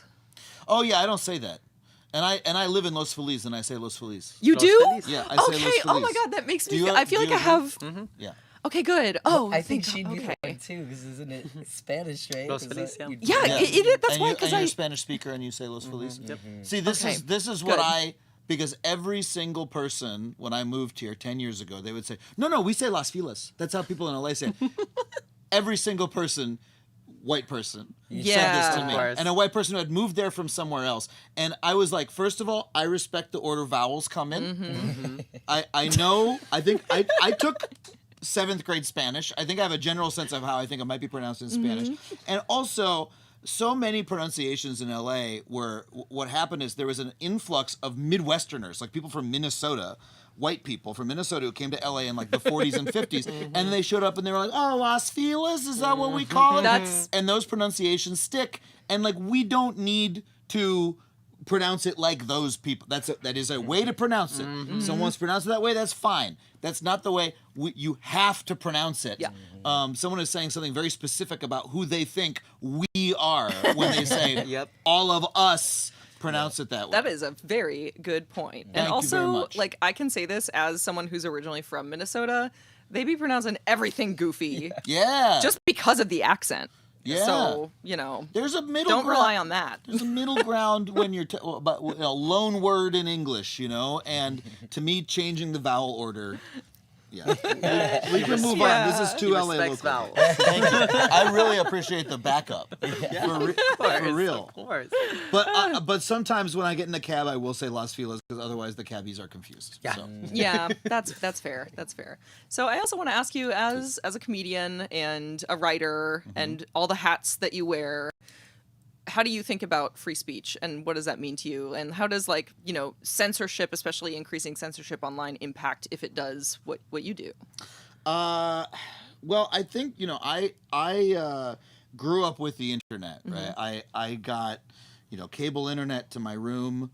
For some reason, when I was in like 11th grade, the cable company called my house and were like, "Do you want cable internet? You could be one of the first households that has cable internet." And I said yes. And then for some reason, my parents had to go like right into my bedroom, like no router, just like the modems like in my room. And so from then on, I was up until 2 a.m. on the internet, jerking off until 1 a.m. and then browsing. Yeah, and the whole point of the internet, a big part of it was this is a place that is free from censorship, because it's not controlled by any one party as every other broadcast medium was. And it's been really fascinating to watch censorship seep in. And it's really what's funny to me is, yes, there's I'm sure you've been talking about this whole time, payment processors and government regulation and stuff like that. I thought it was crazy. I was just in St. Louis, and I went on Pornhub while I was there, and for just research purposes, and it was like Pornhub will be banned in Missouri in 5 days. And it was like counting down. And I started talking about it on stage, because I think that is shocking. Were the Missourians upset? They were like, "What?" They were like, surprised. "We didn't know. We voted for. We didn't know about this." Yeah, no, there was happened to them, and I was like, first of all, what are people afraid of, right? Yeah. About kids jerking off. You're supposed to jerk off when you're supposed to watch porn and jerk off when you're 14 years old. I'm sorry, your entire job is to jerk off, right? It's literally just people start spontaneously doing it. So. People don't want to admit it, and I feel like there's a part of me that has to say, being in the industry, and that I have to be like, we're not supposed to acknowledge that happens or like condone it. However, when before it was internet porn, they were finding the Playboy magazine in the woods or under their dad's mattress or whatever. Is there a single person alive who didn't jerk off before the age of 18? I mean, people who I'm sorry. I'm sure there certainly are for many, many reasons. However, I think the common experience is that one simply learns to jerk off all by oneself, and then one goes and looks for materials. Yes. You know, Once you learn it, then you're like, how can I make this a more enjoyable experience for me? And I did think we had like a baseline understanding. Every person who passed that law in Missouri jerked off when they were 14 years old. Every single one of them. And were they worse off for it? Were they destroyed by it? You know. But I think beyond that, one thing that I find really crazy is the culture of self-censorship now on the internet.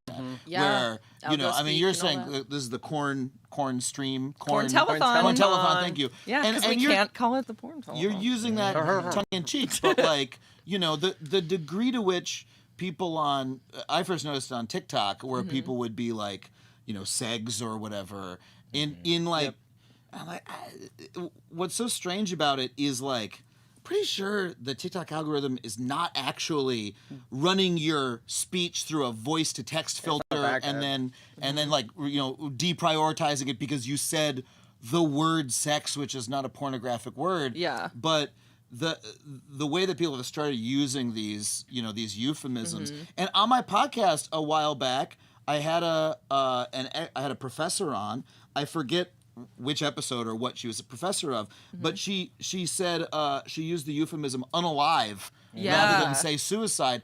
And we were having a serious discussion of suicide. I was like, you can say suicide. What the fuck are we doing? You know, that like, and so it's TikTok's actually always been like the worst. Like, I know that it's a lot of the algo speak is coming directly from there because they're so much more heavy-handed. What's so strange is that we're doing it to ourselves. You know, like it used like censorship in the 90s was like, you know, it's George Carlin, the 7 words you can't say on TV. And the whole fun was, well, it's kind of stupid. We can't say these. So let's get around it. Let's play with it. You know, I specifically remember, you know, in terms of comedy, Jon Stewart on The Daily Show started doing bleeped swears. Before that, people did no swears. And he would specifically bleep them. So he'd say, fuck, and then it would be like F bleep K. And as a young comedy fan, I was like, that's so smart. You get all the impact of the swear, but you just bleep out the middle of it. And also it was cable. They didn't technically need to bleep it out at all, but they were. So it was like, censorship was like understood as something bad that we as a public don't like and we're going to try to get around. So to see people now do it preemptively and also act like it's a good thing, and the amount of like and chastising everyone who does actually speak, you know, like it says it exactly like the word, you know, says anything in it. And you know, the people are taking this sort of like A, algorithmic restriction, and then B, puritanical bullshit, and adopting it and doing it themselves. Yeah, you know? It's kind of like, you know, complying in advance, which is one of my favorite books on tyranny. If you read that, one of the rules is don't comply in advance, and I think it applies to this situation as well. And I think it's connected to like there is a new prudishness in American society, and it's not just on the right wing. It's like left wing kids too, you know, and it's young and old people doing it, and I think it's bullshit, and I'm not interested in it. And I don't. I don't think it's bad for teenagers to see porn. I never have, and I never will. And if someone wants to make it a little bit harder legally, I think they're a dick, but they can do it. Personal data at great risk in the process. Yeah. It's very silly. Gosh. Well, thank you for coming on. No problem. Yeah, and I cannot wait to go see you at the lodge and listen to you say swear words on a stage. Yeah, I have like say suicide and all that. My act is all about. I will. My act is all about sex now. I think I do about 15 minutes about jerking off currently. Yes, my favorite. I love it. I can't wait. Yeah. Thanks so much. Thank you so much for coming on. Thank you for having me. Love Great to have meet you. you as well. Great to meet you. Thank you. Bye, Thank baby. you. Oh, that's so nice. Be safe. We'll see you there. Bye, everybody. Oh, here you go, Sage. We're gonna hear from Cody Vore is coming back up. Yeah. Former co-host. Get up in here. Forever friend. Hi, baby. I love your belt. It's so cute. Oops, sorry. Hello. Hello. Hi. Oh my God! I was just sitting here listening to Adam talk, and I was like, "Nah, keep him going. He's on Yeah, the no, he's roll. great. No, he's great. Spitting facts. Yeah. That was really It's good stuff. Yeah. Good stuff. Everyone should check out his YouTube channel, but not now. because you're watching the Corn Telethon. Don't check it out now. It's crazy. Like, as I feel like when you're in the industry, there's like this really like, oh well, we can't talk about that. Like, we cannot talk about people under the age of 18. It's No, that was truly. great. I'm It was kind of hilarious. glad that like someone who's not in porn is saying it because it is an accusation. I mean, because I'm really outspoken about the censorship, especially like lately, it's a thing that really does happen all the time in my like comment section that I'm battling against is people going, "Oh, you're a predator. Like you want kids," and I'm like, "No, I don't actually actively like want anyone who's underage to look at it." Kids, like, but it's very unrealistic to assume that. I don't know. They should know what they're talking about, and we shouldn't act like they don't have sexual lives because that's how they get abused. That's how you get abuse. Yeah. And also, free the nipple. Okay, porn is one thing. Porn is one thing, but like I'm sick of pretending like if anybody of any age is exposed to the sight of a female nipple, that's gonna somehow change their brain chemistry and make them stupid or crazy or whatever. That is absurd, crazy. For most of us, a it's female insane, nipple and I hate it. was the first thing we saw when we opened our fucking eyes. Yeah. Okay. What is crazy? Or a nipple, you know, like.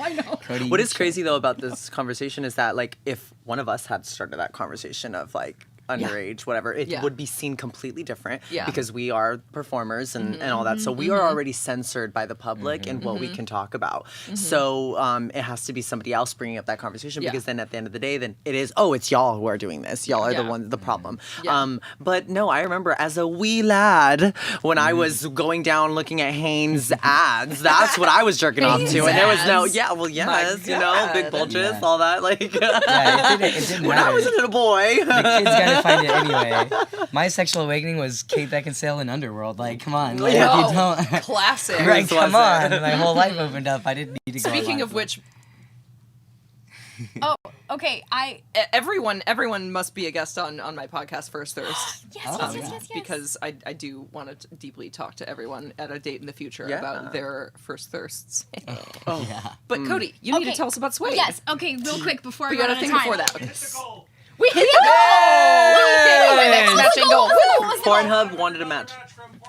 Yep. So now let's go. Thank you, Pornhub. so much Thank for you. your support, Pornhub, and for all of our donors who helped us get there. When you donate to Suede, you are donating, or when you donate to the Corn Telethon, to Suede, to SWOP, you are donating to 2 sex worker-led organizations that directly help sex workers. So you are helping us help our community. We don't get big grant funding. We don't get that kind of funding. We don't have the kind of thing that a lot of other organizations have, and that is part of our strength as orgs because we are able to help each other from within the community.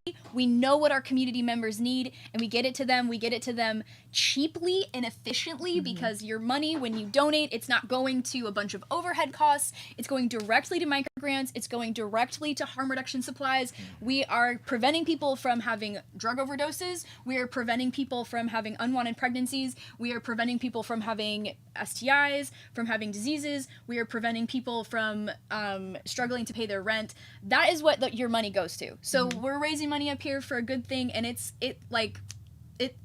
really almost all going to that. There is very little overhead. Yeah, that's my quick and dirty. So thank you for helping our community. Thank you, and thank you, and thank y'all, and thank y'all for putting this on because it really means a lot, and it helps a lot. Yeah. Sure does. Yeah. Thank you, Cody. I love everything you do. Thank you. You're Thank you so much. I feel so loved. You're wonderful. That is the couch of love over there. It is. At some point, I'm not going to announce when. I'm just going to jump out of my chair and just Come go. on here. Am I going to just Get on my balls. Get on my balls. Real quick. Yeah. Cozy. This is so cozy. Oh, my butt's a pillow now. Community. Oh, this is so nice. Who smells good? Well, Everyone depends probably. on what you're smelling. Stuff that smells good. Okay. Everyone smells yeah, good. it's definitely all of us. My feet. Just my feet. Oh, sorry. You're on my balls, Siri. Fuck. You really squeeze those balls, huh? All right. Let's move on and welcome our next guest. Oh, not yet? Oh, just kidding. Just kidding. No, that was a joke. We get more time with Cody. Yay. That was a joke. Yay! Well, we can talk. We should all do your podcast. Yeah, you should. Yeah.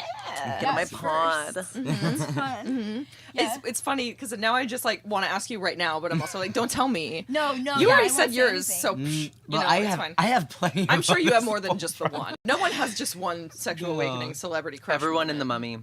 Baby. Oh, that's classic. I was too scared for the mummy. Yeah. Oh no!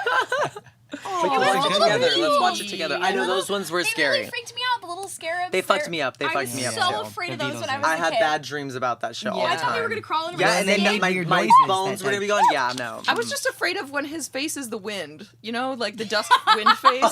Yeah. So I don't CGI know back how to then, describe I what it feel is. like is just better. It looked so good. Than Yeah. it is It looked so now, good. and you see that, and you're like, whoa. And even when we look back, I'm like, okay, maybe it doesn't look like it's real. Yeah. But I am convinced within the Yeah. storyline that this CGI is. The thing is also that's not gonna ever happen in reality. So how real does it really need to look? Yeah, come on, I believe you. It just needs to look convincing enough for the universe that it's happening within. And I feel like nowadays they're like, let's just CGI everything, and I'm like, drives me okay, nuts. well, are we? This isn't real though. Well, Yes, don't please, good. don't worry because pretty soon it'll just be all AI Yeah, oh, generated yeah. and it'll be even extra better. haunting. Yeah, exactly. And have no fingers or too many fingers. Yeah. Oh I love when suddenly every person had 7 fingers. It's the one time when there's too many fingers. Like, no thanks. Just the one time that We you barely can have ever too many complain fingers. about this, but yeah, I get it. I'm glad you said it first. I got glittered. Yeah, I'm You happy did got with glittered. glitter. Ooh. I didn't notice the glitter until toward the end. I was like really excited Amazing. about Hello. it. Wait, there. Oh, hi. Hello. The master of girth? The master of girth. All right. All right, I'm gonna go. We're ready. role-play Okay. games. Thank you, Cody. Always a pleasure to have you on our couch of love. Thank you. And we're going to welcome a new guest to the couch of love now. Make some The corn couch. A big guest. Yeah. A very large, in fact, a very let's girthy make some guest. room. You're gonna have Make to some scoot room for so the- much Yeah, we're more gonna have to to fit make all some this room in girth on here. this couch. I Come on I up, have to move my balls out of the way. Girth Nice to meet you. Master. Hello, pleasure to meet you. Girth Master. Hello, welcome. Oh, I always forget how tall you are. Get up in here. There you There go. we go, yeah. Welcome. Hi. Welcome. How's it going? It's going great. Yeah? Yeah. Thanks for having me. Yeah. I'm so glad that you could make it. This is so much fun. Yeah, I'm excited. I love it when I get to see you. It's always a fun time. Did y'all see each other often? We've seen each other a few times now. Like we've seen each other pretty regularly when there's like industry events and Yep. stuff. Yeah, Yeah, yeah, okay, yeah. gotcha. I've been a little bit of a hermit though for a couple months. So in part because I've been planning this event. Donate. Yeah. hmm I'll be free. I'll be free range though after today. Hell yeah. Because in the event we'll have done the telethon and then I'll be in celebration mode. I Which I pictured look we you need to like celebrate. doing the chicken dance after that free range.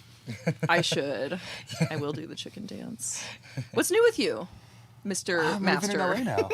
Oh, That's the really? biggest change. You live in LA now. Where were you Fuck before? yeah. Australia. Oh. Yeah, so I Oh. moved I don't over know. like 4 months ago. Mm-hmm. Are you How's it been loving so it? far? Are you loving it? Yeah, it's cool. Yeah. I like it a lot, yeah. I bet the girls are loving it. Yeah, I know all the OnlyFans girlies are quite happy that you live here full time now. Yeah, for sure.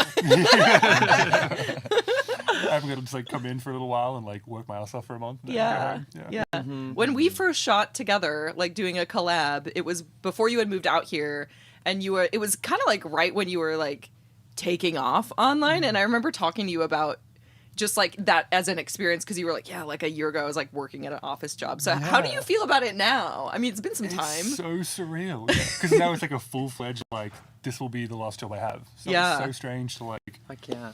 I've had a couple of waves where like it's blown up, like got pretty big and then like peters out a little bit and then Yeah. goes up again. Yeah.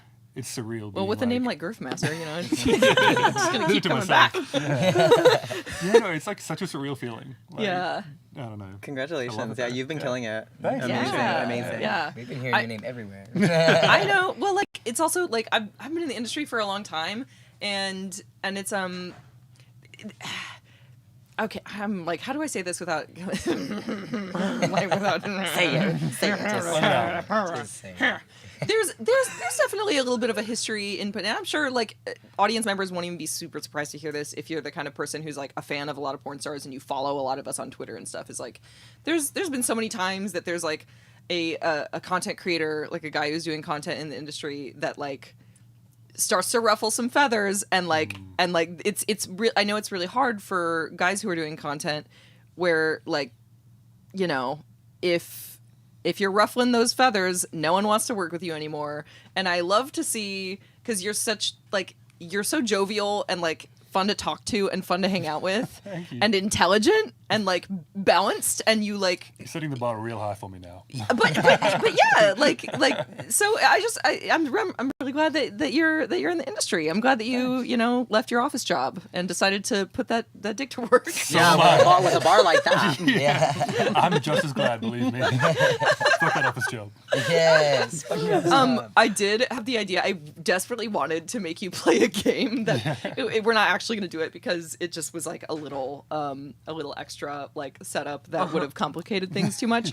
But I desperately wanted to do a game called Guess the Girth, where I was just going to hand you cylindrical items and you would have to tell me the circumference of that item, and we'd see how accurate you were. Yeah. Yeah. I reckon it'd be pretty accurate. Yeah, you At think least you if would it's, be? like, within an inch of Do we have 7 a inches. do we have a Yeah. Pringles Oh, can? you would do inches, not centimeters? Probably, yeah. I assumed that I'd have to measure objects in centimeters since you're He knows where he's at. Australian. No, He knows where he's at. I use inches more than centimeters. Some things are inches, some things are centimeters. And like Damn. some And things that are one's inches. we That's- know that that's one's fair. inches. That one's not centimeters.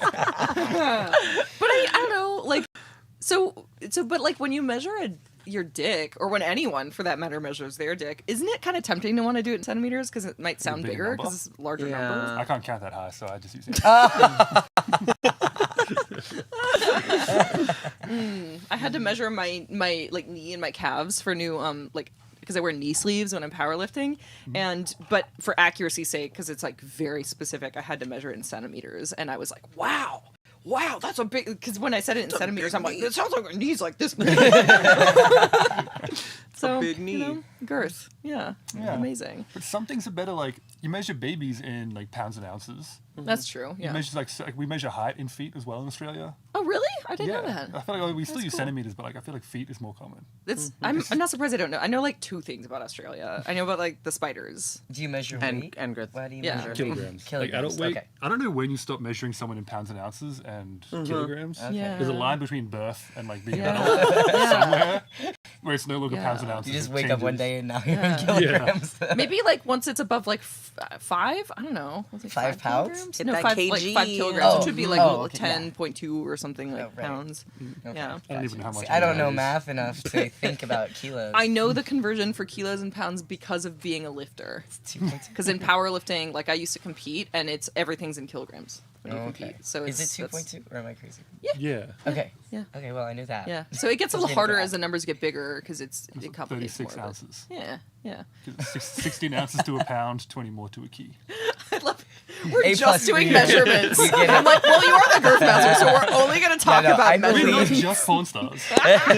Period. Do you have any fun projects or anything you're excited to share coming up? I've got some things I can't talk about, but I've also. course. What else am I doing? Did a fun podcast the other day. Ooh. I've got the Telethon on. Yeah. What else am I doing? Been shooting a bunch. Bought a cat the other day. You got a What kind of cat? cat? What kind of cat? Maine Coon. Oh my gosh. Oh, Oh. wow. She's so jealous. She's so I want a Maine Such a Coon. cutie. Yeah. What's the name? Do you have a name yet? I named it Alice, short for Malice. Oh, that's so cute. But I'm waiting, like, if I she love gets a an Alice. personality, I'll rename it. But Yeah. for now, Alice is good. That's a good Congrats. call because sometimes you name the cat and then eventually you're like that is not the name for you. Cat Bad tells you what- choice. yeah. Transitions into something else. Wait, did you get a kitten or did you Kitten, get? yeah. Okay. She's like 12 weeks old. Oh my god! A Oh my god! Oh my god! I genuinely like need a photo. You don't have to. If you Oh, yes. You're like, I got it Please on show it, hand. show it, Yes. show it. please, Careful with the dick pics in my Oh no, camera. please! Yeah. I want to see them. Yeah, the girth next. Whoa! I'm just kidding. A lot of dick pics. Actually. Oh, so beautiful. Wow, beautiful face. Oh, she's so gorgeous. She's like a tortie too. Yeah, That's just so like cute. Oh my tortie. god, look at that. Look at that cat on the camera. Look at that cat.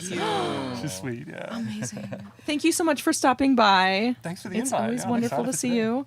We're going. Let everyone know that you're heading over to the game room. Oh yeah. Yeah. You're heading over to the game room next. I'm going to the game room, guys. You're gonna go play so you can watch Girthmaster master the games. Oh. How about that? And then on a different place you can watch him master something else. We're gonna get some music now from Double Libra. Let's hear some tunes. It works. It works. Sorry. Hello, everybody. I'm very nervous. Oopsie And doopsie. I'm new in town, and I'm going to sing songs about architecture, infrastructure. You could see the child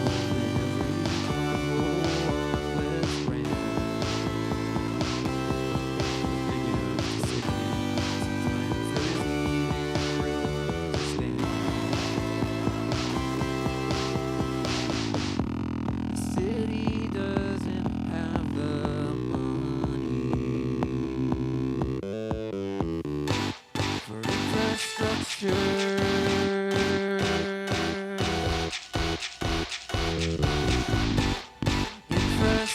You have to plan your life around the potholes on this grand. When I drive among them, feel like I'm doing a beautiful dance. The city doesn't spend its money on infrastructure.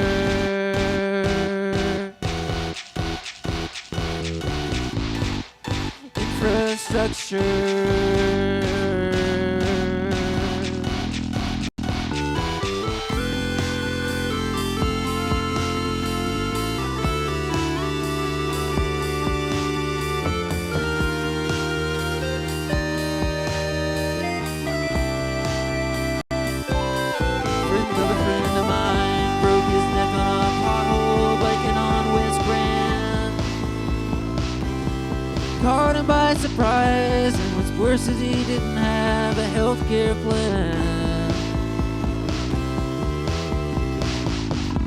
He said he doesn't have the money.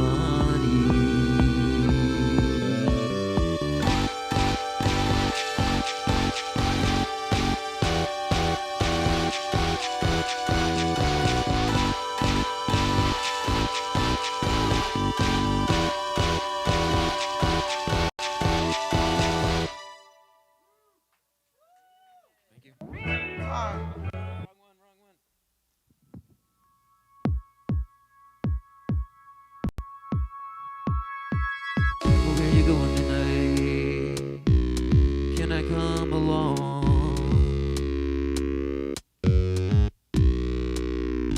Where you going tonight? Can I come along? I'm a lonely girl, and then I'm off to your life. I fell in love with the light when you let it through.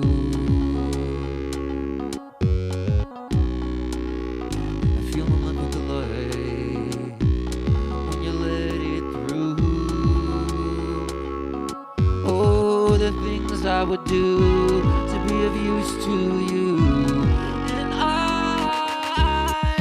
can't love you more than I do now. I can't love you any more than I do now. And I can't see a thing beyond what I'm doing with you.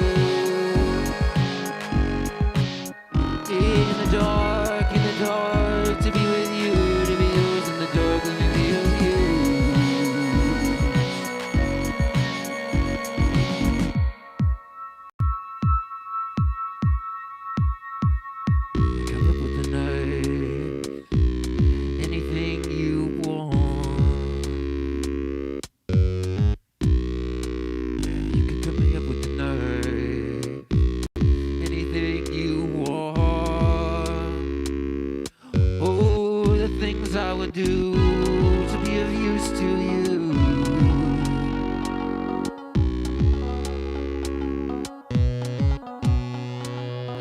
I got a girlfriend that's better than that. She goes wherever she likes. I got a girlfriend that's better than that. Nothing is better than this. But I'll let you lie to me now. Stop letting it get close to me.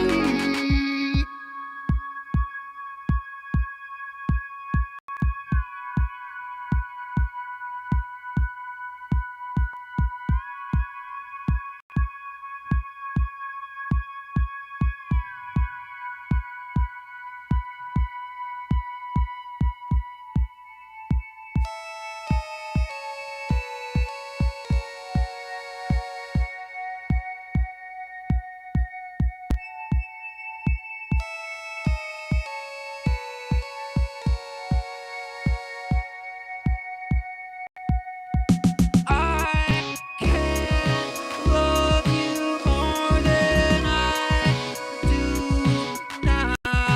I can't love you any more than I do now. And I can't see a thing beyond what I'm doing with you. In the dark, to be with you, to be yours in the dark, let me be with you.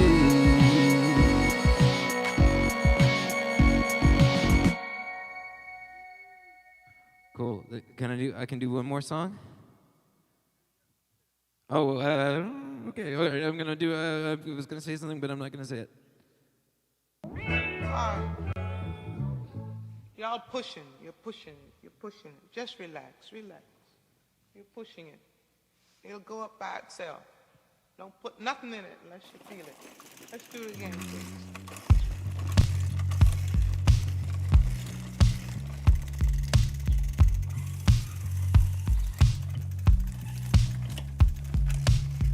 People call me lazy 'cause I love running downhill.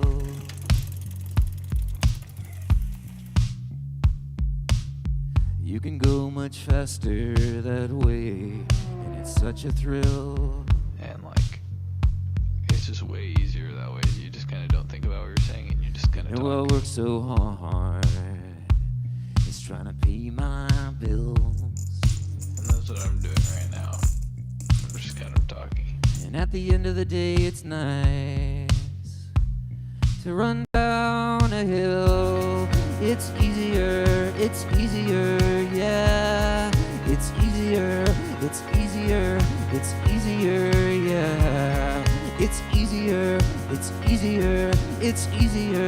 yeah. No, no, no.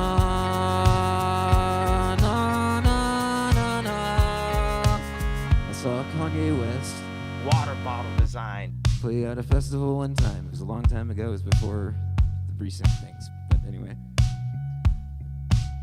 And at the end of Runaway, he kept repeating this line. And then for me, it's Kanye West. I gotta fuck shit up.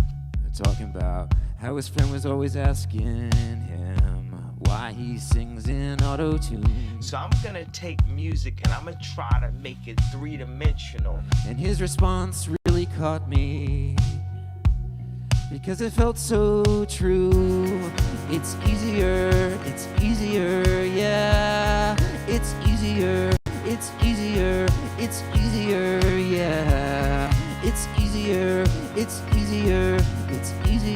yeah. Na na na. Na na na na. You can call me lazy all you want. I still love running downhill. I'm eating pasta right now, so I thought I'd talk about pasta for a bit. Come on, you can do it with me.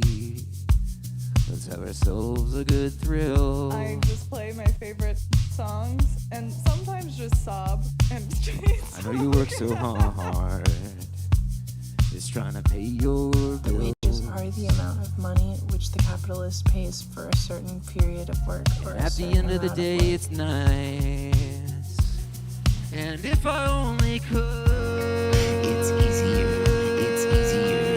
Make a deal with God. It's easier, yeah. If I only could, it's easier, yeah. With no problems, nah. If I only could, it's easier, make a deal with God. If I only could, it's easier, yeah. No problems, nah. Cool. Thanks, everybody. Shouts out to Madeline for getting me this gig, and thanks for watching. Yay! Thank you so much, Double Libra. That was amazing. I loved it. I was jamming. I was jamming so hard. awesome. I had my alien sunglasses on, and I was jamming out. So good. I also love running down a hill. Same. Up a hill, Same. that's the knees. Who wants to run up a hill No, voluntarily not this ever? No one. I agree fully. Yeah. Very insightful. Yeah. This is a good look for you. Thank you. Because Should it I do finally that covers your eyeballs. Fully. I'm just kidding. You were like, I was so tired of seeing her eyeballs. Yeah. I wish she'd just moved them. But then you wear regular glasses. Somehow your eyeballs are still coming over. So Siri now and her doll-like eyes. Yeah. Oh no. I'm just kidding. They're so reflective too. They are very It's reflective. Does anyone else want to try on the bug glasses? They get I kind of want alien to to because me. I didn't. Yeah. Oh, no. Alien, but That's- yeah. Oh, they're so cute. Very Xenon, girl of the 21st century. Probe me. I'm into it. Ooh, I love stuff. probe. What about Good me? stuff. Good stuff. Oh, okay. What? Frankie? Frankie Fear? Come on up. I don't know who this is. This isn't someone that we talked to. How's it going? Hi. Hello. It's nice to see you all. Thanks Hi. for giving me this time, man. Yeah, welcome. Frankie. Nice top hat. Nice to meet you, beautiful, all of you. Thank you. You brought a chainsaw? Yeah, you're a chainsaw. Yeah, Cool. had it in the car.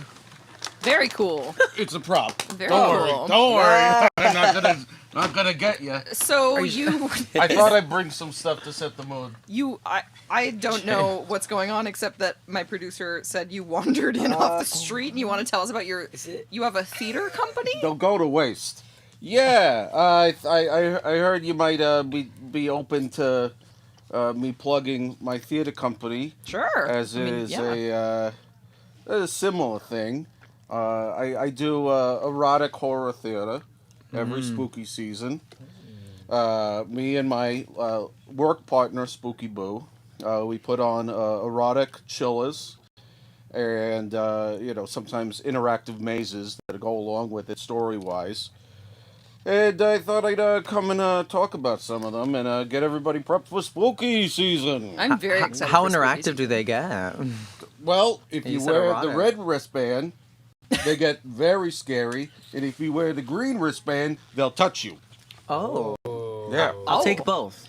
Well, actually, you say that as a joke, but then it confuses the scare actors. So really, I confuse people every day. It's okay. really don't do that, because that'll just stress out the actors. I like stressing out actors. This was just gonna go to waste. I hope you don't mind I'm eating this. No, please. Do you want to play Chubby Bunny? I think I'm playing it already. I wanted to show some of my upcoming projects. Please. Could you hit play on the ThinkPad? If you look on your big screen here, very nice screen, very beautiful set too. I'm an Yahtzee set builder. I have a lot of respect for what you guys do here. Oh. These are some of the projects that I've worked on the last 20 years. Nice. I love Every this. spooky season. That Apocalypse. was my urine-based musical. They're eating my rear end. Oh my God. It was a great one. That was A benefit for the Reseda Fire Department. Yeah, you gotta back the red, right? Yeah. Nothing controversial about that. Yeah. We love firefighters. Oh yeah, this was my weird news maids with chains. Oh my. Sinners for dinner. Look, Ooh. some people like their thrills, and some people like their chills, and some people like when both of them give them spills, if you know what I mean. The spunk. on you're the picking floor. up what you're putting down. Yeah. Rah. Or spilling out, you know? Yeah. Oh, yeah, this was Oozing. my sci-fi That's so foray. Yeah, That's you know, beautiful. over the years, I did some holiday stuff. The seven too. helves. We got, Oh my God. we got the space all from September to December, and you know, it just sits there for December. Oh yeah, we tried to do hair one year. Oh, that's amazing. Oh, you triggered her. Oh yeah, somebody's got a pig fetish. Somebody's got a pig They don't fetish. call me the piggy princess for nothing, baby. The story. Oh my God. And then you know, I do some music on the side with Frankie Fear and the Scare, and I also love this term. So what kind of music? Oh, you know, not very. First, the last musical before, I felt like I was at the Pyramid Club. Wow, back in the '80s, that was wild. And I do a little synthy stuff, a little more like horror synth, you know, dark wave. I guess the kids like to call it. And yeah, you know, it's a passion of mine. You know, 9 months out of the year, I'm building sets for whatever. You know, what Universal, and you know, then I get to do my passion, and you know, much like your profession, it's for people that aren't bashful. Let's say that. That's true. God, I've got to apologize. I just had a hot Italiano footlong sub, 2 of them really. And a sounds so good right footlong Annie Ann's pretzel too. I had a few Subway. footlongs today too. Nice. I get it. You can get an Annie Ann's pretzel at Subway? All done. Work stuff. Okay, take your time. What's up? Hey, Frankie, we got a problem over here. What's the matter? The blood. The blood spilled in the thrift store next to the door to the theater. It's hardened overnight. Did it go under the wall? Under the wall, like, through the cracks, I think. Fuck. Yeah, Carlo's pissed. He's freaking pissed. He's fuming. Well, why don't you tell Carlo to just chill out for a minute? I'll be there. This is in Reseda. Our theater is in Reseda, so you could come visit us during spooky season. What's about? Is Carlo there? No, he went into the bathroom to take a minute. Okay, tell him to pour some vinegar on the spill. You said it hardened? Yeah. Fuck. It's bad. Fuck. He's really pissed. He's talking about damages, man. Fuck. Okay, tell him to pour some vinegar over it, and then if you got time, you know, I know this ain't your job, but we're gonna have to put a little elbow grease into that thing tonight. Okay, I'm gonna be late to my job. You know what? Don't worry. I'll take care of it. No, it's not. No, you're a good kid. I don't want to get you in trouble with your job. I'm sorry I'm doing this on your special time. All right, I gotta go. I'm doing a telethon. Okay. We're raising money. Is everything okay? The blood spill? The blood. Well, it's an incomplete wall. It's got some holes on the bottom, and the blood spilled and hardened. And if it spills and it's still liquid, it's fine. But when it hardens, then that's when you gotta get down with the brush and scrub. We're talking fake blood though, right? Not just vinegar. The vinegar is a last. It's a Hail Mary. Okay, you don't want to be pouring vinegar on your hardened blood. Well, if you need my elbow and someone to get on their knees, I'll be your girl. You're Let me know. too beautiful for that. You're too beautiful. I like to get dirty. We need the fucking turtles like me out here, getting down and dirty. You know, I got lots of beautiful people. Frankie's freaks. They're my players. They're the stars of the show. You know, I hate to be here in front of the camera. It doesn't feel right. I'm a back of house kind of guy. And you know, I hope if you want to get into a very spooky situation, thank you for giving me this time. Check out my theater in Reseda. It is called The Wormhole. It's also called the Players Theater most of the other time of the year, but we call it The Wormhole for the autumn and winter seasons. And, you know, you can just check us out. We got a Facebook. Everybody's on Facebook now, so you check that out. And like the page. So, you know, I'll get the numbers like up. the wormhole on Facebook. Don't like the worm. I love Like a hole. Frankie Fear. Okay. There's a worm. Now, I wanted to call it the Frankie Fear Theater, but that feels a little too much, you know? Yeah. Too much. You know, yeah. Thank you. But thank you for sharing. I'm very excited about your theater. I'm gonna have to ask you to make some room on the couch for our next guest. Deeply appreciate you stopping by. I could take a hint, honey. All right. Rah, let's go scary stuff. You're so scary. All right, That thank you. You chainsaw. guys are sweethearts. Oh my God. Bye. Thank you, Frankie. I want to go check out that hole. I want to check out that hole real bad. We've got Casey Calvert on her way up. Oh my goodness. To Scoot over. the Get out of stage. here. Casey. I will sit in the middle. Thank you. Welcome. I shall sit. Hello. Hi. Hi. Hello. Hi. You feel so far away. Tickling fingers. Yes. How's your day so far? How's it going? Mine's good. How's yours? Great. I've been in this chair like all day. It's so much fun. Does your I love butt it. hurt? No, it's a very cushiony chair. Excellent. It's very comfortable.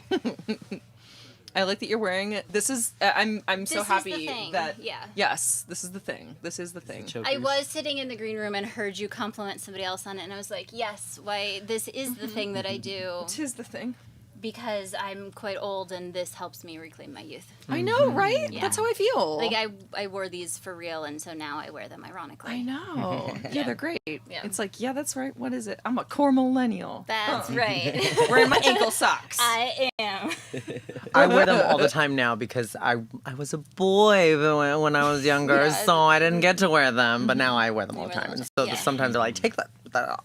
Yes, yes. I do occasionally get told to take it off. Yeah, they're like. But it doesn't go with everything. It goes with everything. It goes with everything. It literally Everything. does. And It's I just a have part of them your in neck. multiple colors. So As they you should. go with everything. I have a They do. question. Yeah. Have you been choked with a choker on? Yes. It leaves a lot of marks, It doesn't marks- It does. I- It does. Yeah. Yeah, literally, if you wear these Yeah, and you because get it choked, makes it all, leaves. over it. The Yeah. tattooed necklace becomes a literal tattoo. Yeah, it's actually really fun. You know, I love Created it. it's Yeah, a I cool like it. pattern that ends up being on the neck though. So Yeah. it's just one I'm of into those. it. Yeah. Yeah, I what, think did, you what did. did you think the answer to I that knew it would be, question but I just got to like for the public, like For right? the people. Yeah, for the people. Have you do get choked with experienced it chokers? yourself? Yes. Have you thought about SpongeBob lately? Or Tom Kenny? Is that what I'm here for right now? You're here for everything. Okay. I mean, But I did need to ask you about we, that. you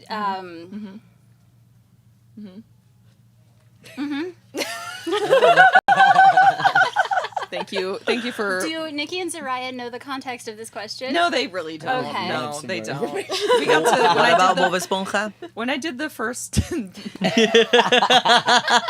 Bob Esponja. Yes. I like it when you say it like that. It's so good. It's so good. I didn't know that's. It's like I speak enough Spanish that I'm like I could have assembled this in my own brain, but I did not know that he's called that in Spanish until I was in Spain last summer watching a game show. I was in like Barcelona, and there was questions about SpongeBob, and me and my sister were like losing in this hotel room because it was just like every 5 seconds they were like Bob Esponja, Bob Esponja, and it was just so funny. Y Patricio. It's so good. It's so good. Oh, okay. Casey, Okay. what's going on lately? What's going on in your career? What you working on? Stuff. Yeah. Stuff and things and all- stuff. So many different kinds of things that it is very overwhelming. Mm-hmm.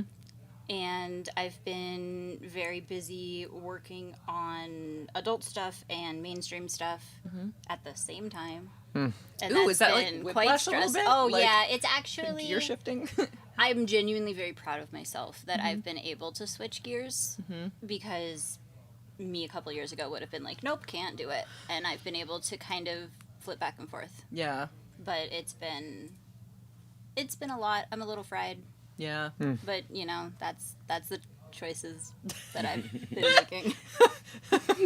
You know, like, yeah, burnout's pretty common in our industry, but and I think we all experience it to differing Yeah, degrees, but yeah. it's like an inevitability, honestly, really, and that's when you just need to like assess the best way for yourself to deal with that. But like, I'm gonna do some traveling at the end, starting at the end of this month, and then all the way through October. Nice. Yeah, Taking a break. Very cool. It'll be Will good. we see you at Folsom again this year? You're not gonna see me at Folsom this year. No, So I'm gonna be in Berlin at I the heard Berlin about Porn that. Film I Festival. did during hear that you Telethon. might be doing that. So yes, Yeah. okay. Yeah. Damn. I just had to figure it out myself if you were gonna be there or not. Yeah. Still have flashbacks of it. Or Yeah. full last year. Do you have a film that you're bringing to Berlin Porn Film Festival? So the Berlin Porn Film Festival is going to be screening my movie Sorrow Bay that I directed a couple years ago for Less Cinema. Also going to be screening Spun that I directed for Adult Time Awesome. 2 years ago. Hell yeah. And then also screening Birth that I starred in for Adult Time As they last should. year, which I think is what we talked about last year here.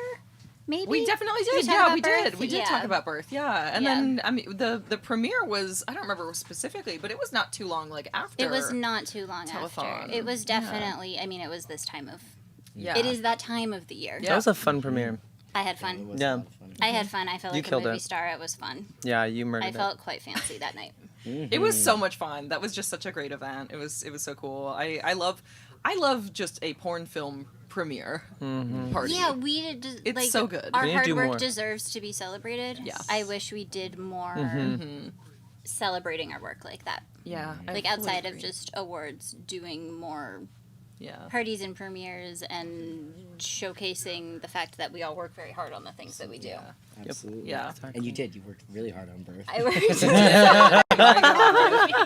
there, and you were. You were there. You were full- there, and I was pregnant. Yeah. And those prosthetics every day for Every day. like weeks.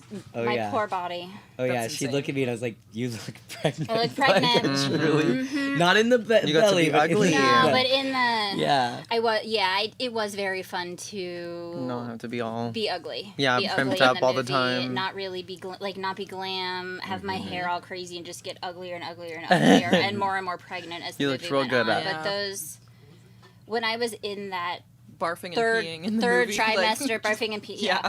Like that third trimester prosthetic, I could not reach my feet Yeah. because I was pregnant. I had to I feel wipe. like you had I to had like to wipe. you wipe You my had to feet. wipe. You have to wipe your Yeah. feet. Can you actually grab that Can you over like there? help me? Can someone get that for me? I couldn't really eat because it was so We had heavy to on help my you put your stomach. pants on I and couldn't everything, get dressed. too. It was a moment. Yeah. Was that was it full like what was inside of was it foam on the inside or Silicone. it was full silicone? So I think it was some silicone and some foam, but it was That's so not. heavy It was my sounding. understanding that it was not fully as heavy as an actual pregnant belly, but it was not light. That's It wild. wasn't squishy. It was the texture of Yeah. as if I was pregnant. It was wild. Yeah. Oh, that's so crazy. Yeah. It was crazy. Cool. Yeah. Oh, okay. Oh, I see. Oh, Yes. okay. Yes. Okay. Sweet. Sounds good. But we're not quite there yet, right? We're there. We are? Oh, okay, sweet. Okay, awesome. But Casey stands. Yes, sweet. I'll Okay, stay. so we're gonna do a little like musical chairs situation because we actually are going to have Melissa come up and do a rope bondage demo on Casey. Yeah. So for now, we will say farewell momentarily to Zariah. We'll be and back. Nikki. Bye. Have a bunch of fun. See you soon. Yes. Well, I'll want get the all earring glasses? your treats and things. Yes. Bye, honey. Bye. Hee hee. Come on up, Melissa. I- Welcome to the couch. I feel like I've been gifted balls. Ooh, balls. Are we chatting or are we tying? What are we doing? I understood from Alex that we're chatting first. Okay. Then we're tying, but then while we're tying, they're going to cut away to a video of someone who can't be here today. Okay. Got it. Okay. Chat for 10 minutes, and then we're going to get into a demo. Okay. Sweet. Okay, we're chatting. Perfect. Cool. Yeah. Yeah, sweet, here we are. sweet, We're sweet. chatting. We're Hi. Yay! I love that we get to Tell chat me more. about Yeah. your balls.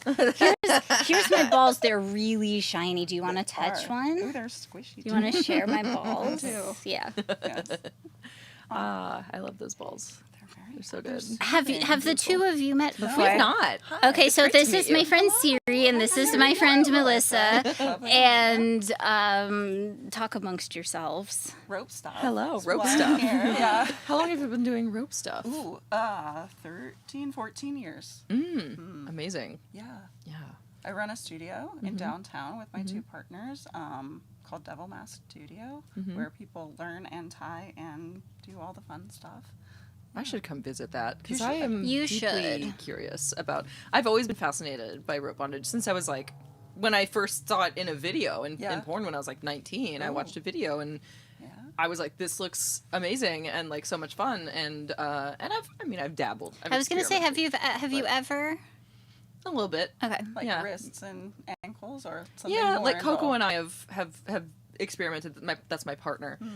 We've experimented a little bit, but it's like kind of like learning together because like he also didn't come from a place of knowing any of this stuff, so it's just kind of like getting a book, looking up the right kinds of supplies, like very much like DIY, learn as you go style Which is of doing fun. that. That's super fun. Yeah. And the best part I think is that even with just a little bit of knowledge, you can do a lot of stuff and have a great time.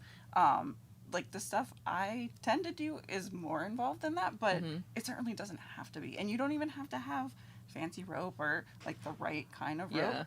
You can use a belt. You can use a tie. You can Ooh. It doesn't have to be that serious. Yeah. It can be fun. Well, that's such a relief to hear. Oh, for sure. Yeah. Because I am that kind of nerd that I'll like get into something as like a hobby or just a side quest and start to get the perfectionism part of me wants to take over. And it's almost like self-sabotage sometimes. I'm like, is there a part of me that's just like obsessed with trying to do this the best, most perfect way just because like that way if I feel like I've failed, I can just be like, I just didn't do it the perfect way. This is why I only bottom for rope and not and have never, because I would love to learn and should learn, but I will I don't have enough time to dedicate to learning it in the way that my brain needs me to. That makes sense. I get that. Yeah. You mentioned like your style earlier, and so like I mean for people who are like assume that we're all completely new to this as a concept, like what would that mean? The patterns I tend to tie are certainly influenced heavily by the Japanese style, which is known as shibari, and so I tie primarily with jute rope, so it's a natural fiber, but I also know ways to tie with like nylon and cotton and things that are far more accessible and like readily available at the hardware store. So that's what I mean when I say like you don't have to feel like there's a huge barrier to entry. And at the studio we certainly teach like tons of beginner classes, which is I think makes it really accessible. But yeah, my sort of the patterns that I gravitate toward are much more decorative but also very restrictive. And so that's some of the stuff we're gonna show. Nice. Ooh, I'm so excited to see that. But yeah, what you said, you're very curious. What draws you to it? What is exciting about it for you? Well, like I'm very bottom. I'm bottom. Okay. Yeah. So that's. I mean, initially when I was like, I realized I was into it. It was just that. I was just like, oh, I want someone to do that to me. But like even just having experimented with it, like it's very sensual. It like can be. like both, because I even with the fairly like limited experience that I have, like being bound with rope, it's sensual while it's happening, and I find that like it's really fun, but also by the time the tying is done, like it's like the journey is just as important as the destination. Absolutely. It's the whole process. And when I talk to some people who like bondage but not rope, they're like, but it's so much work, and then like when do you get to the fun part? I'm like, oh, you've missed the point. The whole thing is the fun part. The fun part. That's the point. The point of it is the thing. If you set that intention. If you're like, no, I just want them to be bound and then I do other things, like, okay, then yes, use cuffs. That's fine. Totally acceptable. Cuffs, chains, whatever. That's going to be fast, and then you move on to other toys and other activities. Other activities. Yeah, totally. We shall say. Fine if that's your goal, but if your goal is to be in close contact with your partner and like sort of go on a journey together. Then rope is probably going to work out okay for you. And I might offer for those who are newer like yourself, adding a blindfold. So that you can't see, and then that reduces some of the sort of pressure from the other person for it to look perfect. Yeah. Like you don't know. Yeah. As long as it feels cool and you're like in close contact. Yeah. Who cares what it looks like, right? Yeah. It is satisfying when it looks really nice. Like, that's a bonus. But for the person in it, you're not going to know if it's perfectly symmetrical or, right? Like, as long as you're having fun with your partner, that's really the thing that matters. Yeah. Yeah, absolutely. Yeah. I mean, one of the first ones that I tried with my partner was like, do this, where it was like super that's not a particularly beginner thing to do. I guess it's not, but I really wanted to try it just because I was like, and I think part of it was because I was like, I specifically don't want to like see what he's doing. Yeah. So my solution to that, instead of blindfold, was I'll just make it all happen behind my back. Sure. And that is a very iconic pose, right? Sort of the hands bound behind the back. Also what we're going to be doing today. But that specific with like the very high hands like that is hard. That's like basically called reverse hypermobility. That's a like I don't even know if my body can do that anymore. It's very hard on the shoulder. That doesn't feel very good at all. It's not the most sustainable. So you did for hard mode of a very iconic version of a thing.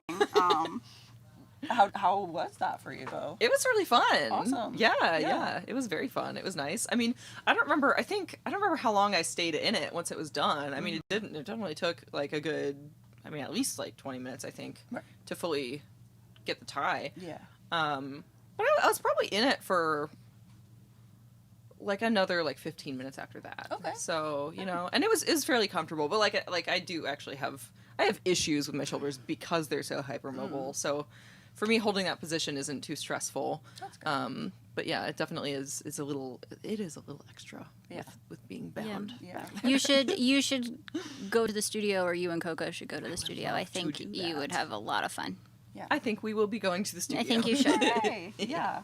I'm very excited. Yeah, we have all kinds of events, but we certainly have classes every Sunday. Awesome. But we also have intro classes like Friday nights and Saturdays during the day. You also do private classes. We also do private lessons Nice. for folks who can't make the like that schedule, right? I know y'all have erratic schedules, let's say. That is a good committing to a class is sometimes tricky. Not feasible. Yeah. Cool. Let's start the demo. Yeah, let's do Let's it. start the demo. Let's watch some rope bondage. Alex, where should we do it? You can do it there. Is it possible to do it there, or do you need more space? We can do it. I think we can do it here. Yeah. Yeah. Great. Sweet. Awesome.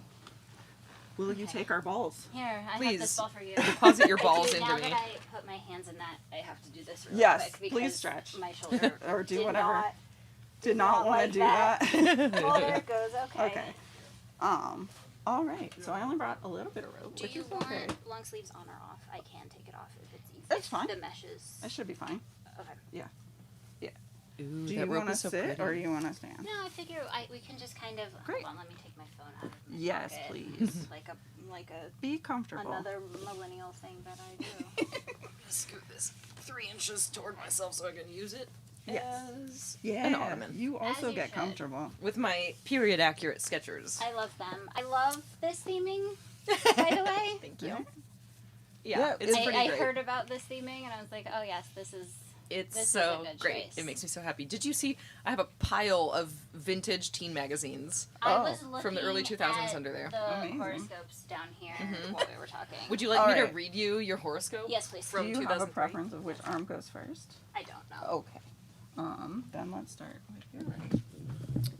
Let me know if at any point anything feels off or pinchy or needs a adjustment. I trust. Oh, you want to take that bracelet off of my wrist real quick? Where is this from? That I made in the green room. Yeah. Sure. This is 2005. Okay, I'm ready for my horoscope. What's your sign? I am a Pisces. I'm sure I knew that at some point, but I have such a terrible memory. But I love that because I love a Pisces. All right. And behind. So your horoscope for June, July 2005. We're 20 years late. For Pisces. It says the universe is about to bring you all kinds of romantic goodies. Mars is in your sign from June 1st to 10th, making you confident and irresistible. Ooh. Let your guard down with your crush on July 6th because the new moon in your house of true love makes it a safe bet.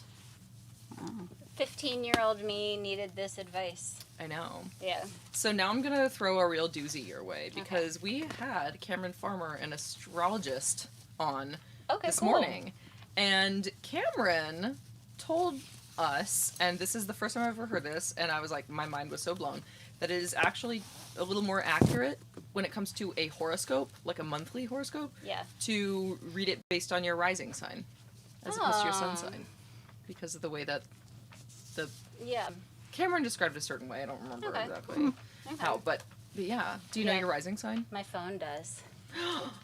If we want, well, I guess we can't get to that right now. You're a little tied up. I actually can't. I think it's maybe Sagittarius, but I actually can't remember. Well, let's assume it's Sagittarius. In which case, 20 years ago, 2 months ago, your horoscope 15-year-old me is ready. You've got a good problem this summer when it comes to love. Too many choices. Ooh. From June 11th to July 28th, the stars are in your corner, and it'll be easy to connect with new crushes. Lucky for you, the one you like the most likes you too.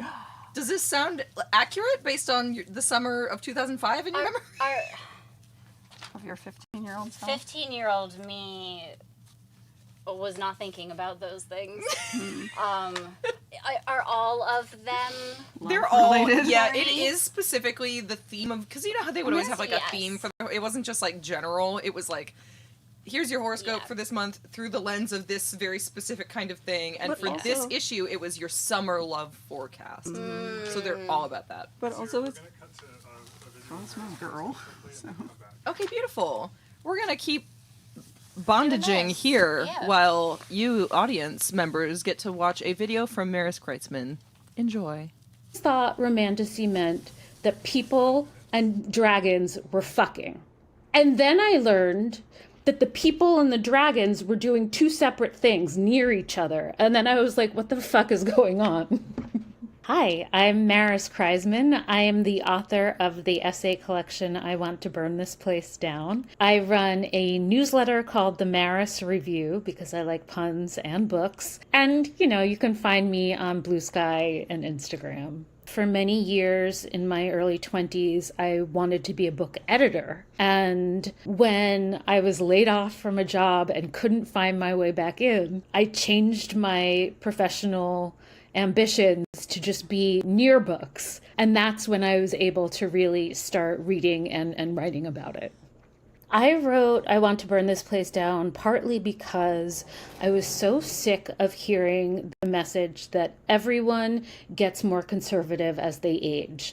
And that just has not been the case for me and not for a lot of people I know. And I feel like the more I learn and the more I get out in the world and talk to people, the less I believe in the institutions that I formerly did. So it's about that disillusionment, but it's also about what we want instead. So yes, people are very, very concerned about the fascist takedown of free speech.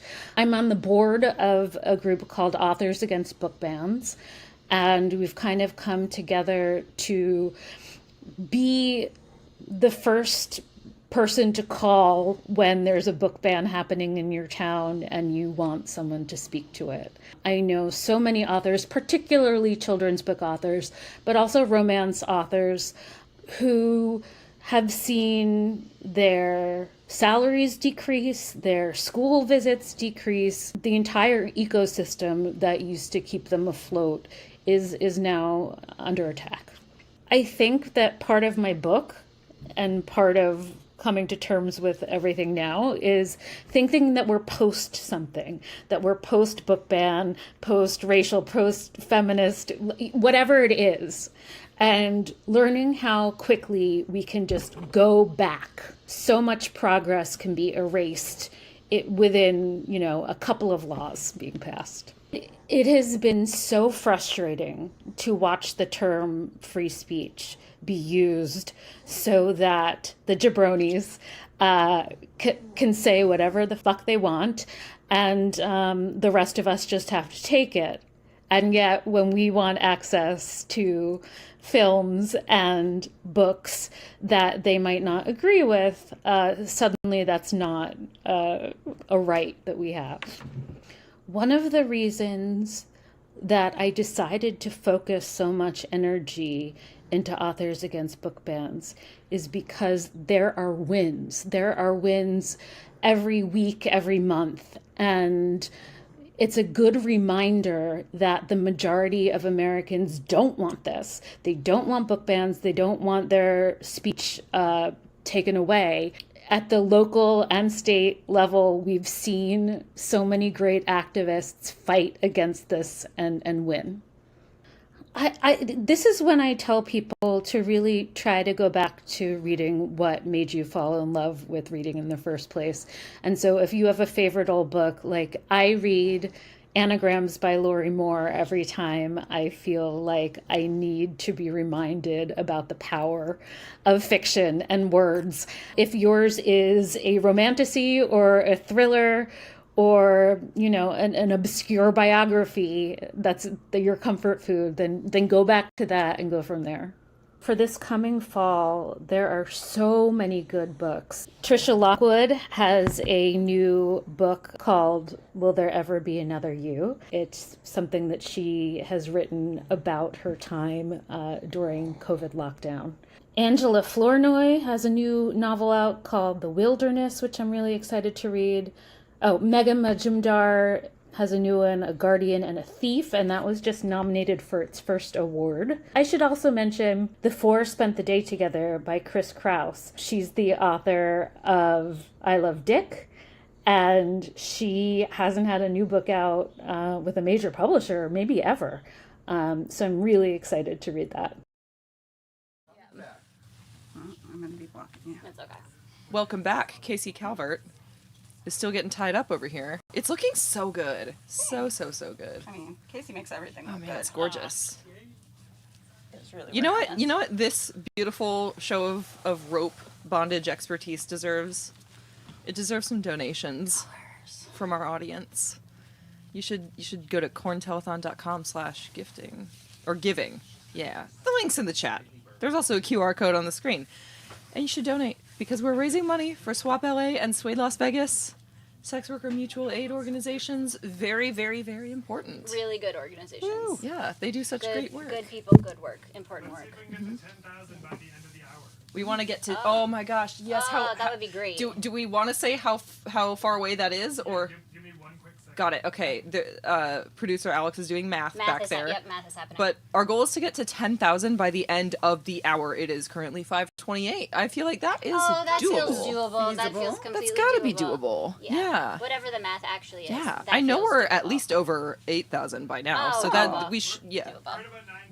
Okay, we're at about Oh, 9,000. So yeah, we want to try to get to 10,000 by the end of the hour. It's just barely over 30 minutes. We can totally do that. That's very reasonable. We can absolutely do that. I believe in the viewers. Mhm. They can do it. We can do that. I know we can. All right, I think we're 1 more minute. Yeah. We're almost done here. It's looking it's gorgeous in the front. I don't know We'll do how good of I'll a do view there is little- with the I'll front, do but a little show. Should I show her the green camera? Is that the camera to show too? yeah, that'd be the primary one for you. That one, yeah. That one that I'm gesturing at with my head. Yeah. Yes, what Nikki's doing over there. The one you would point to if you had fingers If I had, available. yep. All right, should we I? are almost done. Give me 1 more second. I'm going to add just a quick flourish and use up this last rope, and then we'll do a quick show. I just love watching the whole process of this too. It's so cool. I like watching the different ways people move their fingers when they do this. Yeah. I think because everyone has their own little technique. It's kind of like knitting. It's kind of like, yeah. Like It is a little bit like knitting, a little bit like crocheting. Yeah. You use your finger like a hook. Yeah. Yeah, and everyone's got a different way that it works, and you what just do your thing is more and efficient. you have your muscle memory and Yeah. yeah. That's so cool. Oh, you're getting fancy. I'm just going to use up this rope. You are petite, so we wind up with some extra. rope. Yeah. You're going to actually bonus. It's so nice how it frames the boobas in It the does front. do that. This is on purpose. Yeah, it's gorgeous. a lot of the patterns are designed to enhance the erogenous zones. Ooh. Yeah. Put some parts on display for you. Yes. Yeah. All right. This is too much rubber. All right. I'm going to do a bow. Yeah, do a little bow. Yeah, do a little bow. A little bow. Yeah. Tie it off nice, like a present. Yeah, I mean, Casey is a present. I'm a present now. Yeah, kick that ball Kick that my way. ball out of the Alright, way. and Okay. stand up? Yeah, we'll do a little from the front as I fall over. Yeah. From the front. From the back. From the back. Oh, that's Oh, so do you pretty in haven't seen the back, back. Siri? Oh, I love that. Oh, that's amazing. That's so cool. Yeah. Yay! Yay! I clap my balls for you. Do we need to invite more people up? Yeah, will you grab that? Yeah. Yes, also grab my phone. For sure. Where is it? And you can Right just you and I'm can just gonna run away now. Yeah. you run away. Just go. So please don't ever run while your hands No, are I'm bound. not gonna I actually know, not run, you. but I am gonna wear my shoes with platforms and just kind of Meander off camera. Awesome. Well, it was lovely meeting you, Siri. Thank you. It was great to meet you, Melissa. Thank you so much Absolutely. for that demonstration. For it was sure. gorgeous. Happy I'll to be be here. seeing you. Yes, please come visit us. I will. Awesome. I'm Good very luck with the rest excited of the show. Thank you. Please welcome Zariah and Nikki back, my beautiful co-hosts. I also was clapping my balls Welcome back back. there. Yeah. I love it. I heard it. It was like. I also heard 10K, so I had to come running. Oh yeah. 10K. She gets out I'm the house right for there. 10K for sure. We are going to get to 10,000 by the end of this hour. We are. Because all of you beautiful people watching are going to get us there. I just know that you will. I believe in you. You got it. You got the power right in your Look hand. how shiny I am. Don't you I'm want to give so us money? glittery. Don't you want to give us money? Give it to him. Mm. Look at that. Give him money. Is it time? It's time. It is time. Ariel. Ariel Deir. What? Yeah. It's now. It's now. We're doing it. Join us over here. Doing it. Don't show the logo on your can to the camera. I would never do You that. can I'm drink so out of it. Just cover it. responsible. No, I'll get up. Well, hello. Oh, hello, friends. Hello. Hello. Welcome. We're bringing the redheads back in. Oh, thank God. For a while It's this been too morning, long. it was like we were, starting a cult because there were so many redheads. So many up fire on stage. crotches. So we're here to even it out a little bit. I think. Well, you've got a lot of Yeah. carpet munchers here, This so feels very calibrated. Carpet munchers here. Oh, there's one right now. There we go. Oh, hello. If I've seen a carpet munched, it's been by Jade. We love you, Jade. Mazel tov. It's true. Everyone who's been in the chat all day is like, who is this magical Jade I keep hearing about? Wouldn't you like to know? You can only be so She's lucky. hot and she's gay, okay? Right. But you don't get to see her because she's a treat for us. Mm-hmm. Thank you. Thank you for your service. Oh, got it. Cool. Lovely. Ariel, Yes. what's going on in your life lately? What are you working Oh, on? God knows. What are you excited about? I just wrapped production for The Naughty Nanny, which is my first ever self-produced Naughty Nanny? feature length As in parody of You Can Say the Second Half. The Nanny! Yeah. I was very judicious with who I cast and what we wanted to produce, but Brittany Andrews, who starred in the original parody from 1997 by Wicked Pictures, plays my mother. Oh my God. And it's my first ever big endeavor with trying to do something to Yeah. be on the same par with the way that the industry, sort of submits their things. So we're very excited to produce it because I love supporting my trans sisters in just figuring out ways to be our own thing. Yeah. And we should be. That's the future of the industry. Absolutely. is autonomy. Yes. And representing Owning your own shit. Yes. Yes. Why don't we have distribution rights? It's crazy, Yeah. you know? Yeah. So that's the future, I think. And this is my way of trying to bridge the gap. Because I think that we should all have our own name involved when it comes to getting money. Yes, For like absolutely. these big, fabulous things that are also able to be submitted for awards. It's so true. I mean, a lot of people don't know, and I mean, I'm sure most fans of porn probably don't understand how that works when it comes to Right. like the award giving bodies in our industry. But essentially, yeah, to qualify for an award, you have to be releasing the production under like one of the kind of like traditional distribution systems. Exactly. Like, yeah. You have to have your production released under several different distribution sites in order to be applicable for an award. And that's why you can't release something that you spent a lot of money on for OnlyFans. Yeah. Because it's only released through OnlyFans. Yeah. If you just release it, you take the same content that you produced, but you create a public entity, some sort of like LLC or whatever, and you release your production on a couple different distribution sites, which sounds complicated because of all the different ION words. Yeah. But Come on, jargon. yeah, I know jargon. But coming from someone who can't read,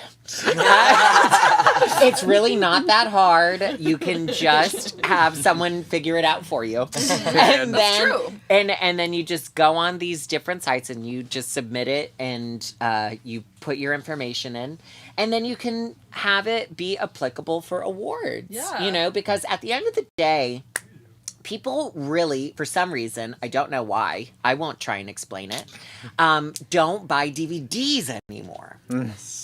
I wish that, look, people might be having to buy DVDs pretty soon here if the censorship of porn online. God keeps bless going it, I in hope this so. direction. But Silver lining, perhaps?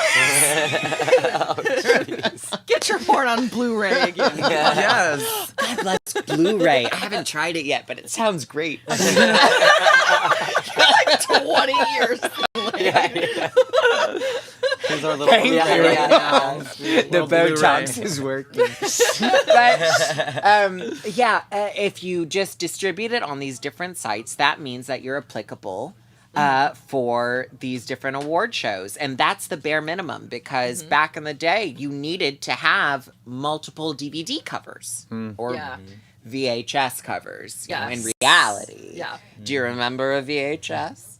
Did you have a With the TV that had a VHS, a VCR in it? Do you remember that? Did you remember to rewind Do you remember the that? tapes? Yeah. Because if you do, I know Rewind where it you back. can subscribe. Oh, I love that. That's a beautiful plug. That's so good.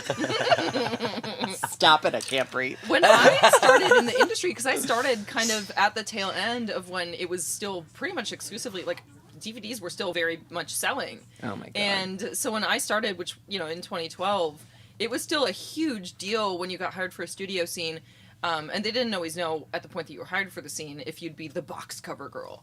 But, like, that was like that's what you wanted. It was specifically like, okay, this, they're shooting this series of scenes. It's gonna be like 4 scenes on a DVD release, and like, am I gonna be on the box cover? Cover or nothing. Yeah. Here we are with the current Berks cover girl. Yeah, and it's a big deal if it's like a solo box cover. Like, there's other scenes on it, but I'm the only one on the cover. Versus like, although I am still a big fan of like the collage covers. That's what I like when where they're it's- all like photoshopping together and you It's get like, the same place. you know what? Solidarity. We're all whores on this cover together. Yes. I like the idea. If they're good at Photoshop. Honestly, a lot of the time they were not. They looked like MS Paint jobs, Yeah, that was definitely a thing. Well, it's very important that we're all on the same page. Because I would say just as a person, that I think that we are all very much in support of each other in the trans community when it comes to we porn. have to be. We all want each other to succeed because we all are on the same page as far as where we're at with porn. Yeah. You know, we're just trying to be considered. At the end of the day, We want to be represented. You know. the representation. So we don't want to like, oh, I'm better than this girl. That's not where we're at right now. Yep. We actually love when one of our sisters is able to be like hoisted in the zeitgeist and we see them in something that's not porn related. Oh yeah. It always feels nice. Oh my God. It's such it makes you warm and fuzzy because it's like, oh my God, that's us. It's very We're all together. That's wonderful. Look The at her. seat at the When it's table. One of us, it's all of us. It's a seat Yeah. at the table. Yeah. It's the seat at the table. And I would like bread, please. It's wild. Like there's been a good amount of progress made. I would say so. In the time since I started, but I mean, There's still a that's lot of great work. and all. Mhm. We can acknowledge that, but also we can acknowledge that there's still a lot of progress that needs to be made. As far as representation is concerned. Yeah. Just the exposure in general needs to be we need to be seen, and we need, like just what we were saying before about you fall in love with me, you can't hate me. You know, so if we can make ourselves seen, you can't unsee it. You can't unsee us. You can't deny that what we're doing is actually productive and is actually meaning something in this world and that it exists in this world in the first place. Yeah. And also, like, look, we're talking a lot about censorship and the effects of censorship on across the whole telethon today. And I feel like it is something that really does need to be pointed out in a very specific way. That a lot of the states that are tending to pass the most restrictive anti-trans laws are also the states that, if you look at Pornhub's like yearly Watch it the insights, most. tend to search for trans porn the most. What the fuck are y'all doing? Interesting. They're trying to deflect. They're trying to. It's not me. Yeah, precisely. The people who Haunting. have to speak the loudest are Yep. the ones that Absolutely. are struggling the most. Exactly. You know, if you have to say, while I'm just hanging out having a whiskey sour in a bar, that person's a man, we all know that you like it in the butt. And that's not a bad thing. That's not a bad thing. And you're probably No cross-dressing one's at yelling night. at Nope. Yeah, but hey, if you just want to wear stockings and you want to like Put have a like thong pink on. lazy panties and you want to like Swirl have around the mirror. you want me to take my belt off and then put it on you. Like, that's fine. Hey, no one's judging you here on this particular couch. We don't think that you're stronger than us. We could all move furniture. I've seen it. But like, you're not a bigger man than anyone on this couch either. You know, it completely defeats itself. But it defeats the purpose. It's counterintuitive because the louder you are, the less you are trying to prove your own point, or the less you are proving your own point. And the more we know that it's you, honey. Yeah, exactly. It's like, I'm like, okay, oh. I'll wait for your picture on Instagram and my blocked DMs. You know, like, it's all just there. Yep. It's exhausting. Ariel, thank you for coming on. Oh, I thank you. cannot wait. I cannot wait to see. On that note. On that note, everyone take keep a your nap. eyes peeled for the candy. Is it over Ariel there? Deir. Follow Jade. Thank you. Come, have me. Please, I got you. Thank you. Thank you, my lady. Oh, good. One of my favorite human beings on the planet and also in the industry. Our next guest, making his way on up to the couch. Come on up. It's Ron Funches. We are so excited to have you here. Hello, welcome. Hello. Welcome, welcome, welcome. What does your shirt say? What's Bart Simpson doing on that shirt? I think he just says pro-choice, pro-crime. Oh, Yep. That's amazing. I love that. Be That's gay so to good. crime. Have you ever worn that at an airport Yeah, I think so. and then like gotten to the security and been like, oh shit? I'm just more worried about if I run into someone at like Fox. I think they don't like. They're usually pretty much into their IP, you know. Yeah. So Oh, I that's think fair. they Yeah. would have an issue with it. I mean, it kind of feels like it's like it's sort of an uncanny valley kind of Bart. No, he reminds Really? me of Yeah. like just the bootleg Barts of the '90s, Yeah. especially Black Bart, who was my favorite. Yeah. You know. Why? Because he's black. Like me. Oh, okay. My bad. I know a Simpsons character when I see one, but I have seen one episode of The Simpsons in my life. Wow. I know no lore, really. I just know. That makes me feel old, I think. Oh, no. I think I'm so. also old. It's just simply that I don't know. I just didn't. I think my parents thought it was weird, and so I didn't really watch it. And then I totally missed the bus, No, I get that. Yeah. And now I have catching up to do. So You've heard about the prophetic, I have conspiracies. They do so much. Yeah. I mean, it's kind of crazy. I hope they all come true. Especially one in particular. What are you working on lately, Ron? Mostly just a stand-up special. I'm shooting a special in Chicago on October 11th, and so hopefully I can sell that to someone who will buy it. And then I got a show that I'm in with Maya Rudolph comes out. Our third season starts on the 15th of October. And then I've just been doing a bunch of cartoons and stuff, and probably children things that I shouldn't mention right now. That's very fair. Yep. Yep.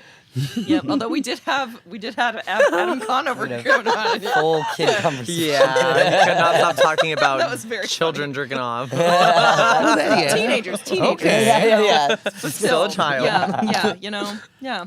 But Which is it's a whole separate thing. Mostly happy to be here now, trying to, support free speech. Absolutely. Support industry. Yeah. I love, the porn industry is just usually at the forefront of technology and then also of being shit on. Can I say that? I feel like I can. Oh yeah, right? you can say swears. Okay. 100%. And so I remember a couple years ago I got asked to do this free speech event in DC. And I did it, and it was fun. And mostly I was like, okay, it's going to be cool, fun, extra money, and it's great. And then they interviewed me afterwards, and they talked about what I thought about free speech being under attack and if it could be something that is truly in jeopardy. And at the time, I really didn't think so. I thought that it was something that, especially you travel to other countries, you're like, well, free speech here is on such another level, but slowly but surely, and actually, excuse me, not slowly, very quickly, you see a shift. Yeah. And then in weird ways, and in ways that, just in the fact that you, through demonetization and the fact that you have to say unalived, you have to say these are different forms of censorship that people don't think about, but that are really affecting us, and it's changing our language and the way we talk, and I don't care for it. It's like conditioning. It's conditioning us to feel completely different than how we may have felt in the beginning. And it feels goofy too if you're talking about a subject that is otherwise pretty serious and deserves that treatment and consideration. It's it feels really goofy to have to use a cartoonish word. You have to explain it to somebody. They're like, what are you talking about? And then you're having to tell them the word that you're trying not to say. Yeah, God forbid you are saying these things in front of someone who doesn't use TikTok, and they're like, what the fuck are you talking about? Absolutely. Yeah.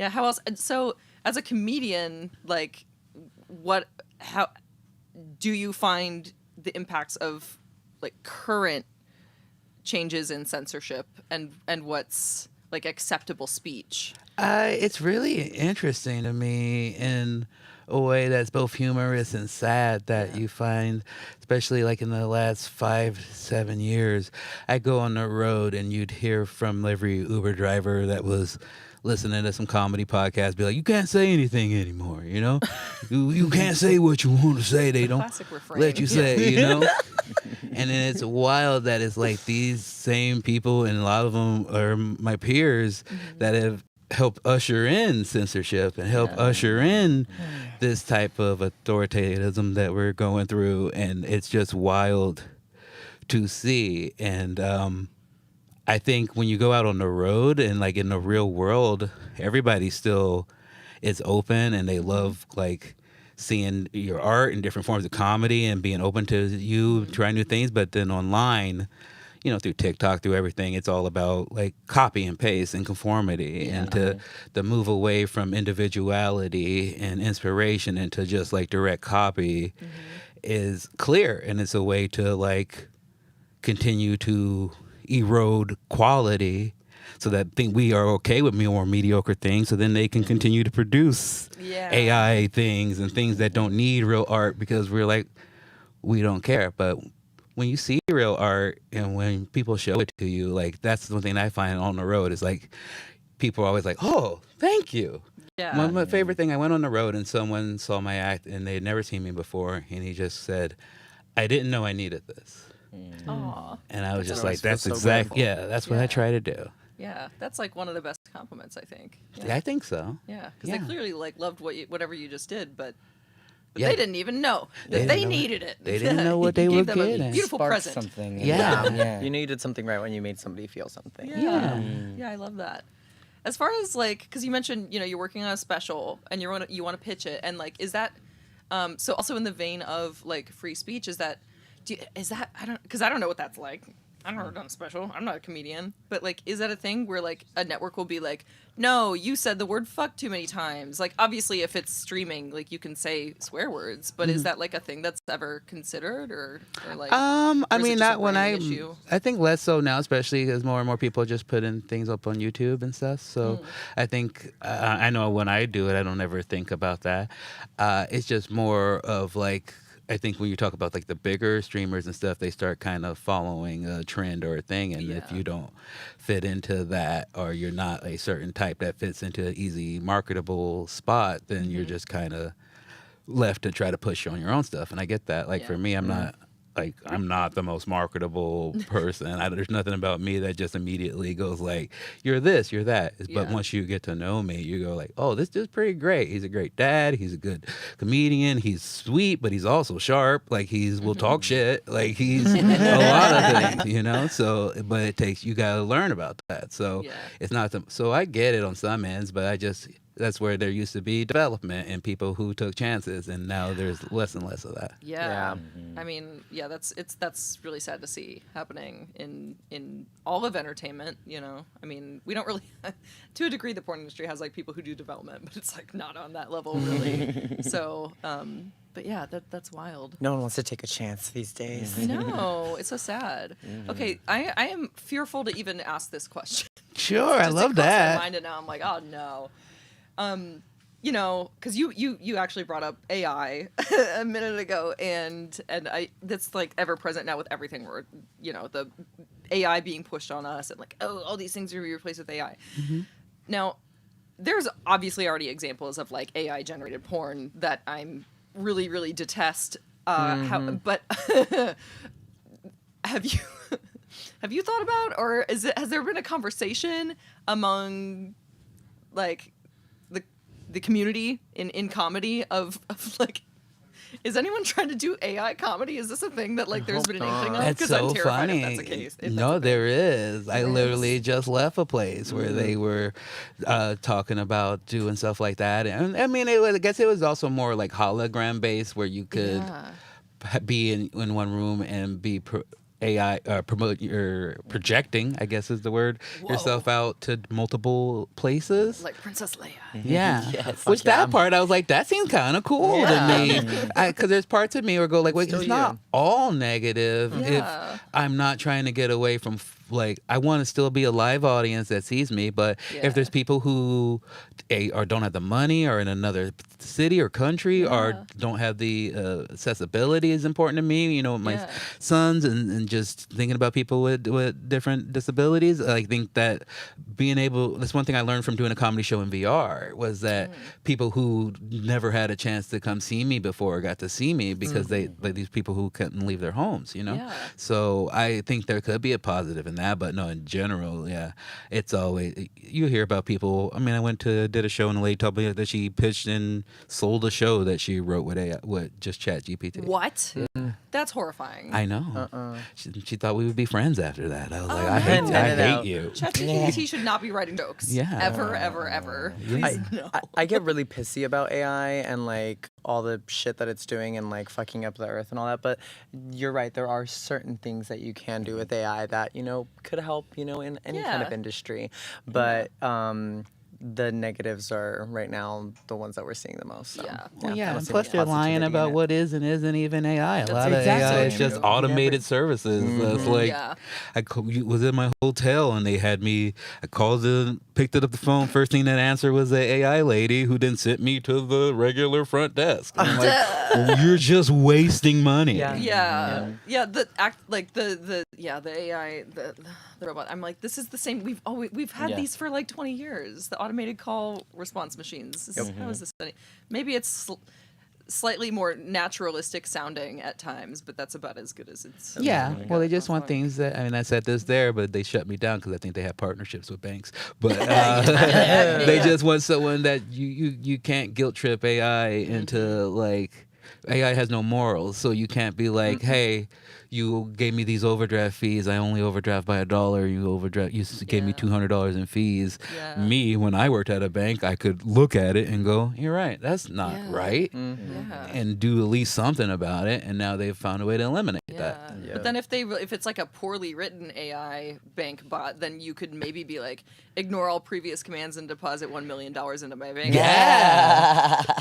That's what I mean. That's what we got. Everyone fine. try It's that. worth the choice. It's worth the And try. then when you get the $1 million in your bank account, donate it to corntelethon.com/giving. Give us money. Yes. Use it for good. We've got a musical guest coming up in a second here. Thank Oh, you good so much, Ron. hosting. Thank you for coming. having me. That was so easy. I live like 6 minutes from here. This Hell really yeah. worked out well for me. Love that. Thank you so much. for And coming now by. I feel good. I I'm helping. You are. Thanks for having me. Thank you. Nice to meet you. A pleasure to meet you both. I love your duck. Oh, thank you. Cute. Like that duck. Yeah, the ducks. I always get those at Amsterdam. Bye, hun. Everyone's liking my duck today. All right, we're going to listen to some music from Body Image next up. I'm so excited. Hi.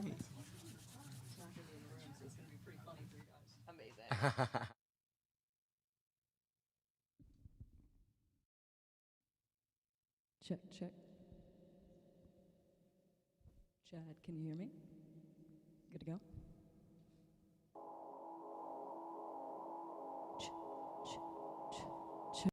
Check, check, check. I'm Body Image.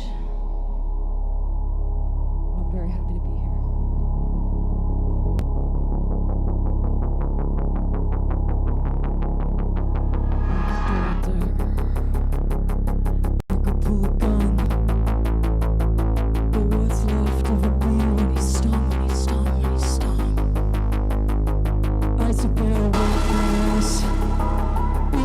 Shoot! With lips to kiss, skin to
I'm lucky to be here.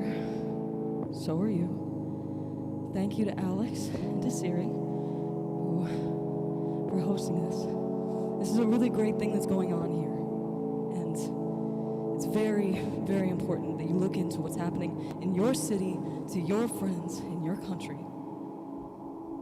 Donate if you can, but stay aware if you can. Love you. I'm Body Image.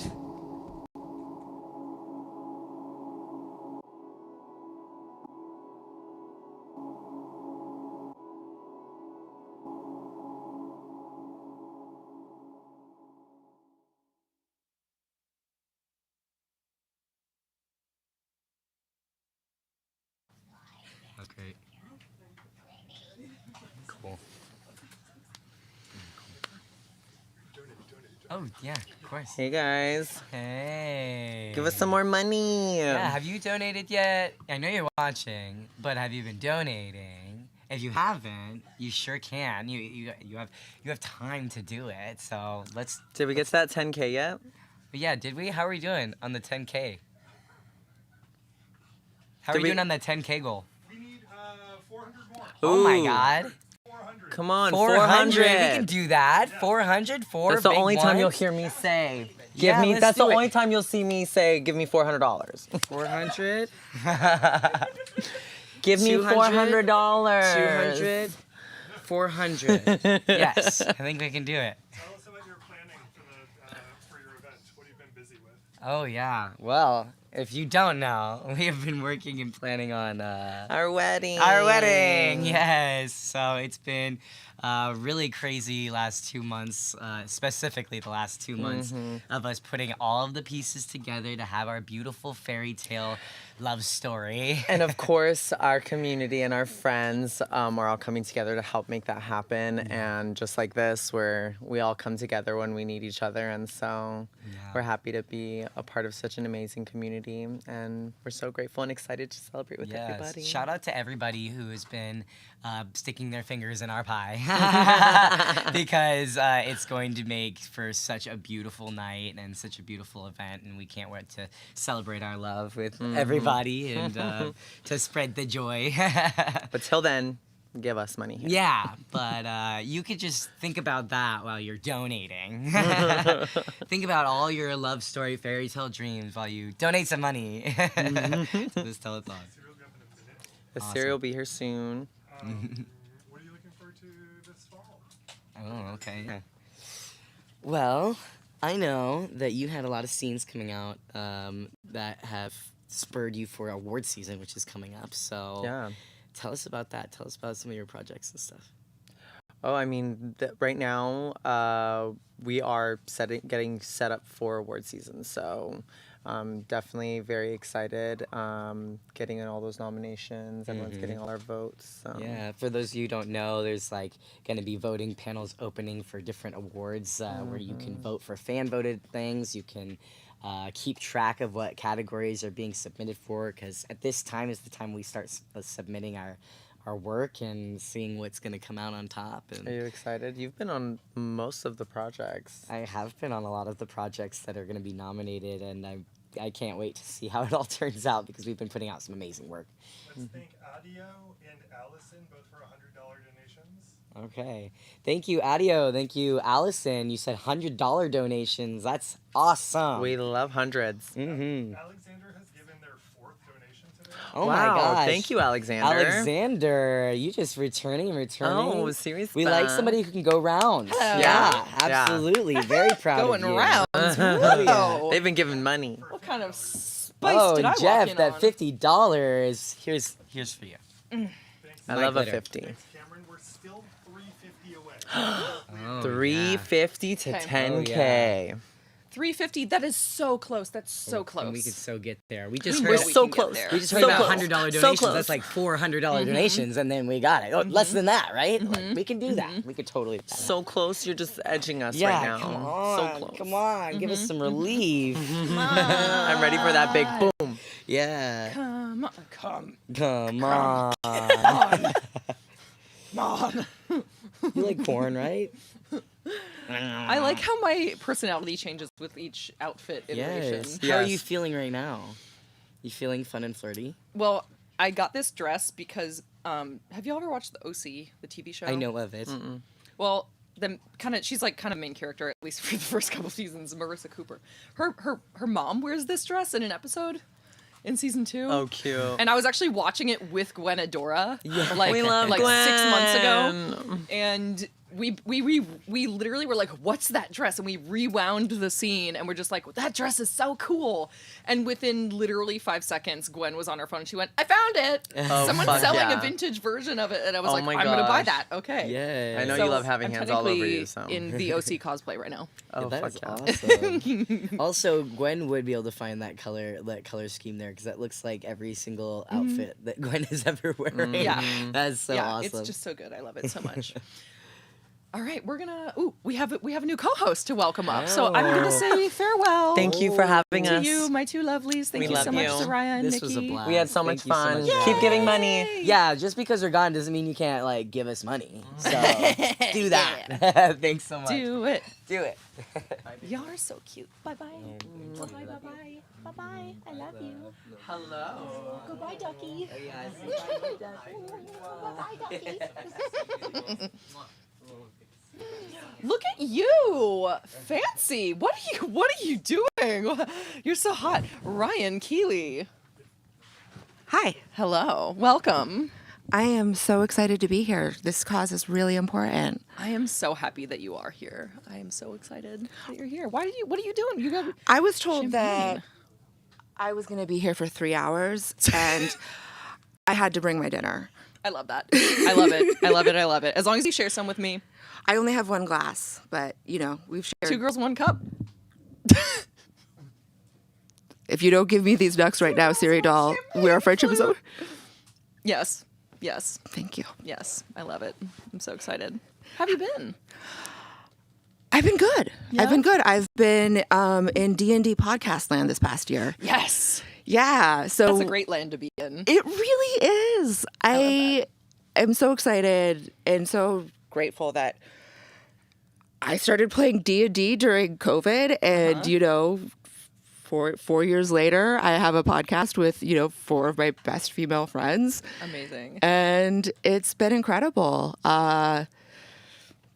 Yeah, it's called I Seduce the Dragon for anyone that's listening. I Seduce the Dragon. It's a podcast. It's available on all podcast platforms. It's 5 grown adult women who, get to explore fantasies in the world of D&D, and it's about narrative storytelling, so it's approachable for people that don't necessarily play the game. Yeah.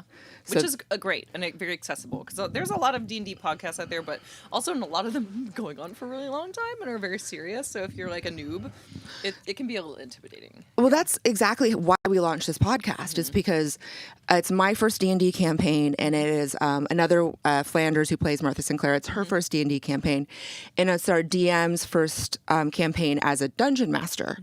And so with season 1, we launched with Clippy episodes. So D&D Clippy would pop up and be like, a rogue is. Oh my God, I love that. So you can That's listen such a to cute it idea. normal, or you can listen to it with the Clippy episodes Mhm. on to understand, what people are talking I love about. that. That's such a cute idea. Yeah, That's so- exciting. Yeah, so I Seduce the Dragons. That's mostly what I've been doing. I went to Gen Con. I have been shockingly chased, and I blame this current administration. We're all too stressed out about our website traffic being throttled. To have any fun. Yeah, because I would like to be doing my job and not coming up with alternative sources of traffic. Yeah. Yeah. It's annoying. We'll be talking about that more because that's a theme that is recurring today. For now, we do have another guest to welcome up to the stage, so please welcome. Oh my gosh. Natasha Mercado. And Puppy. Clown Doggy. Beautiful baby. Oh my gosh. Also, that flower shirt is so cool. Oh, thank you. Love it. Thank you. Hello. What is Pup's name? Rudy. Rudy. Hello, Rudy. I put him in his best circus wear. Oh, oh my God, he's got the ball. He's very ball centric. You like the ball. Yeah. Oh, he's so smart. I love him. Oh my God. Oh my God. Welcome. So smart, so handsome, doing tricks without even being asked. Hey. So you're a soft clown? Soft clown. Wait, and what? And filmmaker. But It's also, true. can you clarify what is? I've never heard of soft clown. Well, it's something. Clown is like a thing Mhm. right now in LA. I don't Yeah. know if you've heard of this thing. So my association with the modern resurgence of clowning is more in the gutter punk scene in New Orleans, circa like 2010, which was like a lot of train hopper, which I'm sure is a very different. It wasn't soft, so Totally. I'm very curious. That was a gritty clown scene. So tell me about what gritty clown. what a soft clown is. I think there's kind of like this anarchy happening right now with clown. Oh, is that okay? That Clownarchy. Shaking that to death right now. Yeah, it's a prop. I guess go for it, buddy. Okay, great. He's wearing a fancy collar. He needs to be rewarded. Yeah. He's But so proud of himself. I know. He loves that. I found the ball. Guys, look at this ball that I found. He's just having the best time saying hi to everyone and like kissing them on the face. Well, don't let's Rudy quit being distracting. I Yeah. need to know what a soft clown is. Soft We clown. might need to take it away eventually. Just Okay, so we he don't will have rip it apart. stuffing literally everywhere. Rudy. He is. Oh, he's going. Look at it. He's fast work. Incredibly fast work. Oh, Rudy! But he's like, my disco ball. Okay. Well, I was gonna go ahead and hide the other one. Yeah. Oh Yeah. no. Okay. Okay. What's that? Yeah. That's a good boy. There's a blanket behind you. You can like kind of hide it under the blankie He's if you too need. smart. No. He'll go sniff for it. Like Aw. that's the bad part of having a really smart dog. Mm-hmm. Soft clown. Soft clown. Yes. Soft clown is my response to like more anarchy clown, Mhm. more like culty clown, and I'm like, I just want to be a soft clown, and so I it like doesn't that. mean like easy clown or anything. I feel like it just means emotionally resilient. If you were to pick a clown trope from the movie Shakes the Clown, which character do you identify with the most? Is it so bad that I don't know what Shakes the Clown is? Yes. Oh God. I don't know. No. either. Edit this out. Edit this out. But Please with edit the this New anywhere, Orleans please. gutter punk clowning scene, What is I Shakes feel the like Clown? you know Yeah. the clown in deep cuts that I would never know. I'm terrified of clowns, so I stay vigilant. So that's a scary one.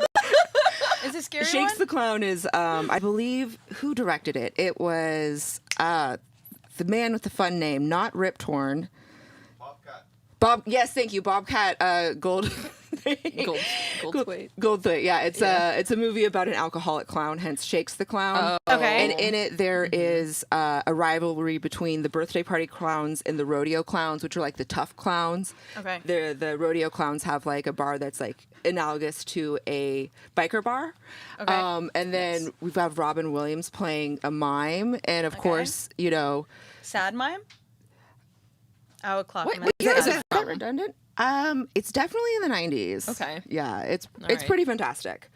But tell me about soft clowning, because this is a whole new genre. Soft clown. I mean, I didn't even know clown existed until I moved to LA. Like that, it was like a thing. Oh, sorry. Did you go to clown college? I went to clown school in France and stuff. Oh my gosh, which one? It's such a scam. This is It wasn't the one at the Sorbonne. What? Because they have a clown college at the Oh Sorbonne. my gosh, we know like totally different clown things. That's good. There's so much clown stuff. I think that's also like the thing. It is a small world, but it's also like all over the world. I went to the Philippe. clown diaspora. Yes. It's like Yes. geek culture. Like, there's Absolutely. areas that you can like drill down into. Yeah. I went to Philippe Gaulier. Philippe Gaulier. What was it like being at clown college in France? Do you speak French? No. That It was was all insane. But there's no French people there, hence the scam. It's like all international people, but it's like a very reputable thing that people are obsessed with and like totally simp out for. This like super old French guy being like, "You are shit, you are ugly, would you fuck her?" Oh, am I allowed to say that? Yeah, no, absolutely. Would you, no, I'm just would like, you I'm fuck just... her or would you kill her? She's that- so bad. Is Like, that what clowning is? In so France? that's via negativa. That's through negativity you find this clown. And that's where I'm like soft clown. I don't think I Yeah. need to be like beat down anymore to be connected with my clown. You know what I mean? Yeah. Absolutely. I don't want to pay thousands of dollars to be just like domed by this ugly, horrible man. That you just know? sounds like going to boot camp. It's terrible. Like, how's it any different than just enlisting and? Do they make because you it's a basic bunch training? of theater dorks. That's why. Yeah. Yeah. That's their version of boot camp. Truly, seriously, like trial by fire, and people thinking that that's the only way to learn something or to be good. Yeah. And there's so many people that have gone through it that are like, you know, really famous and successful. Yeah. And so it's very alluring, and that's why I went. Yeah. Did you have any, you know, you majored in clown. Did you study any of the minors? Like you're saying that there is, what was the term you just used? Like coming from like the darkness or the hard place? Oh, The via negativa. Via negativa. Is there like other subgenres of... Oh, yeah. Well, there is like a dark clown. Someone is selling a class that's about dark clowning. I mean, we've all seen it. Yeah. And it's like, you know, mining your trauma for that type of thing. That just sounds like a regular comedian to me. Yeah. But it's also, you know, like at that point, it's who are you making theater for? You know? Yeah. That's a good point. Because it's like, who are the people that are going to show up to your like very punk clown show? It's probably more punks. So like, what are you expanding? You know? I think the real trick is like getting people that are not into it to the show. Absolutely. Yeah. Look, I forget what it's called, the technical term for like clown phobia, but there's a word for it, like like a one word phobia word for being afraid of clowns, and those are the people. Like if you can get those people to come to a clown show, I'm willing to be converted. You're expanding. I do. I have this show that I'm doing called Number One Son, where I'm a sexy drag priest. Okay. Ooh, Yeah. that sounds amazing. It's okay. And so I always tell people, like, they're like, clown, like, red nose thing? I'm like, no, not red nose, but, like, everything else. You know? Yeah? Like the suit? Like, full costume, like, full cuckoo. Holistic connection to the audience. That's what I wanna say about clown. I love that. Yeah. It's incredible. Thank you. I love that. Is there, that's a hula hoop, right? This is a hula hoop. We've got a dog in an outfit and a hula hoop. I don't want to be presumptuous. I brought it in case there was time for Rudy to do some tricks, and he's so excited to I think do we them. have about 2 minutes for Rudy to Okay. do some tricks. Is that enough time for Rudy to do some tricks? Yeah. Should there be like, I don't know, can there be like music playing or something? I actually don't know. Probably not, Yeah, okay. unless we can get something. Yeah, because of copyright. So I was like, Papa Roach would be cool right now. Come here, Rudy. When we produce clips from the stream after the fact, we can add in music in post. We'll put Papa Roach. A Papa Roach. Cut my life in pieces. Yeah. We can just sing it but change the words. Yeah. Oh, I don't... Rudy cut that ball in pieces. It was his last resort. Good job, Suffocation. Rudy. He's jumping. Rudy, we love you. Yeah. Oh my God. Look at what? Okay. Go peek. That's so good. Sit, honey. Kick. Good boy. Lay down. Lay down. Yeah, babe. Good boy. Oh my gosh. Rudy, you are such a good boy. Without the music, no? No, it's still amazing. It's incredible. Oh no! Rudy, Oh my God. Oh my God. Oh, this is the one that we've been practicing. He can take it home. Oh, really? Yeah, well, he can take it. He did slobber all over it. I hid it behind my back, and I'm like, that's damp. Whoa! Yay! Yay! That's what we've been practicing for you. That is fantastic. It's fantastic, Rudy. Good job, Rudy. Yeah. Where can people see more of your Sweet soft clowning? baby. There's a microphone right there. I don't know if it's. Oh, no, it's maybe, never mind. More soft clown I teach at the Lyric Hyperion. And I'm also doing a show at UCB on September 18th. Nice. We're at Number One Son. And I'm trying to answer the question, why did God make me his sexiest son? I'm gonna be going to that. That sounds so good. Yeah. Thank you for asking. Yeah. Thank you so much for coming on. Yeah. Yeah, it was Sorry. wonderful. Sorry he ruined the disco ball. No, you know what? He deserves a treat. He can have a disco ball as a treat. Yeah. Yeah, we love it. Oh my God, he's so cute. He's just So cute. exploring the studio right now. I thought that a dog in a sweater was my favorite flavor of dog, but I had never experienced a dog in a ruff, and it's got potential to upset my rankings. So I beautiful. was like, do I wear one? No, that feels a little aggressive. I'm gonna put it on Rudy. That's good because I probably would have clocked you as a clown sooner, and I would have been more concerned about my life. Yeah, exactly. Yeah. Cool. Thank you so much for coming on, Natasha. Thank you for having me.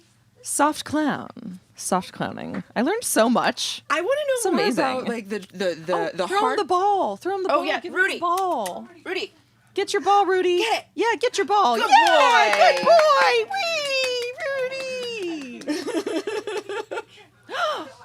Oh my gosh, there's something very spooky happening off camera. It appears to be a spirit of some sort. It is a specter. I think Coming- it's Kat Toledo, our next guest. It is me, but you guys, hold on. Am I clearing? There's a Do you there's need a lot an of adult? stuff. Do you need an adult? Maybe just guide me. Well, oh, there's a dog coming at you with the ball. Okay, you're safe. You're safe. You're safe. Oh man, that's a large. Okay, there's a step. There's a. Oh, be careful. There's a step. There's a step. Right. There's an here. acrylic corner. There's also now a mic and a table. Oh, I got the mic. And okay, come here. Come here. Okay. I got you. Oh, good. Back up. You guys, I was getting ready to come here, and I'm like, I gotta make my bed before I go. And then one thing led to another, and I'm stuck in the duvet! You know what? That's happened to me. How often does that happen? Because it's happened to me. It's hard stuff. Yeah. Is this the dog? Oh, no. This is This the is person. this is Ryan Keeley. All right. Hey. You know. Hey, Kat. Welcome. Yeah. Thanks for having me. I'm sorry to come like this. I mean, I'm wearing something very nice under here, a nice sporty dress. Well, this is so silky and so elegante. Thank you. It's Thank you very for chic. appreciating it. A fortune teller once told me that if you sleep in a white bed, you'll sleep peacefully. So that's what it is. Huh. Is that too deep for? No, it's just highly specific. It is so specific. And I couldn't help but thinking, you're trapped in a duvet cover. And as stepmoms, we've been trapped in some odd places. Yes. Yeah. Are duvet covers the next threat against stepmoms? We can talk about I'm into appliances it. all we want, but I feel like I didn't know that a I'd be duvet into cover. It's Less quite- worrying about makeup touch-ups. It's quite spacious under here. I mean, honestly, depending on how much longer I'll be stuck in here, I think I could build out a studio apartment. So, I mean, this is a sexy place to get stuck in, to be honest. It is. Yeah. Yeah. Speaking of, I mean, would you like some help to try to get out of it, Oh, or are you don't- like actually really having a good time and you want to stay No, there? don't worry about me. I'll get home. I mean, Okay. just getting here, you got people are so nice. Like, obviously, I tried driving and that didn't work. And so then I just walked over here from Echo Park. You walked here from Echo Park. It's not bad. I got my steps in, and people are nice. Pedestrians do have the right of way, and so don't worry about me. I'll get out of this. All right. Okay. I trust you. You know, you do you. Thanks. Yeah. What do you have going on lately? You wear many hats. I You do. host a comedy show. Yeah. You're a writer and actor. I actually, to be honest, this isn't the first time I've gotten stuck in the duvet. So I actually just finished a short film called Duvet. Oh. Amazing. I haven't released it on the internet yet because I'm, navigating my way onto what the best platform for that is. But that'll be out there soon. Yeah. I'm still doing my stand-up shows, and I have a show coming up September 29th at the Legion Theater. That one, if I'm still stuck in duvet, it will be this, plus a co-host that I cast off of Craigslist. And, Amazing. Do you check if they're Mormons before you cast them? Oh, I feel like boy. you'd be very popular in the Mormon community. They do love beds and stuff. Soaking. Yeah. Yeah, I was thinking maybe even the Jewish community, don't they have the whole thing? Very similar situation. Yeah, there's no scissors in here, so I don't know how I can make it happen, but... Well, there's no scissors in here because it's not allowed on this platform. Oh, good. I see what you did there. Have you thought you could release your special on Pornhub? and then like tag it with the word duvet, and then I'm sure it'll go viral on Pornhub, and then you actually would at that point be able to claim that you're responsible for the viral stepmom duvet trend that will follow. That'd be so beautiful. That's such a nice track projection. I actually, people have recommended, I have my first short film is called Toho's, and it's a nice story of a young girl growing up in Miami, and her life and all that stuff, but all the actors are feet. And it's not a foot fetish thing. It's comedy and miniatures and stuff like that. But people have recommended I put it on Pornhub, and I think I'm missing monetizing on that, to be honest. Yeah, technically their per click ad revenue rate is better than YouTube. To YouTube qualify doesn't, for that program, though, it's pretty complicated. That's fair. There's That's some true. very That's true. You're stringent right. The upload qualification guidelines, is also very Yeah. particular. Yeah. Yeah. There's a path to get there. That is very true. I have been. I used to have a webcamming thing on Chatterbait. Can I say that? Yeah, we love absolutely. Chatterbait.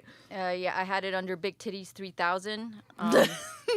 And it did well the first week because I think they put you on the front page and they're like, look at this new one. And you're like, I'm making money, baby. And then by week 2, they're like, no, like, you're gone. Bye-bye.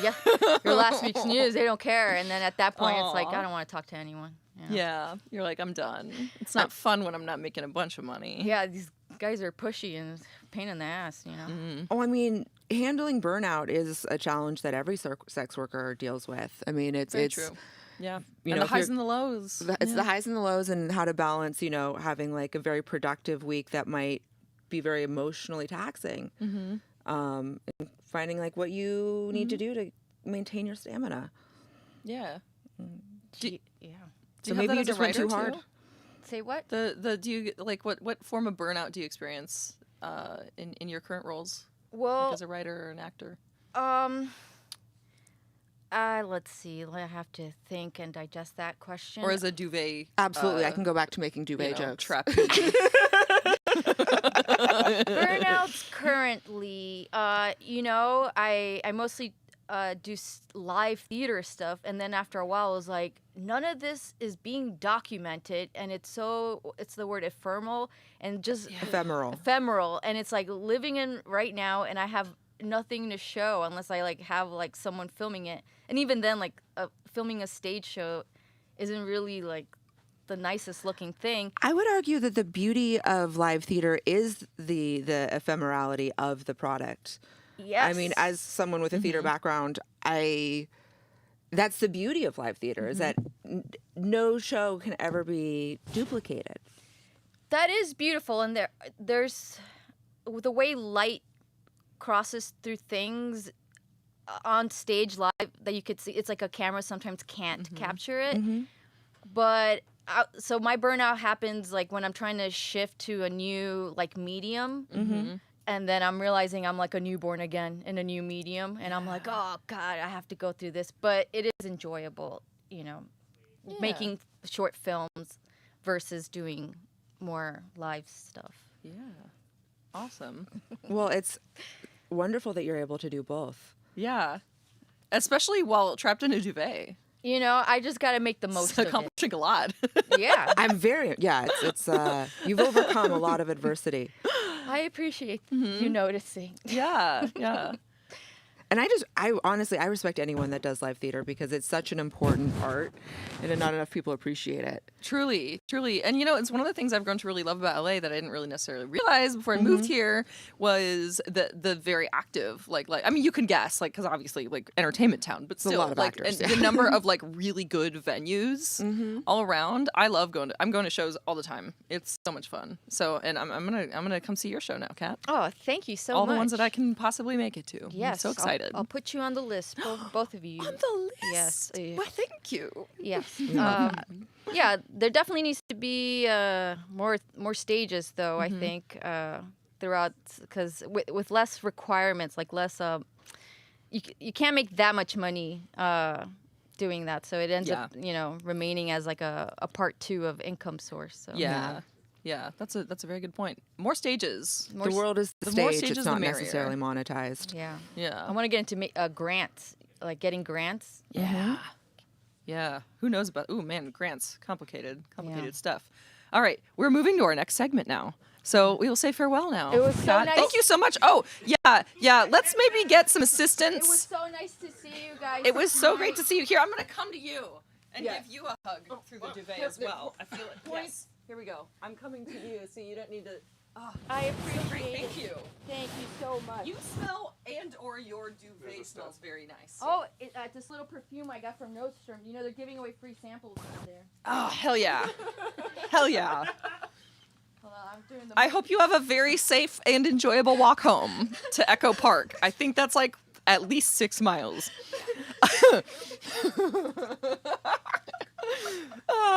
We've got another guest coming up right now, Morgana Ignis. Step right up. Step right up. Come on up. Stepping in. You look so cute. I love your dress. I love your whole outfit. How are you two doing today? Great. How are you? I'm doing good. It's been a busy season year nonstop with all the shit. Yeah. It's we were just saying outside. It's a bunch of really cool, awesome, exciting queer shit we're doing. Yes. In the worst possible fucking world for it. Yes. That's when you have to do it. That's yes. It's in you have to fight back. Pure defiance of it. It makes everything we do seem so much cooler. Yeah, that's amazing. So, what are some of these things that you're working on? So I've got a number of things. So I voice a character on a show called Hell of a Boss named Sally Mae. If you don't know what Hell of a Boss is, it's a massive animated series on YouTube that has a huge, passionate fandom around it. It's about a group called IMP, which are the Immediate Murder Professionals. They're a bunch of demons in hell who commit assassinations and stuff on Earth and are hired out for those sort of things. But what's the favorite assassination that one of your characters has committed? I mean, we literally start by trying to assassinate Jinx Monsoon in episode 1. So I mean, we're off to a great start with all of that. But really, it goes beyond the assassinations, and it's an extremely queer show. The main voice in it is comedian Brandon Rogers, who's been around forever, and I've shot I think I'm on my 8th series shooting with him on on-camera work. Richard Horvitz is another star in it who's been in Invader Zim and Grim Adventures of Billy and Mandy and all Amazing. that. So that show's been on for a while. We just finished season 2, and our big thing is that Amazon picked it up for the series to go to Prime Video. That's wonderful. To join its other series, Has Been Hotel, which is by the same creator. Such a great name. Yeah. Which both shows are awesome because it's a combination of a lot of weird indie queer comedic talent and then a who's who of Broadway stars. Oh, So what an it's- amazing yeah, combination. Especially Has Been, the whole cast is all Broadway. Helva, we have people like Alex Brightman and James Aglehart, who are all Tony Award nominees. I'm not a huge musical person, so I have very, very low name recognition, but I did see Beetlejuice on Broadway. Okay, so you know I'm Alex, familiar of with course. Alex Brightman. Yes. No, Amazing. I knew nothing about Broadway. I was not a Broadway person before this. This was the gateway drug into really hard shit like Broadway, which honestly at this point, Broadway is so expensive. I wish it was just hard drugs. That would have been way cheaper, way easier on my wallet than getting into Broadway shows. But now this is just the people I travel around with now. Amazing. That's so exciting. That's wonderful. Yeah. Did you also I've also got Amy's Dead End Dream House on here. I just started watching that the other day. You just started watching Amy's Dead End Dream House. Fuck yeah. So I'm the voice of Quack the Snake on Amy's Dead End Dream House. This is with Maggie Mae Fish, who is hysterical comedic genius. And Amy's Dead End Dream House is kind of it's referred to as a children's show for adults. Yeah. Which every children's show teaches you about life lessons you need to learn as a kid, navigating your life as a kid.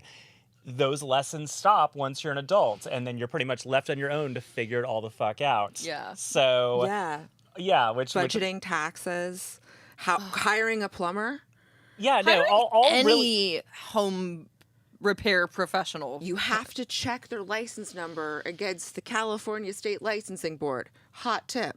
Yeah, you just Sounds any like random that person and just fuck with your pipes when they enter into the house. Yeah. You Well, you Well, want them to fuck with your want them pipes, to- but in an educated, appropriate manner. Exactly. Very educated, very appropriate.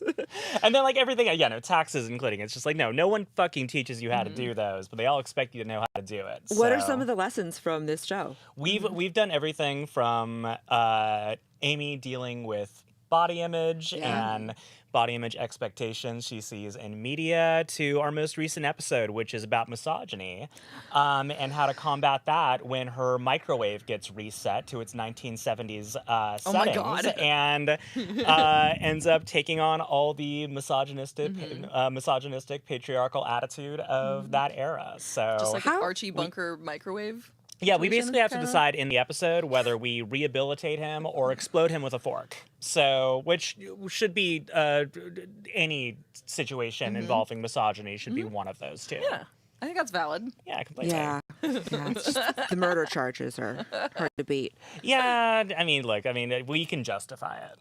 Maybe the law can't justify it, but I mean, I think can justify it. personally, we can justify it. I personally have no problem with blowing up misogynist with a fork. So, if it comes are to there that. any nonviolent tips that you would like to share with the audience? Oh, nonviolence? Are we still doing that? It's. I mean, here, like as far as keep tips go, trying like it. it's funny because it's like everything I do is fucking very raunchy humor, very violent humor, but it has this queer fan base attached to it that has been so desperate for any sort of representation and characters that they can really get behind that it opens it up to this really beautiful thing that we have where, we travel all over the country for these shows. I've done 4 conventions this month all over the place. Where'd you go? I just got back from... Where the fuck? I lose track at this point because I've been to so many of them. I was in Toronto this month. I was in Chicago. I was in Madison, Wisconsin with my girlfriend, and then was in Long Beach last weekend. So the next one's in Edmonton, Canada, and who knows? I lose track at this point. But we go there because the fans who have gotten so attached to these shows, especially like young, queer, LGBTQ fans, they feel such an intense attachment to these characters and anybody associated with them. Representation matters when it's representation is being stripped from our libraries and our schools. 100%, yeah. And we, this show of ours started very, very indie. Like the fact that we're now being, like we're now going to appear on Prime. This is after years of doing it independently and breaking down barriers there because this was not a show that any network was going to take a chance on. It's not one gay couple. It is like the majority queer couples on the show. My character is the first trans character in the show and very proudly and confidently so. And most importantly, none of the storylines that we have for these characters are a wink at the screen sort of brownie point situation. They're queer stories made by queer people for a queer audience. Oh, I love that. And the crazy thing about it is that, we entered into Hot Topic stores last year in fall. Yeah. And the first week we went up with our YouTube show, we were the #1 highest selling show at Hot Topic. Beating out like major billion-dollar properties. Like our fans showed up. Because they just wanted to support these stories. So when we go out to these conventions, not only do our fans support us, they come over, buy photos and all that, but they just want a moment with us. They want a moment to talk about their love for this show, how it's made them feel seen. For a lot of them, it is a show that has helped them discover more about themselves, their sexuality, their gender identity. I've met fans who discovered they were trans years ago, seeing my character for the first time on screen, and then I see them every year after that. Oh, that's and amazing. get to like see them on their journey throughout this and realizing like this is how art can change lives. This is how representation can change lives. A lot of people see their favorite music and their favorite band like, oh, that saved my life. But it's really different to actually see these people standing in front of you and see like, oh, this is how profoundly affected you were by this creative medium. Yeah. And obviously, it's gotten the attention of a lot of people in this country who aren't particularly happy with the Queer Demon, the show that all these teenagers are watching, especially not when it's like, teaching dangerous lessons like self-acceptance and found family and all of that. But, we love the fact that we can release a Pride collection, like a really badass Pride collection, and that can be in every mall in the country, including in a bunch of fucking red states, or they're trying to outlaw this shit. That's our little act of defiance there that we love. Yeah, I'm glad that Hot Topic is still doing a Pride collab. They went all out on it this year. No They one else is doing it completely now. decked it out. Yeah, no, Hot Topic stood the fuck up on it. Like when everyone else shot that stuff down, they reminded it's like, yeah, no, you're supposed to be the punk store. You're supposed to be like, standing in the face of opposition. Their CEO is cool. He's just some guy named Steve. Really? He's just some guy, just some that. chill dude named Steve who like hung out with us while we were shooting like Amazing. bullshit comedy sketches to promote the collection. Like so cool. They are very down to, in whatever way they can, like still support the subcultures and the minorities, the LGBTQ community, especially when it needs it. So I'm very grateful for that. And they're all cool as fuck over there too. So Fuck yeah. God, that's so amazing. And also it's just I'm so glad to know that like shows like Hello Boss are doing or like, getting the traction and getting all the recognition and like having these amazing opportunities. Oh, totally. I mean, look, it's just like we're in a obviously a terrible era. We all know this, but like at the very least, the one thing you can count on like the evil juggernaut that is capitalism is that if enough people dump money into it, they end up supporting it. So, it's like, oh, good, it does make money. They suddenly become very pro-gay. Yeah. It's like, oh, gay shit makes a lot of money, and a lot of people are spending that money. We need to support these people so they can spend their money on us. Yeah. But that's where that does come. That's our giant kaiju that fights the theocratic fascist monster. Oh. We just stand back and just watch them like let them fight. I love this. I'll be watching the show and I'll be watching them fight. Yes, the absolutely. theocratic monster. Take your bets. I'm we're definitely betting on the one that has the entire queer community behind it. Hell yeah. Always. Yeah. Amazing. Thank you so much for coming on. Thank you. Thank We you really for having appreciate being me. here. Nice to meet you both. Thank you. Happy Telethon Day. I'm going to start saying that to everyone as they leave. Happy Telethon Day to you. Let's welcome Sarah Hennessy up on stage. Hello, hello. Megan Strickland. Oh, wow. My comic Yay. partner, everybody. Welcome, Megan. Hello. Thank you. Hello. Hi. No, there's room for everyone. I am not that terrifying. I thought it would be really fun to You just suddenly think the surprise you. laptop's cool. The Logitech webcam is so cool. It does look fun. Hi, nice to meet y'all. Hello, nice to meet y'all. Nice to meet you. I'm Sarah. I'm what Siri. a day. Hello. How you guys feeling? Corning it up? Yeah. So corny. Ah, knocking this thing alive. I know there's mics to bump into everywhere. It's great. Yes. I feel like I may have seen you guys perform somewhere, but I'm not sure. Okay, so we're both stand-ups. This cat's out of the bag. What? There's comedians here. I'm leaving. No, sis, we need you. No clowns, no comedians. No, I love comedians. I love clowns. I'm just afraid of them. Yeah. That's and oh, I think actually valid though. Yeah. It's very I'm valid. terrified. Of clowns? And comedians. I'm so scared right now. Okay, that's why you're over there. So what scares you about us, the Because comedians? you're so funny. The eviscerating wits. And I'm like, I'm not that funny. I Yes, need you to try are. better. I'm trying. And you have glitter, which is beautiful. There's Thank a you. lot. You don't have to Thank worry you. about comics. Clowns, maybe. They demand a lot out of the audience, that's for sure. That is true. So I'm like a New York comedian who's actually from Canada, to tell you the truth. And Megan does live here. Yeah. Can you believe it? Congratulations. Thank you. Good for you. In LA. Yeah. Should I tell them? Los Feliz, that's where she lives. Let's give out her address and her social security number. See, we were talking about the pronunciation earlier. Oh, I'm This is- Canadian, so don't and listen to anything I say. This is controversial. No, but you How did a do you- blend of both, Yeah. which I like. That's Do you say it Los Feliz? so. Well, I learned Spanish when I was younger. I So, learned French. So I just assumed Los Feliz because Los that's Feliz? No. But Feliz people, but a Navidad. lot of people in LA, white people in Los LA, will Feliz. see.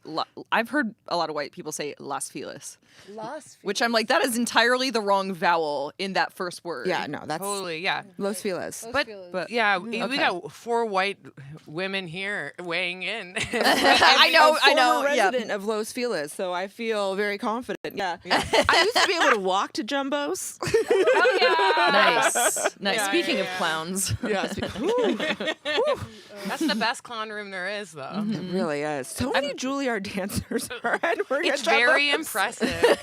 Like a shocking number of fine arts degrees. You're like, oh, and you're naked too. I know, it's really impressive. I'm like, why am I not a stripper? You guys are so smart. And they're really creative. Like, I love when they, pick a song and go all in, and you're like, yes.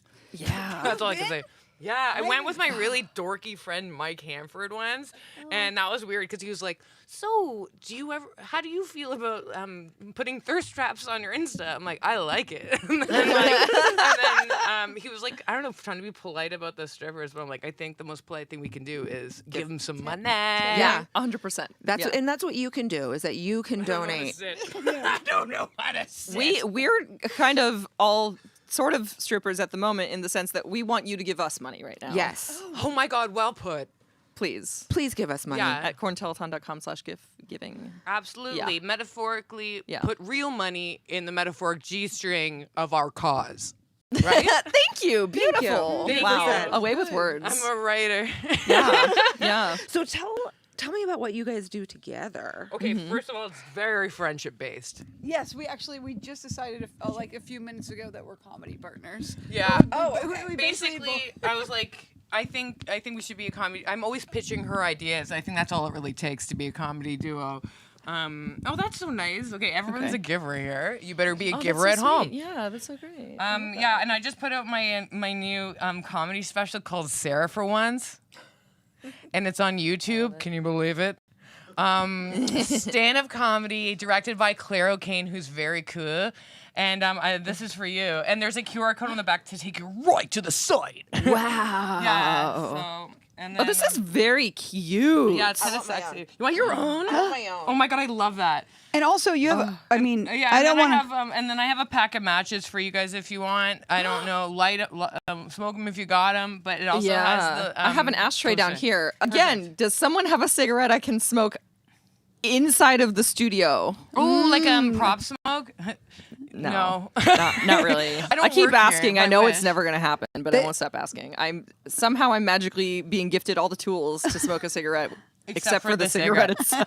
Do you know what this sounds like? A mental test. I know. You're like, I think it can is. you not smoke it ciggy? is. Mhm. Yeah, it's so cute the way you guys have the everything. I feel really like the set. This is a dream set. Isn't it? Yeah, this feels like talk show sleepover, Claire's jewelry. That's you pretty much hit the nail on the head. Was that the vision board? Yeah, basically, yeah. yeah.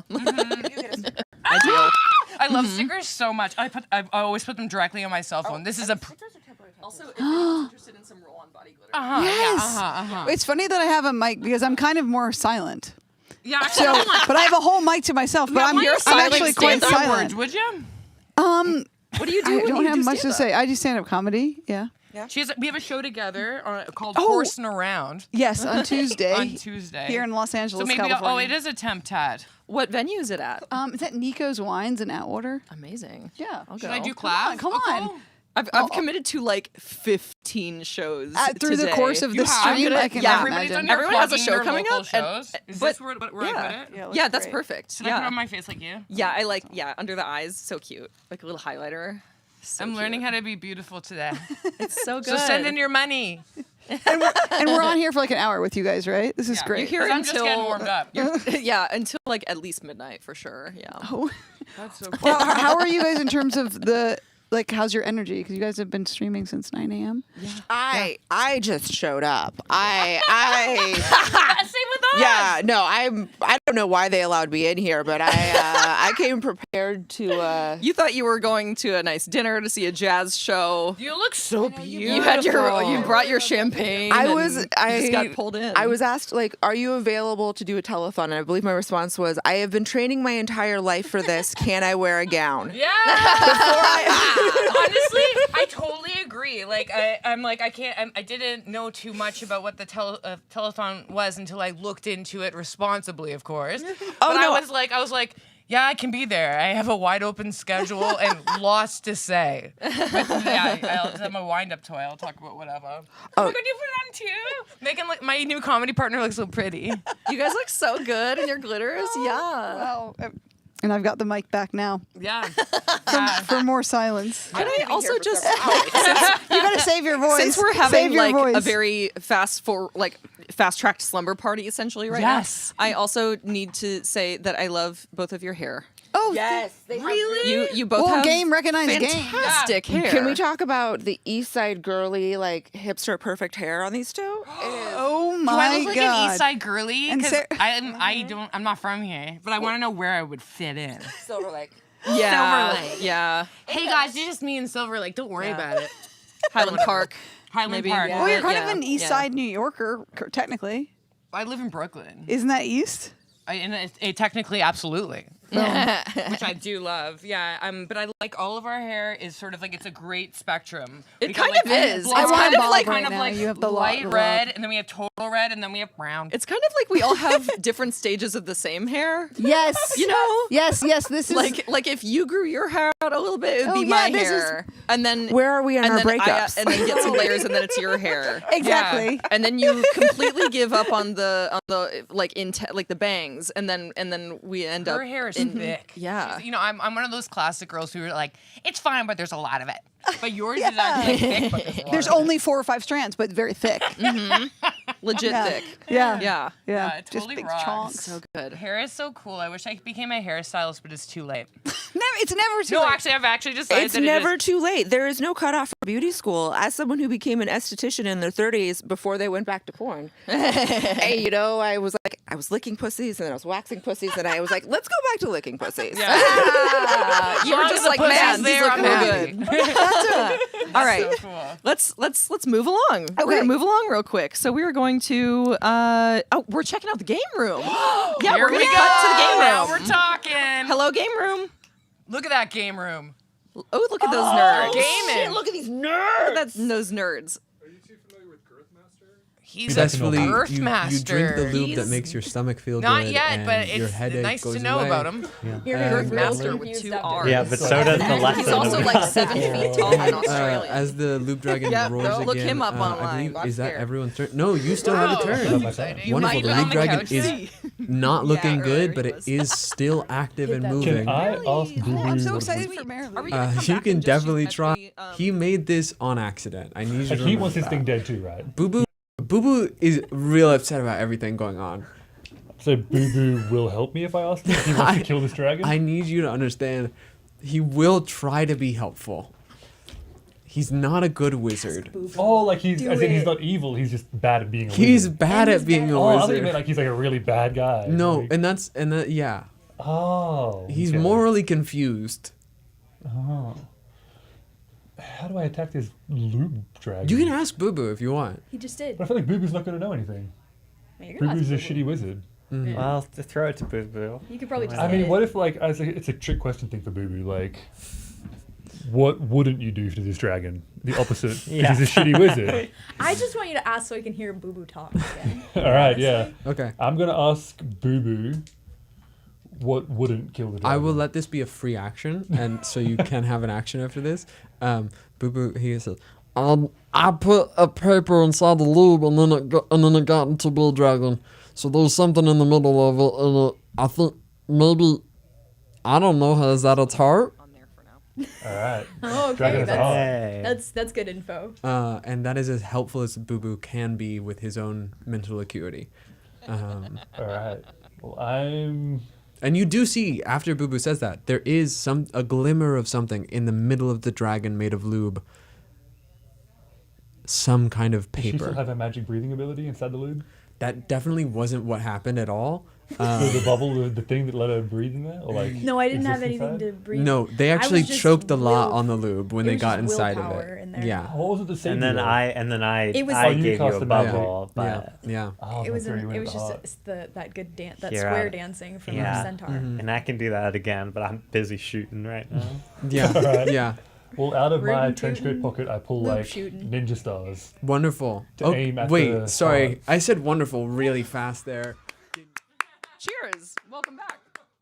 I'm just here to tell you what's happening next because we're about to hear some beautiful music from Merrily Ruin.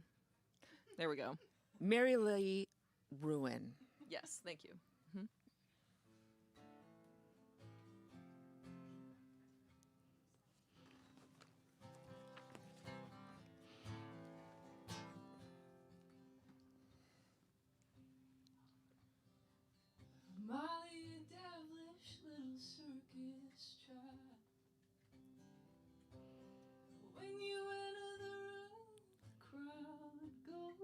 takes a while. My heart erupts like the big top band, and raucously echoes for days on end.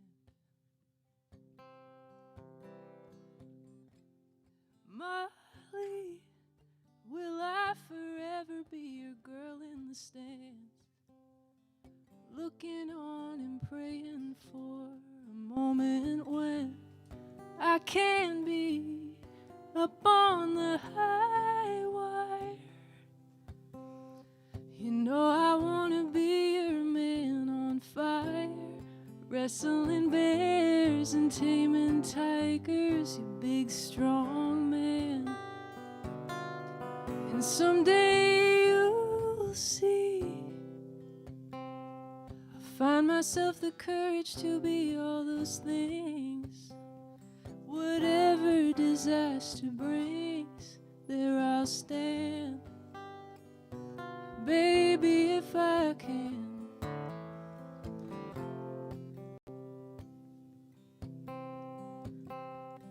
Dodging daggers, you dance the tightrope out. You laugh in the face of the lion's mouth. Oh, and my mind swings me to the big trapeze. I'm right there to catch you when you reach out for me. Molly, will I forever be your girl in the stands, looking on and praying for a moment when I can be up on the high wire. You know I wanna be your man on fire, wrestling bears and taming tigers, you big strong man. And someday you'll see, I'll find myself the courage to be all those things. Whatever disaster brings, there I'll stand. Baby, if I can. But is your circus life for me? What lies behind that stunning sequin screen up on the high wire? You know I wanna be your man on fire, wrestling bears and taming tigers, you big strong man. And someday you'll see, I'll find myself the courage to be all those things. Whatever disaster brings, there I'll stand. Baby, if I can. Thank you. Thank you so much. Oh my God, it's so nerve-wracking up here. I feel like I have to take a deep breath while you click on that QR code and you donate all your money. Just take a deep breath while all those dollar bills just land where they need to. My name's Mary Lee Ruin. Thank you all so much for having me. I'm gonna play another song. I just need to it's so different. It's so different in here. I've never played in front of this many hearts, and I think it's just like really vibrating me in a different frequency. It's very exciting. It feels good. It feels crazy. This song is called Intrusive Thoughts, and I'm like previewing it tomorrow as in a comp that's benefiting the well, we don't have to get into that. Put your money here now, and then find me on the internet later, and we'll talk about what I'm doing. But yeah, this song is called Intrusive Thoughts.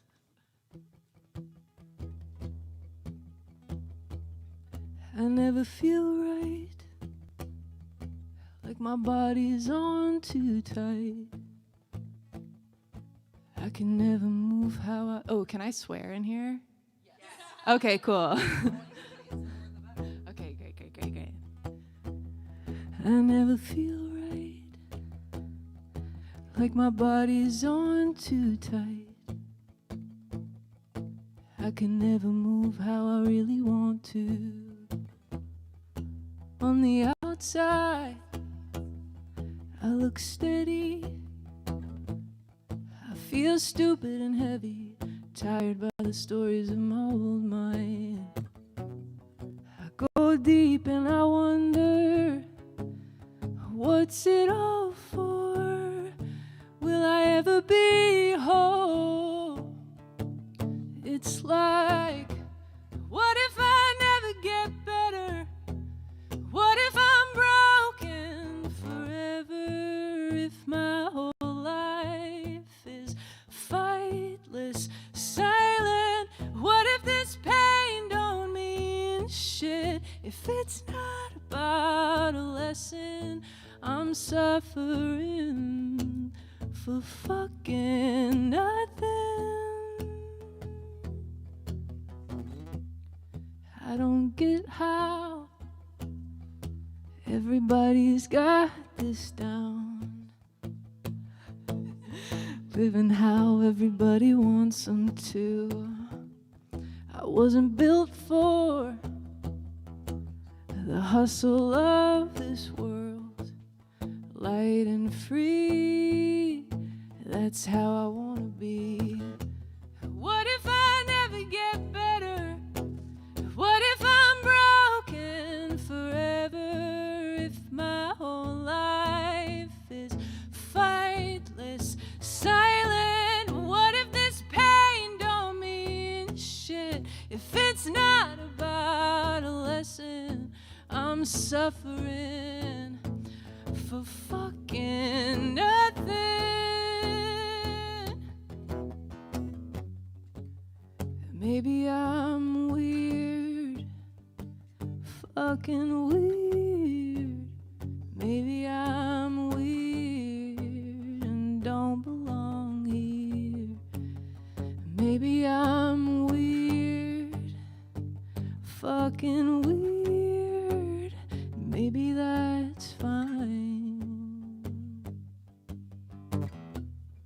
If I never get better, if I'm broken forever, maybe my life will be something vibrant. If the pain's just part of it, there's some beautiful progression. My suffering, I won't be for nothing.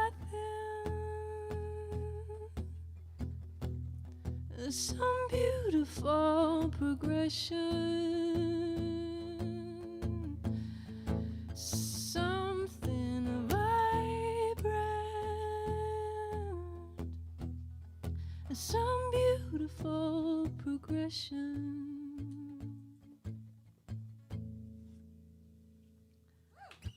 Thank you. Thank you so much.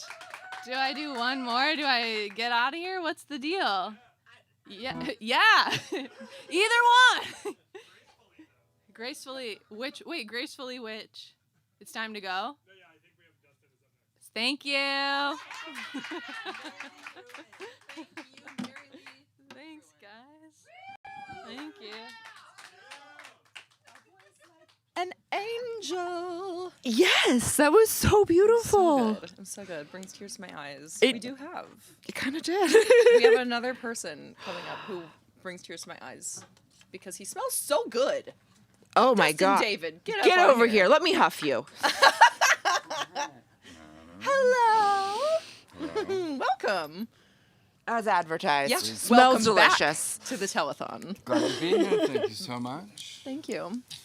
How have you been this last year since the audience? Whole year. Since the Corn Telethon specific audience last saw you on the Corn Telethon. Pretty good. I've been trying to work on like being more chill. Yeah? How's it going? It's going great. Yeah? I think I figured it out. Yeah? What's your secret? There's a couple secrets. Tell me all of your secrets. Good. This is great. This is what I've been thinking about. Secret one, you can never drive. Yes, that. You Yes. can't drive. Okay. Actually- yes. If you drive for 1 second, it's gone. Absolutely. What I 100% agree. Yeah. So I What else? don't drive. at Okay. all, which is tricky because it's a lot of like ride shares. Mhm. We take a lot of Waymos. I don't know if you've seen the electronic. I'm terrified of They're them. scary. I want to be in a Waymo so badly, but when I leave my house, I'm normally dressed like this, so I need door-to-door service, and the Waymo does not. Yeah, there's a lot of. Pickups can be a little tricky. Yes. Yeah. I was concerned. I was in one time, and I'm afraid they were like learning human behavior. Oh. Ideally. Well, I was like halfway. I got one in Beverly Hills, and I was going to Hollywood, and halfway there, the electronic car tried to pitch me a screenplay. I was like, Oh my god. Oh I was my like, god. I don't think I'm the right guy to Oh my help you. God. And the car was like, it was a study on grief. And I was like, again, more of a comedy guy. I don't think. Sorry, I don't think I can help you. No, I'm definitely never taking a Waymo. That's one thing. Do a lot of meditation. Mhm. Do transcendental meditation. Mhm. It's like 20 minutes in the morning and then 20 minutes in the afternoon. That's very nice. It's cool. I actually learned at the David Lynch Foundation. Really? Yeah, he set up a house like it's on like, I want to say La Brea? No. Something. It's in Hollywood. But if you look up the David Lynch Foundation, they do like they can like walk you through it. That's really cool. And I then didn't they know that. give you a mantra and teach you how to do it. So we've been doing that for That's amazing. a long time. Is the David Lynch Foundation, are they also in Hollywood, is the Transcendental Meditation Center? I think they're linked. Yeah, I was think wondering if they learn are. There, you can go to the other one. Yeah, I think that's I know nothing about any of it, and but you mentioned like what's an example of a mantra that one would That's use? the tricky thing is it very they give you personal, like a like- secret, like they bring you in and they go, here's your mantra. So you tell us all of your secrets, but not your mantra. I'll tell you off camera. I'm kidding. Don't. I was kidding. We got a secret tease. It's like going in the Scientology submarine ride. They tell you the secret, and then That's the principle. Yeah. Yeah. They're like, But you got to sign away that billion-year contract. something gets you. It's too long. You know, who has the time? Who really Million does? That's crazy. So, not driving. I made a promise to myself about 6 years ago that I would not drive after dark in Hollywood. Yeah. And I do have to drive to shoot sometimes, but I pretty much, if it's after dark, it is not worth the stress of driving. It's absolutely not. That's fair. And that's been huge. I haven't done transcendental meditation, but what else would you say is in your arsenal of for chill? me, part of it, the ability to be chill at all was to I like quit drinking and like doing drugs. If my family's watching, I never did drugs. Yeah, no. What? But I quit drinking because I was not chill. I was like the opposite. Yeah. So like getting sober helped me be more chill. Definitely helped me like kind of slow things down. Nice. So I was just on like 110 like all the time, so burnt out. Oof. Yeah, that's rough. So that helped. And then also like helping other people like quit drinking. Yeah. It's pretty chill because then I feel like, oh, I have like a purpose. Like for a long time I thought it was just comedy. Like, oh, you should do stand up and that's your whole thing. And I was like, oh, that could be like part of it. Yeah. But I feel like I get more fulfillment like helping other people get sober. Because when I get wrapped up in my own shit, somebody that's like trying to get sober will call me.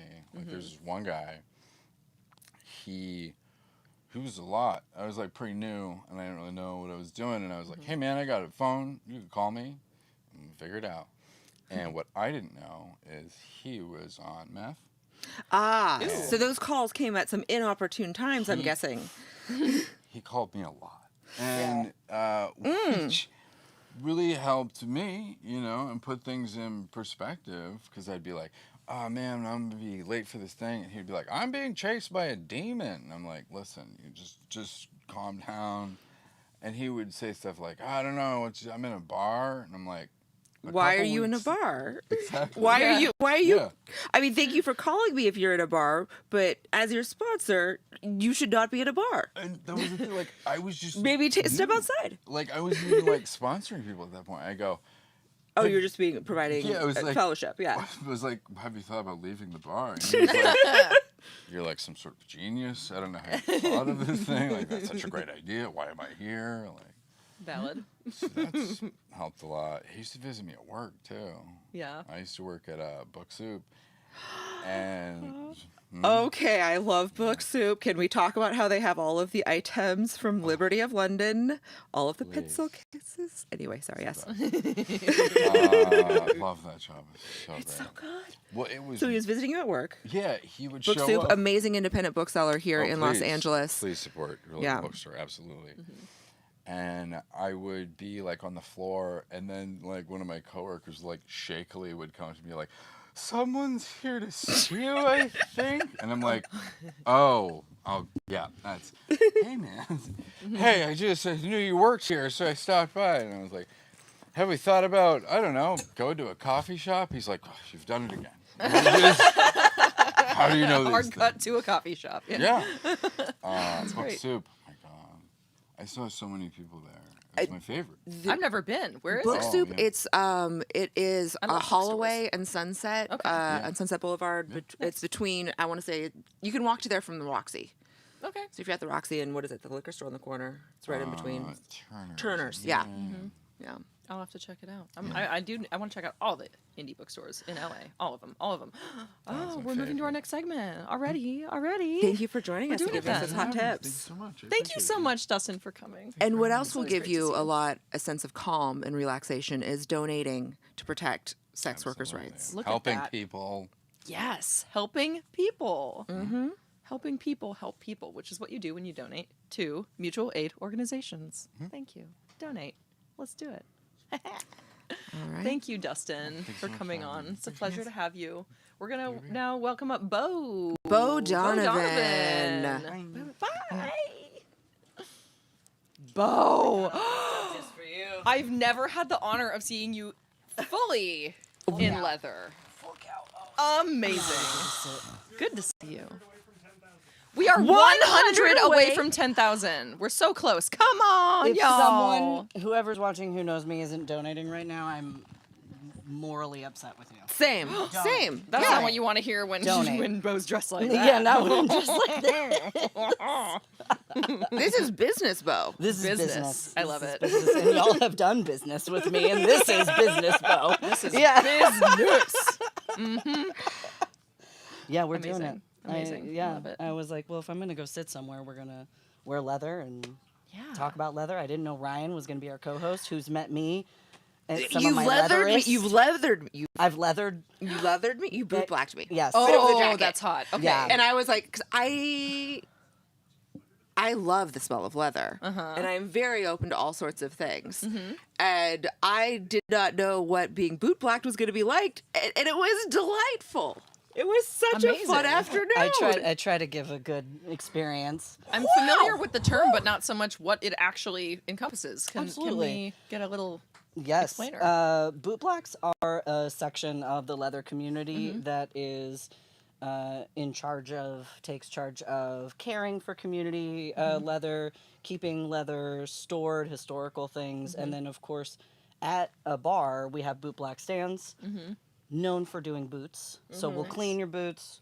If you have like a high shine, this would be something that could have like a shine to it, whereas like these are an oil tan. Got it. You don't shine it. You just lick it. And we take care of boots, but I can also, if someone comes in wearing pants or like Ryan was wearing a beautiful jacket, I can clean that jacket. And leather needs to be oiled. It needs Yes, to be yeah. It's moisturized. skin. It It's needs skin. to be cared for. Yeah. And I had a new leather jacket that was out of the package, and it needed to be massaged. Yes. Massaged and moisturized. Yes. Yes. And that's something that anyone that has anything leather in their life or any skin in their life. Yeah. No. Massage and That moisturize flesh it. suit. Yeah. Yeah. True. We live in a dry climate here, or anyone in a dry It is, climate. so it's very, very Mediterranean. Yeah. Yeah. Yeah. Dusty. Yep. In fact. Quite dusty. Yeah, but also boot blacks can. They're like the person where if you don't know what to do at the bar, it's your first time, you are nervous. It's a wonderful person to sit down with and be like, "Who are you? Yeah. What is this? What am I doing at a leather bar?" And boot blacks are kind of known as that great community entry point person to kind of talk you through. Well, that person over there is doing demos, and that person over there is a title holder, and here's other events that are happening this month. And What's a title holder? Ooh. Yeah. I am not a title holder. But what is one? A title holder is someone in the community that has chosen to be a part of something kind of like a beauty pageant. Yes. Yes. Okay, a title holder. Okay. Yeah, Okay. it's a beauty pageant. I was thinking, I'm like a title to a car. Yep. Yeah. A deed to my house. No, very different.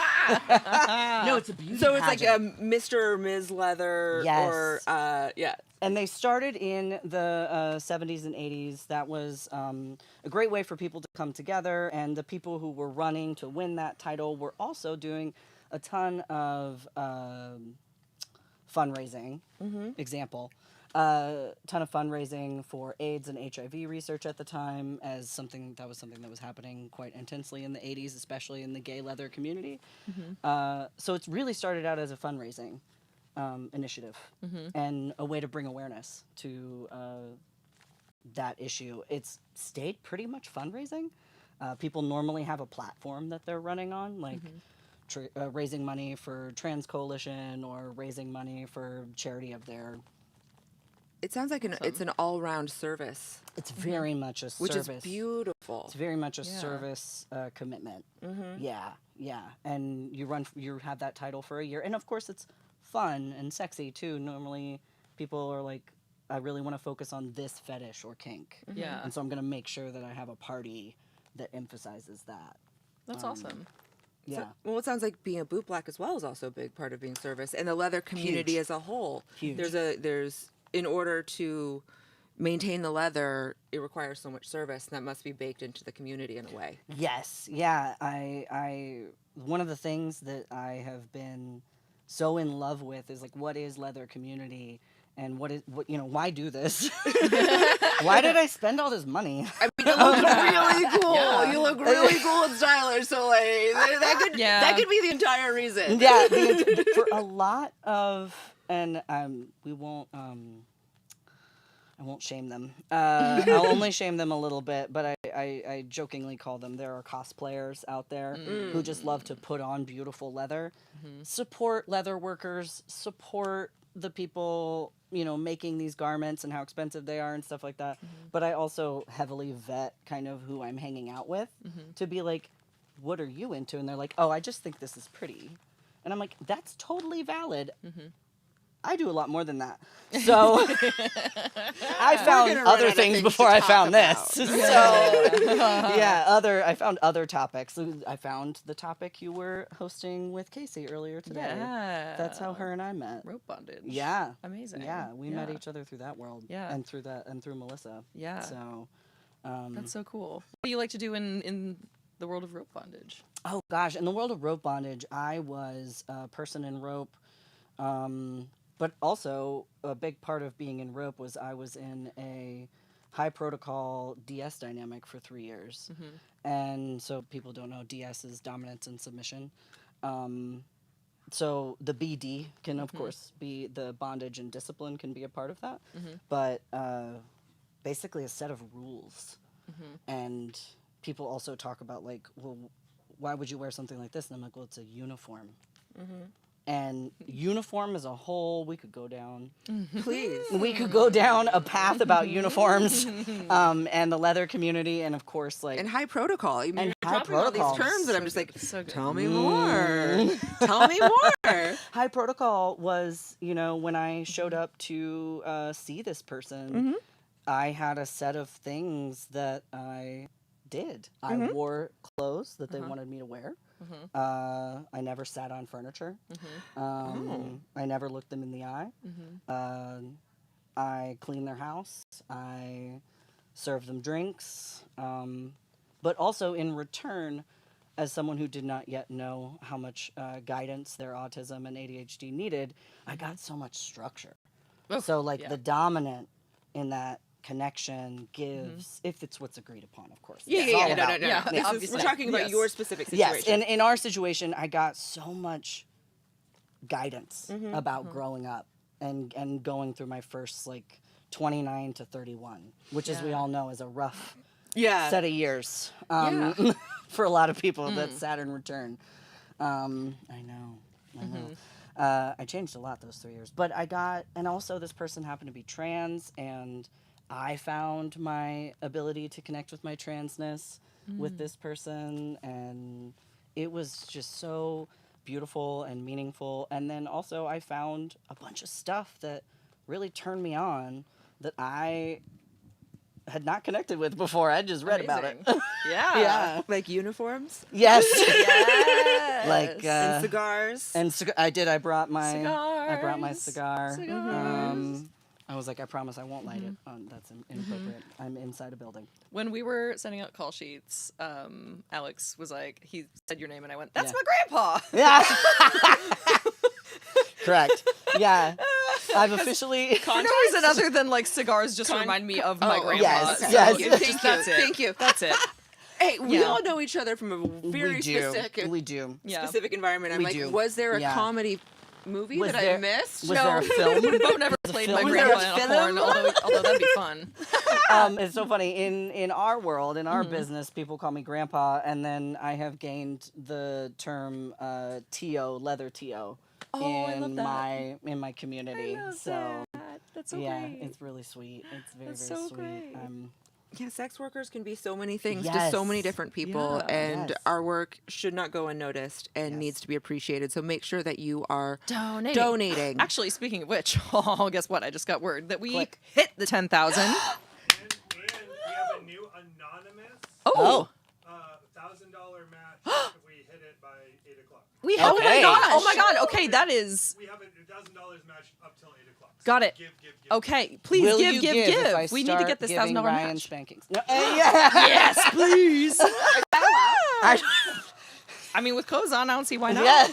We have to cut to our next guest, and that's not a few. Excellent. Yeah. Excellent. You can. I love you you, can. Ryan. We can get a line for Bo to spank people directly behind the cameras. Right off. Right? Why not? Yeah. I might run over there. A real quick. spanking per $10. Come on. we need it. Yes. No, thank you for having me. Thank you, Bo. It's my Thank you pleasure. for coming on. You look so good. Oh, Yeah. amazing. Fit check. Yeah. Amazing. Woo. Ooh. Wah wah wee wah. Wee. My lord. All right, let's welcome up Jesse Morner-Ritt. Come on up. Hello. Hi, welcome. Can be comfortable. It's so great to meet you. You have so many items. I love you. Come prepared with multiple beverages, and that is. Well, and if you guys want any of the triple shot latte, please take a sip.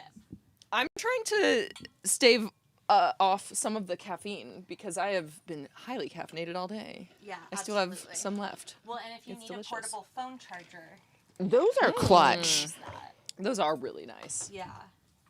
I love it. So, how are you doing? I'm doing good, thank you. How are you today? guys doing? You look incredible. Thank you. I did my makeup in the FaceTime window, like the tiny FaceTime window, and then I caught a glimpse of myself before I came up here, and I was like, it's not what I intended to look like.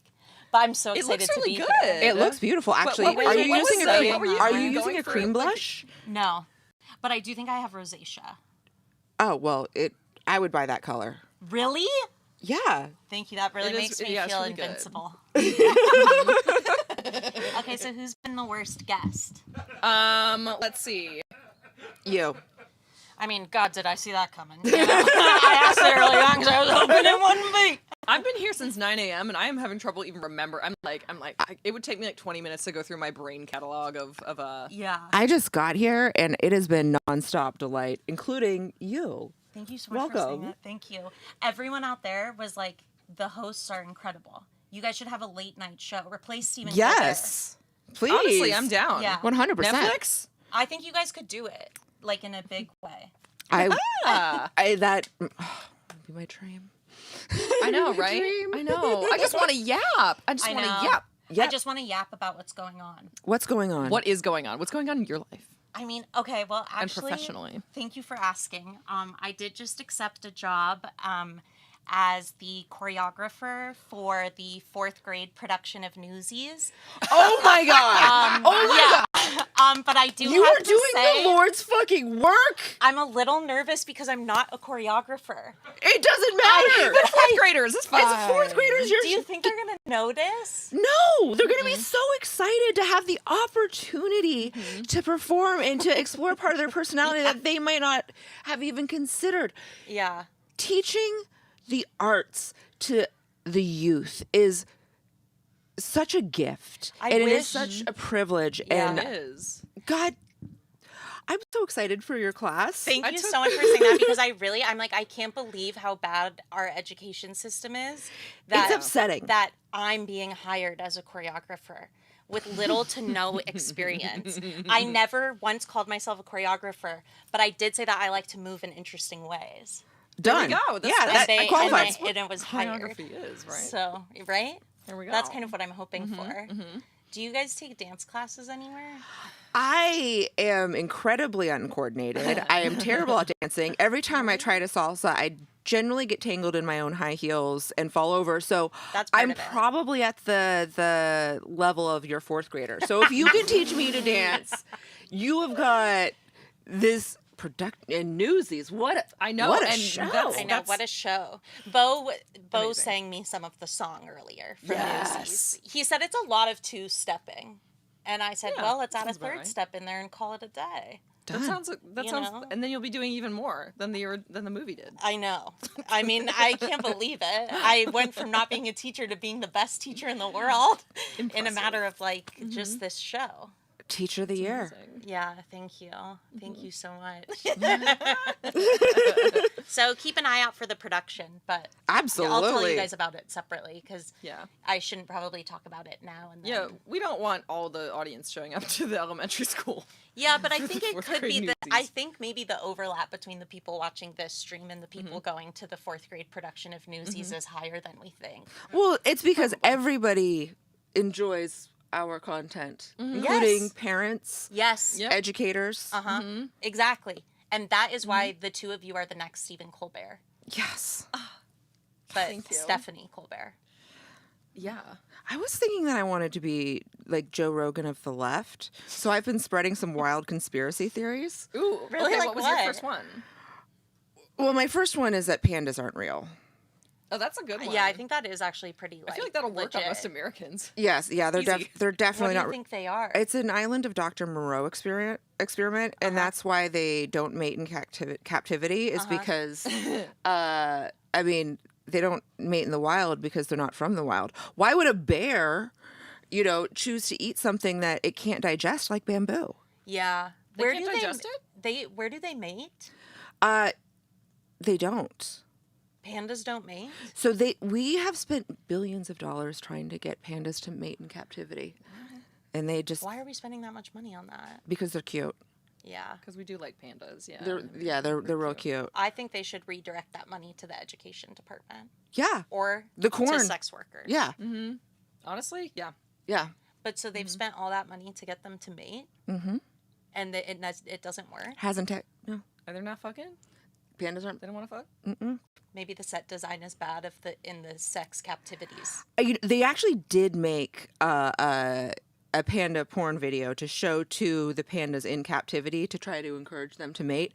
I haven't seen the original footage, so I can't speak to the quality of the panda outfits. I have no idea. I have no idea. How do they make the porn if they I can't just even read this get in the National pandas to mate? Geographic, okay? I can't answer these questions. I have these questions. So, okay, I have some insight here. I don't know if it's helpful. I also have a theory about why James Cameron is the only person that's allowed to take his submarine down to the Titanic. Why? Because, it's not just one submarine company that's failed. It's multiple submarine companies that just fail when they try to go down to the Titanic. Uh-huh. Well, so that's because there's a secret underwater layer beneath the Titanic. Mm-hmm. And that's where George Soros tells James Cameron what the agenda for the Hollywood elite is. Oh, No. And the information it's all is making so sense now. sensitive. That's the only place a conversation can be had. And it's only between those two. And it's only between those two people. That makes a lot more sense to me than the what is it? Illuminati. Yeah. The glitterati I is a almost different just called thing. it Literotica. We can also talk about that. Which is literally not the secret society. So what are you reading? I literally cannot believe that was like the Freudian slip. I'm like, that makes so much more sense. That's running Hollywood instead of Literotica. But I like both of those conspiracy theories. Yeah. What was your intel on the panda world? Oh, just that. Okay, so my therapist. A great start to any sentence. My therapist has she recommended I watch this YouTube video just because it's like we talk a lot about like sex therapy. It's very relevant to my career. My therapist also specializes in doing therapy with sex workers, professionals in the adult industry. And so we had this conversation that led to her saying like I think you'd really like this YouTube video. It's featuring like one of my favorite like sex therapists who does like media. She writes books and stuff. Her and the other lady's name is Esther Perel. So she sent me a link to this YouTube video. Okay, we know that, Yeah, straightening up, and literally like the kind of the refrain that she kept saying, and this is she probably says this all the time in different mediums, but in this one video that I specifically watched, which was like an hour long and a very deep dive, but the thing that she said that I was like, oh damn, was like when you have like a couple that's been together a long time and you stop having sex regularly, and it's like, you know, how do we like, you know, recapture the like, spark. why are we not? And it'll be like, oh, is my wife not interested in me anymore? And the thing Esther Perel said was like, you know, maybe your partner is not. It's not that they're not interested in having sex; they're not interested in having the kind of sex they're expecting to have with you. And so you That's think a sick burn. And so you think that's what's going on with the pandas? I think maybe the pandas just want to have a different kind of sex than the Than what sex the than people they... in the captivity are hoping they have. Yeah. They are just interested in maybe canoodling. Yeah. Or doing things that aren't procreative. Yeah. And someone needs to get stuck in a dryer. Like they're trying to get these pandas to breed, and it's like maybe the pandas don't want to breed, okay? Yes. Maybe they want to take things slower. And I think they also need to take Esther Perel down to those pandas. They need to get someone to read. What is their book? I forget what it's called. Oh, it's such a good name. I don't know. I have her card game though. She's like a card game. I have her card game. It's She very said fun. something in an interview that did like I will always go to bat for her, but there was this interview I saw of Esther Perel being like, she's like, yeah, if couples like don't really want to have sex, something that's really important to couples is like you need to be going on vacation together. And I was like, was this recorded like before the recession or like what is going on? Like, yeah, obviously, like Thanks, Sheryl Sandberg. I'm going to lean into this relationship. I literally was like, that cannot be the answer to like couples having more sex is like going on more vacations. I was like, yeah, You have to keep I in mind wish. she's European.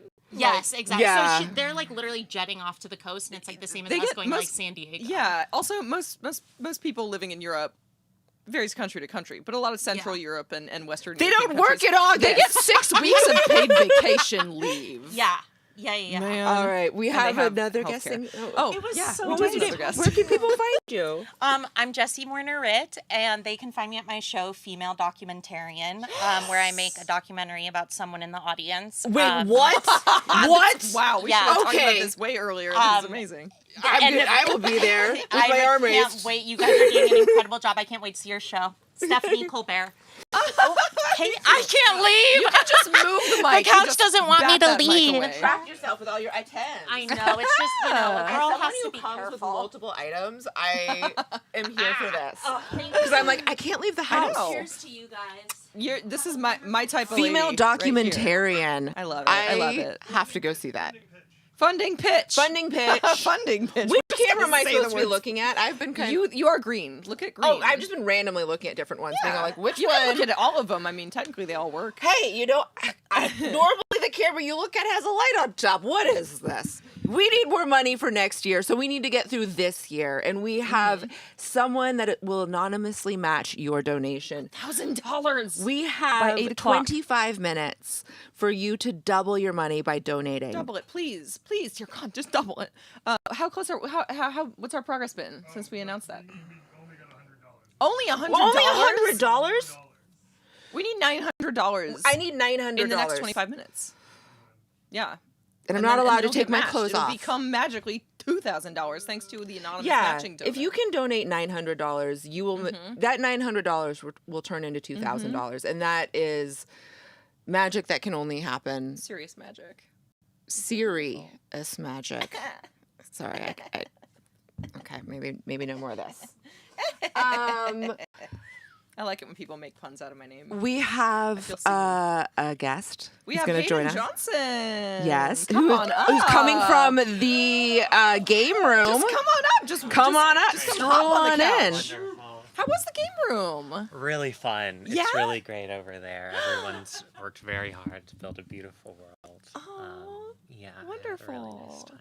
I'm so jealous that you got to be in the game room. I Yeah. want to be in the game It room. was. I like being magic and being sexy. It's all really cool. It's a cool thing that you guys are doing here. It's so amazing. Yeah. You look like you stepped out of a Cowboy Bebop episode. Well, that's great because my character for the thing was that I was a centaur.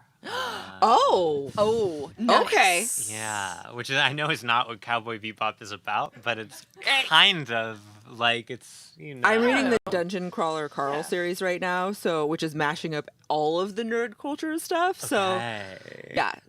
Centaurs can totally be in Cowboy Bebop. I think so. They're like half horse, you know? Yeah. So That's right. why not? Cowboy. I've never actually seen Cowboy Bebop. Not really. It's worth it. I was in the room when my sister was watching it when I was like 14. That's about my That counts. familiarity. Yeah. But I'm like cowboy, but also horse. So, because horse is related to cowboy, therefore centaur. You know, there's a lot You're of going to be yes really to had surprised here. when you watch the show. And Yeah. I just genuinely don't know what's going on in that show. But the show is quite good. And to bring it back to the game room, it was really, really fun. What game were you playing? Well, I did one in the morning, and then I just did another one. Are you doing TTRPGs? Yeah, we're doing D&D. You guys are. That is okay. You're doing. That is the it's a game fastest that D&D was game. invented for this event. That is Yeah. a TTRPG. What? Yeah. Oh, what? Like a completely original gaming like structure and all that. For D. I've been playing the same D&D game since 2022, and you have 2 games in one day. Yeah. Oh, there's technically 5 going on there. They have like 5 Yeah. games, I think, all day. Yeah. There's a whole lot going on in that And room. you guys just gotta sit here and talk to random comedians and stuff. Yeah, we talked a little. It's like They're not everyone, allowed in there because know? you see that level of excitement. Yeah. I would be too disruptive. I think the room would explode. It is a part of it where I think part of the getting it down to 2 hours, I think, is being really conscious and going, okay, I shouldn't try to do a bit here. I should let it It's keep so hard going. to not do a bit. It really is. But if you have a bit you want to do, like if you've been like holding them in, right now you can let all Show of us the your bits bits. loose. No, it's not really how it works. That's not really how it works. Yeah, it's not really how that works. But I will say, donate $900. Yeah, that's a bit. A lot of people say that my personality is worth exactly $900. No more, no less. So please. It's for a good cause. It is. Why don't we take a minute to tell people about what SWOP LA does and what it's been a Suede minute. does? Yeah, we heard from we had Ashley Madness from SWOP LA here early in this morning.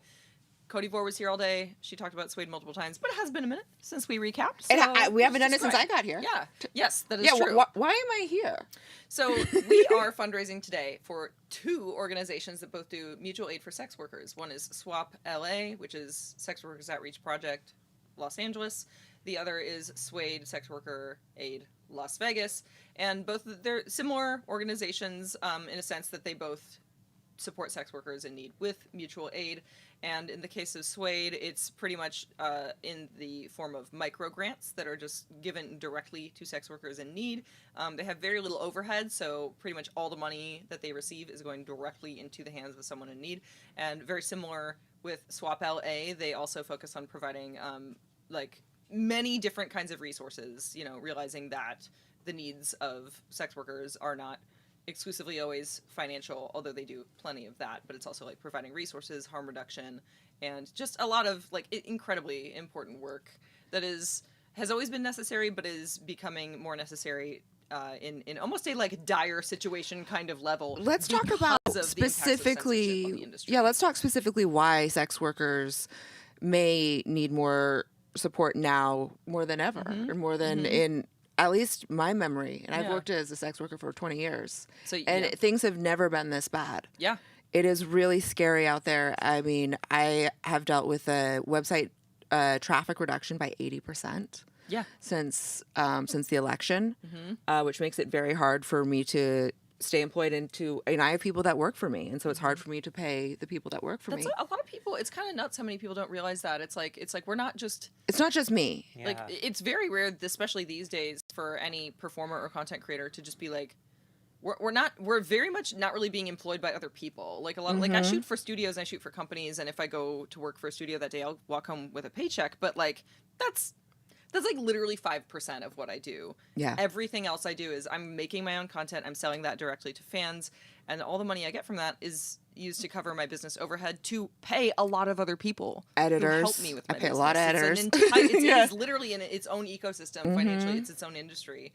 And it's Bookkeepers. It's like kind of we're watching a lot of it. Like the word crumble is like a little extreme sounding, but No, it is it's like not. it is cool. If you agree it's not too extreme, then I don't want to like come across like I'm fear mongering, but also it's scary. It's incredibly scary sucks, so, that something as silly as I didn't think that we would have to fight for censorship this hard in our lifetime. I thought that Larry Flynt had done it, and that we were protected, and our speech was protected, and us showing consensual acts between adults on platforms was going to be okay. Yeah. And the fact that we're not able to monetize it in a safe, sane way, we're employers. We employ people. It hurts the economy. It hurts the sex workers themselves. It hurts our society. It hurts our community. Censorship is. There's nothing good that comes from censorship, and so much harm. And so much. I mean, in some cases, I would say that some of the knock-on consequences are like I hear a lot them often being called unintended consequences. Like for an example would be when censorship comes on platforms like Meta-owned platforms, or even platforms like YouTube, when we're not Google allowed to say certain AdSense. words, or like something gets taken down because it's like Alex Steed came on and was talking about earlier, encouraging sexual activity for someone saying the words "I have no pants on." That's crazy. But like these things, and then the knock-on consequences are other content that is literally completely not related to porn, like LGBTQ resources, like sex education resources, they get targeted. And that's collateral damage. And but also I would argue that in the case of a lot of the lawmakers who are creating and passing these laws, those things I don't think that those folks are necessarily seeing as collateral. I think it's also kind of like targeted. They want to target those things. Yeah. So they're using these censorship laws to weaponize against just honestly any content they do not like, whether it actually And is sex workers. pornographic in anyone's rational mind or not. and people that they think are not how they want to see America. And America is everyone in this room. Yeah. And we are diverse and complicated and interesting. Yeah, I'll say I'm trans and I do stand up, and putting stuff online right now has been horrible because it either flags it immediately for like illicit content, or it will be like routed to people that should not be seeing that Hate content. engagement. Hate engagement, which has been a big thing for them. Yeah, and it's painful. Yeah, it's really just hurtful to everybody. Yeah. So sorry that y'all are going through that right now. I'm sorry that you're going through that too. Yeah. It's just like I wish more people understood, because I talk about this. I know like a lot of people in the industry talk about this, and just in general there's a lot of people who are being affected by this stuff who are talking about it, and so often there's just this pushback that's like, well, no, it's not that bad. Censorship isn't really like look at other countries, and it's like, what? Stop being in denial, please. Like, this is very real. This is very real, and it's advancing like terrifyingly quickly. And one of the big issues, And the age verification software doesn't even work. It doesn't even Or work. it doesn't even work. It took me an hour and a half to log back into my own OnlyFans account. I had to put on a full face of makeup and do lighting to log into my own damn OnlyFans account. So this software, it doesn't recognize my face. And I'm like, it has so much content of me. And that's what these laws are doing is that they're just preventing people from accessing things that they should have access to. And that the government doesn't need to be involved. Yeah, it's age verification, parental consent stuff is really wild, getting crazy out of hand right now. It's really nuts. Yeah, God. One of my little side projects I want to do soon is just doing a straight up, just a tutorial video for at least for the iPhone, for iOS, because that's what I'm familiar with. Of like, here's how you set up the parental control settings. Yes. It takes 5 minutes. Yes. Yeah. Most people never do it. They just buy a brand new iPhone, set it up blank, and hand it to a 6-year-old. Yeah. And assume everything's going to be fine. And then if that kid ever accesses age inappropriate content, they blame the producer of the content when it's like, no. Yeah, they did this thing, I think it's in like Idaho or something. And they just made it so if a kid calls like a suicide hotline, they have to get parental consent to go through to that's horrifying. Speak to people. Yeah, and they talk about it and they're like, yeah, they just hang up because that's patently anti-trans. Yeah. Think of who's underage people that are going to call a suicide hotline. It's kids trans who are kids. whose families are treating them like shit. Yes, so the things that they're trying to set up aren't actually helping anyone. Yeah. They're actively harming people. And there are very simple ways to prevent kids from actually accessing like harmful content. Yeah. But it's not by making it harder for people to do their job. And sex workers are always on the forefront of any First Amendment fight. And we want to continue to be able to do that fight. And we do need direct mutual aid. And so we need you to donate right here, right now. We still need $700 more to hit that matching donation goal. That's right. And within the next 13 minutes. And with you guys only putting $200 in there, that's saying that I'm only worth $200. How could you? Yeah. I said $900. Everybody said $900. $900. So you guys have. It has to be $900. Otherwise, I'm gonna start crying. Oh my god. Wow.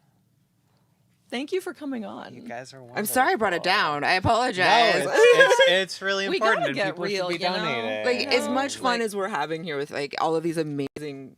Yeah, it's for a very real cause. It's and very real. Yeah, lovely to hear y'all talk about it and with such passion. And I think it's such a cool thing that y'all are doing. Well, thank you. We're so glad that you came here, and we're so glad that you had fun with the game room. I did. Amazing. Where can people find you? You can find me on Instagram at _Hayden_Johnson. If you live in Los Angeles, we're doing a benefit for Trans Lifeline at Largo on September 30th. Me and another trans comedian. And yeah, that's it. You find me. Amazing. I would love to come see that show. Please do. Yes, absolutely. Is someone putting together like an itinerary of events of all of the amazing people that have come on this show? I feel like we should release a schedule of That's all actually a great idea. Yeah. Yeah, let's do it. All the time people are we can do like, that. oh, I'm so lonely. I have nothing to do. I have nothing to do in LA. Let's combat loneliness. There's literally too much to do in LA. There's You too kidding much me? to do. But we can. So many cool people. Yeah. Yes, and everyone's friendly. It's not like they say in the movies. Honestly, that is true. Everyone, like, people are so nice in LA. Yeah. I'll die on the hill. Oh, you know what? We've got music. We've got music from Carolyn Kendrick. Oh my God. So excited. I'm so excited. So excited to hear your gorgeous voice. I'm so excited. Thank you for having Sing to me. I'm such a fan. Thank you for being here. I'm such a big fan of all of you guys. Oh my god, Fan City over here. I've only heard your voice on the podcast. I didn't know what you looked like in person. This is wow. Wow. I'm so glad I just found out because. Keep it together. Oh my god, you guys, you can't say nice stuff like that. I'm gonna pee myself or something.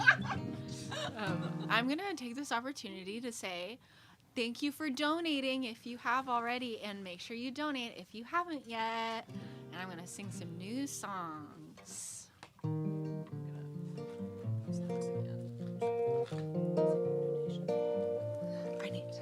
All I wanna do is lay in the park, throw a blanket down on the green grass. All I wanna do is lay in the sun with you till it's dark.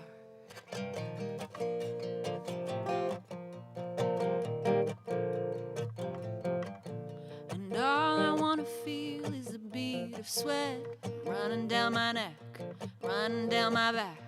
All I wanna feel is the heat of my body lighting you up like a late night cigarette. Oh,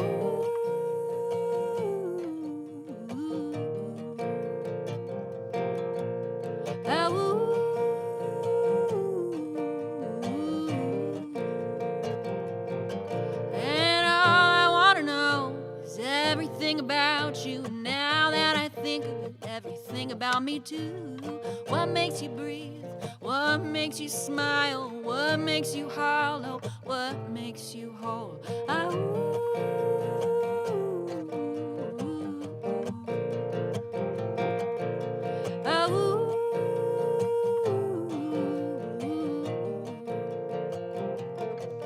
And I spend my life going through the motions, doing everything right and playing by the rules. But look where it got me, tired and hungry. Look where it got me, tired and hungry.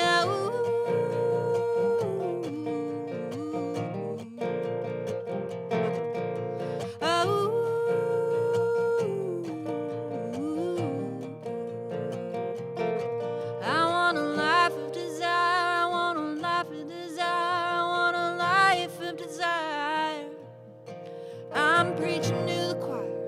I'm preaching to the choir. I'm preaching to the choir. I want a life of desire. I want a life of desire. I want a life of desire. I'm preaching to the choir. I'm preaching to the choir. I'm preaching to the choir.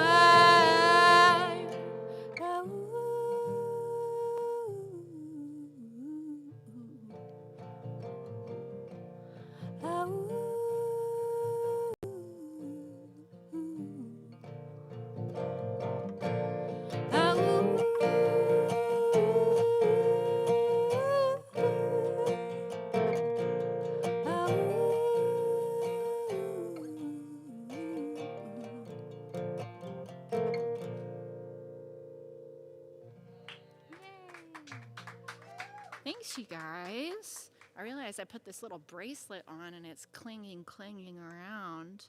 You probably can't tell, but I can. But don't worry, I've got it handled. Again, thank you for donating. If you donate money, I will not cling my my bracelet around.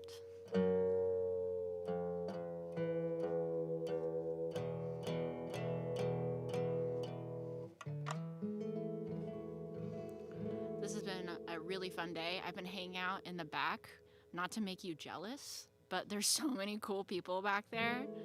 I've been having so many fun conversations, and yeah, fun times.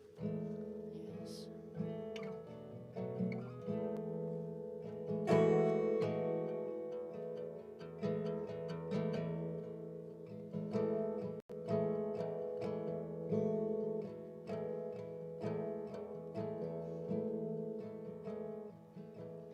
Two lovers walk south at Venice Beach. He's a map, she's a mystery. While the psychics and the locals predict the Pacific, patient and hopeful. He said, I really don't believe in all that woo-woo shit. Stargazing is childish, and nobody can know where life is gonna go. The future has no telephone. New moon, dark sky, no shadow, no light.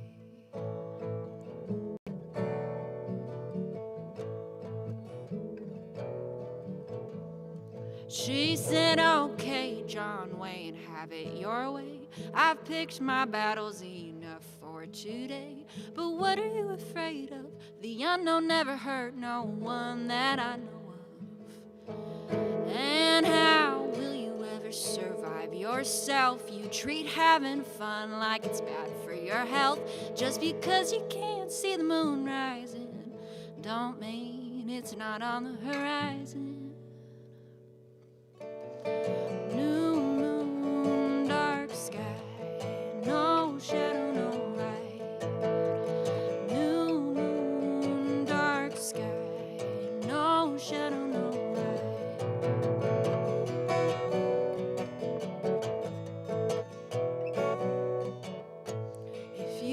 see to believe, see to believe, see to believe, then you will never know me, you'll never know me, you'll never know me. If you need to see to believe, see to believe, see to believe, then you will never know me, you'll never know me, you'll never know me.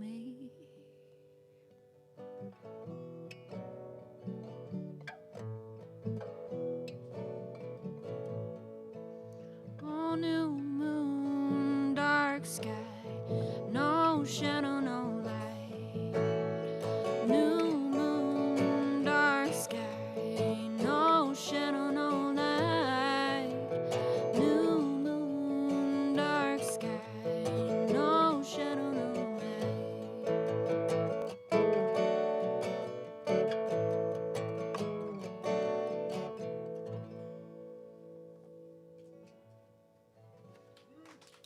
Thanks. Thank you. I'm going for 3 more minutes. Is that so true? 3 we $30 more. $13 more. That also means that you have 3 minutes to donate $30 and and supports or 3 billion could donate micro pennies or something. 50! Yeah! Yay! That means that we Great met. job. Does that mean we met the goal? Yay! Okay, wow. Amazing. We're crunching the numbers, but you guys are doing great. Thank you for supporting sex workers' rights. Thank you, Carolyn Kendrick. Okay, I'm gonna do a quickie one. This is called the Weatherman.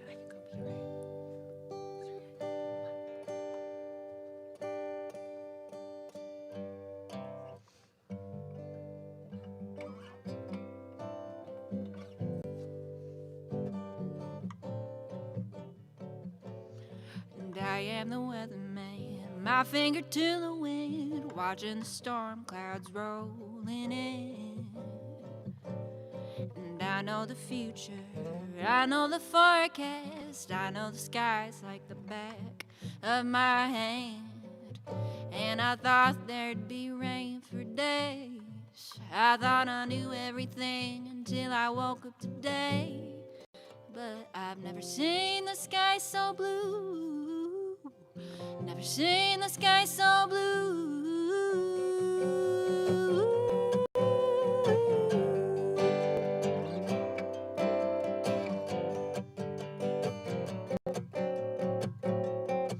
Whoa, you are incredible, like marble on a pedestal, like an early coming of spring. And I'm like the winter, fickle and bitter, but seasons are made to change. And I thought there'd be rain for days, I thought I knew everything until I saw your face. And I've never seen the sky so blue, I've never wanted anything like I want you. I've never felt so alive, I've never felt like everything's gonna work out alright.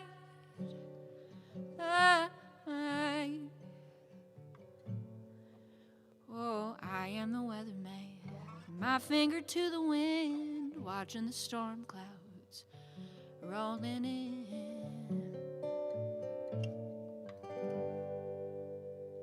Wow, exactly 3 minutes. Thank you, guys. Thank you so much. Thank you, Siri. That was beautiful. That was so beautiful. I love your voice, Carolyn. Just like literal music to my ears. Ryan will be back with us in just a second. But you know what? We can go ahead and welcome our next guest up to the couch. Inca Winter, come on up. Great to have you. I'm so glad that you are here. I'm so glad Get that I'm cozy. here too. So how's it going lately? So many things, Mhm. you know. I mean, I guess the topic of this day being loosely cults. Oh yeah, yeah. We can totally talk about cults. I love talking about cults. Well, it's just like, you know, the theme and, you know, age verification and, Yes. you know, regulating women's bodies Mhm. and regulating sexuality and all Mhm. of these things. Just cult seems like the right. The cult of censorship. And also the personality cult that we're living in is, you know, I mean, Mhm. for the people who don't know, I grew up in a cult. So Yes, I imagine most of the audience probably has no idea about that. Yeah, you grew up in a cult, in a I real cult. cult. Yes, TM. yes, Yeah. yes, So you um, would know. So I would know when you see so a cult. But that's what you're yes, looking at. and also the feeling that one gets, you know, Mhm. for, you know, it's like the reliving of the Mhm. trauma of the past. God, that's awful. Yeah. Yeah. Mm. Yeah. So also I make porn. You do. You do. You're an incredibly talented director. I love working with you. You're so skilled at what you do, and also just like the communicating your vision and everything. Like as an actor in porn, it's very fun to work with you as a director. really I really love like it. working I with really like it. people. Mhm. And you also do like intimacy coordination. Yes, I do. Yeah. And What's I that sort like? Well, I think I came to intimacy coordination because of directing and because I also work as a counselor. Mhm. So I've been kind of like, you know, mainly because I grew up in a cult and I had a lot of trauma, been working through my issues for a long time, Mhm. and then felt like I've had really good tools to Yeah. share with others, like mainly Yeah. mindfulness and that sort of thing. And, Yeah. you know, I feel like that plays in with intimacy coordination really well. You know, Yeah. like consent, keeping other people's boundaries, but Mhm. also holding space for whatever may or may not happen. So, Yeah. yeah. Yeah. And there's so much overlap also with like, I mean, I don't know when intimacy coordinators really became like a thing, like a term that we were used to hearing. Because for a long time, they just kind of didn't exist. And then they started to exist. And then, you know, now that that's a thing that a lot of people have heard of, especially people in LA, people who've worked in and around entertainment. Yeah.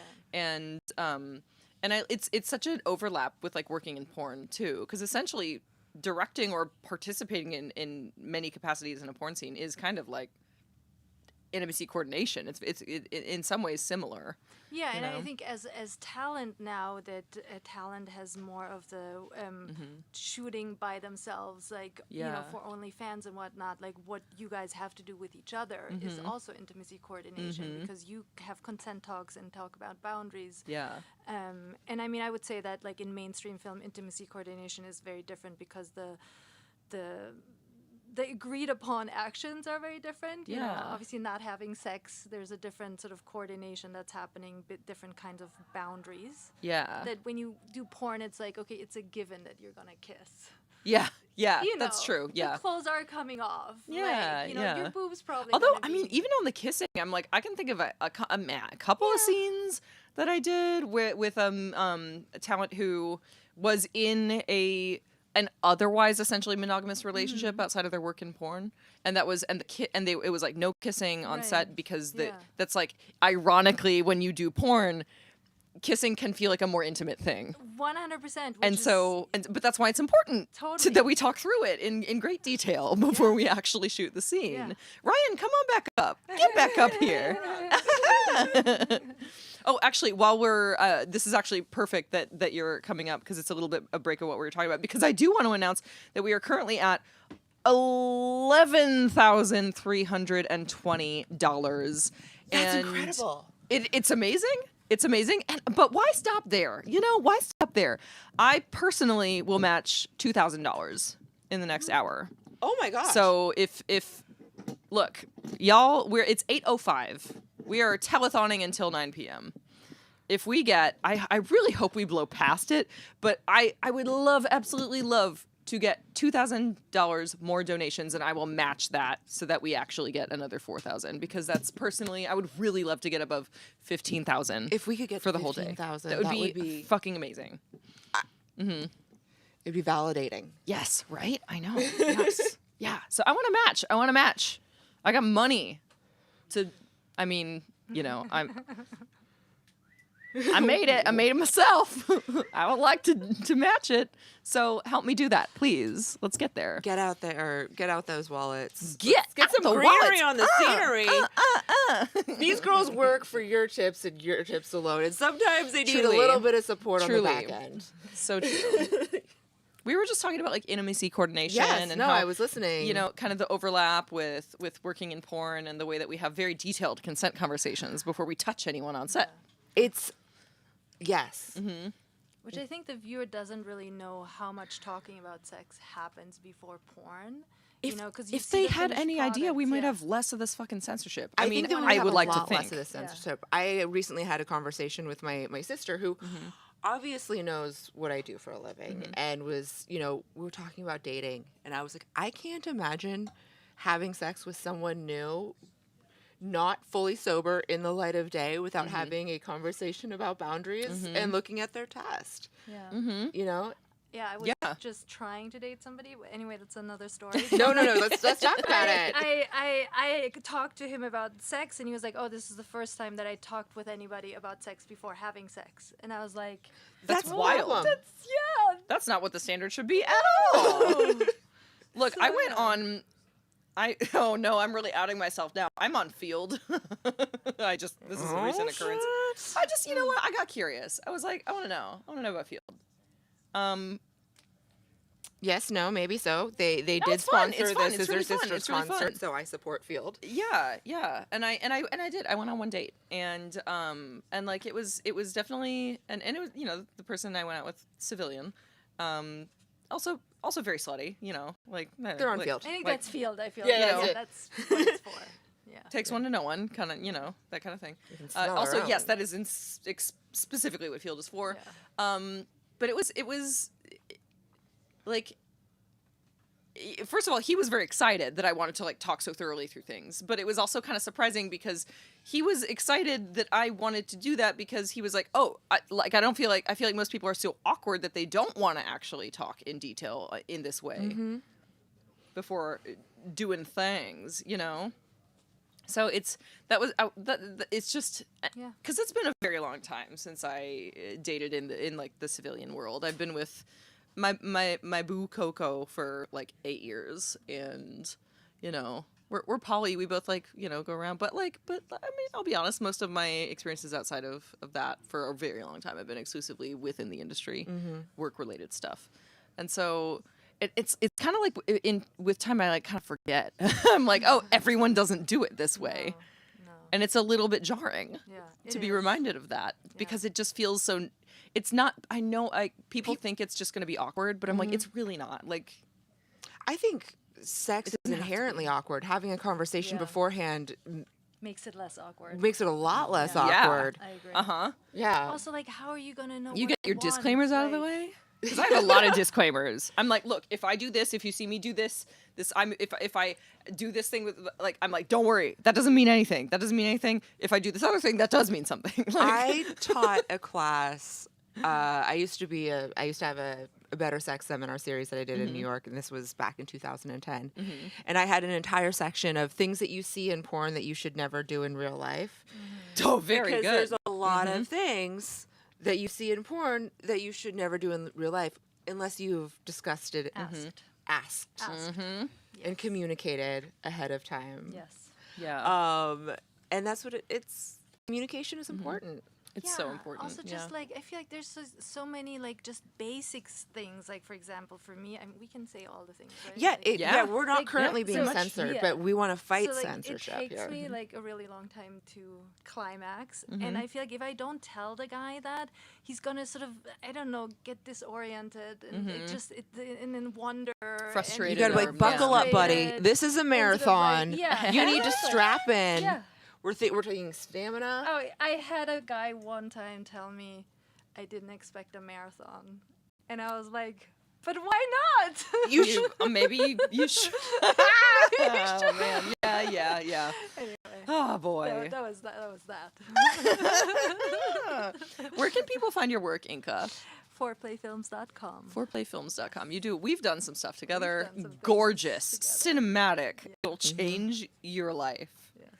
And I need to do more things with you. Yes. There will be we more have to come. some loose plans that Yes, we I do. would like We have to- ideas. We're brewing. Follow up upon.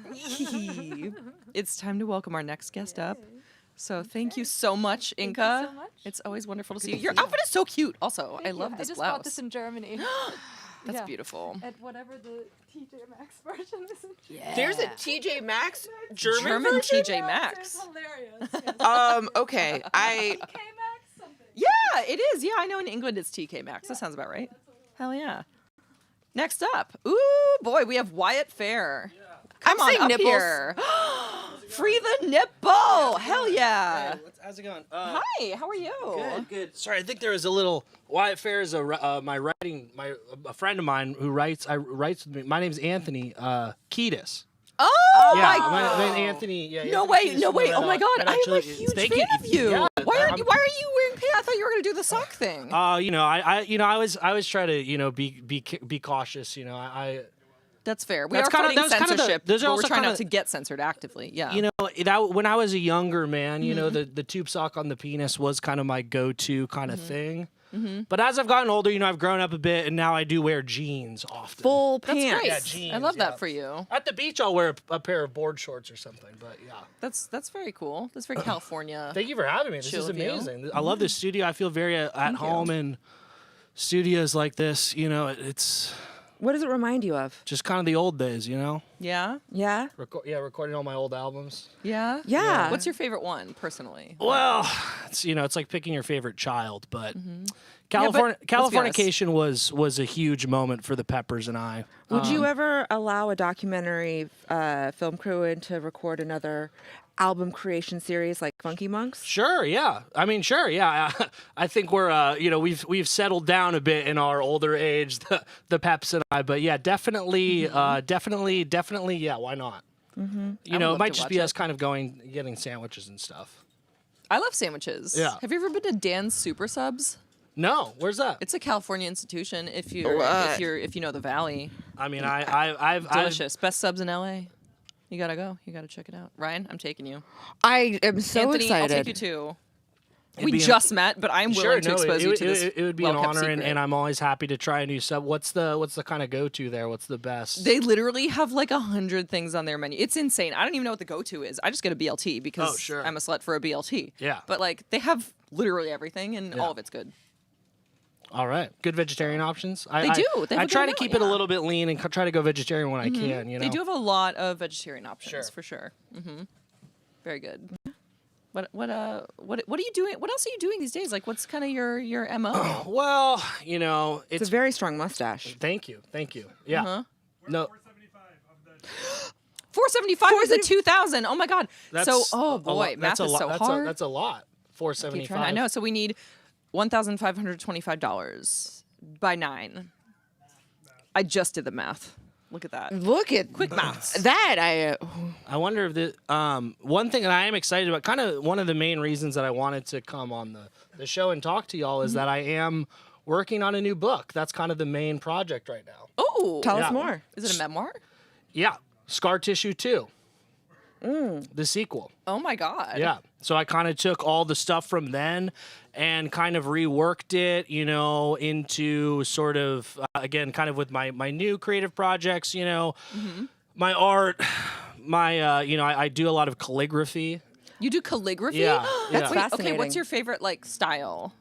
Like Gothic script? Gothic is good. I love Gothic script. It's very fun. But I try not to be too select. I'm kind of a worldly type of guy. So kind of Yeah. every country is beautiful. I've been to all of them and they're all beautiful in their own way. You've been to every country? Well, I'd like to. Yeah, Even the one I that's mean- just penguins that got tariffed Yeah, for some we reason? did. We did the Antarctica tour one Shit. time. We were in the. I had the down coat up top and then the tube sock penis down below. You know what? I relate. I get that. Because in the winter, I'll wear a short skirt, no stockings, nothing down here, and as long as I have a nice big fluffy coat on, I will not get cold. Yeah. Yeah. I don't. Who likes pants? I just generally would never wear pants if I wasn't forced to. Again, I now I feel a little bit ridiculous because maybe you have your nipples out. They're right. Sure. I So did free. You know, I wanted to show the if real you're me. Be letting it go, comfortable, you know? if you're letting those scientists Right. in Antarctica just enjoy your sock situation Yeah. with a puffer coat up top, you can just give us your nips and keep those Yeah. those I love the yams nip. I guess I undercover. don't even know where the camera is on me. You know, maybe we could have done maybe kind of a funny censor thing as well. Down below. Well, I'm not going to do it now. I just want to, you know, for anyone watching at home, I'm not going to strip down or anything like that. You know, usually you want consent for a thing like that. You know, although Consent's very important. Back in the day, I think that maybe we didn't do that all that much, and you know, I do regret that actually. Yeah, in well, kind of a that's massive kind of way. notorious among musicians. Right. Yeah. No, definitely. You know, and I think the fans liked it, but maybe there were some people who weren't expecting that. The mothers and fathers in the audience, maybe. Yeah, that's true. I do know that Blood Sugar Sex Magic was confiscated from me 3 times by a parental figure. Wild. My parents never really paid attention to. The one time they confiscated an album was when I was 12, and I don't remember the actual which. It was like the big Eminem album, you know, with all the like scribbly words on the cover. Yeah. That one. And the only reason it got confiscated, my mom never actually heard the music, but I guess she got like I left it out in the house, and she got curious and read the liner. And like physically read the lyrics, and then immediately just was like, nope, hid the CD, and was like, you're never getting to see that ever again. Liner notes are something that I very much miss. Me too. Yeah. Album art and liner notes. Yeah. Are you gonna do liner notes for your memoir? Oh yeah. I like to think of my writing as one large liner note. For the most part. Yeah. Just kind of, it's all little bits of poetry popping in and out. You know what I mean? And just kind of a little, and as if you know my writing style, which you sound like fans, which is wonderful. Thank you so much. I'm actually, I don't know if I've been a Peppers fan since John Frusciante left the band. Oh sure. Well, he's back now. I have 2 interesting connections, both via my long-term partner. Okay. To the Chili Big Peps. fan. Yeah. One is that his aunt dated Flea Really? in the 80s. Yeah. Huh. Which is very fun. Especially if you met his aunt now, you'd be like, this fucking woman dated No Flea. way. That's crazy. The other connection is just simply the fact that he drove across the whole country, like from the East Coast to the West Coast, to see the Red Hot Chili Peppers once. Wow. That's drove across the entire country. I mean, stories like that kind of break my heart in two. I got to be honest with you. You know, knowing that people would travel like that to see us like that. I mean, that's just wonderful. Yeah. Because I've besides my my earlier years when I grew up in Michigan, besides our touring, I try my hardest never to leave the Los Angeles area. I don't know why I didn't know you're from Michigan. Yeah, I just assumed I was like, he's the most Californian man I've ever seen in my life. Just for a few years, just for the early stage of my life. But then it was Cali or bust from then on out. It's kind of like the bumper sticker. It's like I wasn't born in Texas, but I got here as fast as I could. Just that's replace right. Texas with Yeah. California. Yeah. That's a And great now, bumper sticker. Yeah, when I leave, when I leave LA and it's not for not to get on stage or something like that, I get extremely anxious and Understandable. and kind of lose my mind in a way. Damn. But that's sometimes where the best writing comes. I'll be honest. Actually, with you. yeah. Those hotel Under rooms. duress. Yeah, duress. It's a Does good some word. amazing things. Thank you so much for All visiting the us. What? Oh, sorry. Oh yeah. What? Oh, sorry, I didn't sing any songs. Do you want to? Are you no, gonna no, sing no, a no, song? You can just do We like a would verse. love for you Just to do a sing a little song. verse. You know what? No, I need to actually in my life sometimes I'm kind of just breaking into my music sometimes. Yeah. I'm kind of like, hey, how's it going? By the way, I am Anthony. And I introduce myself sometimes like that. Yeah. And it's kind of turns people off sometimes. Yeah, kind of have a. Well, I. By the way, I am hungry for a sandwich.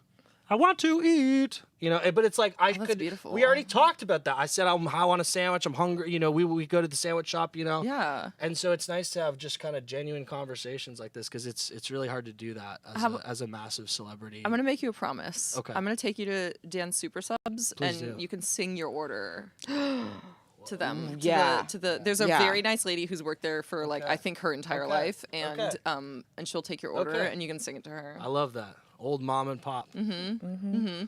It'll be so much fun. Okay. Thank you so much for coming on. Thank you. It's so wonderful to meet you. We too. love to have you. It's so Thank you, great to meet you. Anthony. I'm such a huge fan. Thank you. Is there any champagne left in that? Hopefully.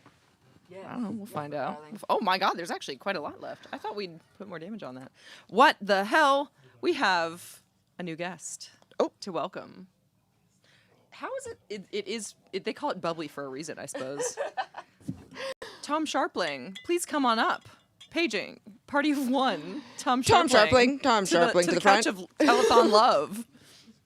Yay! Welcome. Your presence has been requested. How do you like the couch? Is it cozy? Are you happy? He needs to do some renovations Yes, first. I like the He's got couch. a. What? How much? Yes. Anna thank you, Fox, Anna thank you so Fox. much. Hell yeah. How close are we to meeting our? We have 40 minutes left. All right, cool. Great. Do the math, Alex. Thank you. We love that. How's it going? Great. This has been such a fun day for us. But Good. Yeah, no, for this you. is awesome to see this place transformed. Hi. Did you ever think that the studio in here would just become a teenage girl's bedroom in 2003? No, What does it normally look like? Oh, it's just Just a black curtain, box. black curtain hanging back there, and Oh, so a the- whole lot of nothing else. Mm-hmm. Yeah. Mm-hmm. So yeah, I do my show from this building every week. Are you going to request that they keep the sets? Probably. Yeah, they should leave it up for at I least like the a little long- column. I want the column to It's stay. so beautiful, right? Yeah, it's very elegant. Dignified. Yes. It is. So how's it going? It's going great. We're so close to meeting our goal. We're so close. know. We're begging for the monies, you know. What's the goal again? Is Well, We're within working the on next some math. Yeah. Okay. Alex is getting us math because we need to figure out how much left we have to hit this matching goal. We're But trying to hit $15,000. Okay. yeah. Yeah, and about 20 minutes ago we said in the next hour We're at 755 of the 2000. 755 the 2000. Okay, that's pretty That's fucking going good. We can amazing. definitely get to this 2000 within the next 40 minutes yeah. for sure. You can do it. 100%. What's your podcast about? Oh, it's just me goofing around with callers and stuff. I do it live every Tuesday night. It's very fun. I got to go on it last year before the right. telethon, and That it was was- such a great time. Yeah, that's right. I've been doing it for 25 years. You were like OG Yeah. in the podcasting game. Yeah, it was It's one amazing. of the first podcasts. And you're celebrating the 25th anniversary. Yeah. Congratulations. Thank you. Thank you. We're going to do live shows, and it's fun. What do people ask you about? What do they call in about? Some pretty stupid stuff. It's like I'll take anybody's call. Is there like a stupid one in the Hall of Fame in your mind? Oh, yeah, just when we talk about like what candy bars you like and things like that. I mean, that is a hot topic that could be conversation. very contentious. That is. Yeah. What was your favorite candy bar? But I'm not exactly pushing myself when I come up with topics like that. It's just what I'm thinting about anyway. What have you been thinking about? Candy bars. Yeah, same. I'm a milk chocolate girl. You like milk Ritter chocolate? Ritter Sport with the whole hazelnuts is Sure. top of my The hazelnut. pantheon. What color is the package on that one? Because there's so many different ones. It's the Ritter Sport with the hazelnuts. I They're don't square. know. It's always a square shape. It's a square shape. They're always sold out, so I end up getting the Milka bar with the hazelnut pieces, which is not as good. Okay, well, we can see about getting you a skid of the hazelnut ones, more than you'd ever want. Oh, a skid. Yeah, That's a word we get- you never hear We get them to drop it off on a in truck. that context, at least. But I've yeah. currently been going ham on chocolate chip cookie dough because they're always sold out of my favorite chocolate bar. Yeah. How do you feel about the Oreos, the flavored Oreos? I don't fuck with that. Flavored? Oh, no. There is. Normally, I don't fuck with the flavored Oreos, but they did, and I'm so sad to say this right now because I think it's actually gone now. I don't know if anyone can get it, but there was briefly a chocolate-covered pretzel flavored yeah. Oreo. Oh, yeah. That's the one I was thinking of. It destroyed me. It's so good. Yeah, it was insane. The how cookie good it part is like the pretzel. It's like it's salty and kind of pretzel bready kind of flavor, and then the cream on the inside is just like a very like fudgy chocolate. No, I love that. Candy coated pretzels, I think, are going to be the downfall of civilization. Okay, because it's the savory I and have- sweet. You don't think it's a union? People It is the union. It is the union, and it's too exciting. It's Okay. too good, and we don't deserve it as a Okay, population. So it's just going to Is that why they took my favorite Oreo flavor away? Probably. Because I started fucking harassing everyone and kidnapping people, and they were like, you can't have these Oreos anymore. Yeah. You can have them back when you elect a better president. Mm-hmm. Or maybe they should take all, chocolate-covered pretzel items off the market, as a punishment. Until 2028. Yes. We don't get snacks. Yep. I mean, I have been seeing that. Look, it's like if there's one thing that'll radicalize a large swath of American civilization, it's losing the treats. Yeah, a lack of junk food. Unfortunately. Yeah. What other things do you talk about on your show? Oh, like ice cream. Oh, so this is a snack-focused show. Yes. It's becoming that. It's actually becoming just me talking about things I like to eat. I love that. But that's vibes. Have you had the McDonald Land shake? McDonald Land? So disgusting. I don't fuck with shakes. What does that even mean? I don't touch a thick beverage. McDonald's made a shake to honor. There's only one thick something. beverage you touch. I don't touch it. It gets flung at me. It's like I'm not sucking it through a straw. they won't tell us what flavor it actually is. It's blue. Okay, so this is like the secret sauce, which is actually always Thousand Island dressing. Yeah, right? they always say that, and I'm like, bitch, this isn't. But a it was secret. terrible. It tasted like chemicals, like a weird, like fake berry flavored shake. It was disgusting. Have you been following the Mountain Dew Taco Bell collaboration evolution? Because there are new flavors literally every time I pull into that drive-thru, which is at least once a week. So what is a Mountain Dew Taco Bell combo? What would that be? Currently, they have the Baja Blast Midnight, which is purple flavored. Purple. It's the flavor of purple. Yes. Yeah. Cool. It's Love not that. good. It's not good. No, the Baja Blast whole thing, the whole Mountain Dew thing is a little troubling to me. Yeah. Because it's just like... It's Mountain Dew. It's Mountain Dew. It's like rocket fuel for kids that don't need any more energy. Back in my day, we had Surge. I was just gonna say, like, look. I brought this up as a comparison note of being like, oh, we're concerned about the safety of children. Where were the anti-surge campaigns of the mid '90s? I know it did actually get banned, but still, it took them way a too very long long. time. And meanwhile, from the ages of like 7 through 12, I was having sleepovers with my friends as a child, and we would always have a contest to see who could drink the most cans of Surge throughout the night, and I would almost always win. How many cans of Surge could you put down? Like at least 12. 12 cans I of was Surge? drinking in an Surge by the evening? 2-liter bottle. Like all night. Like we just wouldn't go to Okay. sleep. Yeah. Yeah. Or if we did go to sleep, it'd be like at 5 a.m. or something. Because you're just all... Did you get all jittery? No, I was Well, you're a kid. You're not going to get jittery. I was a child, and we were doing the floor is lava in between cans of Surge. So like I was expending all of that energy very soon after drinking a can of Surge. Yeah. No, I can't do that kind of stuff anymore. I would die. How hard will you go in the beverage department? What's the most insidious beverage that you enjoy? Insidious. I guess I like the Dr. Pepper variants now. Okay. Which is like a blackberry Dr. Pepper. That one's so good. I love Yeah. that one. It's very tasty. And I have a closet here that I keep my secret sodas in. Ooh, It's the locked. secret soda closet. The secret soda closet. I am so jealous. I'm so intrigued. Don't anybody look for it. It'll be like a leprechaun hiding his gold. That's who I am with Good my job on the sodas. Streisand effect, because I'm just gonna immediately go look for your You secret. can just soda get a closet. hatchet and start smashing at closets and things. Yeah. Look, it's not that hard to find. Just look for a locked closet. And there's a lot of soda behind it. It's just good life advice. You mentioned ice cream though, but I didn't get to hear what's your favorite ice cream flavor? I like I live in like the like San Gabriel Valley, and there's a place called Fossilman's in Alhambra that's been there for like 100 years, and it's just they have like this Nutella flavored ice cream, Okay. and it's just like Chocolate and hazelnut. Just make your head explode how good the Nutella is, and that's the place that Tyler, the creator, when he was a little kid, used to go there. Yeah. And that's why he's so talented. And Yeah. why you're so talented. Look, maybe it's like the fountain of talent. Yeah. In ice cream form. I mean, Yeah. That's amazing. It's cash only at Fossilman's. That's the only downside. You know, a lot of the best places are. you know, creativity is fueled by cash. This is very true. Yeah. As is this telethon.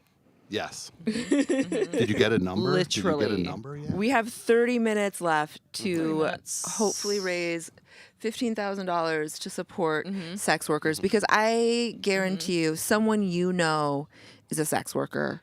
Even if you don't think that you know anyone, You know do. a sex worker, and they need aid, they need support now more than ever. And if you can donate, it means a lot. It does. It means a whole lot. Look, put me down for 100. How about that? Yeah. Yes. I didn't say 100 of what though. No, I'm kidding. Is it $100 talent brewing ice creams Put me from down for Fossilman's? 100 empty soda cans in my secret closet. No, Just, I'll do just give me the 100. key to the soda closet. Yeah, That's right? fine. Yeah. That's good. That's a good donation to me. Right? 900 of Wow. the Who's 2,000. gonna match me? Okay. We need to somebody raise match? $1,100 in the next $1,100. 29 minutes I think it's in order doable. for Siri Dahl. She's put $2,000 of her own money on the line to get us to that goal of $15,000. Do it.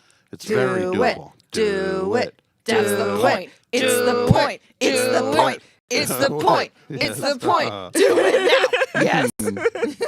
Thank you for chanting with us. Oh no, thanks for having me. Good. Of course. Seriously, congratulations on getting this far, this fast, and it's amazing. Thank You're you so almost much. there. We're so close. You're I so know I can close. taste it. You can do it. I believe in you. Thank you so much. Okay, well, thank you. Well, why don't you tell us the name of your show? Oh, it's called The Best Show. The best show. And it, Yeah. like, it's, okay, you're the best show and you'll always be the best show, but can Corntelethon be the second best show? Absolutely. Please. Absolutely. Or the other best You show? could be the other best show. Yeah. The even better show. How about I wouldn't that? want You to said one it up you. That'd be first. rude. No, That would be you can rude. do it. Only you can do it. Only you can one up me. So does the best show just tell us what the best things are? Is it a connoisseur show? I don't know anymore. I've been doing it for 25 years. I respect I'm that. so- I respect. I'm That's so like me in my porn tired. career. I'm so That is me in my tired. porn career. I was like, at one point, I had a very specific vision, and now I'm just like, we're here and we're doing it, and you know what? That is good enough. Yeah, I show up every week. Isn't it? There should be enough for everybody. Hell Right? yeah! Yeah. Longevity. It's Yeah. a beautiful thing. Stamina, persistence. Yes. I never would have signed up for this 25 years ago if I knew it was going to take half my life to do this. But here I am. I'll probably drop dead on the air. I mean, one can hope. You'll be Let's doing hope not- something you love, Let's hope though. not too soon, at least. I didn't say when. I'm just No. saying, you know, go out doing what you at least Sure. What I love or Yes. have Tolerate. accepted or Yeah. complicit in. Yes. Look, I already am not feeling well. Now I think this is it. I think this I might die here. Oh, you know, I am a known femme fatale. So Look, if I you can might be hurt your feelings to poisoning me. death, You might have some kind of poison on your fingertips. Now I'm going to be like Trump. I'm going to keel over when I walk away. One hopes. Yeah. This is such a wonderful note to wrap this Yes, segment this is on. so great. Yeah. No, this is so great. Thank you for. Are you done with me? I'm Apparently done. so. I'm Okay. gone Look, with you, okay. Tom Sharpling. Thank you for having me on. Thank you and so much congratulations for on it. coming And you're on. gonna- Thank you. You're so close. Happy 25 years to the best show. That so is exciting. It is incredible. literally amazing. Also, anyone who is holding a Diet Dr. Pepper is a friend of mine. for Okay, life. the Diet Dr. Pepper is a very controversial soda, and we don't have time to get into that because we have $1,100 to We can raise ask our and next guest. another guest. $10.50. Yes, $10.50. Come Come to on us. up, Madeline Goldstein. Can we talk? You might be the best dressed. You're so sharp. That is a gorgeous suit. I'm assuming Casey Calvert has left by now, but if she was in that lobby and she saw you in this suit, I feel like y'all would have had to have a conversation about it. At least a tussle over it. Yeah. Hopefully Yeah, there's she no might have, goodwill attacked you for tags your left suit. on it to be seen.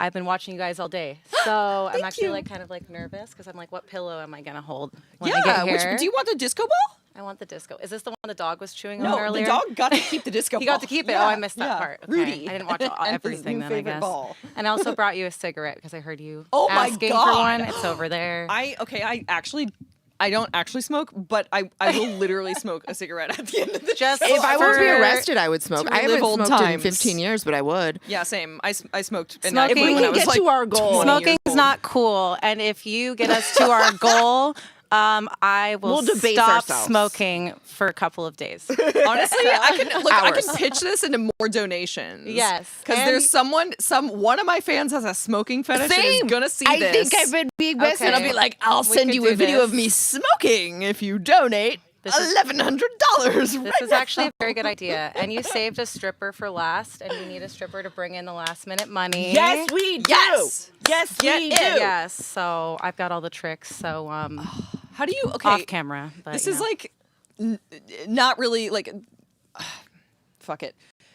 How do you do that on your eyeshadow? Oh, on it's my so eyeshadow. good. The blending is Yeah, fucking yeah. amazing. What have you done? It looks like just years of doing makeup before going into the club, I guess, you know? And, Oh my God. your eye makeup looks like the eye makeup from The Fifth Element from Mila Jovovich when she puts Oh, on the thank eye you. thing and it zaps her. Oh, like and the eye tattoo thing, like whatever it does. she puts the thing up and it goes. I fucking Yeah. wish that was how it was, because I think I spend like, you know, like an awful amount of time getting ready. What kind of brushes do you use? You know, I just get like those subscription boxes, so I just like hell let yeah. them like give Yeah. me whatever they got. But Okay. I do that, but they somebody sell me eyeshadow palettes. I have like 1,000. I By the way, also, I yes. really need to do like specifically just a makeup like swap meet. Oh, okay, period. We I should have do a makeup actually- tutorial YouTube channel. I have Let's do it. actually looked up That should be our thing. how to do your makeup like a porn star to What do get they the say? smoky look. Mm-hmm. It's about the waterline. It's about doing eyeliner on the waterline. That I really think. is the what it is smoky, when it but comes then down to also it. making it look like you just look like that all of the time, and it's actually like a lot. Like making it look lived in, which Yes, ironically takes so much yes. more and effort enough than just doing mascara it that you get crisp. the like the runny look and all the messed up look Mm-hmm. at the end, you know. A secret with a lot of porn makeup artists, not in everything, I should say. It's like if it's a very scripted, like dramatic production kind of thing, they wouldn't necessarily do this. But like in Gonzo scenes, like just like this, you know, old balls to the wall, hardcore kind of stuff. The makeup artists specifically never use waterproof mascara. Okay, The that makes point sense. is they that want it it's- to run. We want a mess. We need a mess. Yes, Yeah, absolutely. Make me messy. Yes, I love that. Beautiful. So, you're a dancer. You're I am a dancer and a musician, and I think we might have a mutual friend, my boyfriend, Chad Alva. Yes! Is maybe the through line between all of us. Yes. Yes. Literally Yes. and metaphorically. Yes. Eskimo sisters. Yes. Is it? Yes. Is it okay if I tell you that like your boyfriend Chad Alva, the porn star, was my first crush that I ever had on a guy in Aw, porn? that's so sweet. He might be Yeah. watching right now. He's on his way Yeah. to play a festival. I in told him Canada this. right I think the first time we ever like shot together, but it Aw. was just like really. He was like and I didn't even know he was from Minnesota, like me at the time. Oh, that's cute. But no, he's great. It's the Midwestern And connection. you're great, and I'm glad I get to meet you. And you're so Yes, fucking cute. yes. Oh I my wish he God. was here as well.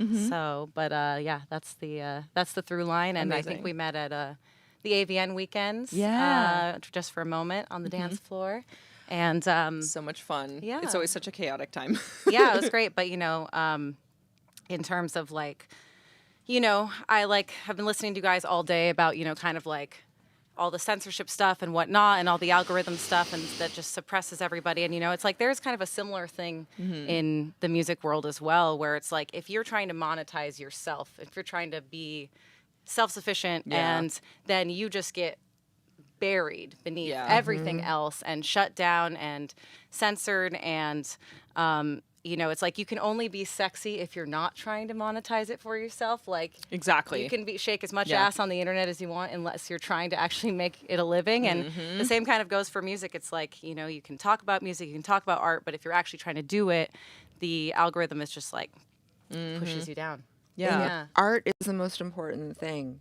It's where all of the weirdos find our representation, find their outlets, ways to express themselves. And so censorship for porn is censorship for everybody. Yeah, It is, yeah. absolutely. Yeah. Well, you know, sex workers are always Always the first to know. Yes, Always. always. Recession indicators, as they Uh-huh. say. And, you know, if they're feeling it, and I actually try to have conversations with my clients at work all the time, you know, just inform them, I guess, about Mhm. what's going on. They're always like really blown away. I'm like, no one sees my posts. No one sees this. No one sees that. Yeah. They're clueless. And they have no idea what's going on, really. Yeah. You know? I wish I had to explain my existence less to other people, but there's no conversation about, how Mhm. much the payment processing rules are affecting, people like you and I. It's wild. And we're the job creators, Mhm. like we're small Mhm. business owners, Mhm. and we should be supported, and we're not. Absolutely. Yeah. Instead, they see us as high risk and want to charge twice as high payment processing fees as they charge High risk because any other. but because of what exactly? In, What in, are they- in what's- banking terminology. Got it, Like, okay. so for example, a payment processor that you could, like if you're running a pay site or something and you have a merchant account, so Mhm. you can process payments from like Visa and MasterCard, they'll classify you into high risk because it's a porn site. And they do the same if you're like a cannabis business Got or it. an alcohol business or gambling. Okay. So it's kind of like the And they vice charge a industry. higher Because you guys are the high risk people with a high risk, like in a high risk genre, or because of the people that are paying for it are high risk in terms of consumers?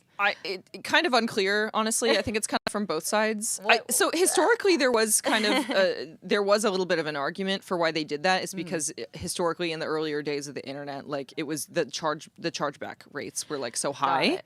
Like someone would, It's like I don't know. someone It's like that you comes go to a champagne room and then the next day Yeah. calls Amex And is is like, "Oh, no, someone stole my card." That's why we get the ID, honey. Yeah. Yes. Yeah. And that's the thing is if you want to have nice things and enjoy them, Mm-hmm. Well, you guys don't deserve that. I know. Neither do you. No, thank you Oh, so much. I so- appreciate that. We have oh, look at that. We got $500 from Jonathan. Thank you, Jonathan, thank you Great so job. much. Beautiful. Such an amazing song. So, are you here as a dancer or are you here as a musician? I was just today? gonna I'm say. here as both. Both. Okay. Porque no las dos. And I think, just lastly, before I do one song for you guys and close it out, is just, as someone who does both things, Yes. remember that sex workers contain multitudes Mhm. and that you can be more than one thing. Mm-hmm. And I do a lot of self-censoring, and this is actually the very first time on a public format other than just maybe like an Instagram story post that I've Yeah. publicly talked about the both of them together. So, because Thank it you. seemed like the right place to do it. Thank you. I don't think my parents are watching, but if they are, surprise! Sorry, it's been going on for a long time, but I have been financially taking care of myself, so you're probably happy about that. But Isn't that Get with great? it, parents. get with it.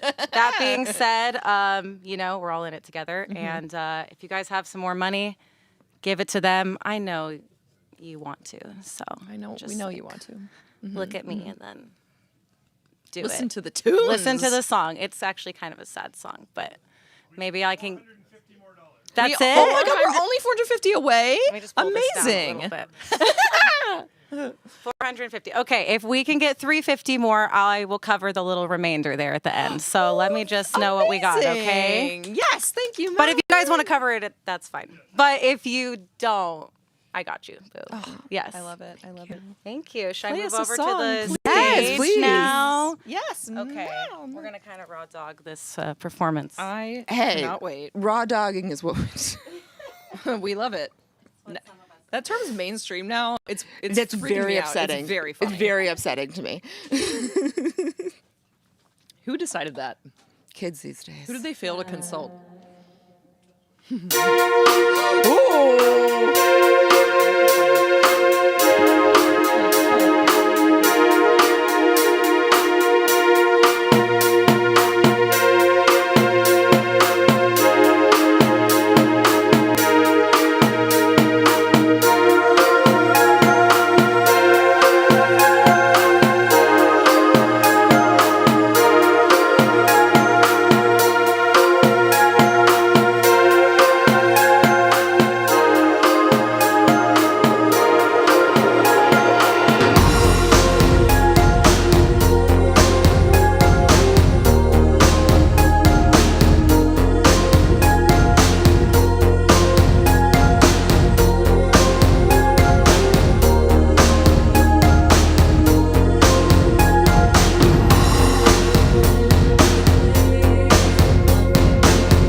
That was so good. I feel like my I'm. God. I know. I feel like I'm in the opening sequence of The Hunger. I know. Amazing. Mwah. That was beautiful. It's beautiful. We loved it. We were vibing. Everyone was vibing so hard. Oh, it's so good. Everyone. We have 10 minutes left. 10 minutes left. And before we went to Madeline Goldson music time, we were looking for $450 more. I wonder where we are. We're gonna get a visualization. We love a visual. All considered with matches, etc. Mm-hmm. Your generous match series. Mm-hmm. We are at 16,000. Oh my God! Yes, 16,500. Beautiful. Which is like we doubled last year. We doubled last year. That's beautiful. Oh my God.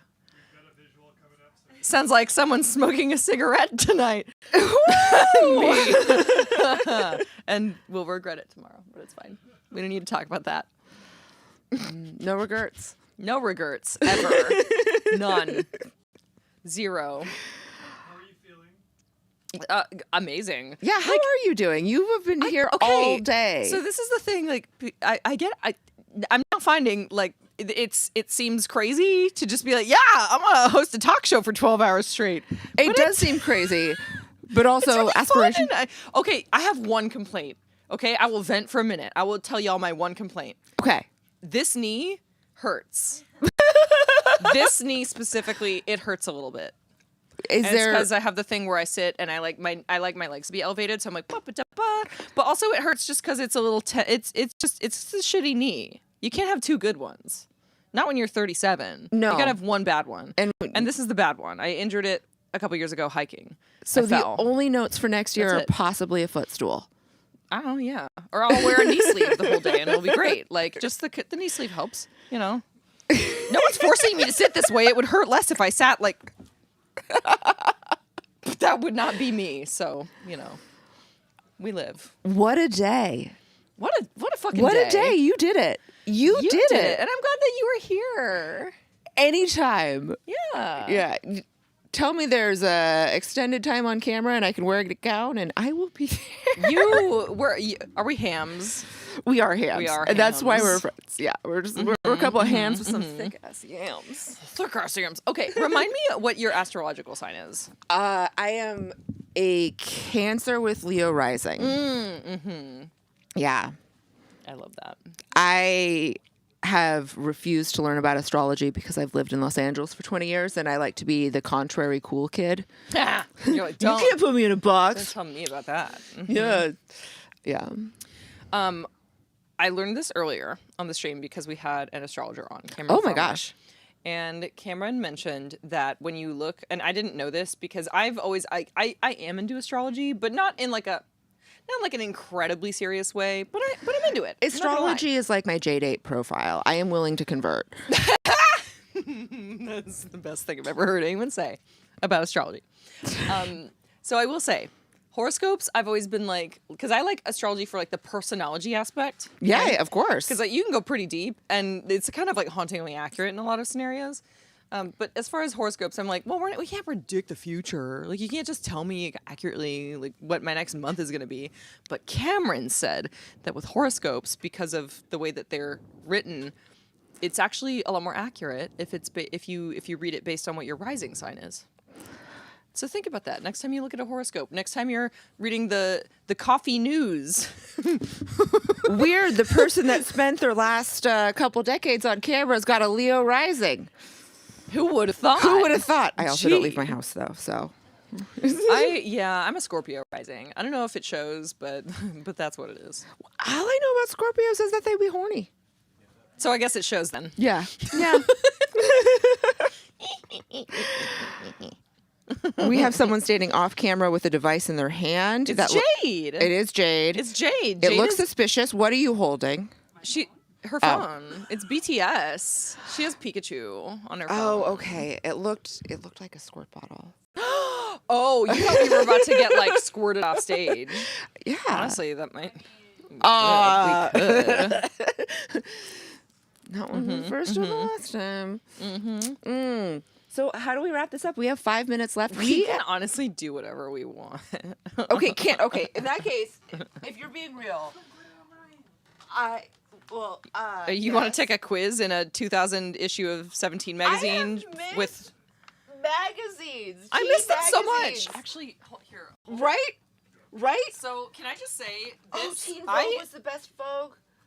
I literally read this exact issue of this copy, like this 17 magazine, in my library in Southwest Minneapolis when I was 11 years old. I went and I was scared because I was 11 and it's called 17, so I thought that they were gonna like ID check me at the library if I picked it up. So I like went and found it, got off the shelf, and I like went and huddled in a fucking corner and like read it, and I was like, ugh. Okay. What's your What are they telling me? What's sun about sign? You said sex? you said you had a Scorpio rising. Yeah. But what's your regular? Gemini. is Gemini. my sun Okay, let's sign. see. According to Teen Vogue, August 2004, your Gemini horoscope is. So far, the summer's been chock full of boys and fierce competition for your affection. But very Venus leaves untrue. Gemini on the 7th, giving you space to concentrate on something other than romance. Turn your focus to fall fashion and use that boundless energy to beat the lines to sample sales. That's actually, you know what? That's pretty good. In the summer of 2004, I had just finished my sophomore year of high school, and I was very celibate. I did not date in high school at all. I went on one date ever, and the guy tried to kiss me, and I was like, no, take me home. Take me home. He did the thing where he like leaned, like in a movie, he like leaned in slow, but his eyes were open far too long when he got closer to my face, and I was just like, yeah, like that. And but he got about this close, and I was like, let's go home. Let's go home without you. There's a whole bunch of other stuff to couch that within about things I didn't know about my own neurodivergence at that point. We didn't need to get into it, but yeah. So the love prediction part, very inaccurate, but the fashion prediction part, very accurate. What is your the summer of 2004 was when I discovered my fashion quirk. That's like when I really found my style. Dang. Okay. Our financial helpers. I can't. Yes. Pornhub. Yes. Thank you. Yes. Okay. Awesome. We got everyone. So we have so many people. To thank. It's so exciting. The list is in my head. So how about I say them and we celebrate together as I say them. How about that? You got this. We'll do a little cheers for each one. Let's do that. That's a fun thing. We have champagne for a reason, right? For each one. For each one. It won't take as long as you think. We got, okay, so our first co-host of the day, Noelle Purdue. Beautiful, amazing, talented, in my redhead cult. Cheers to Noelle. Thank you. Thank you, Noelle. For co-hosting today. Our second host of the day, Cody Vore. Repping Suede Las Vegas, one of the two beneficiaries of this event. Also a performer, fucking amazing person, and we were so glad that she fucking flew out this morning. She flew out just to be here today.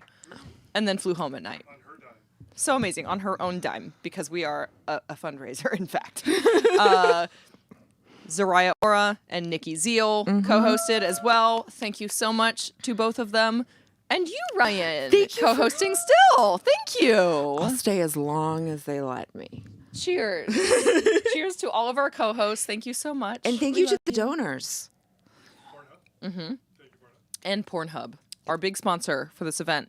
They matched. How many? Do we know how much their total match was in the end? They did separate matching blast for $5,000. $5,000 of matching came from Pornhub. Amazing. Thank you, Pornhub. Yes. Thank you to everyone that donated Made today. a huge difference. Thank Absolutely. you, Alex Seed and Siri Dahl, for putting this on. Thank you.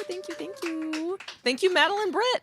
Our co-producer. Co-producer Madeline doing so much insane spreadsheet work behind the scenes. Thanks to the staff from Forever Dog.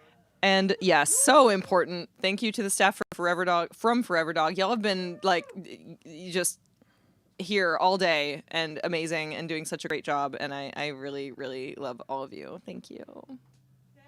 Thank you. Party time. Party time! We did it! Happy Telethon Day! I'd throw the magazine, but it's vintage and I don't want to damage it.